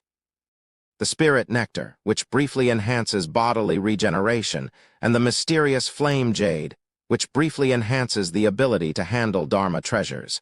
I drink both liquors in one go. Kagagugu. The minor injuries and lightning energy left after distributing to the cursed dolls are swept away by the regenerative power and disappear. After drinking the liquors, the healing speed of injuries is remarkably fast. Is this the power of core formation? It might be difficult now, having just ascended to core formation, but after 50 to 100 years of cultivation, I should be able to recover in a few months even if my head is severed. Such is the robustness of life force of core formation cultivators. These bastards, I will kill them all. While vomiting blood from his mouth, Yuan Lai exudes a threatening aura, and everyone in serving command palace nod in agreement. Chengmun Yongjin shouts, "Everyone, as per the plan, close the gate." To prevent Yuan Lai from escaping or receiving further support from the Black Castle, the core formation cultivators form hand seals, closing the gates of serving command palace. Creak, thud, the chiefs of the northern grasslands step forward. Click, click, click, click. 4 chiefs take positions around Yuan Lai, 1 in each direction. Behind each chief, 3 core formation cultivators take their places. Behind these 3, 7 more core formation cultivators position themselves. The northern grasslands secret art. Blue sky heavenly net. Open Kagagugu. The spiritual power of the cultivators in the formation connect. A blue light traps Yuan Lai. The main pillars of the formation turn into white clouds, and Yuan Lai in the center is trapped in the blue sky. And Yuan Lai, who is in the middle stage of nascent soul, falls to the early stage. Of course, the chiefs who spread the blue sky heavenly net turn red-faced and are utterly immobilized, but they manage to tie down Yuan Lai's cultivation by one level. And then, I flick my finger. The last remaining cursed doll. The doll, following my will, touches the golden order of serving command palace. Keying, kugagugu. A strange pressure suppresses the cultivation of everyone. Core formation cultivators are reduced to Kai building, and Yuan Lai, a nascent soul, falls to the early stage of core formation. Then I, Manly Minlap, and Byok Chungi enter the blue sky heavenly net. Manly Minlap pulls out the cannon aiming at Yuan Lai, and Byok Chungi begins chanting and takes out a talisman from his pocket, starting to activate it with a chant. And I grin so broadly it's as if my cheeks are about to split. Chararuk. Though my core formation cultivation fell to Kai building, it is still possible to freely store and summon Dharma treasures, a unique ability of the golden core.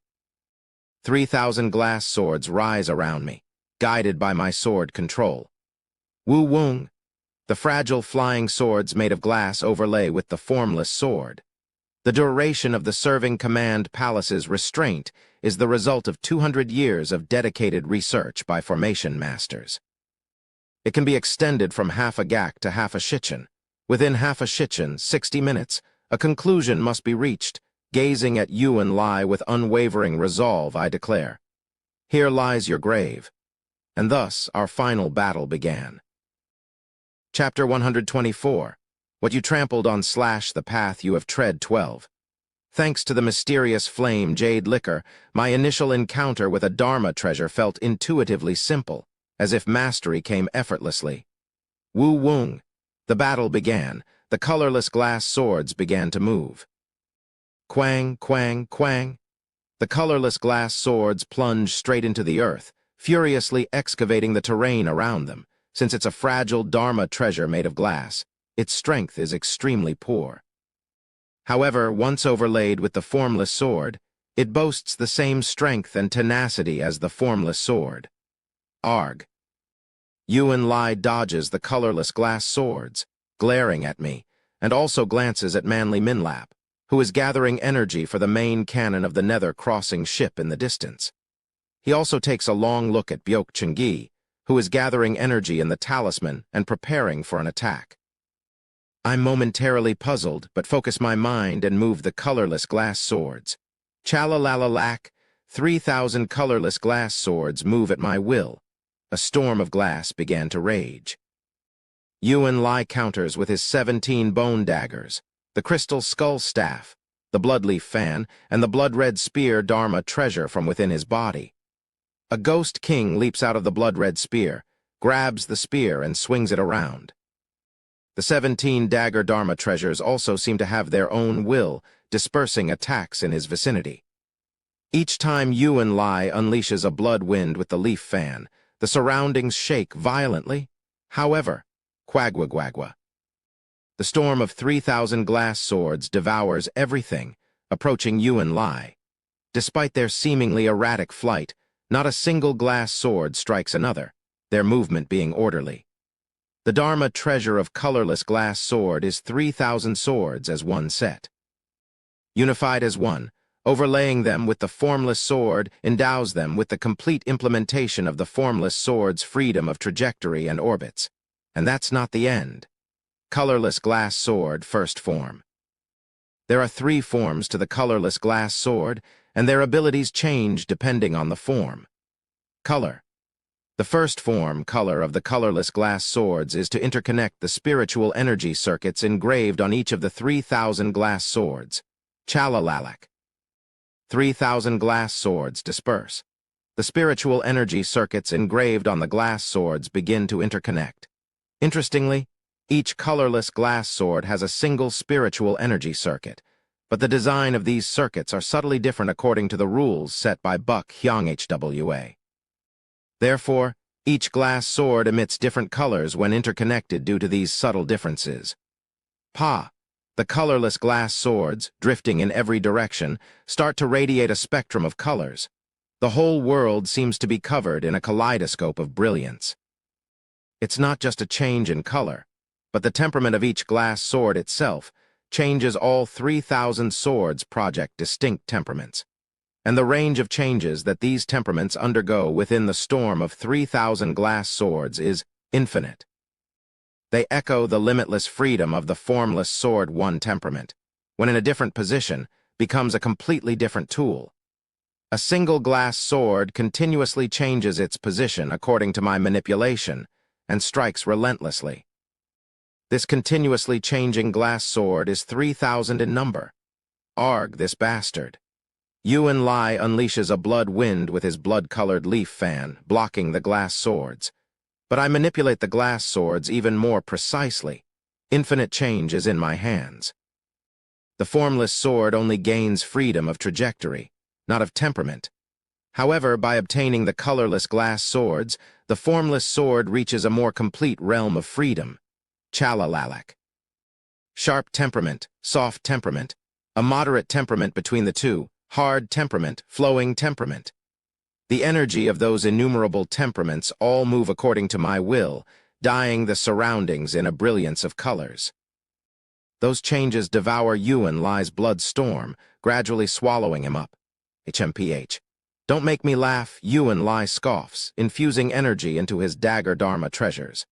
The 17 bone daggers rotate crazily around him, scattering bright red streaks. The bright red streaks seem to completely engulf him, but I just smile. It's laughable. Shung. Among the numerous changes, my vision accurately finds a gap. No matter how tightly the streaks surround him, there is always enough room to penetrate. The colorful glass swords rush towards him. Kua Quang Quang. The streaks repel the glass swords, however. Arg. Pong. Suddenly, the barrier of stakes is broken, and Yuan Lai is exposed from within. His body is already embedded with dozens of glass swords. The color form of the colorless glass sword initially gleams with numerous colors when activated, but thereafter, it can revert to colorless at the user's will. Yet, the qualities created when the swords bore color do not disappear. This means it is possible to confuse the enemy's vision with transparent colorless glass swords, and then strike. I channel the formless sword housed in the colorless glass sword into Yuan Lai's body, severing mountain swordsmanship, layered mountains, Kai Mountain Heart Sky swoosh. The formless sword, flowing into his body, expands massively with thorns. Erg, Yuan Lai briefly screams, trying to regenerate his body. However, the cursed spells I sent with the colorless glass sword mingle inside him, preventing proper regeneration and causing decay. Die. Swish. 3,000 colorless glass swords again rush towards him, now defenseless. Kugha and then Kugagagugu. The two blood cloud ghost kings who had fled earlier from the heavenly lightning and the bizarre ghost beast combined from 7 demon souls. The combined power of these 3 entities, now reduced in cultivation due to the serving command palace's restraint, but still at the core formation level, defends against the storm of glass. Swish, Yuan Lai regenerates his body in the given time. Good, quite impressive. He sneers. To push me this far, I give my respects. I too will properly fight now. He then reaches into his storage artifact, pulls something out and throws it into the air, squirm. My brows twitch upon seeing it. Crack. I grind my teeth, veins bulging on my forehead. I recognize that familiar aura. It's Kim Young-hoon's inner core. His remains, not found in Kim Young-hoon's body, were unsurprisingly taken by Yuan Lai. This demon core's owner was truly impressive. I don't understand why the Heavenly Being Seniors didn't take such a monster with such growth potential. In the midst of that battle, he was growing in real time, and at the brink of death. Even my heart skipped a beat. Strange incantations, possibly engraved by Yuan Lai, are etched onto Kim Young-hoon's inner core. The incantations glow red, emitting a strange attraction. To understand the source of his talent, I dissected his body, but couldn't find anything. No unique spiritual roots, no unique physique. Eventually wondering if it was an issue of personality, I tried to extract and refine his soul, but couldn't find the soul either. Out of frustration, I extracted and refined his demon core instead, and discovered something interesting. Squirm, squirm. The bizarre ghost beast. The two blood cloud ghost kings. The three ghosts are drawn to the inner core's attraction, beginning to merge around it, harmonizing power. This demon core can mix and circulate completely different forces in its vicinity. It possesses overwhelming harmonizing power, able to assimilate any energy. So, around Kim Young-hoon's inner core, the bizarre ghost beast and the ghost kings merge, transforming into a three-headed Asura. Yuan Lai forms a seal, and his spear, leaf fan, and crystal skull staff fly into the 6 arms of the Asura. Rumble. The Ghost Kings and the bizarre Ghost Beast initially showed the cultivation that was dropped from early nascent soul to early core formation. But now, their cultivation increases from mid to late core formation as they merge. And then, pop, pop, pop. 17 bone dagger Dharma treasures. Yuan Lai embeds 16 of these daggers into various parts of the Asura. As for the last remaining dagger, Yuan Lai cut off 3 of his fingers, feeding them one by one into the Asura's mouth. Yuan Lai's self-amputated fingers do not regenerate, and the Asura's cultivation surges even more after consuming them. Kugagugu, core formation grand perfection. The Asura's power reaches just short of nascent soul. With his demon core, I've created this excellent result. You, his friend, have learned a similar strange method despite appearing different. You must have a similar demon core, right? I'll extract it and make good use of yours too. Yuan Lai manipulates the Asura from behind, shouting, "Bring it on!" Colorless glass sword, second form. Natural. I release the second form of the colorless glass sword while looking at him. The colorless glass sword, second form, natural, has a simple effect. The colorless glass swords become more strongly interconnected, creating a perfect link of energy. The 3,000 glass swords, in their connected state, begin to circulate energy among themselves. This circulation seamlessly incorporates my formless sword, allowing it to flow in unison with them. Thus, they achieve a more profound interconnectedness, facilitating a unified energy circulation. That is the second form of the colorless glass sword, natural. The greatest advantage of natural is, of course, the ability to instantly circulate the formless sword to the desired location in accordance with the circulating energy, concentrating or dispersing the power of the formless sword. The colorless glass swords line up in a row. The formless sword housed within the glass swords focus its energy at the tip of the lined-up swords due to the circulation of natural. Clang. Driven by sword control, the glass swords pierce directly into the Asura. It's uncertain whether the Asura feels pain or not, as it shows no expression while gripping and swinging its spear. However, the glass swords quickly disperse and reposition themselves, and once again under my control, they begin flying around the Asura, inflicting wounds on its body. Numerous changes occur. The Asura swings the blood-colored leaf fan on one side, the blood-colored spear on another, and the crystal skull staff on yet another, scattering various spells. Explosions resonate, distorting the area in all directions. But I continue on, controlling the storm of glass to pressurize the Asura. Colorless glass sword. First form, second form, combine. And thus, the true strength of the colorless glass sword begins to emerge. First form, color, second form, natural. When both forms are activated simultaneously, the terror of the colorless glass sword is fully revealed. The interconnected glass swords activate their spiritual energy circuits, shining in various colors. Then, in that state, the energy of the glass swords begin to circulate, flash. The different temperaments within the glass swords begin to circulate, swapping places between each sword. A sword that once emitted black turns white. The colorless glass swords, each originally having their unique hue, begin to continuously share and change colors without pause. A cascade of colors dance, forming a luminous tempest that envelopes the Asura. The infinite trajectory of the formless sword merges with the endless shifts of temperaments of the colorless glass sword. Together, they display an array of transformations beyond words. The blood-colored Asura is but a small moth trapped in a storm. Flick, flick, gradually more wounds appear on the surface of the Asura. The storm of glass seems wildly chaotic, but each sword follows the group of swords. Sizzle! The wounds on the Asura's body multiplies, soon covering it entirely. Severing Mountain Swordsmanship.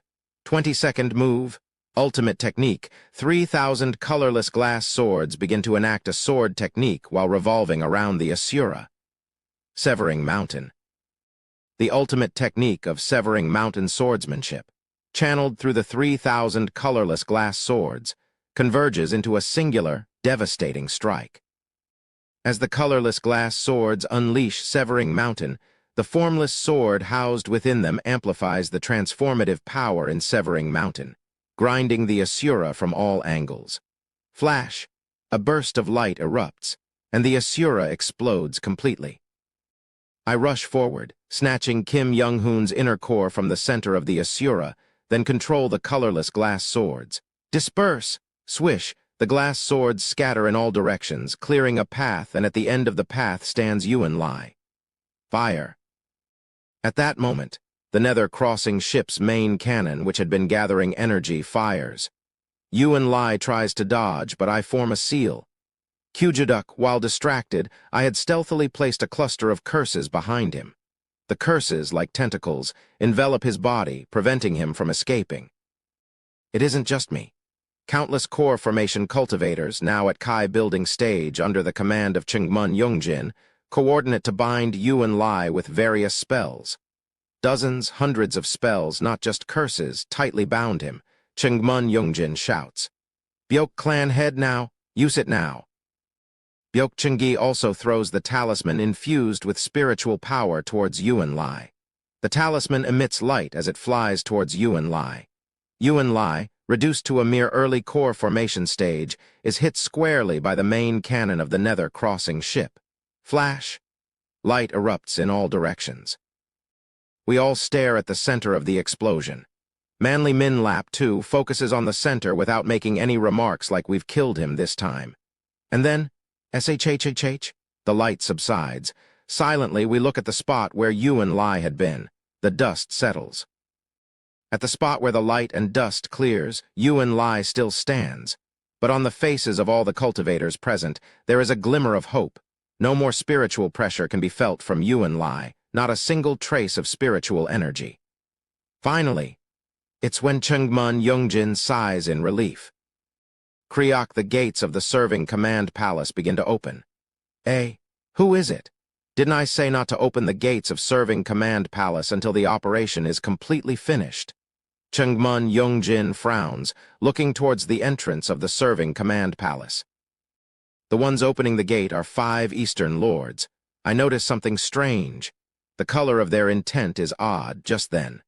Excellent. Yuan Lai raises both arms. Excellent, excellent, so very excellent. You all fought so magnificently, I am moved by your resolve. I pay my respects to this first war. I, Bloodwood practitioner Yuan Lai, recognize your valor. As the gates of serving command palace open, the core formation cultivators inadvertently look up at the sky outside the gate. The dark clouds have disappeared, and the celestial energy is still ominous. Close it. Close the gates of serving command palace. Chungmun Yongjin urgently shouts, but the 5 lords who open the gates just cross their arms. And then, rumble! The tribal chiefs of the northern grasslands gather, and suddenly, the blue sky heavenly net begins to collapse. The 4 tribal chiefs who have been the mainstay of the formation suddenly break off their spiritual connection and cross their arms. I quickly read their intent. Until now, I had no time to read detailed intent due to the battle with Yuan Lai. Right now, the intent of those cultivators begin to change, different from the others. It's a golden hue, the intent of joy. What is this? Are you betraying us? Chungmun Yongjin, enraged, summons a blue glow from his body. Cultivators of the northern grasslands and eastern states, please suppress these traitors. The three Western countries, along with the Western cultivators, will handle the old monster. And then, swish, green ghost-like figures block our path. Black chains of light wrap around me, Chengmun Yongjin, and the cultivators from Shengzi, Yangyuo, and Byokra. Jinlu Yonchen approaches the chained Chengmun Yongjin, caressing his neck with a seductive voice. Ah, Oreboni, everything went according to plan. Sir Bloodwood has won. Makli H. Wangshan, manipulating the Jiangshi, approaches the chained clan head of the Jin clan, kicks him down and tramples on him.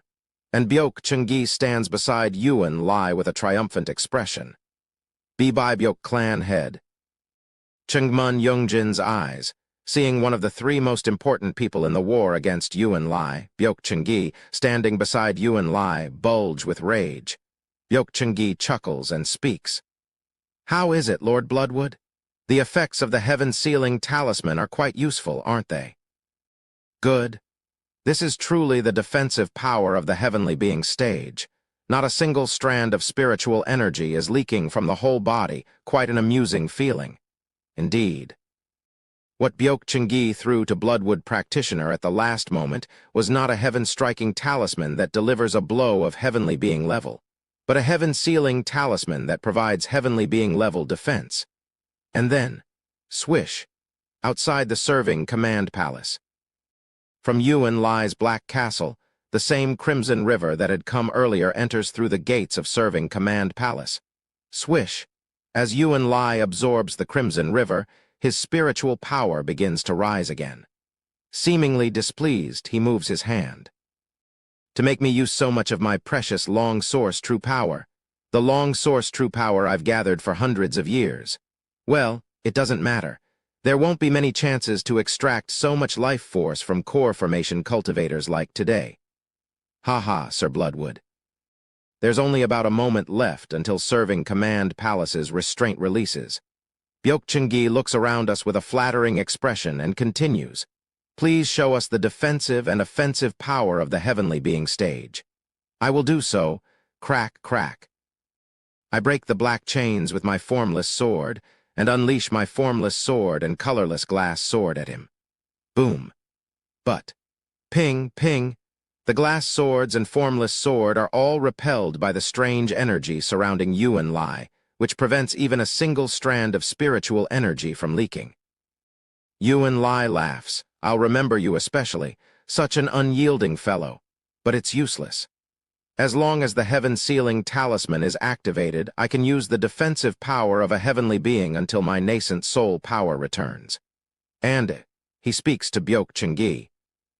Hand over the heaven-striking talisman. Today, right here, let's demonstrate the power of heavenly being.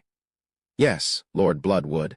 I clench my teeth, crunch so hard that I feel like my gums will bleed. 3 cultivator clans in the west of the Treading Heaven Desert have sworn allegiance to me. 4 tribes of the northern grasslands have prostrated before me. The 5 lords of the eastern states have declared they will follow me. In my past life, Yuan Lai said so. I thought Yuan Lai only subdued them by implanting the 5 elements blood curse banner after the first battle. But it wasn't so.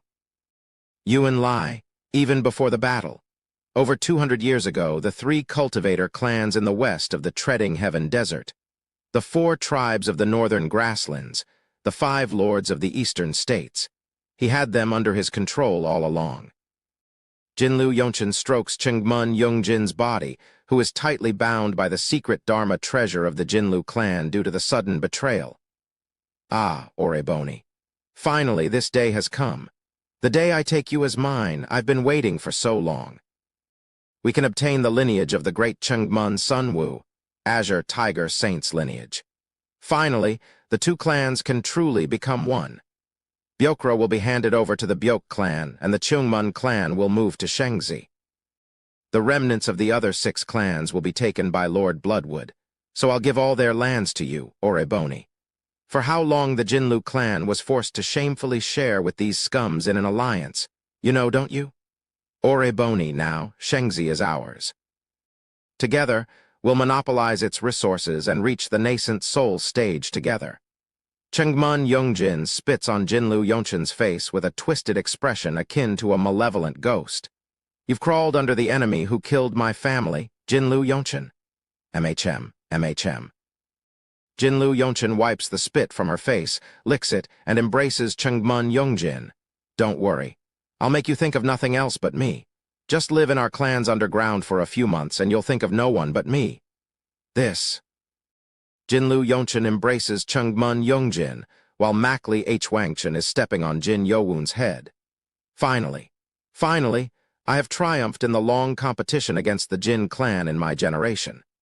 Mackley H. Wangchen tramples on Jin Yowun's head with a joyous expression. Ancestors, this Mackley H. Wangchen has toppled the Jin clan in my generation.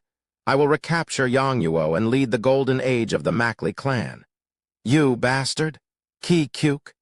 Jin Yowun grits his teeth and looks up at Mackley H. Wangchen, who mockingly shoves a shoe into his mouth.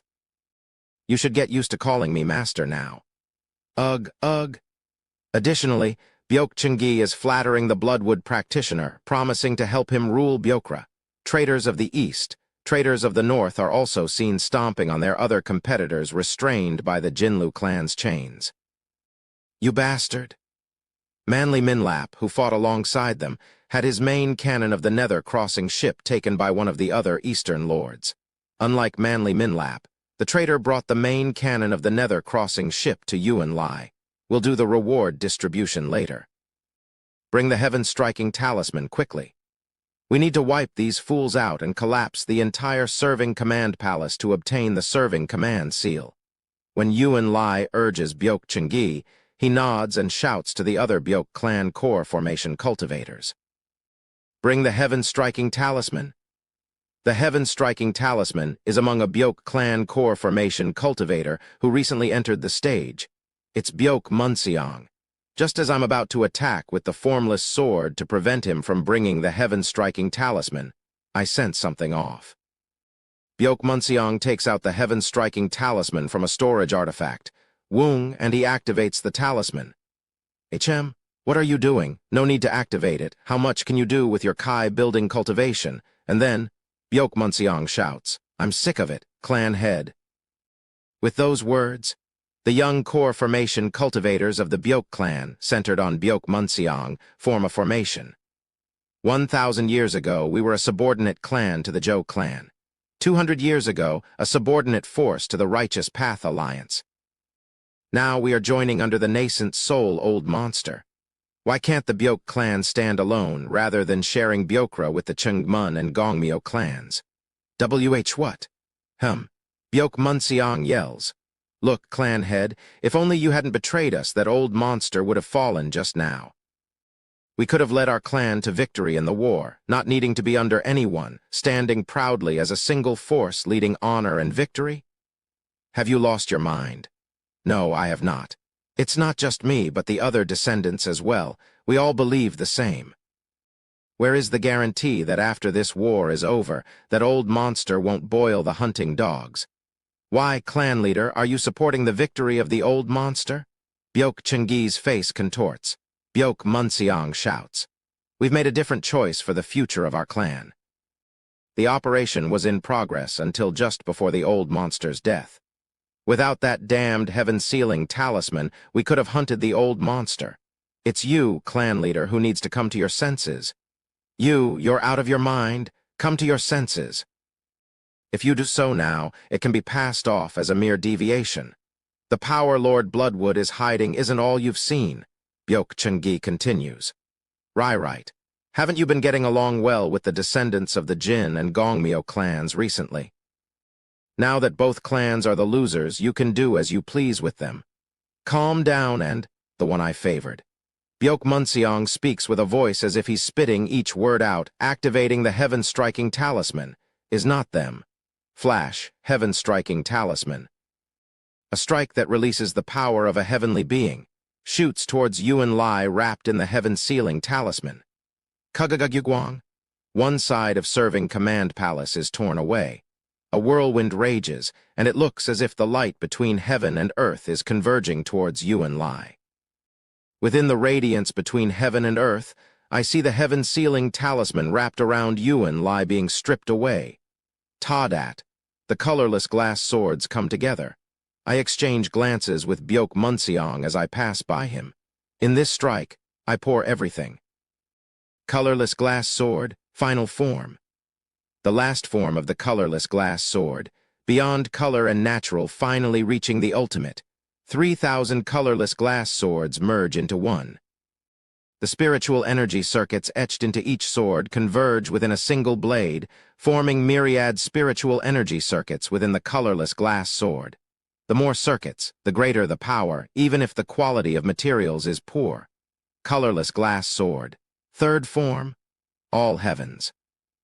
The colorless glass sword, shining in all of heaven's natural colors, stabs into Yuan Lie's Danshan. Chapter 125. What you trampled on / the path you have tread 13. Numerous colors converge and stab into Yuan Lie. Cherarak. Yuan Lie's arms momentarily transform into blood-colored ghost hands. The blood-colored ghost hands grab and try to block my colorless glass sword. Kwajaduk. It's over. Kugagagugu. Unable to withstand my power, Yuan Lie falls and crashes onto the ground of serving command palace. Spiderweb-like cracks spread out below him. Die! I plunge down on him, mobilizing all the power of the colorless glass sword and the formless sword. Quang. Just then, when his death seems imminent. Kukguk, Kugaguk. This is. Cultivation begins to return the spiritual power at the Kai building stage, and my entire body returns to the core formation level. The numerous core formation cultivators trapped around also begin to regain their cultivation. And that means the restraint of serving command palace, Kugaguguk Yuan Lie, once again exuding the power of a nascent soul old monster, pushes away my sword with the hand that grabbed the colorless glass sword. Why? It's not time yet. I grit my teeth and firmly press down on the sword with all my might. It doesn't make sense. Why Kwang? And then, eventually, the colorless glass sword is flung away. Yuan Lie stands up. Kugagugu? Ha, he gasps for breath. I acknowledge it. After hundreds of years, I have experienced a true life and death battle. That was really a close call. He turns his head to one side. There, Byok Chungi, the head of the Byok clan, is gasping for breath, apparently having completed some action. Using a secret technique found in the ruins of the Zhou clan, I barely managed to release the restraint earlier, yes. Your contribution is significant. However, the sin committed by your clan's child is also great. Please have mercy. Dedok.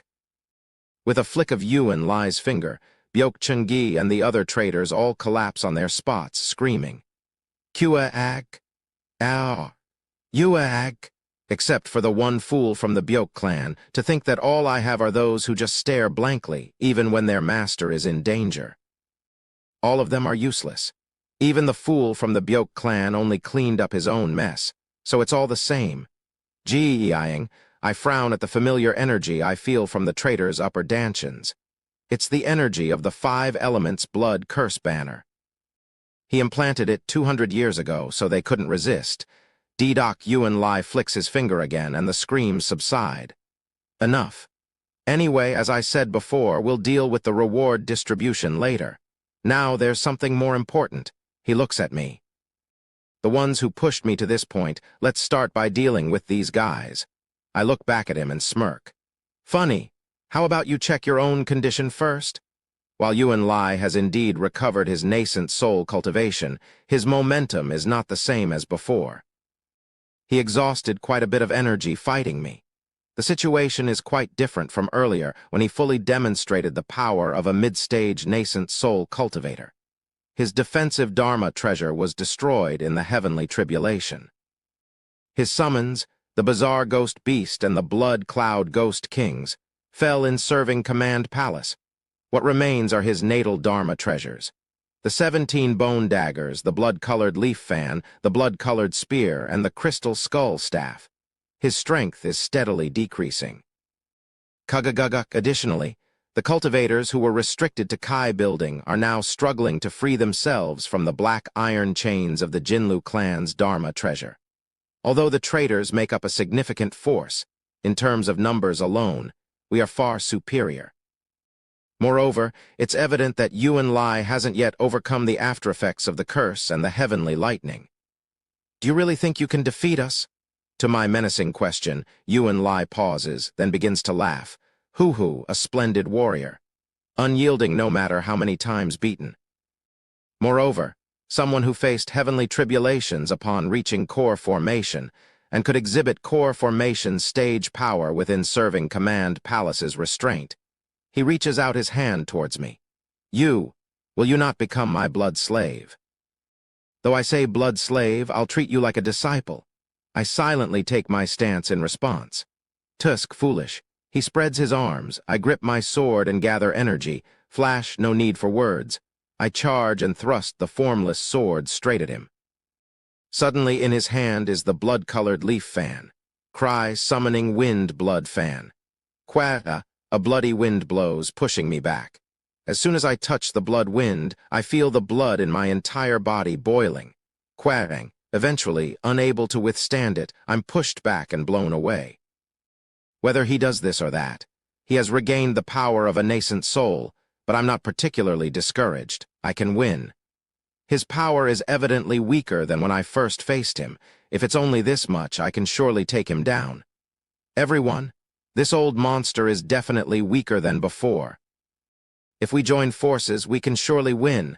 Quachang, Chang Cheng Mun Yungjin and numerous core formation cultivators whose powers have returned begin to rise from their spots.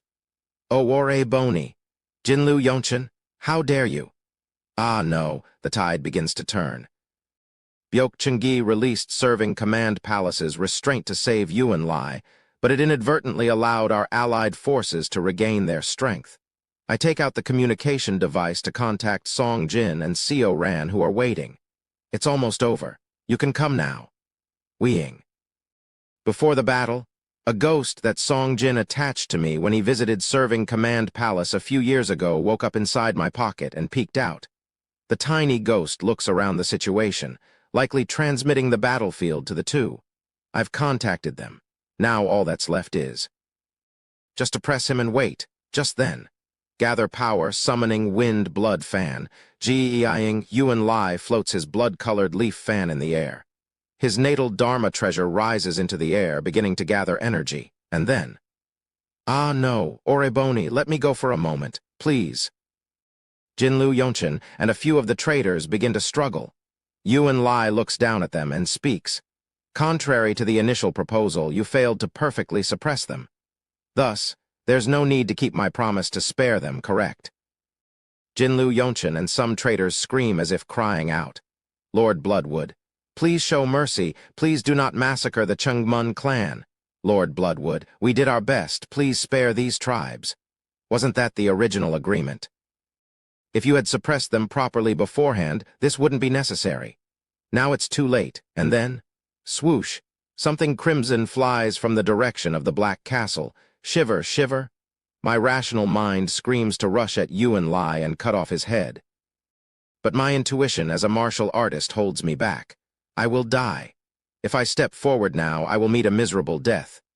Quang! What flew from the Black Castle lands right next to Yuan Lai? It is a beautiful person, confusing in gender, wearing the same clothes as Yuan Lai.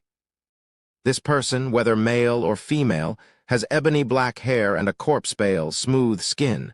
Seeing that figure, I shudder in recognition. That's in the last moments of my previous life.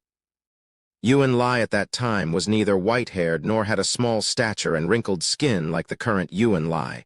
Certainly, Yuan Lai back then had that body. Regardless, you all fought well. To think you made me bring out my hidden blood body. Kugagagugu. The young Yuan Lai, referred to as the blood body, intensifies his aura. ZZZZ. Insane. This person too possesses the power of a completed early nascent soul stage, and Wu Wuong, Yuan Lai's original body. From the Beihui point of his main body, a tiny baby emerges. It's the grotesque baby I saw before, covered in numerous hands, eyes, and mouths. The original body's nascent soul. The baby, laughing eerily, enters into the Beihui point of Yuan Lai's blood body next to him. And then, SSSSSSS. Yuan Lai's blood body is enveloped in the same pitch-black darkness as Yuan Lai's original body. A translucent mask, akin to dark fog, covers his face. Yuan Lai finally reverts to the same form I had seen in my past life. Hu good, Quadak. The newly formed body grabs the head of its previous old body. And then, Shururururuk, he absorbs his old body. His old body turns into a mist of blood and is absorbed into his hand. Kagagagugu.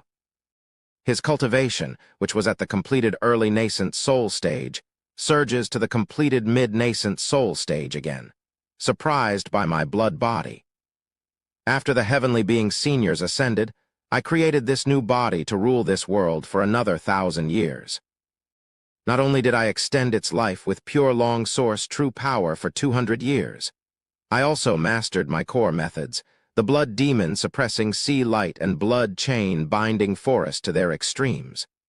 Furthermore, he smiles, his mouth almost tearing apart, reaching out to the Dharma treasure floating in the air.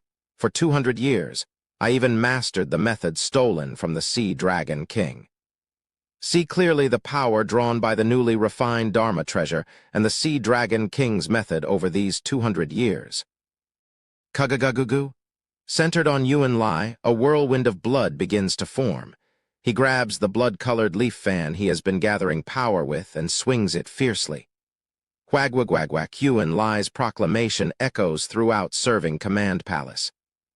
Behold the power of summoning wind, true blood transformation, Kagagagugu. A bloody dragon rises, covering the first floor of Serving Command Palace. I clench my teeth, cutting through the bloody wind with my formless sword, holding my ground. But others can't hold out as easily, as many core formation cultivators are swept away by the wind. Quagwagwagwa. A bloody windstorm hits the entire first floor of Serving Command Palace. Yuan Lai's attack sweeps the area with a bloody dragon. I continue to clench my teeth and withstand the strike, and after some time passes, woo-woo. When the wind subsides, what remains in the hall are only a few exceptionally strong cultivators among the clan heads or core formation elders. I look around. The figure of Byok Munseong is nowhere to be seen. Kagagagugu. Where Yuan Lai's bloody wind struck, clouds of blood began to rise. The blood clouds flow into Yuan Lai. Indeed, it's the best. The compatibility of summoning wind, true blood transformation, and blood demon suppressing sea light. Wuduk, wuduk, on Yuan Lai's forehead, small blood-colored antlers like a deer's begin to sprout. Bujuk. Somewhere the sound of teeth grinding is heard. Chengmun Yongjin is holding the split corpse of Jinlu Yonchen. Why? Even to your own allies, why kill them so brutally? I'm simply distinguishing between those who serve me with true loyalty and those with other motives. He continues. I selectively killed only those who impudently begged to spare the losers. Whether to kill or spare the defeated is the choice of the master, me, such audacious ones. He mocks us.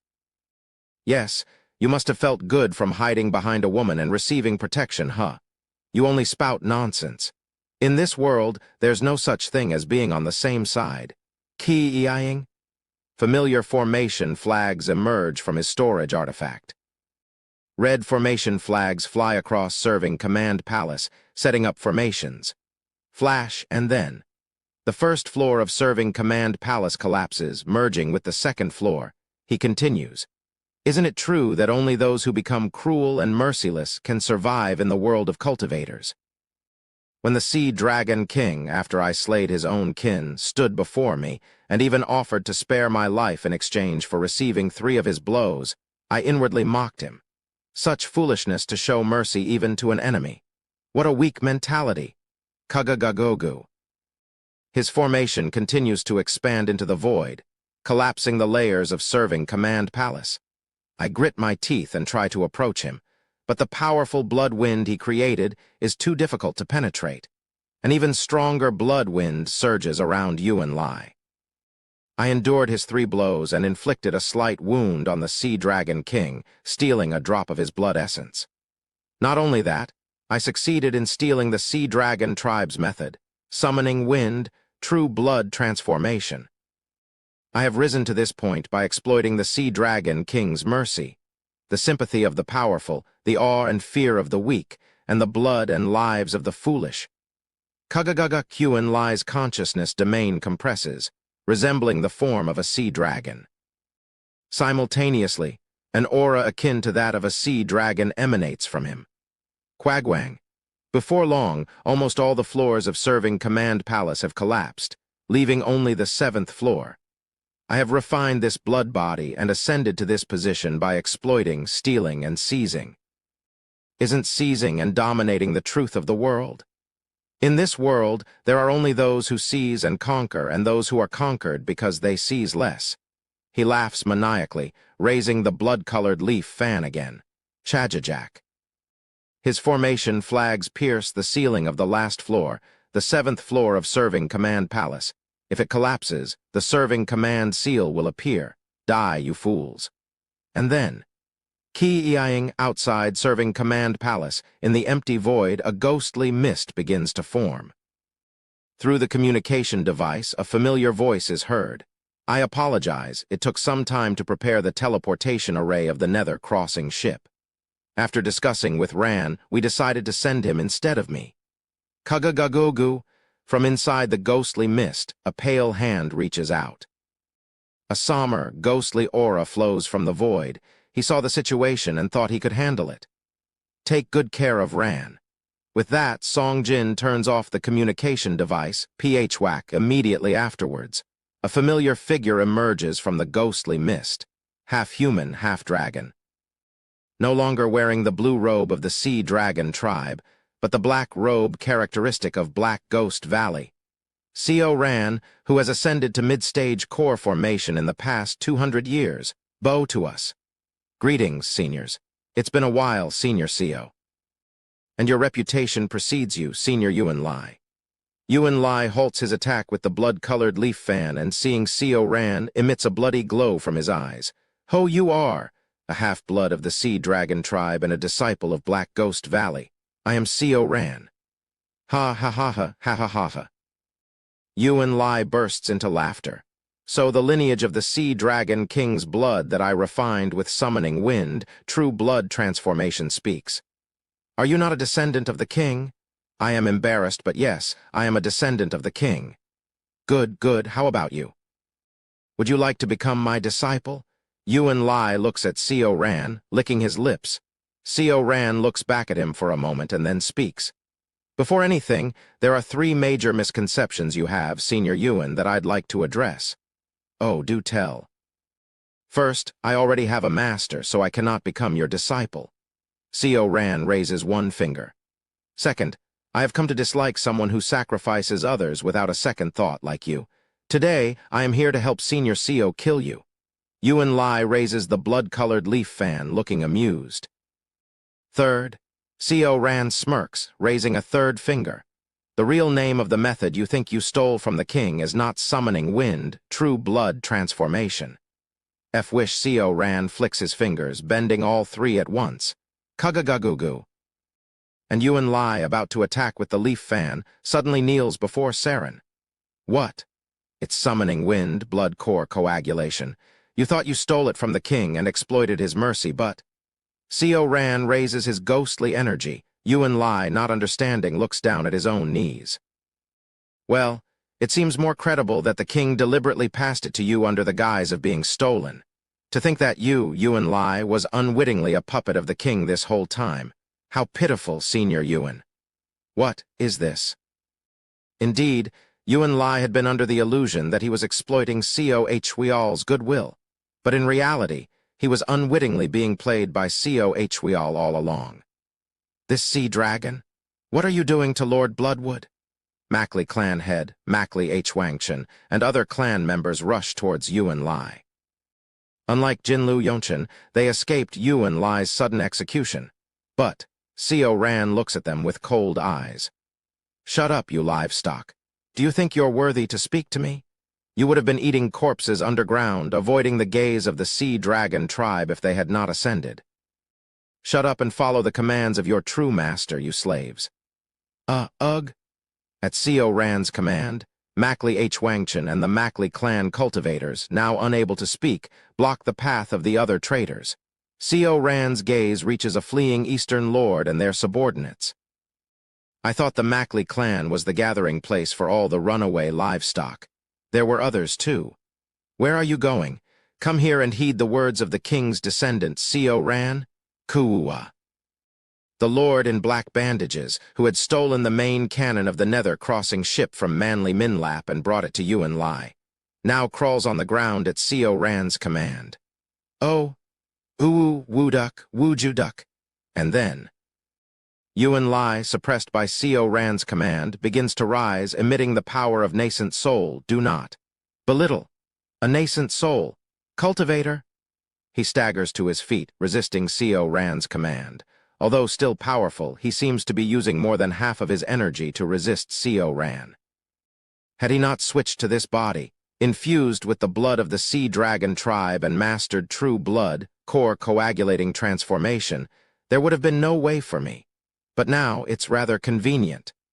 Co Ran looks at me and smiles. While I can't completely control him due to the fundamental difference in cultivation, I can significantly hinder him. Senior, it's your turn to capture him. I nod at Co Ran's smile, now understanding why Cohweal was so desperately trying to kill him. Yuan Lai would eventually learn summoning wind, true blood transformation using Cohweal's blood. In that case, the remaining king's descendant, Co Ran, would inherently become Yuan Lai's weakness. Chapter 126. What you trampled on / the path you have tread. 14. Yuan Lai swings the blood wave fan, but, scatter. The blood storm he tries to summon disperses by Co Ran's command. Damn it. Yuan Lai clenches his teeth, veins bulging all over his body. And then Yuan Lai emits a bloody radiance. Flash, dangerous. He's far more sinister than when he was in his old body, a completely different level of threat. I stand next to Co Ran, grasping the colorless glass sword and the formless sword together, and use the first form of severing mountain swordsmanship towards the bloody radiance. Flash, whoosh, tingling. After a moment of trembling hands, I glare at Yuan Lai.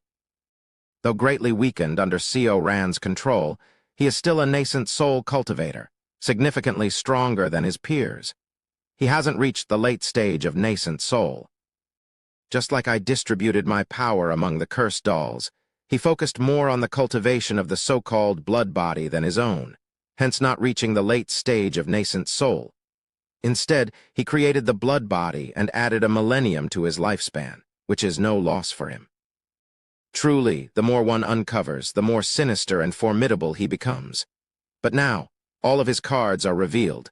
There is nothing more to worry about. The hidden power that the Byoke clan head mentioned must have been this blood body.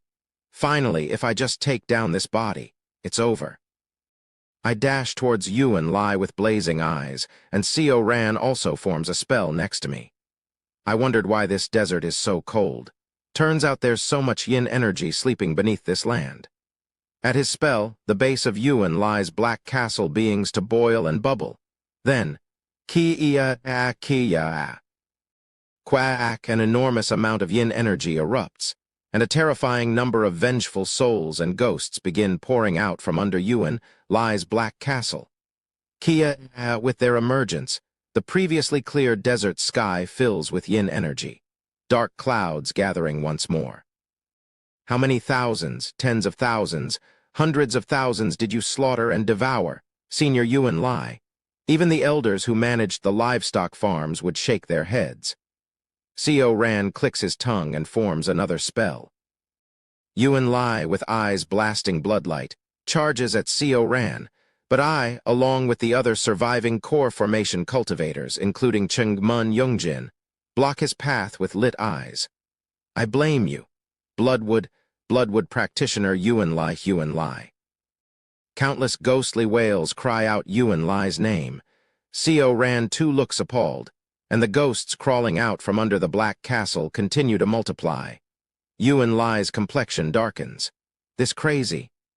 Why is a member of the Sea Dragon tribe practicing the methods of the Black Ghost Valley? I've told you, I'm a disciple of the great Black Ghost Valley. Co Ran smiles and continues his spell casting, and his spell becomes complete. I see Ran, who hosts this ghost festival, call upon the spirits to reveal their reason for resentment. Yuan Lai. Kill Yuan Lai. We were killed by the Bloodwood practitioner. Having heard your cries, I, Co Ran, disciple of Black Ghost Valley, offer you the opportunity to manifest in physical form and seek to assist you in your revenge. Please lend me your strength revenge. We can take revenge against him. Yuan Lai, Kia, thousands of ghosts cry Yuan Lai's name, howling in hordes. All around Co Ran, an enormous ghostly power erupts from within the ghost fog. It's definitely not a level of ghostly power Co Ran can produce alone. Disciple of the Black Ghost Valley, Co Ran, hosting this festival and swearing in the name of the Nether Crossing ship, offers you the chance to manifest and aid your revenge. But you too must swear to lend your strength against him. Co Ran's voice echoes in all directions and Yuan Lai bursts into laughter. I see what spell you're trying to cast. That's a heavenly being level technique. Can someone like you even handle it? But Co Ran ignores Yuan Lai's words and continues on. And then, Kia Aqua. Kugagagugu, around Co Ran, surrounded by ghost fog from somewhere afar, immense power flows from the Nether Crossing ship, pouring into the thousands of ghosts slaughtered by Yuan Lai. If everything went as planned, Song Jin would have anchored the Nether Crossing ship deep in the ocean. After gathering the yin and ghostly energy of the deep sea through the Nether Crossing ship, it was planned to be transmitted to Co Ran via the ship's teleportation array. Whoosh! Tens of thousands of ghosts gain strength and wail. Then, as Co Ran completes his spell, tens of thousands of ghosts rush into his body. Co Ran's aura begins to surge dramatically. The power of tens of thousands of ghosts converge into Co Ran. Yuan Lai shouts with a tense voice, "Fool, you won't be able to contain that power. Just explode and die, foolish sea dragon." Then, "Master, please come," Co Ran calls out while looking at the ghost fog. SSS. I shudder as I feel every hair on my body stand. Another soul, not Co Ran's, is present in his upper dantian, the attaching spirit great spell. It allows one to attach a part of their original spirit to someone else, enabling the distant exertion of their power. Kug cough. I find it hard to breathe and collapse on the spot, not just me. Even Chengmun Yungjin and numerous core formation cultivators who were blocking Yuan Lai all suddenly fell to their knees, overwhelmed. Even Yuan Lai, who is full of vigor, trembles violently. Song Jin, the elder of Black Ghost Valley and a heavenly being cultivator, has gathered tens of thousands of vengeful ghosts that Yuan Lai had slaughtered. At this moment, he regained his original strength. What a nostalgic scene. Blue ghost fire lights up in Co Ran's eyes. From his mouth, a different voice than Co Ran's. It's Song Jin. He seems lost in thought, looking at something different in the void. Yuan Lai, who looks as if he's about to foam at this mouth, emanates an intent of horror. Why? Is there a heavenly being cultivator? Right, let's not fall into nostalgia. Even though it's just a remnant spirit left in my remnant soul, using the attaching spirit great spell is quite taxing on both my and Ran's souls. Let's finish this quickly. Kia, tens of thousands of resentful souls wail. Ghostly claws sprout from Song Jin's hand, now occupying Co Ran's body. Hua, why are you still here? Why is a heavenly being cultivator still here? Yuan Lai desperately tries to flee, invoking the spiritual energy of heaven and earth. Die. And then, Wang. The strike tears away the outer walls of serving Command Palace. The ancient barrier surrounding Yuan Lai's black castle, which even the combined efforts of core formation cultivators couldn't budge, is also torn like paper. Quguaguangguang, a valley forms in the desert. Not a small one created by cultivators, but the desert literally cleaves in half. No other words can describe the scene. Simply put, the desert split in two, that alone is enough. And then, the piece of meat that was once Yuan Lai, hit by Song Jin's strike, twitches in the corner of serving Command Palace, truly proving his feat of having survived Cohweal's 3 ultimate strikes. He's still alive, albeit reduced to a piece of flesh. And then, Kyolok. Song Jin, in Co Ran's body, coughs up black blood. He looks at me. You said you learned a curse method, right? Transfer all the burdens inflicted on my disciple's body and soul to me, the caster of the attaching spirit great spell. Will you be all right? I'm already a dead body, so why does it matter? Just quickly transfer the burden. Following Song Jin's request, I use the Yin Soul Ghost incantation to transfer all burdens on Co Ran's body and soul to Song Jin as a curse. It's possible because Song Jin himself allows it. Ha. This reduces the time I can spend with my disciple by 100 years. Damn it! If Yuan Lai wasn't a threat to my disciple, I would never have done this. Surely you won't tell me that you can't finish him off after I've turned him into a piece of meat. I'm leaving now. With those words, Song Jin releases the attaching spirit great spell and disappears from Co Ran's body. So this is the power of a heavenly being. I laugh hollowly at the traces Song Jin leaves behind. It's my first time witnessing the attack of a heavenly being cultivator up close. The sight of the split desert is chilling. Now he's completely neutralized. Everyone attack. I hold the colorless glass sword and fly toward the meat that was once Yuan Lai. The other core formation cultivators, released from Song Jin's pressure, also rush toward the flesh with blazing eyes. That's when it happens. Kugagugu, from the Black Castle, the crimson stream flows again. Again? Chengmun Yongjin exclaims in disgust. Everyone, prevent it from reaching Yuan Lai. I pour out curses, creating a river of curse spells. The dark river of curses entwines around Yuan Lai. I'll corrupt whatever long source true power and everything else.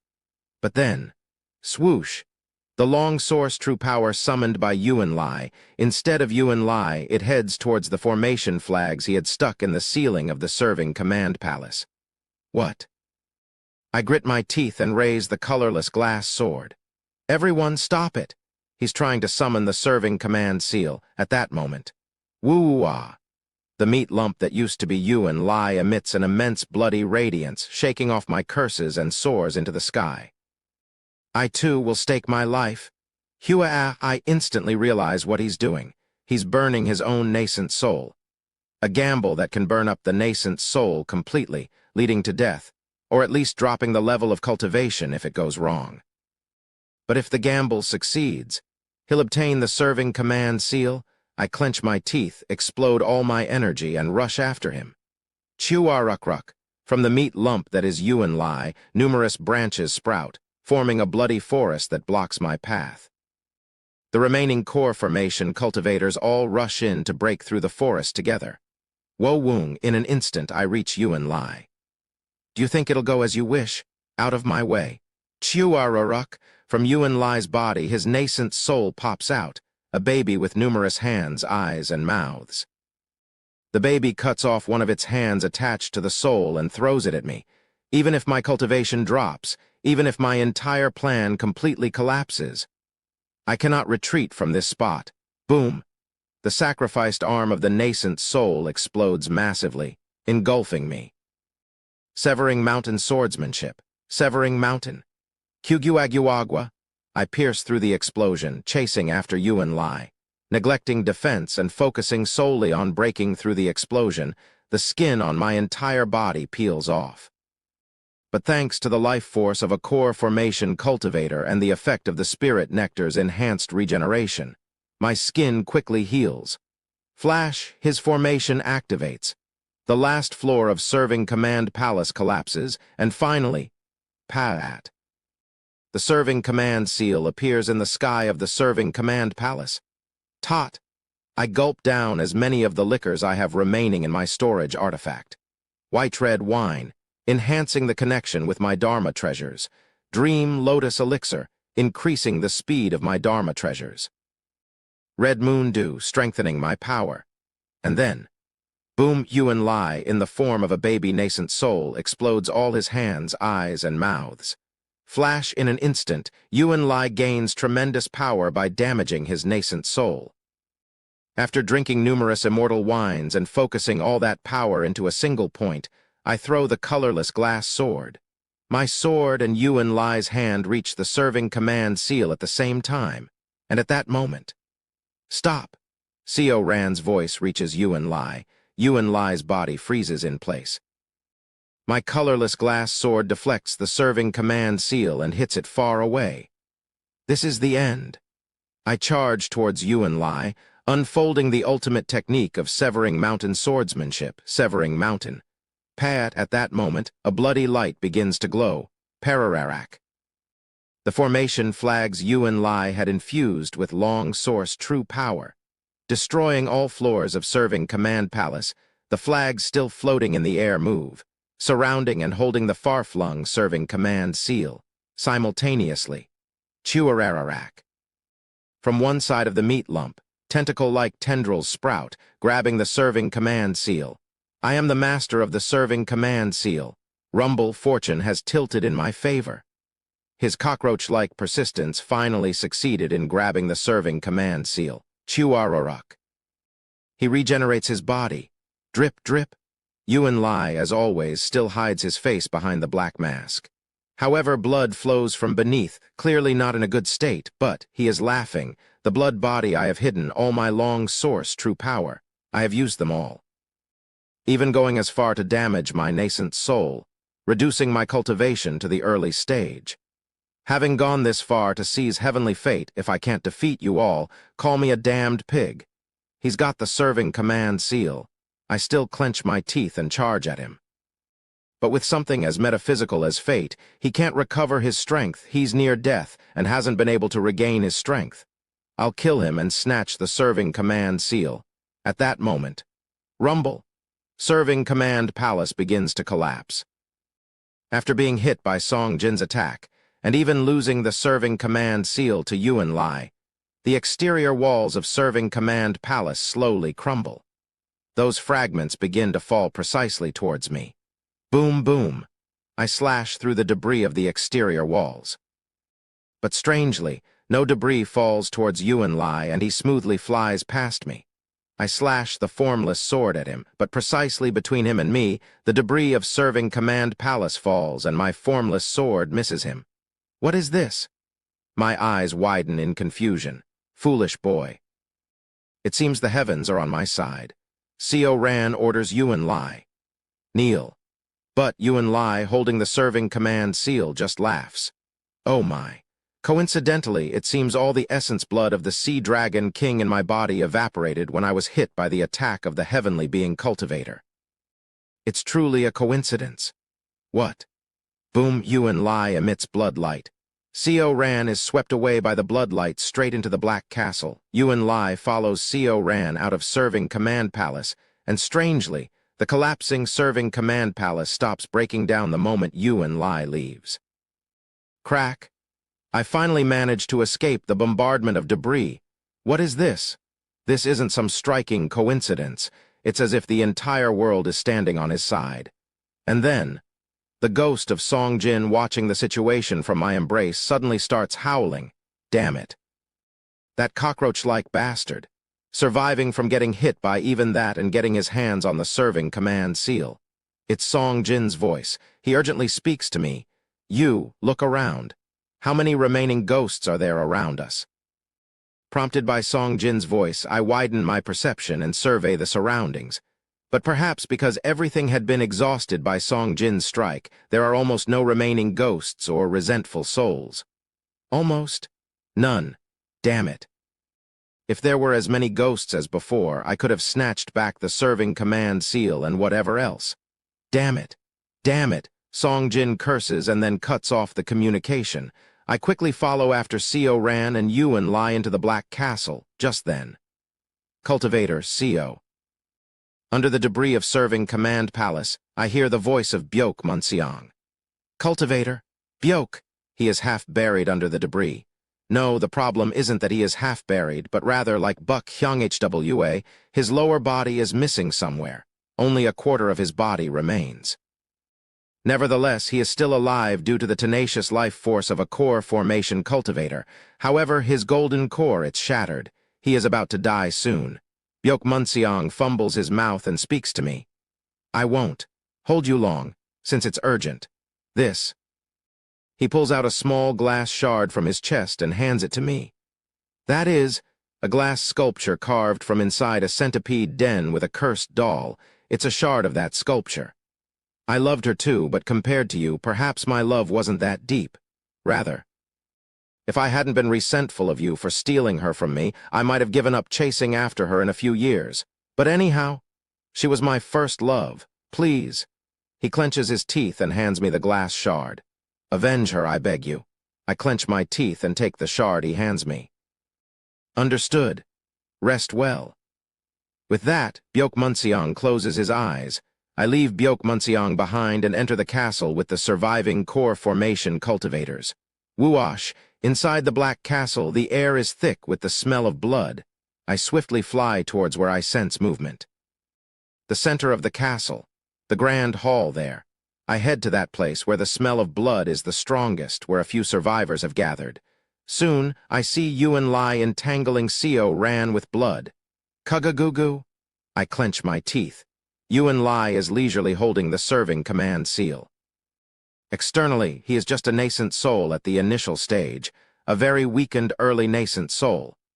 But internally, he has risen back to the level of a mid-stage nascent soul, entering my castle to confront me who holds the serving command seal. Admirable courage. But all of you who injured me to the point of damaging my nascent soul will be reduced to a handful of long-source true power. Yuan Lai grins wickedly.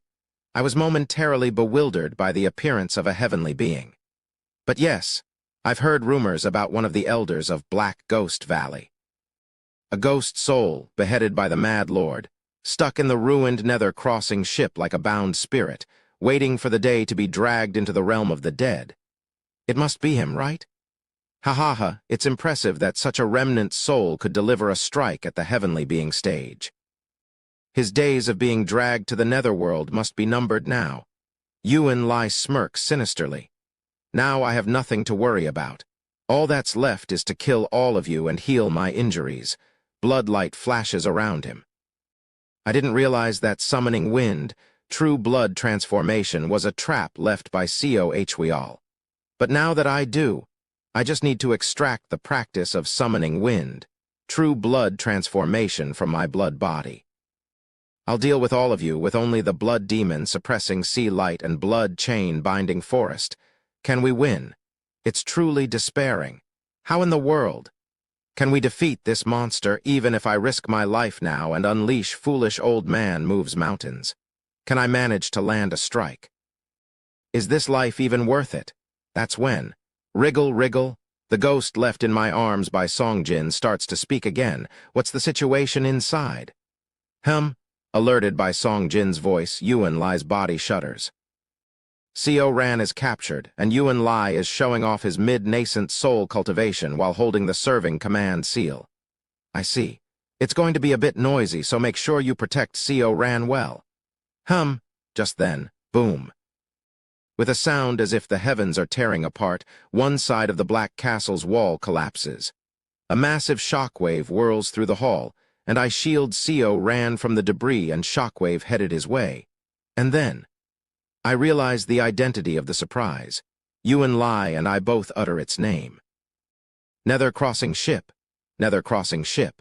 It's a completely ruined, dark wreck. Songjin rammed the Nether crossing ship into Yuan Lai's castle for his disciple. Barrier, and then the debris from the Nether crossing ship flies and forms some sort of formation around Seo Ran. Yuan Lai, reminded of his dreadful experience at the hands of Songjin, stands stiffly. Anyone who wants to live, get into the barrier I've set up. I'll let everyone in except that Yuan Lai bastard. Kugagugu, Songjin, gripping the helm of the Nether crossing ship, burns with ghost fire and speaks. Since my last move used up a lot of the time I can remain in this world, I might as well leave now. Master? Seo Ran calls out to Songjin in a desperate voice. Songjin looks fondly at Seo Ran. Disciple, remember this well. The will of Black Ghost Valley is not in the Nether crossing ship, but in the people who reside inside. Swish. Songjin pulls out a dark pearl. It's the space-breaking bead.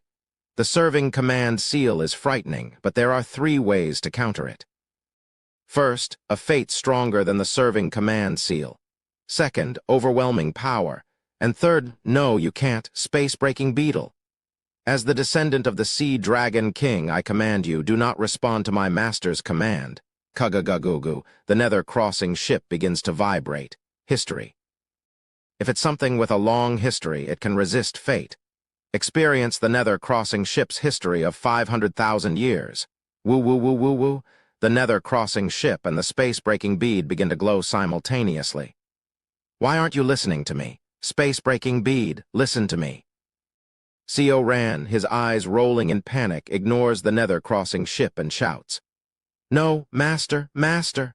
Space-breaking bead active, nether-crossing ship. In his final moments, Song Jin looks at Co Ran. Somehow his eye sockets streaming with ghost fire seem to be smiling, self-destruct. I hurriedly pull Chungmun Youngjin and the other cultivators into the barrier Song Jin set up. Yuan Lai frantically pounds on the barrier trying to get in. But since Song Jin doesn't allow it, he can only stupidly keep pounding while holding the serving command seal.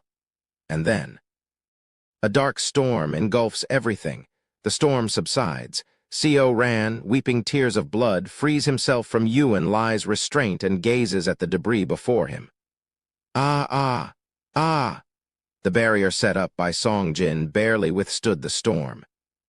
The reason it could withstand the terrifying spatial storm seemed to be not because the barrier itself was robust, but rather because the barrier, made from the debris of the nether-crossing ship, is unaffected by the power of the same nether-crossing ship. It's a matter of property, not the magnitude of power. I step out of the barrier. Squelch, squelch. Heh. I spit words with contempt.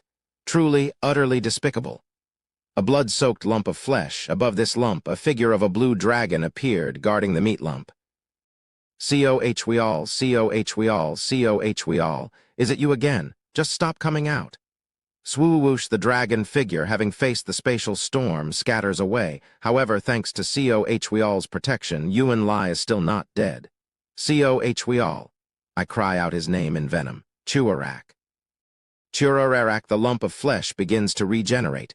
Kurak, Kurak. Yuan Lai reveals himself again. Now, Yuan Lai also looks precarious. His mask is shattered, covering only his eyes and forehead, leaving his mouth exposed. His cultivation dropped to the grand perfection of core formation. But, Wo-woong. The debris of the Black Castle, shattered by the nether-crossing ship, supplements his power. Wo-woong. His cultivation soars back to the initial stage of nascent soul. Heh, ha ha, ha ha ha. Whether he is too weak to speak in consciousness, he bursts into laughter with his voice. Serving command seal. The serving command seal saved me, and with this early nascent soul cultivation I can still, against you lot. He spits out a mouthful of blood while speaking. Karg, gag, tusk. I attempt to approach him, but as he waves his hand, a blood light of early nascent soul level bursts out, blocking me. You, people like you? These youngsters. Do you know how I lived to this day? For 900 years, what preparations I made, with what emotions I came this far. Do you know? I won't die, I will not die, he screams, emitting power of the early nascent soul stage. I look at him calmly. I as well, I've lived for about 900 years too. What? Don't casually use age to assert in front of me. Boom, I charge at him, swinging the formless sword. But even as he vomits blood from the blow, he manages to fend me off, and the recoil sends me flying backward. Ugh. K-Ka, these wretched fools. You vermin have driven me to this. I'll kill you all. I stagger, trying to stand up. Then I see a jade Norigi among the debris of the Black Castle. The Norigi lay at Yuan Lai's feet. I hastily search my bosom. Ah, fortunately, Hyang Hua's Norigi is still in my possession. Then that one must be the great-grandson of Wuryang. It's his. His relic must have been rolling around somewhere in Yuan Lai's castle after being consumed by Yuan Lai. While I gaze at the Norigi, Yuan Lai, noticing my gaze, approaches it while sneering. Ah, right. This Norigi. Was it the one that woman beside you 200 years ago had? He approaches the Norwich. He provocatively reminds me of my memories with Buck Hyung Hwa, a vile provocation, but it's proof of how desperate he has become. This garbage? Crunch, crunch. He stomps on Wolryong's great-grandson's pendant, crushing it. Crunch. You trash-like wretches, the trash you carry around is nothing, no matter how much you struggle with the serving command seal in hand. It's not. What? I slowly stand up. I have made my decision. It's not trash. Ha, it's not trash. Look, this is trash. What's under my foot is. I have vowed to stay alive until I offer his head to their souls. But now, after Song Jin sacrificed his life, creating this opportunity, here and now, even if I can't offer his head to them, I have resolved to die. I grit my teeth and raise the colorless glass sword. What you trampled on, no. Right at this moment. Everything you trampled on with your filthy feet up to this point, is not trash, more earnestly than any other moment. I'll show you, holding my sword, yearn for the next realm, what you trampled on, what it truly is. Severing mountain swordsmanship, the final move, the 24th move. Foolish old man moves mountains, the end of severing mountain swordsmanship. The most ferocious self-destruction technique erupts from my fingertips. Chapter 127. What you trampled on / the path you have tread. 15. Yuan Lai's attack meets Seo Yun Hyan's head-on. A colorless brilliance and a crimson light collides. Ting, a crisp, resounding note echoes throughout the battlefield. It's clear and weak. A smirk fills Yuan Lai's face. Putting on such a show of might, but is this all you've got? Weak. Not even the level of cultivator, just a mortal swinging a sword with all his might. Somehow he managed to block Yuan Lai's strike, but it's a close call. That is it. Yuan Lai wakes up in realization, it's not just me who's weakened. The small fry opposing him is also significantly drained of strength. If I just take care of these bastards, I'll truly be the victor, he grins broadly. Keep hammering away with that stupid glass sword all you want. I'll shatter it to pieces. Bloodlight streams out as he forms a seal. Kugagugu? Blood clouds swirl around him. Among the blood clouds, blood trees grow, creating a forest of blood. Not only Seo Yun Hyan, but also the core formation cultivators trying to help him frown and flee from the bloody forest. I won't let them escape. One by one, he'll catch them all and grind them to dust.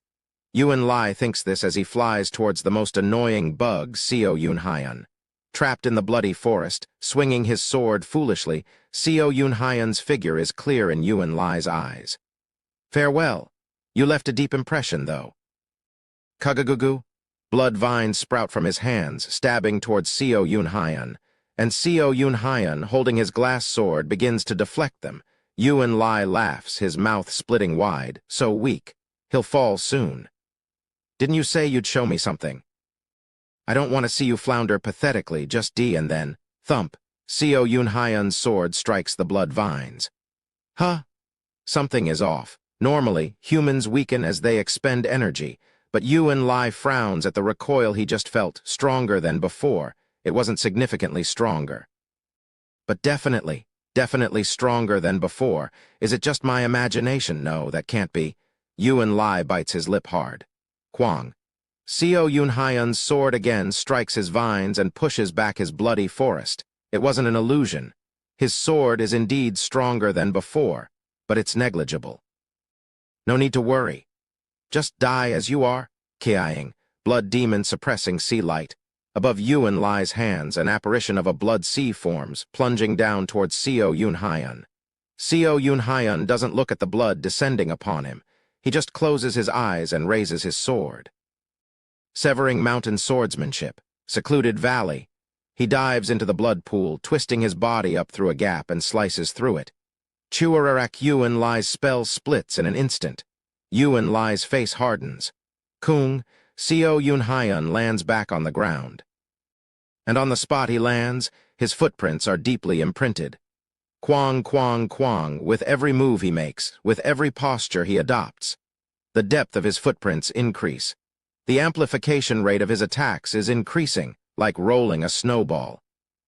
Each time he slashes through Yuan Lai's spell with his sword grows increasingly fierce. Yuan Lai stops chasing the other cultivators. I need to catch this guy first. It's dangerous. His intuition, heightened by reaching nascent soul, forewarns of ominous fate. I've obtained the serving command seal. I can't lose. Water flow, Chuaroruk blood water surges, transforming into a river of blood engulfing Seo Yunhyan. And then, severing mountain swordsmanship, bouldered cliff, Seo Yunhyan begins to spin. It's a sword dance. His sword dance, as if not allowing even a single gap, wildly swirls around, deflecting every drop of blood, every ripple of the river. An unbelievable display of martial arts. And Seo Yunhyan's sword, with every slash of Yuan Lai's spell, continues to grow stronger, slowly but steadily. The final move of severing mountain swordsmanship. Foolish old man moves mountain is a technique as follows. First, using endless mountains beyond mountains, it prevents any trace of one's energy from leaking out. Second, while maintaining that state, it uses the 21st move, Heavenly Lake, to absorb all residual flow and power generated from clashes with the opponent. Third, applying Echoing Valley, it integrates the opponent's power into one's own and unleashes it back. Fourth, concentrating all those intricate forces into a single point with Mountain Tiger, it forcibly suppresses the backlash. Fifth, it distributes the burden applied to the body as much as possible using layered mountains and mountain and valley transformation, dissipating it into the ground. It sounds complicated, but in a nutshell, it's a technique that strengthens one's own attacks by drawing in the opponent's power with each clash. And the price for forcibly drawing in the opponent's power is the user's death. Therefore, a martial artist using foolish old man moves mountain keeps getting stronger as they fight, but eventually explodes and dies due to the inability to suppress the power they've gathered. Kwang, absorbing Yuan Lai's attack with my technique, and then countering with that power. Using the principle of endless mountains beyond mountains, I don't waste any energy in my counterattack, but return it back to my opponent. Gradually, my attacks grow stronger. Before long, instead of being overwhelmed by Yuan Lai's spells, I am blocking it head-on. With foolish old man moves mountains, each clash with the opponent at the very least strengthens me by a bit. And I have had thousands of clashes with Yuan Lai. Puckwhack, puckwhack. Unable to bear the enormous power surging through my body starts to burst open in various places. But the beauty of being a cultivator is, Suraruk, the regeneration ability is beyond human. The duration I can maintain foolish old man moves mountains differs from when Kim Young-hoon uses it. Kwang, kwang, kwang. My footprints deepen further, and then I take a step forward. Rip. My cleave tears through Yuan Lai's forest, paving a path. His forest tries to regenerate, but I take another step and swing my sword again. I am no longer just defensively blocking his techniques in one spot. I am clearly advancing towards him. What is this? Yuan Lai clenches his teeth and draws his dagger Dharma treasure.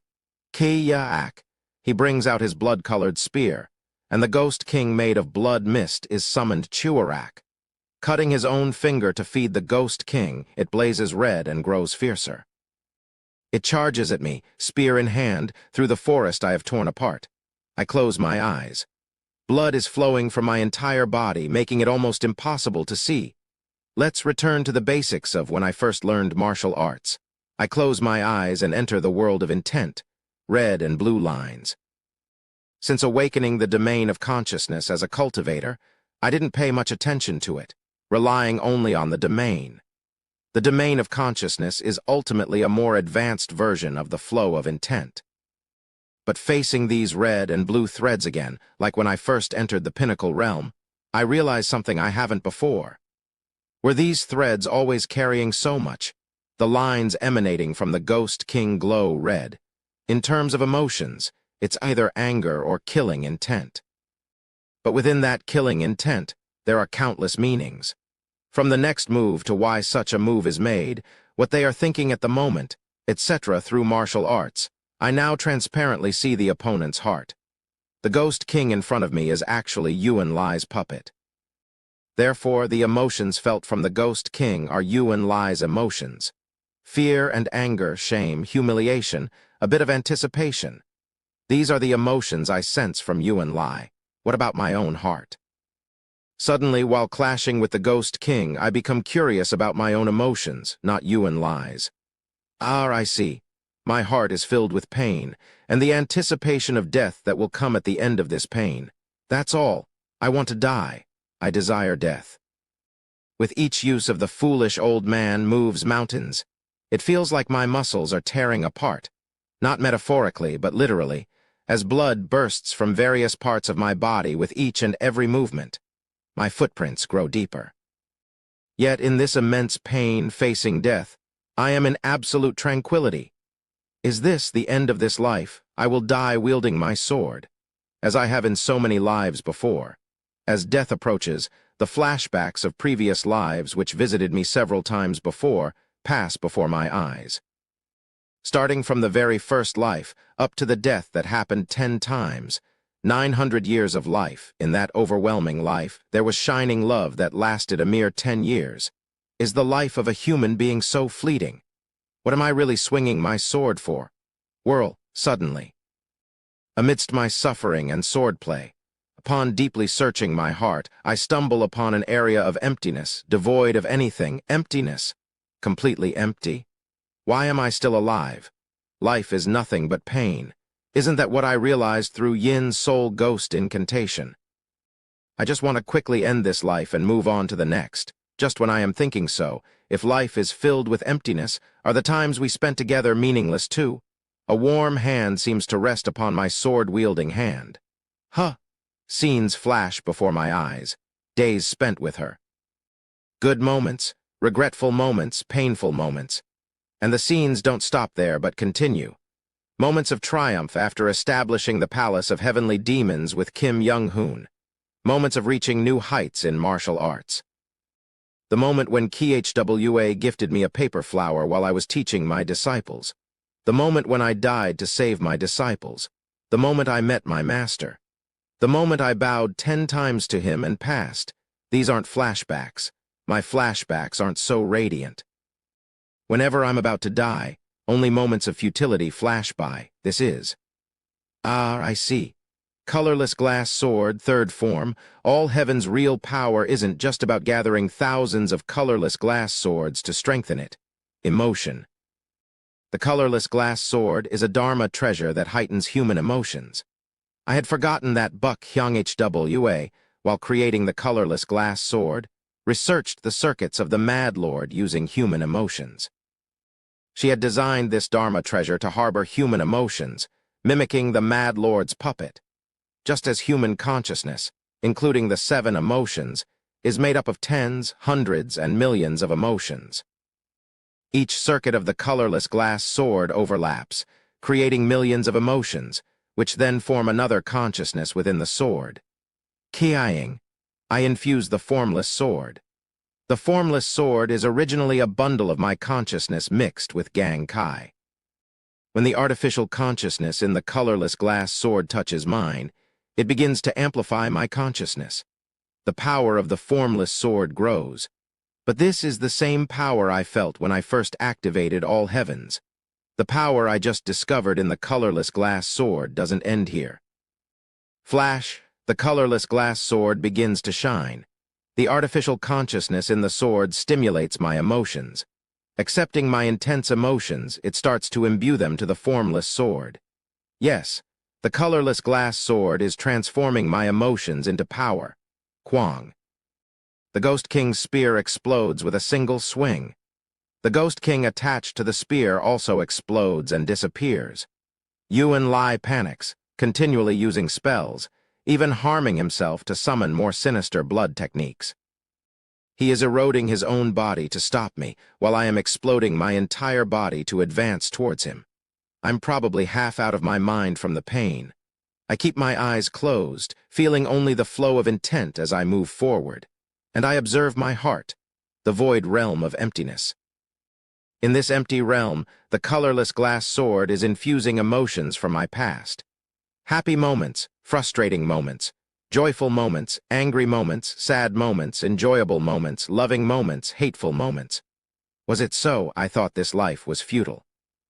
After killing Yuan Lai, I thought about dying any moment, but the colorless glass sword, the will she left behind, is telling me that this life is not just entirely meaningless, but what am I supposed to do? I am going to die. Even if I know that life is not meaningless, I will die, exploding my entire body towards a powerful enemy I know. I wanted to live with you, but you were killed by him, and I will also die from fighting him, even if this life is not meaningless. Even if all of the heavens are filled with a myriad of colors, what am I supposed to do? How futile is human will before their predetermined fate.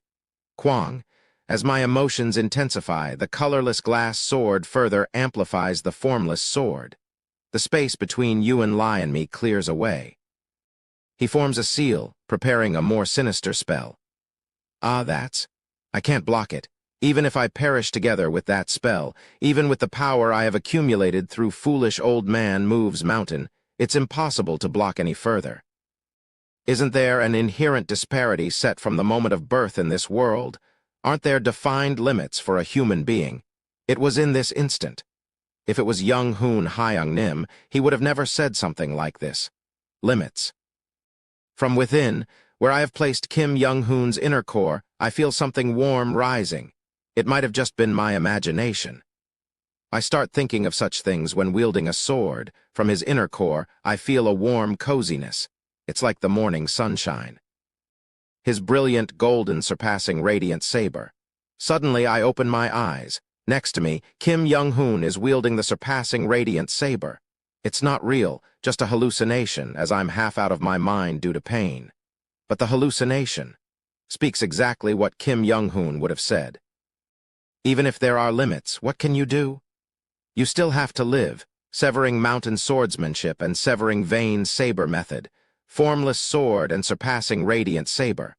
Unknowingly, I follow Kim Young-hoon's martial arts, mirroring his movements. He too is using foolish old man moves mountains. Kung, kung, kung. As my footprints deepen, so do his. Our movements overlap. Isn't that what living is all about, even if there are those better than you and others even better than them? What else can you do? In this moment, with the task you received, with what you can do, just do to the best of your abilities. What is this conversation? It isn't the hallucination speaking. It's a real conversation, something I remember hearing at the company. Do you know the reason why martial arts and life are not different? The hallucination smiles at me and speaks. Since you are born into this body, don't think about limits. Beyond the hallucination, I see the image of Kim Young-hoon and myself before crossing into this world. In this moment, with the task you received, with what you can do, short memories of Kim Young-hoon overlap with the voice of the hallucination. Just go forward without distractions. Just do your best. A gentle, yet calloused hand pushes me from behind. Kim Young-hoon, who leads ahead, pulls me forward. Yes, let go of distractions, even if there are limits called fate from birth. What can be done about it, right here, right now? Do what can be done to the best of my abilities. Now that I know life isn't meaningless, I won't think about the limits imposed by fate anymore. Just wield the sword. I look at the colorless glass sword in my hand and the formless sword overlapping it. They are my life. Then, I look again at the figure unfolding foolish old man moves mountains beside me. It isn't Kim Young-hoon, it's my face. The hallucination approaches and overlaps with me. I see, all this time, I have been following Kim Young-hoon's footsteps. Everything I see before me. I have been endlessly chasing the footsteps Kim Young-hoon left in the last moments of his life. But what I thought was Kim Young-hoon dancing beside me was myself all along, and Kim Young-hoon's voice is now coming from behind. Look ahead, Seo Yoon-hyun. A frail hand, along with a steadfast one, simultaneously pushes my back. Believe in the path you have tread, only now. Only now do I realize why I failed to see the next realm in my past life. It wasn't about the pain Yuan Lai caused. I was just following Kim Young-hoon. From beyond the path to heavens, our paths have diverged unbeknownst to me. It's okay not to be as fast. My sword doesn't have to be golden. It doesn't need to split space. So, I realize I stand at the very end of the path tread by Kim Young-hoon. Let's go to the next. Stepping beyond this point, I will be diverging from the path he has walked. Young-hoon Hyung-nim, I will step upon the path you have walked. But still, let's go forward. I, moving further from the path tread by Kim Young-hoon, shout from within this realm I step onto. Beyond the path. Sorry, Hyung-nim, I will name this realm myself in honor of the path you tread, and to mark this place where I took my first step treading heaven. On behalf of Kim Young-hoon's will, I roar vigorously. I wield the colorless glass sword. Woom. The blood sea that has enveloped the sky splits in half. Surung, sururung. Casting aside all stray thoughts about fate, my heart becomes a void. In this moment, I realize that void isn't just emptiness. The formless sword, the embodiment of my heart, begins to merge with the void. Gang sphere is in fact one. Martial arts and I are one entity. Words left by Kim Young-hoon in the past life. Now I understand. Splitting the gang sphere according to the logic of heaven, earth, and man, realizing they are all me, I merged the gang sphere into the formless sword. But isn't there one gang sphere left unmerged inner core? I thought I was handling 9 gang spheres. But in reality, there is a 10th gang sphere left.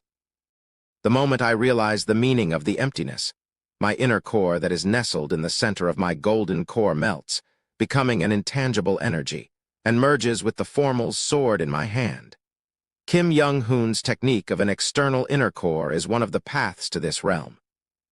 The formless sword, fully connected with the inner core within my body, begins from the danchan and pervades my entire being, yes, throughout the entire body. In every single muscle fiber, in every blood vessel, the formless sword settles. I become the formless sword itself. The same must have been true for Kim Young-hoon. He too, with the surpassing radiant saber rooted throughout his body, must have stepped into the new realm. The moment I melt the 10th gang sphere, the true ability of the formless sword comes into my hands. A small miracle created by the will to walk a different path from Kim Young-hoon. Before I know it, I appear right in front of Yuan Lai. Now, with the formless sword ingrained in every single blood vessel, my body no longer explodes due to the effects of foolish old man moves mountain. The durability of my physical body has soared to its very limits. In this state, I swing my sword at Yuan Lai, transcending peaks. A simple horizontal slash, Yuan Lai deploys a defensive spell. Had it been Kim Young-hoon's surpassing radiant saber in this realm, it would have sliced through the space itself and cut Yuan Lai. But I am slightly different. Sh Wong, the formless sword, having reached a new realm, permeates through Yuan Lai's shield, only cutting his body behind the shield. Yuan Lai, with a dazed expression, looks at his body. Puckwhack, clearly his defensive spell should have blocked it, but he looks on with a lack of understanding of why he was cut without any sign of the shield breaking. Chururuk, his body begins to regenerate again. However, woom. I slice his body again. Woom, woom, woom. It's useless to deploy a shield. Again and again, as many times as needed, without any resistance, permeating all his defenses and attacks. My formless sword incessantly slices his body. Not just freedom in trajectory, but also in the material and immaterial. When he looks at me with an expression of incomprehension, I deliver the final blow, treading heaven beyond the path, formless sword. The formless sword permeates all defenses and attacks, aiming directly at his golden core, at the nascent soul within. Translator notes. Let's go woo-woo-woo. Chapter 128. What you trampled on / the path you have tread, 16. The source of his cultivated power, golden core. Even if his physical body can be reborn through his unique devilish arts, the split golden core, the root of cultivation, can only be regenerated by feeding it a massive blood cloud containing life force. And so my formless sword permeates through Yuan Lai's shield. Passing through his body, it directly cuts his golden core. At first, he has a look of incomprehension. The very next moment, he realizes what just happened, and then the moment after. His face contorts grotesquely like a fierce, evil ghost. Once more I swing my formless sword.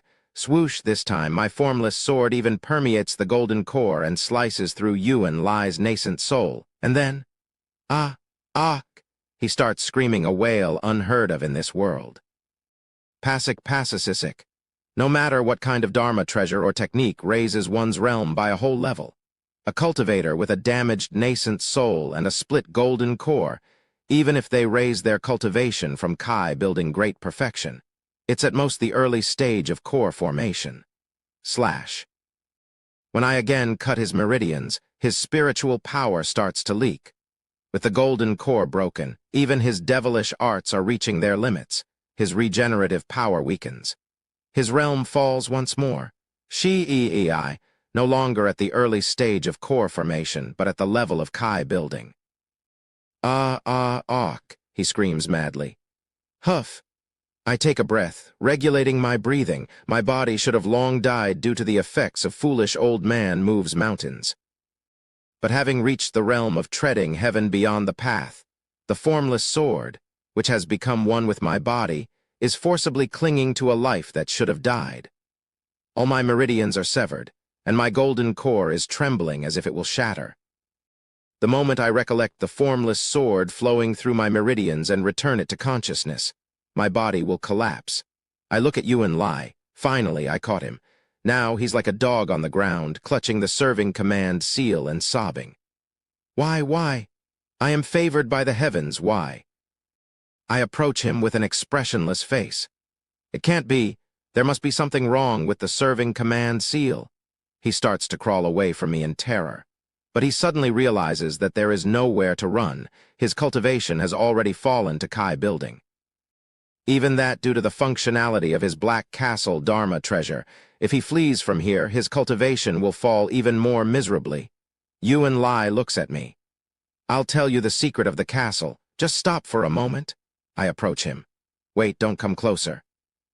If you don't want to know the secret of the castle, how about the blood demon suppressing sea light?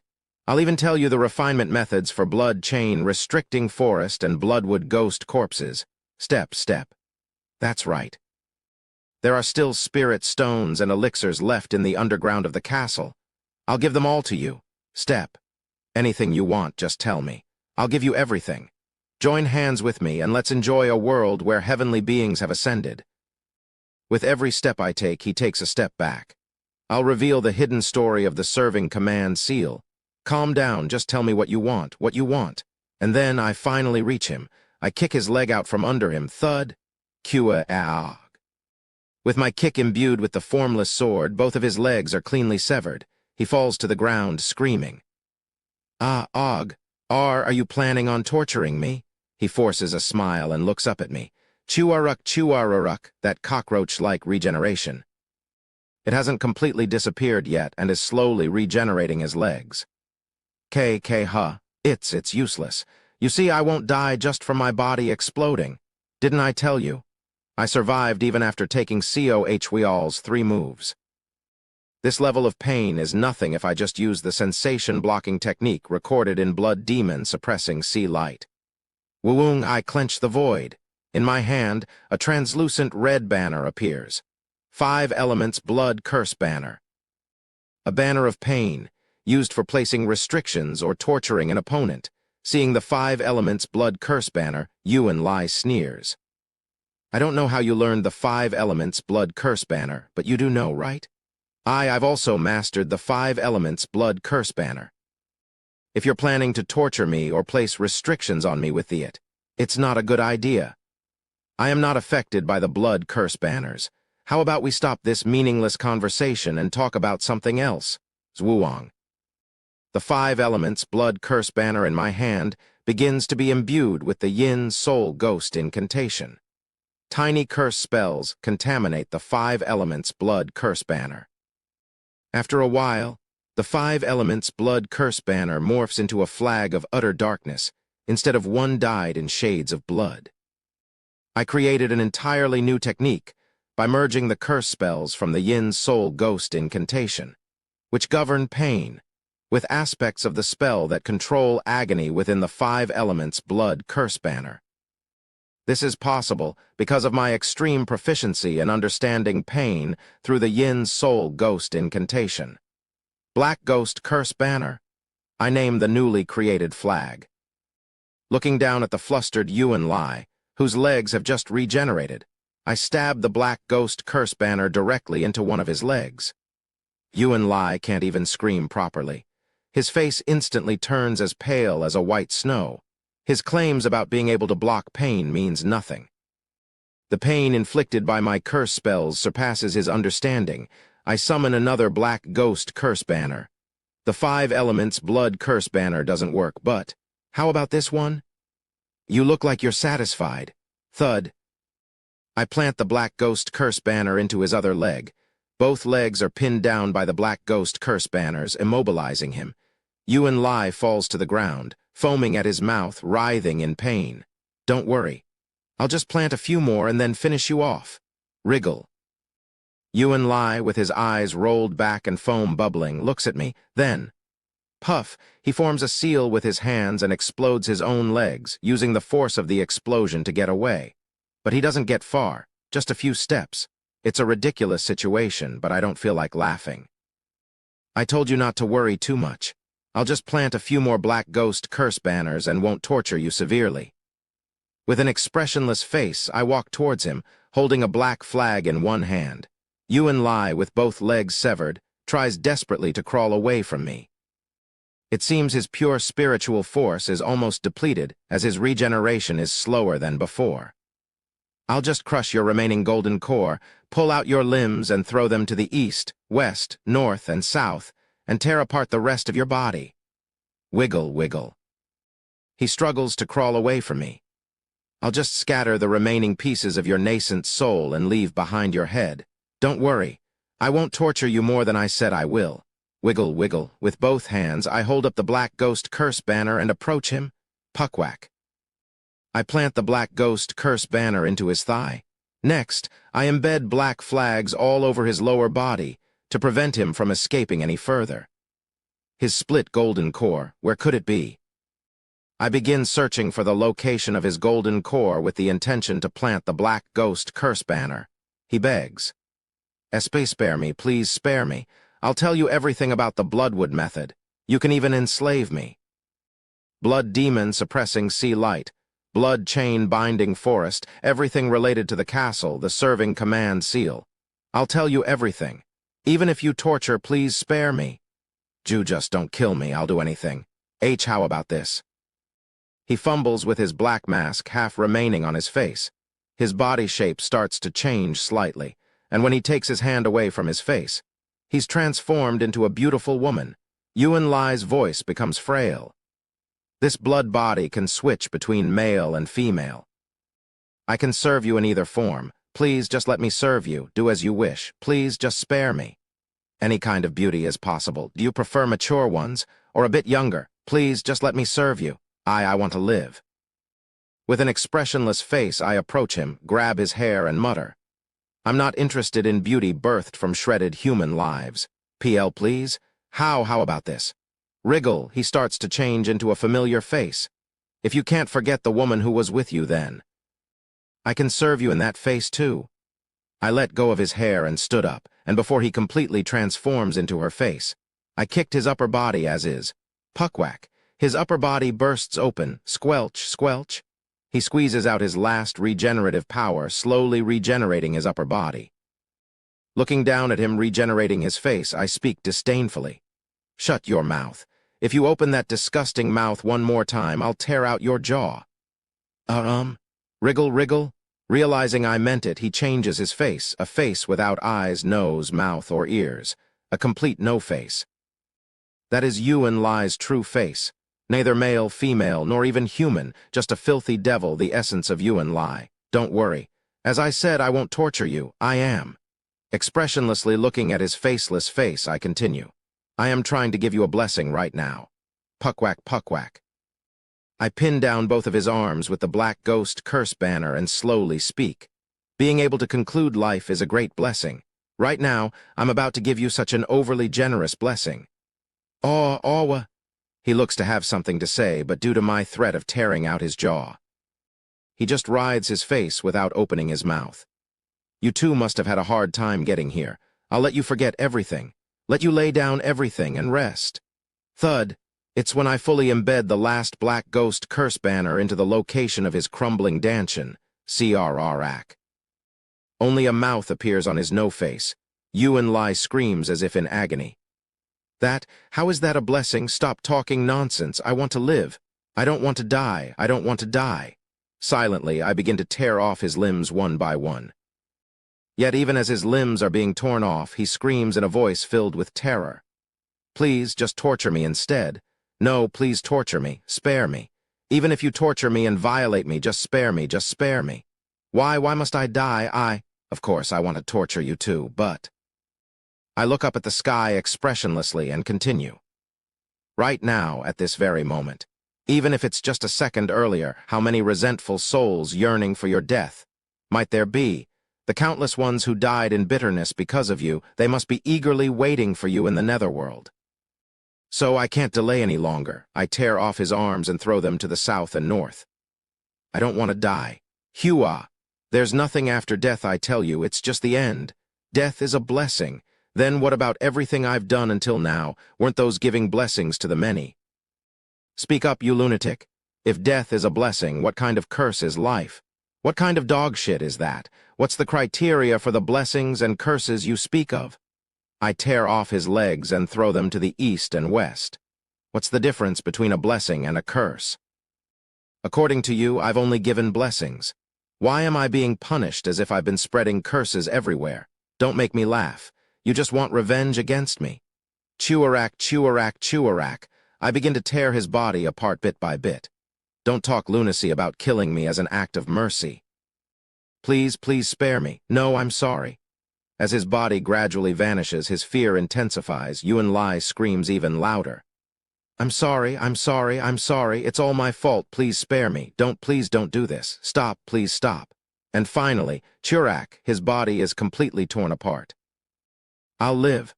His nearly disintegrated, scattered nascent soul emerges, frantically trying to escape. I reach out my hand. Slash, the formless sword slices Yuan Lai's nascent soul directly. Fizz. His nascent soul scatters completely. I pick up Yuan Lai's head. Faceless, with only a screaming mouth. I wrap his grotesque and bizarre head in the red cloak he had been wearing. Step, step.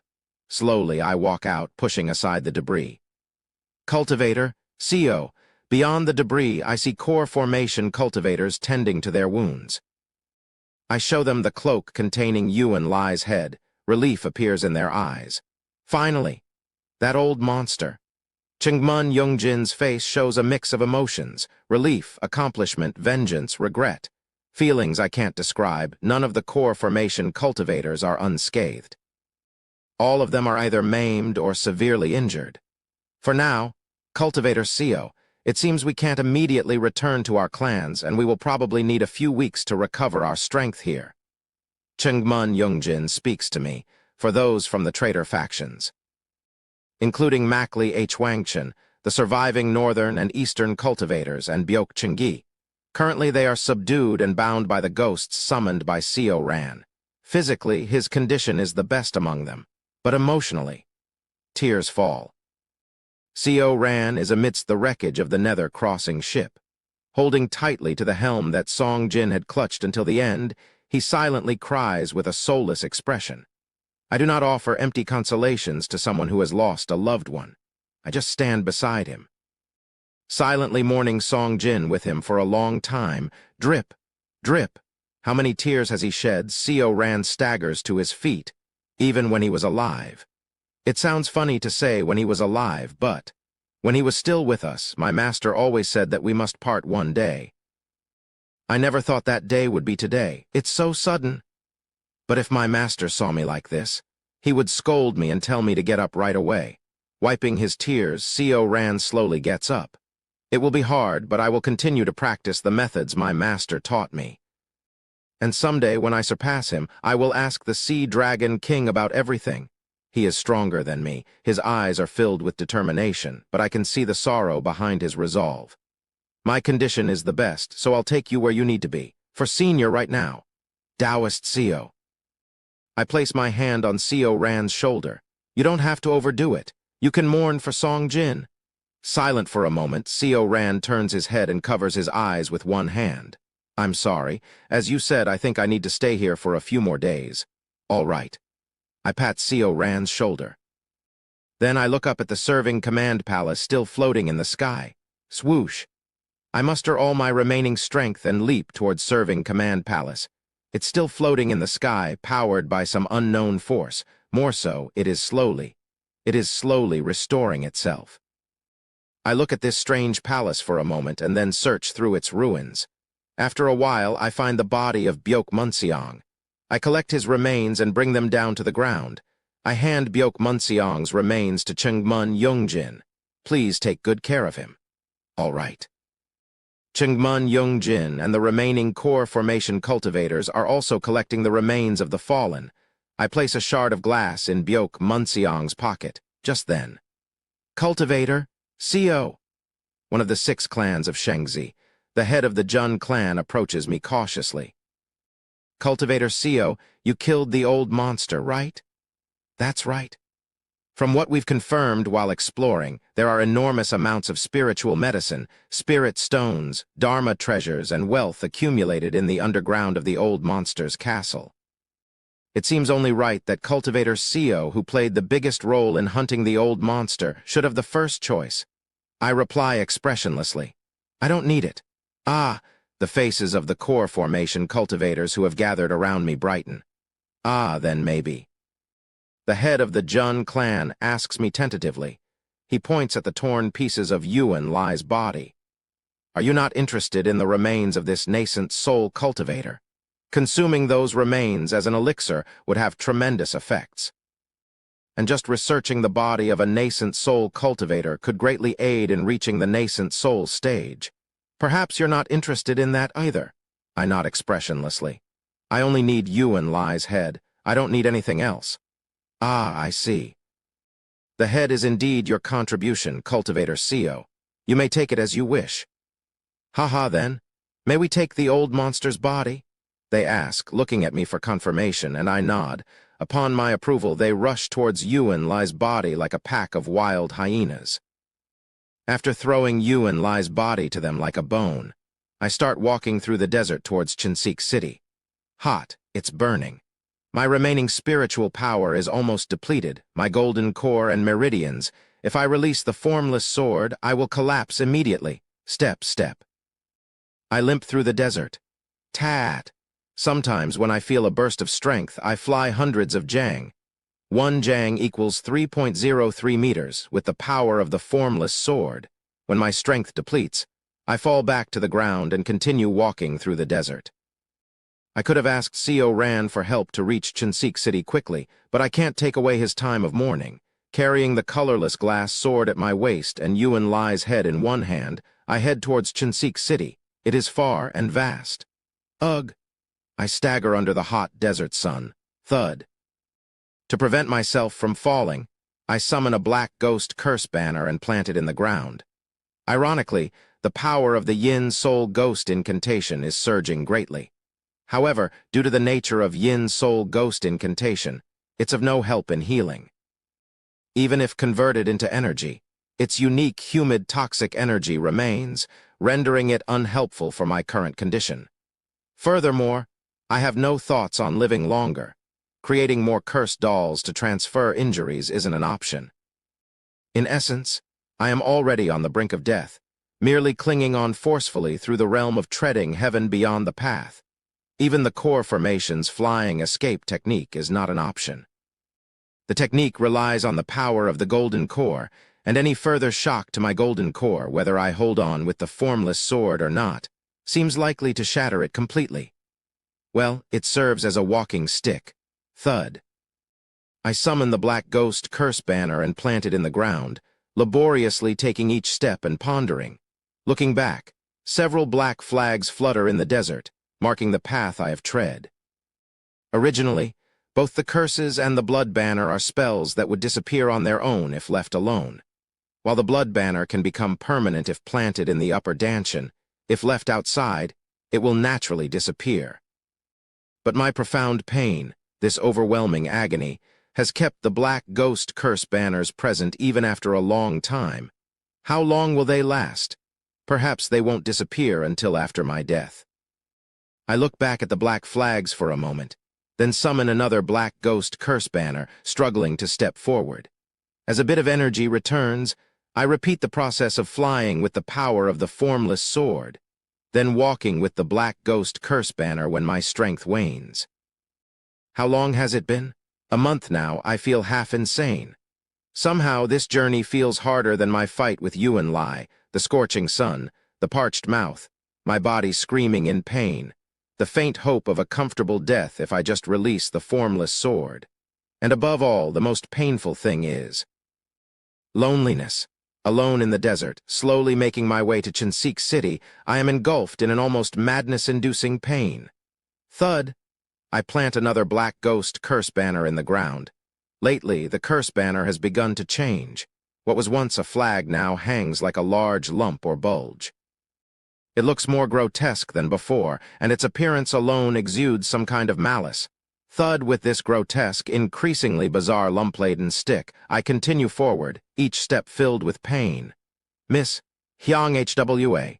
Yes, definitely this life wasn't meaningless. But while there is meaning, there is also pain. In this world full of pain is living truly only good, painful. This scorching desert feels like hell.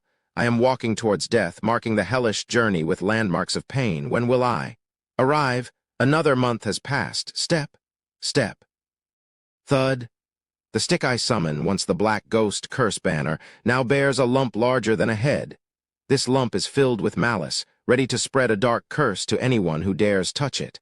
Now, even if I die, it's doubtful whether this dense lump of malice will disappear. I don't know anymore.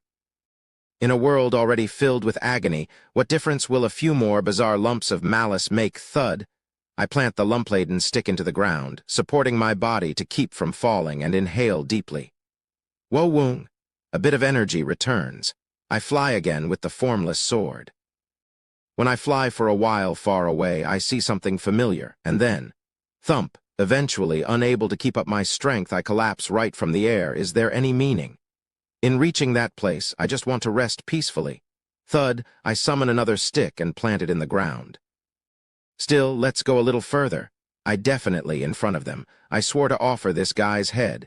Thump, thump, thump. How many times have I marked this milestone of pain, limping along? Before I know it, Chinseek City is getting closer. Blink. Just now, something seemed to have stood in front of me. Was it just my imagination? Wo Woong. A sandstorm blows through the sandstorm. I see someone's footprints in front of me disappearing. Footprints? Someone had to be standing in front of me, just then. Wo Woong, a cold wind blows. There, far away, I see a dark cloud cover the sky in the direction of Chinseek City. The dark clouds spread around, and soon it rains everywhere. Swoosh, rain is falling in the desert. I stand there dazed, open my mouth, and drink the rainwater. Why is it raining? It's not the right season for rain. It's a sudden, unexpected rain shower as I limp along. Surely, on the grounds of Chinseek City, which should be in ruins, some white can be seen. I, with a foolish expression, ignore the body-tearing pain and start to run to make sure. I am at a loss for words. Thump, thump, thump, thump, thump. I ran through the desert, and finally, having reached Chinseek City, I look around with vacant eyes. Pale figures are waiting for me, all those who were massacred by Yuan Lai, who died in Chinseek City. Buk Jung Ho and Chengmun Ryong smile kindly at me through the rain. I silently gaze at them, and then, slowly, I lay down Yuan Lai's head, tremble, tremble, tremble with trembling hands, squeezing out my last strength. I attach a curse spell with yin fire to Yuan Lai's head. The black yin fire burns Yuan Lai's head fiercely, even amidst the rain. Finally, I have done it. Now can I rest peacefully? Then Chengmun Ryong points somewhere. I hold on to my collapsing body. Chengmun Ryong smiles faintly. As if mesmerized, I walk towards the place Chengmun Ryong pointed, towards Buk Hyang Hwa's workshop. Chapter 129. What you trampled on / the path you have tread. 17. With a dazed expression, I walk through the city. Say, The sound of rain somehow feels pleasant to my ears, and at the end of the path in the rain stands the person I dreamed of. No, perhaps it's more accurate to say she is floating. Hyang, HWA. With my throat parched and voice dry, I call out to her. A whirlwind of thoughts storm through my mind. How? Suddenly, I feel a gaze and look to the side. There is no one there. It seems to have been an illusion. She smiles gently. How? I became a wandering spirit waiting for Oreboni. Surely, back then. I still remember the moment when her spirit ascended to the heavens. Suddenly, she glances where I had looked and smiles at me again. But isn't there something more important? Right. One died and one survived, but our hearts are still connected.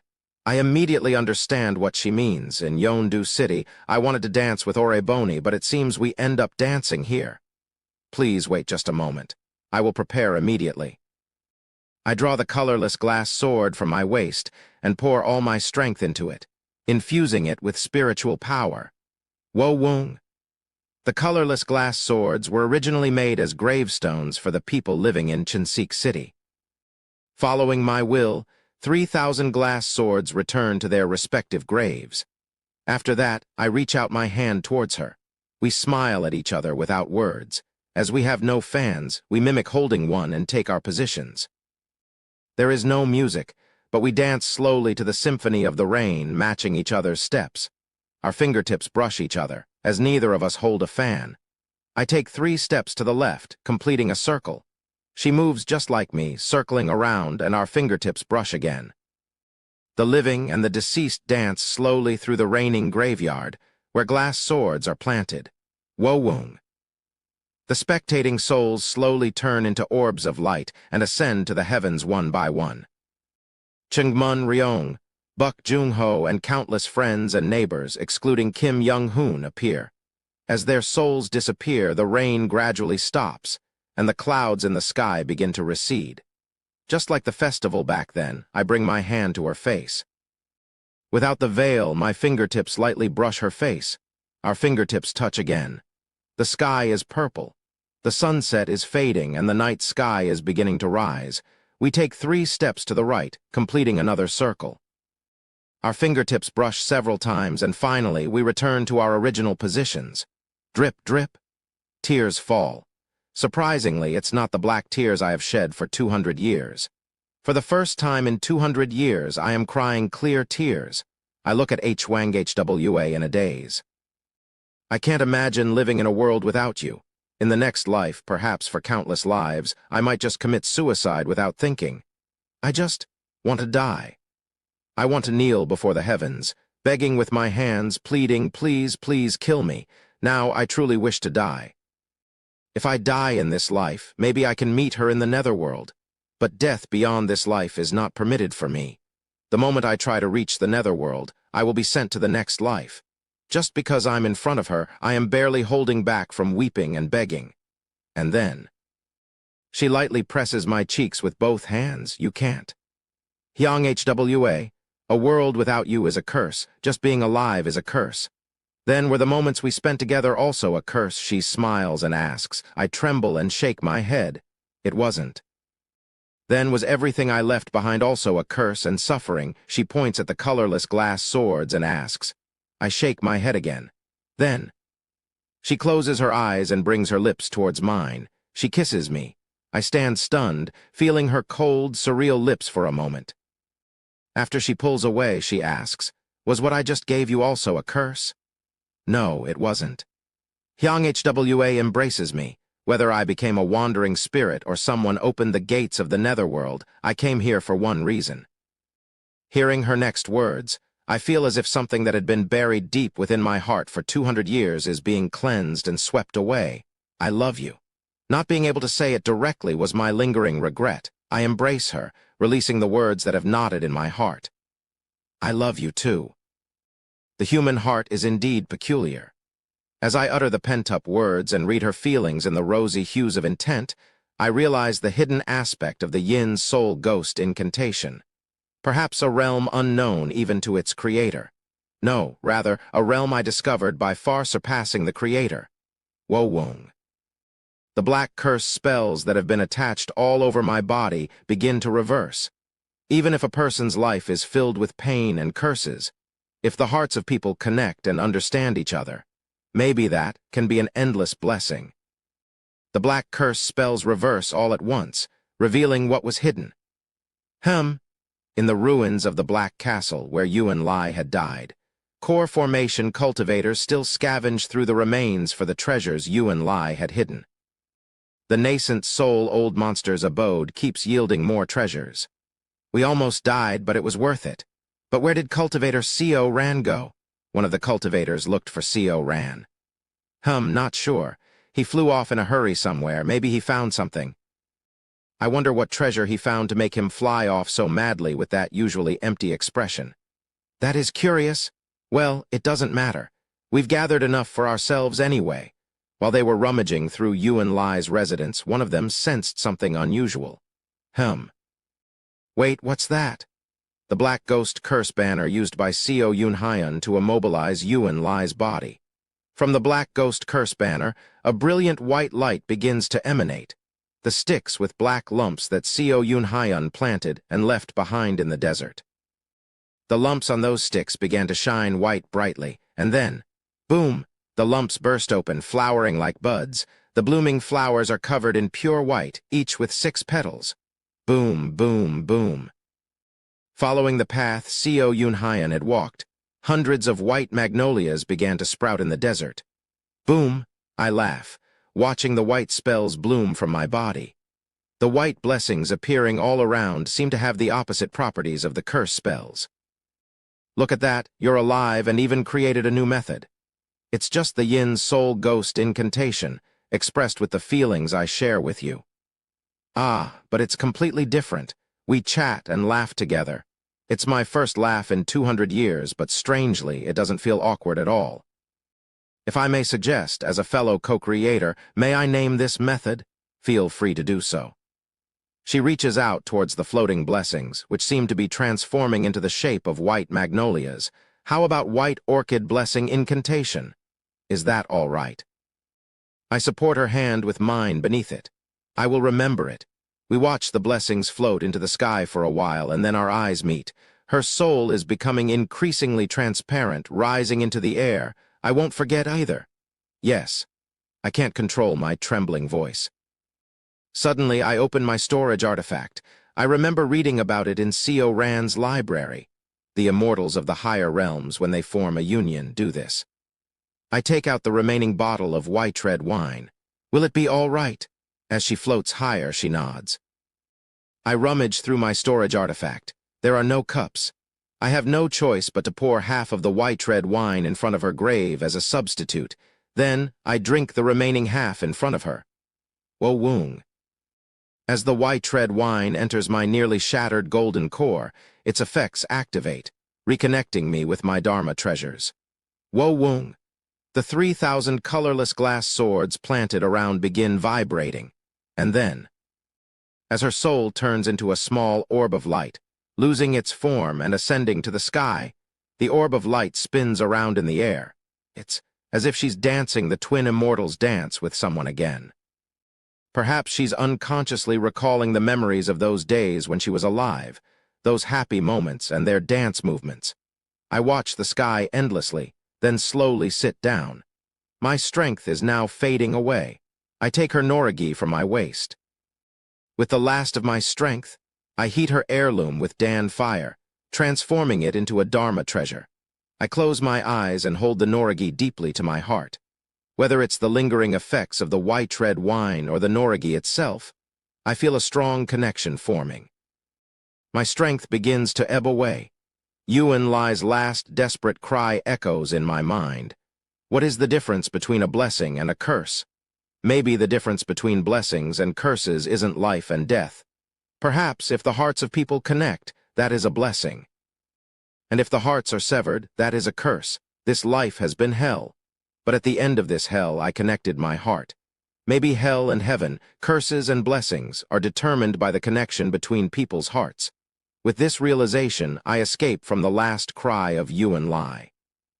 I loved you. Thank you for sharing your heart with me. With a faint smile, all energy drains completely from my body. My meridians and golden core, which should have collapsed long ago, begin to lose their strength. Thus, at the edge of hell, I close my eyes in heaven. Wo Woong.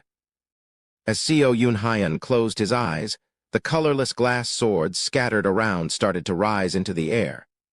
The swords, now strongly connected to their owner, begin to return to his body one by one. The 3,000 colorless glass swords, returning to the golden core of the smiling past Seo Yun Hyan, begin to impale his body one by one. Suddenly, Seo Yun Hyan's Norigi and the 3,000 colorless glass swords simultaneously emit a bright light, the mother of Buck Hyung Hwa. The wife of Buck Jung Ho, Yeon's tomb. There are 2 trees that have grown near the magnolia tree at the tomb. The 2 trees, which somehow grew for over 200 years, bloom their flowers on the same day, a quince tree and a white magnolia. From each of the 2 trees, a flower falls. The flowers of the 2 trees land on the altar, prepared for a wedding ceremony 200 years ago.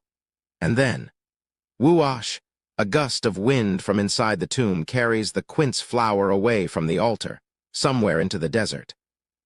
The white magnolia remains in place, while the quince flower flies off to the unknown. This is Seo Yun Hyan's 11th return. Translator notes. There you have it. Honestly, I probably overdid it with the mass release considering the length of the chapters, almost 25,000 words, but I felt that reading it all at once is the best experience. With that said, I hope you all enjoyed, and I'm going to take a day or 2 off. See ya. Chapter 130. 11H Cycle's first day, blink. I slowly opened my eyes. This death was more peaceful than any before, and at the same time, the most painful one, drip. Tears fall, but I wipe them away and regain my composure. At the end of my life, I fully felt her heart. She wished that I would not die but live. She hoped that I would no longer be sad. Going forward, it will be impossible not to feel sadness in life. But let's not torment myself to the point of collapse, because she would be sad. With that resolution, I form a hand seal. The domain of consciousness vibrates, putting to rest my colleagues attempting to awaken. A familiar headache resounds in my head. Wo Woong.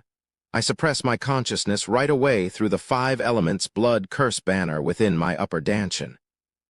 No need for hastily splitting my consciousness or eating yellow bamboo root. It's quite convenient. And then, stab. I stagger, clutching my stomach. What's this now? After the headache, it's now the stomach. In incomprehension, I clutched my stomach, gritting my teeth.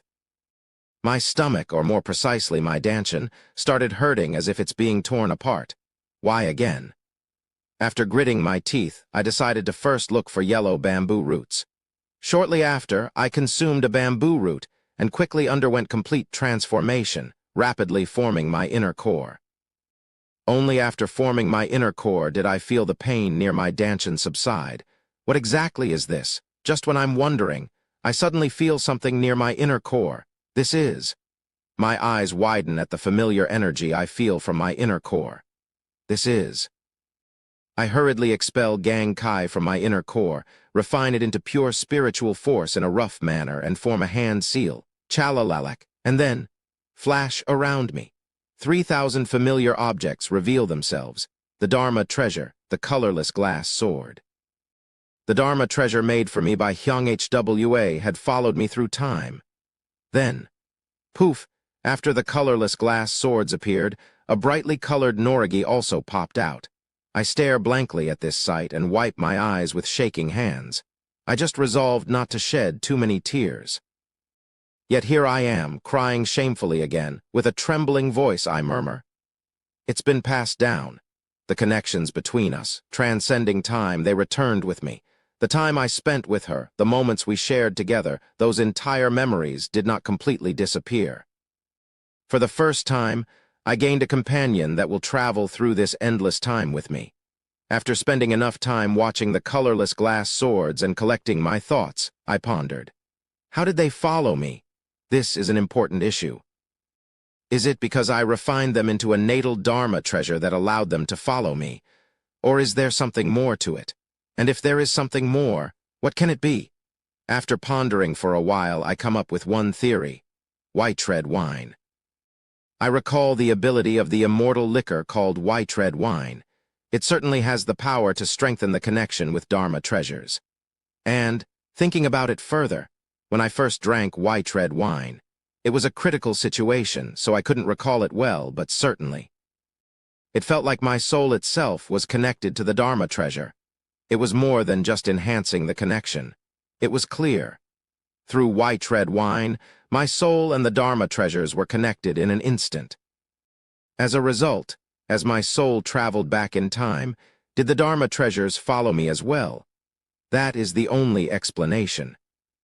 To say that only natal Dharma treasures can follow me seems insufficient, considering that Buck Hyangha's Norigi was only turned into a Dharma treasure at the very last moment with Dan Fire. Did white red wine assist the Dharma treasure in following my regression? There seems to be no other possibilities. Then, first of all in this life, let's get white red wine again and test it, and maybe if possible, not just Dharma treasures. If it's possible to regress with others' souls as well, if that's to be the case, it will be an incredible discovery.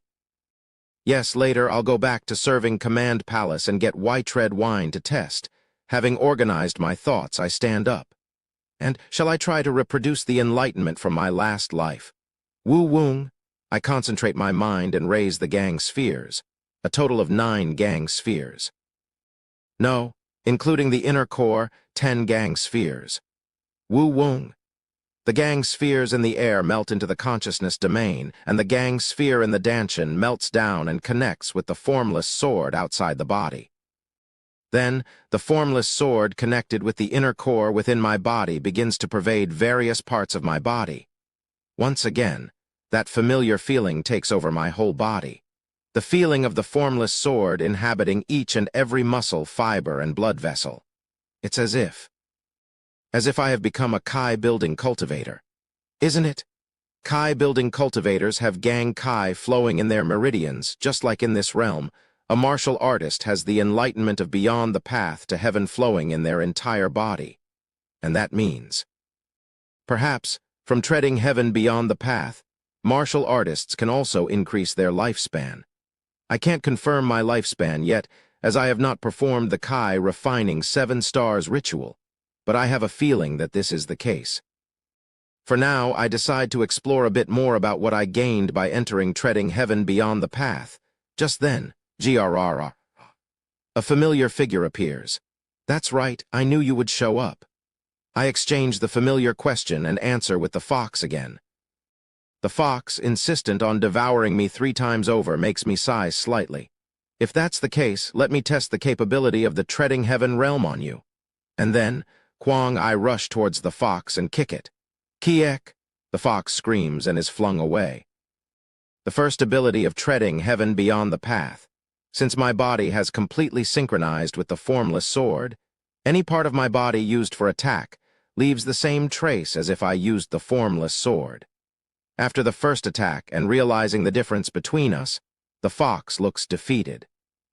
But I don't care and rush towards it again. Kwang, although my body has completely synchronized with the formless sword, it's still very much possible to wield it as I originally did. The fox, after being hit for the second time, shows a significant droop in its tail. The second ability of treading heaven. The basic offensive and defensive capabilities have improved significantly. Whether it's because I am using all 10 gang spheres, or because it is directly connected to my life force, the limit of power I can draw from the formless sword seems to have increased. Additionally, I had to always hold the formless sword to accelerate, but now that I am one with the formless sword, acceleration is possible just by existing. The acceleration itself is far faster than a simple 10x speed. Kwang. As I quickly charge and strike the fox, it seems to realize it can't fully respond to me anymore and looks at me with fearful eyes. It gauges the distance between us and then, compressing its consciousness around its body, flees even faster. The third ability of treading heaven beyond the path.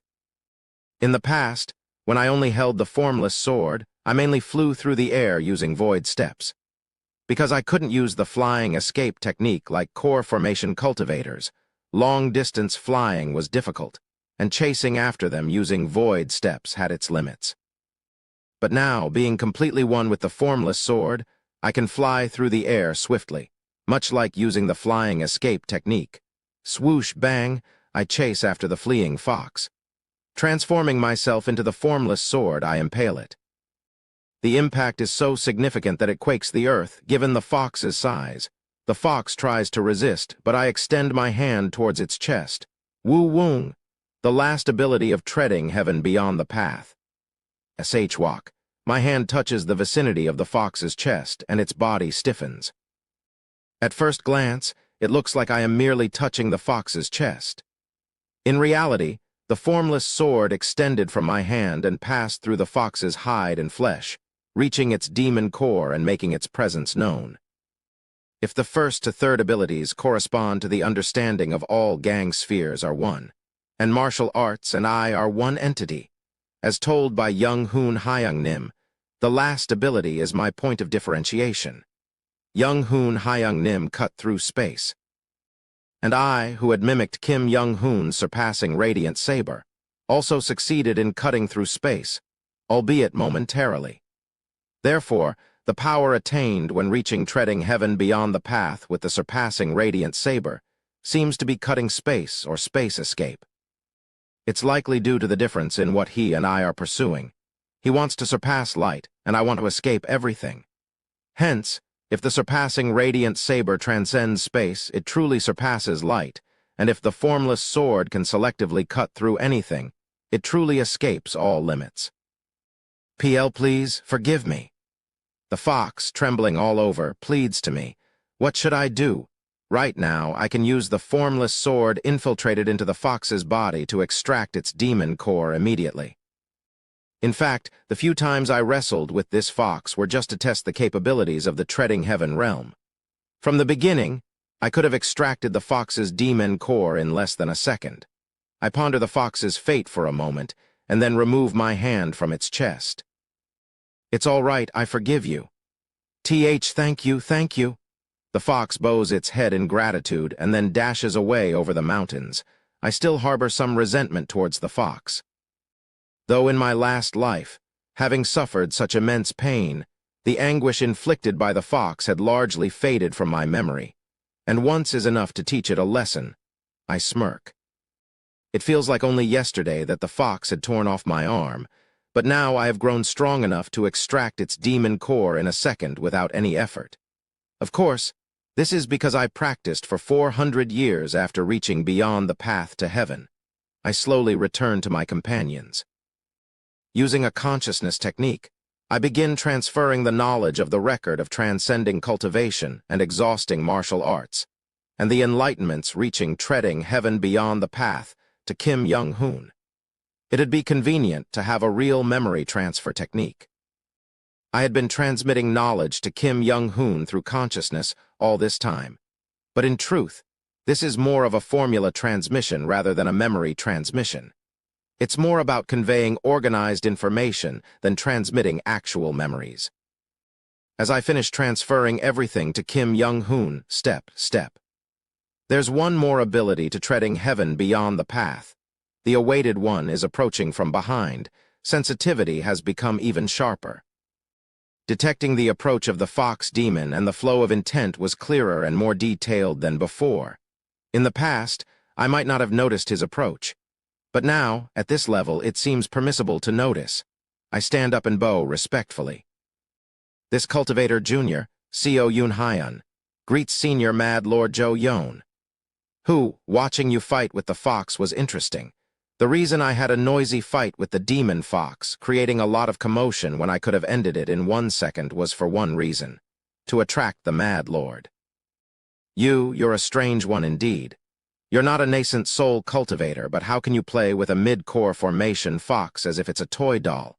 Moreover, is that some kind of body refining technique? Your consciousness seems to be enveloping your physical body. Fascinating, truly fascinating. I am humbled to show such a trivial skill before a senior who has lived through countless years. How curious. I don't sense any spiritual power from you. The Mad Lord fails to perceive my inner core this time. Of course, that is to be expected. After reaching treading heaven beyond the path, my inner core has completely dissolved into the formless sword. Looking at the Mad Lord, I begin to speak.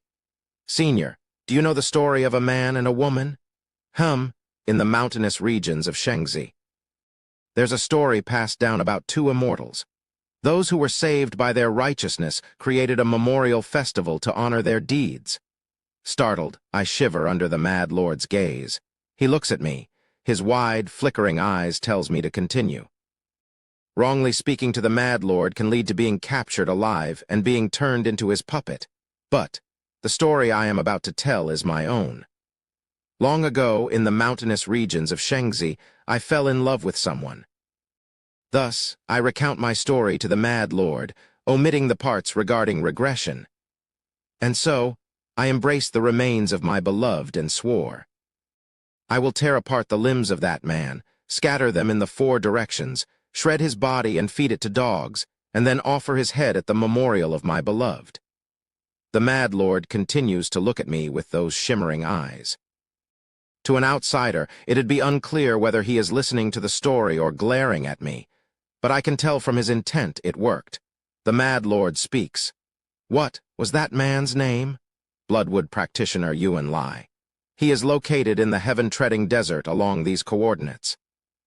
Living in a black castle, he is a nascent soul cultivator hiding his true power. Is that so? Choo-choo-choo-choo-choo. Suddenly, the hunchback old man starts biting and chewing his fingers, saliva dripping from his chin.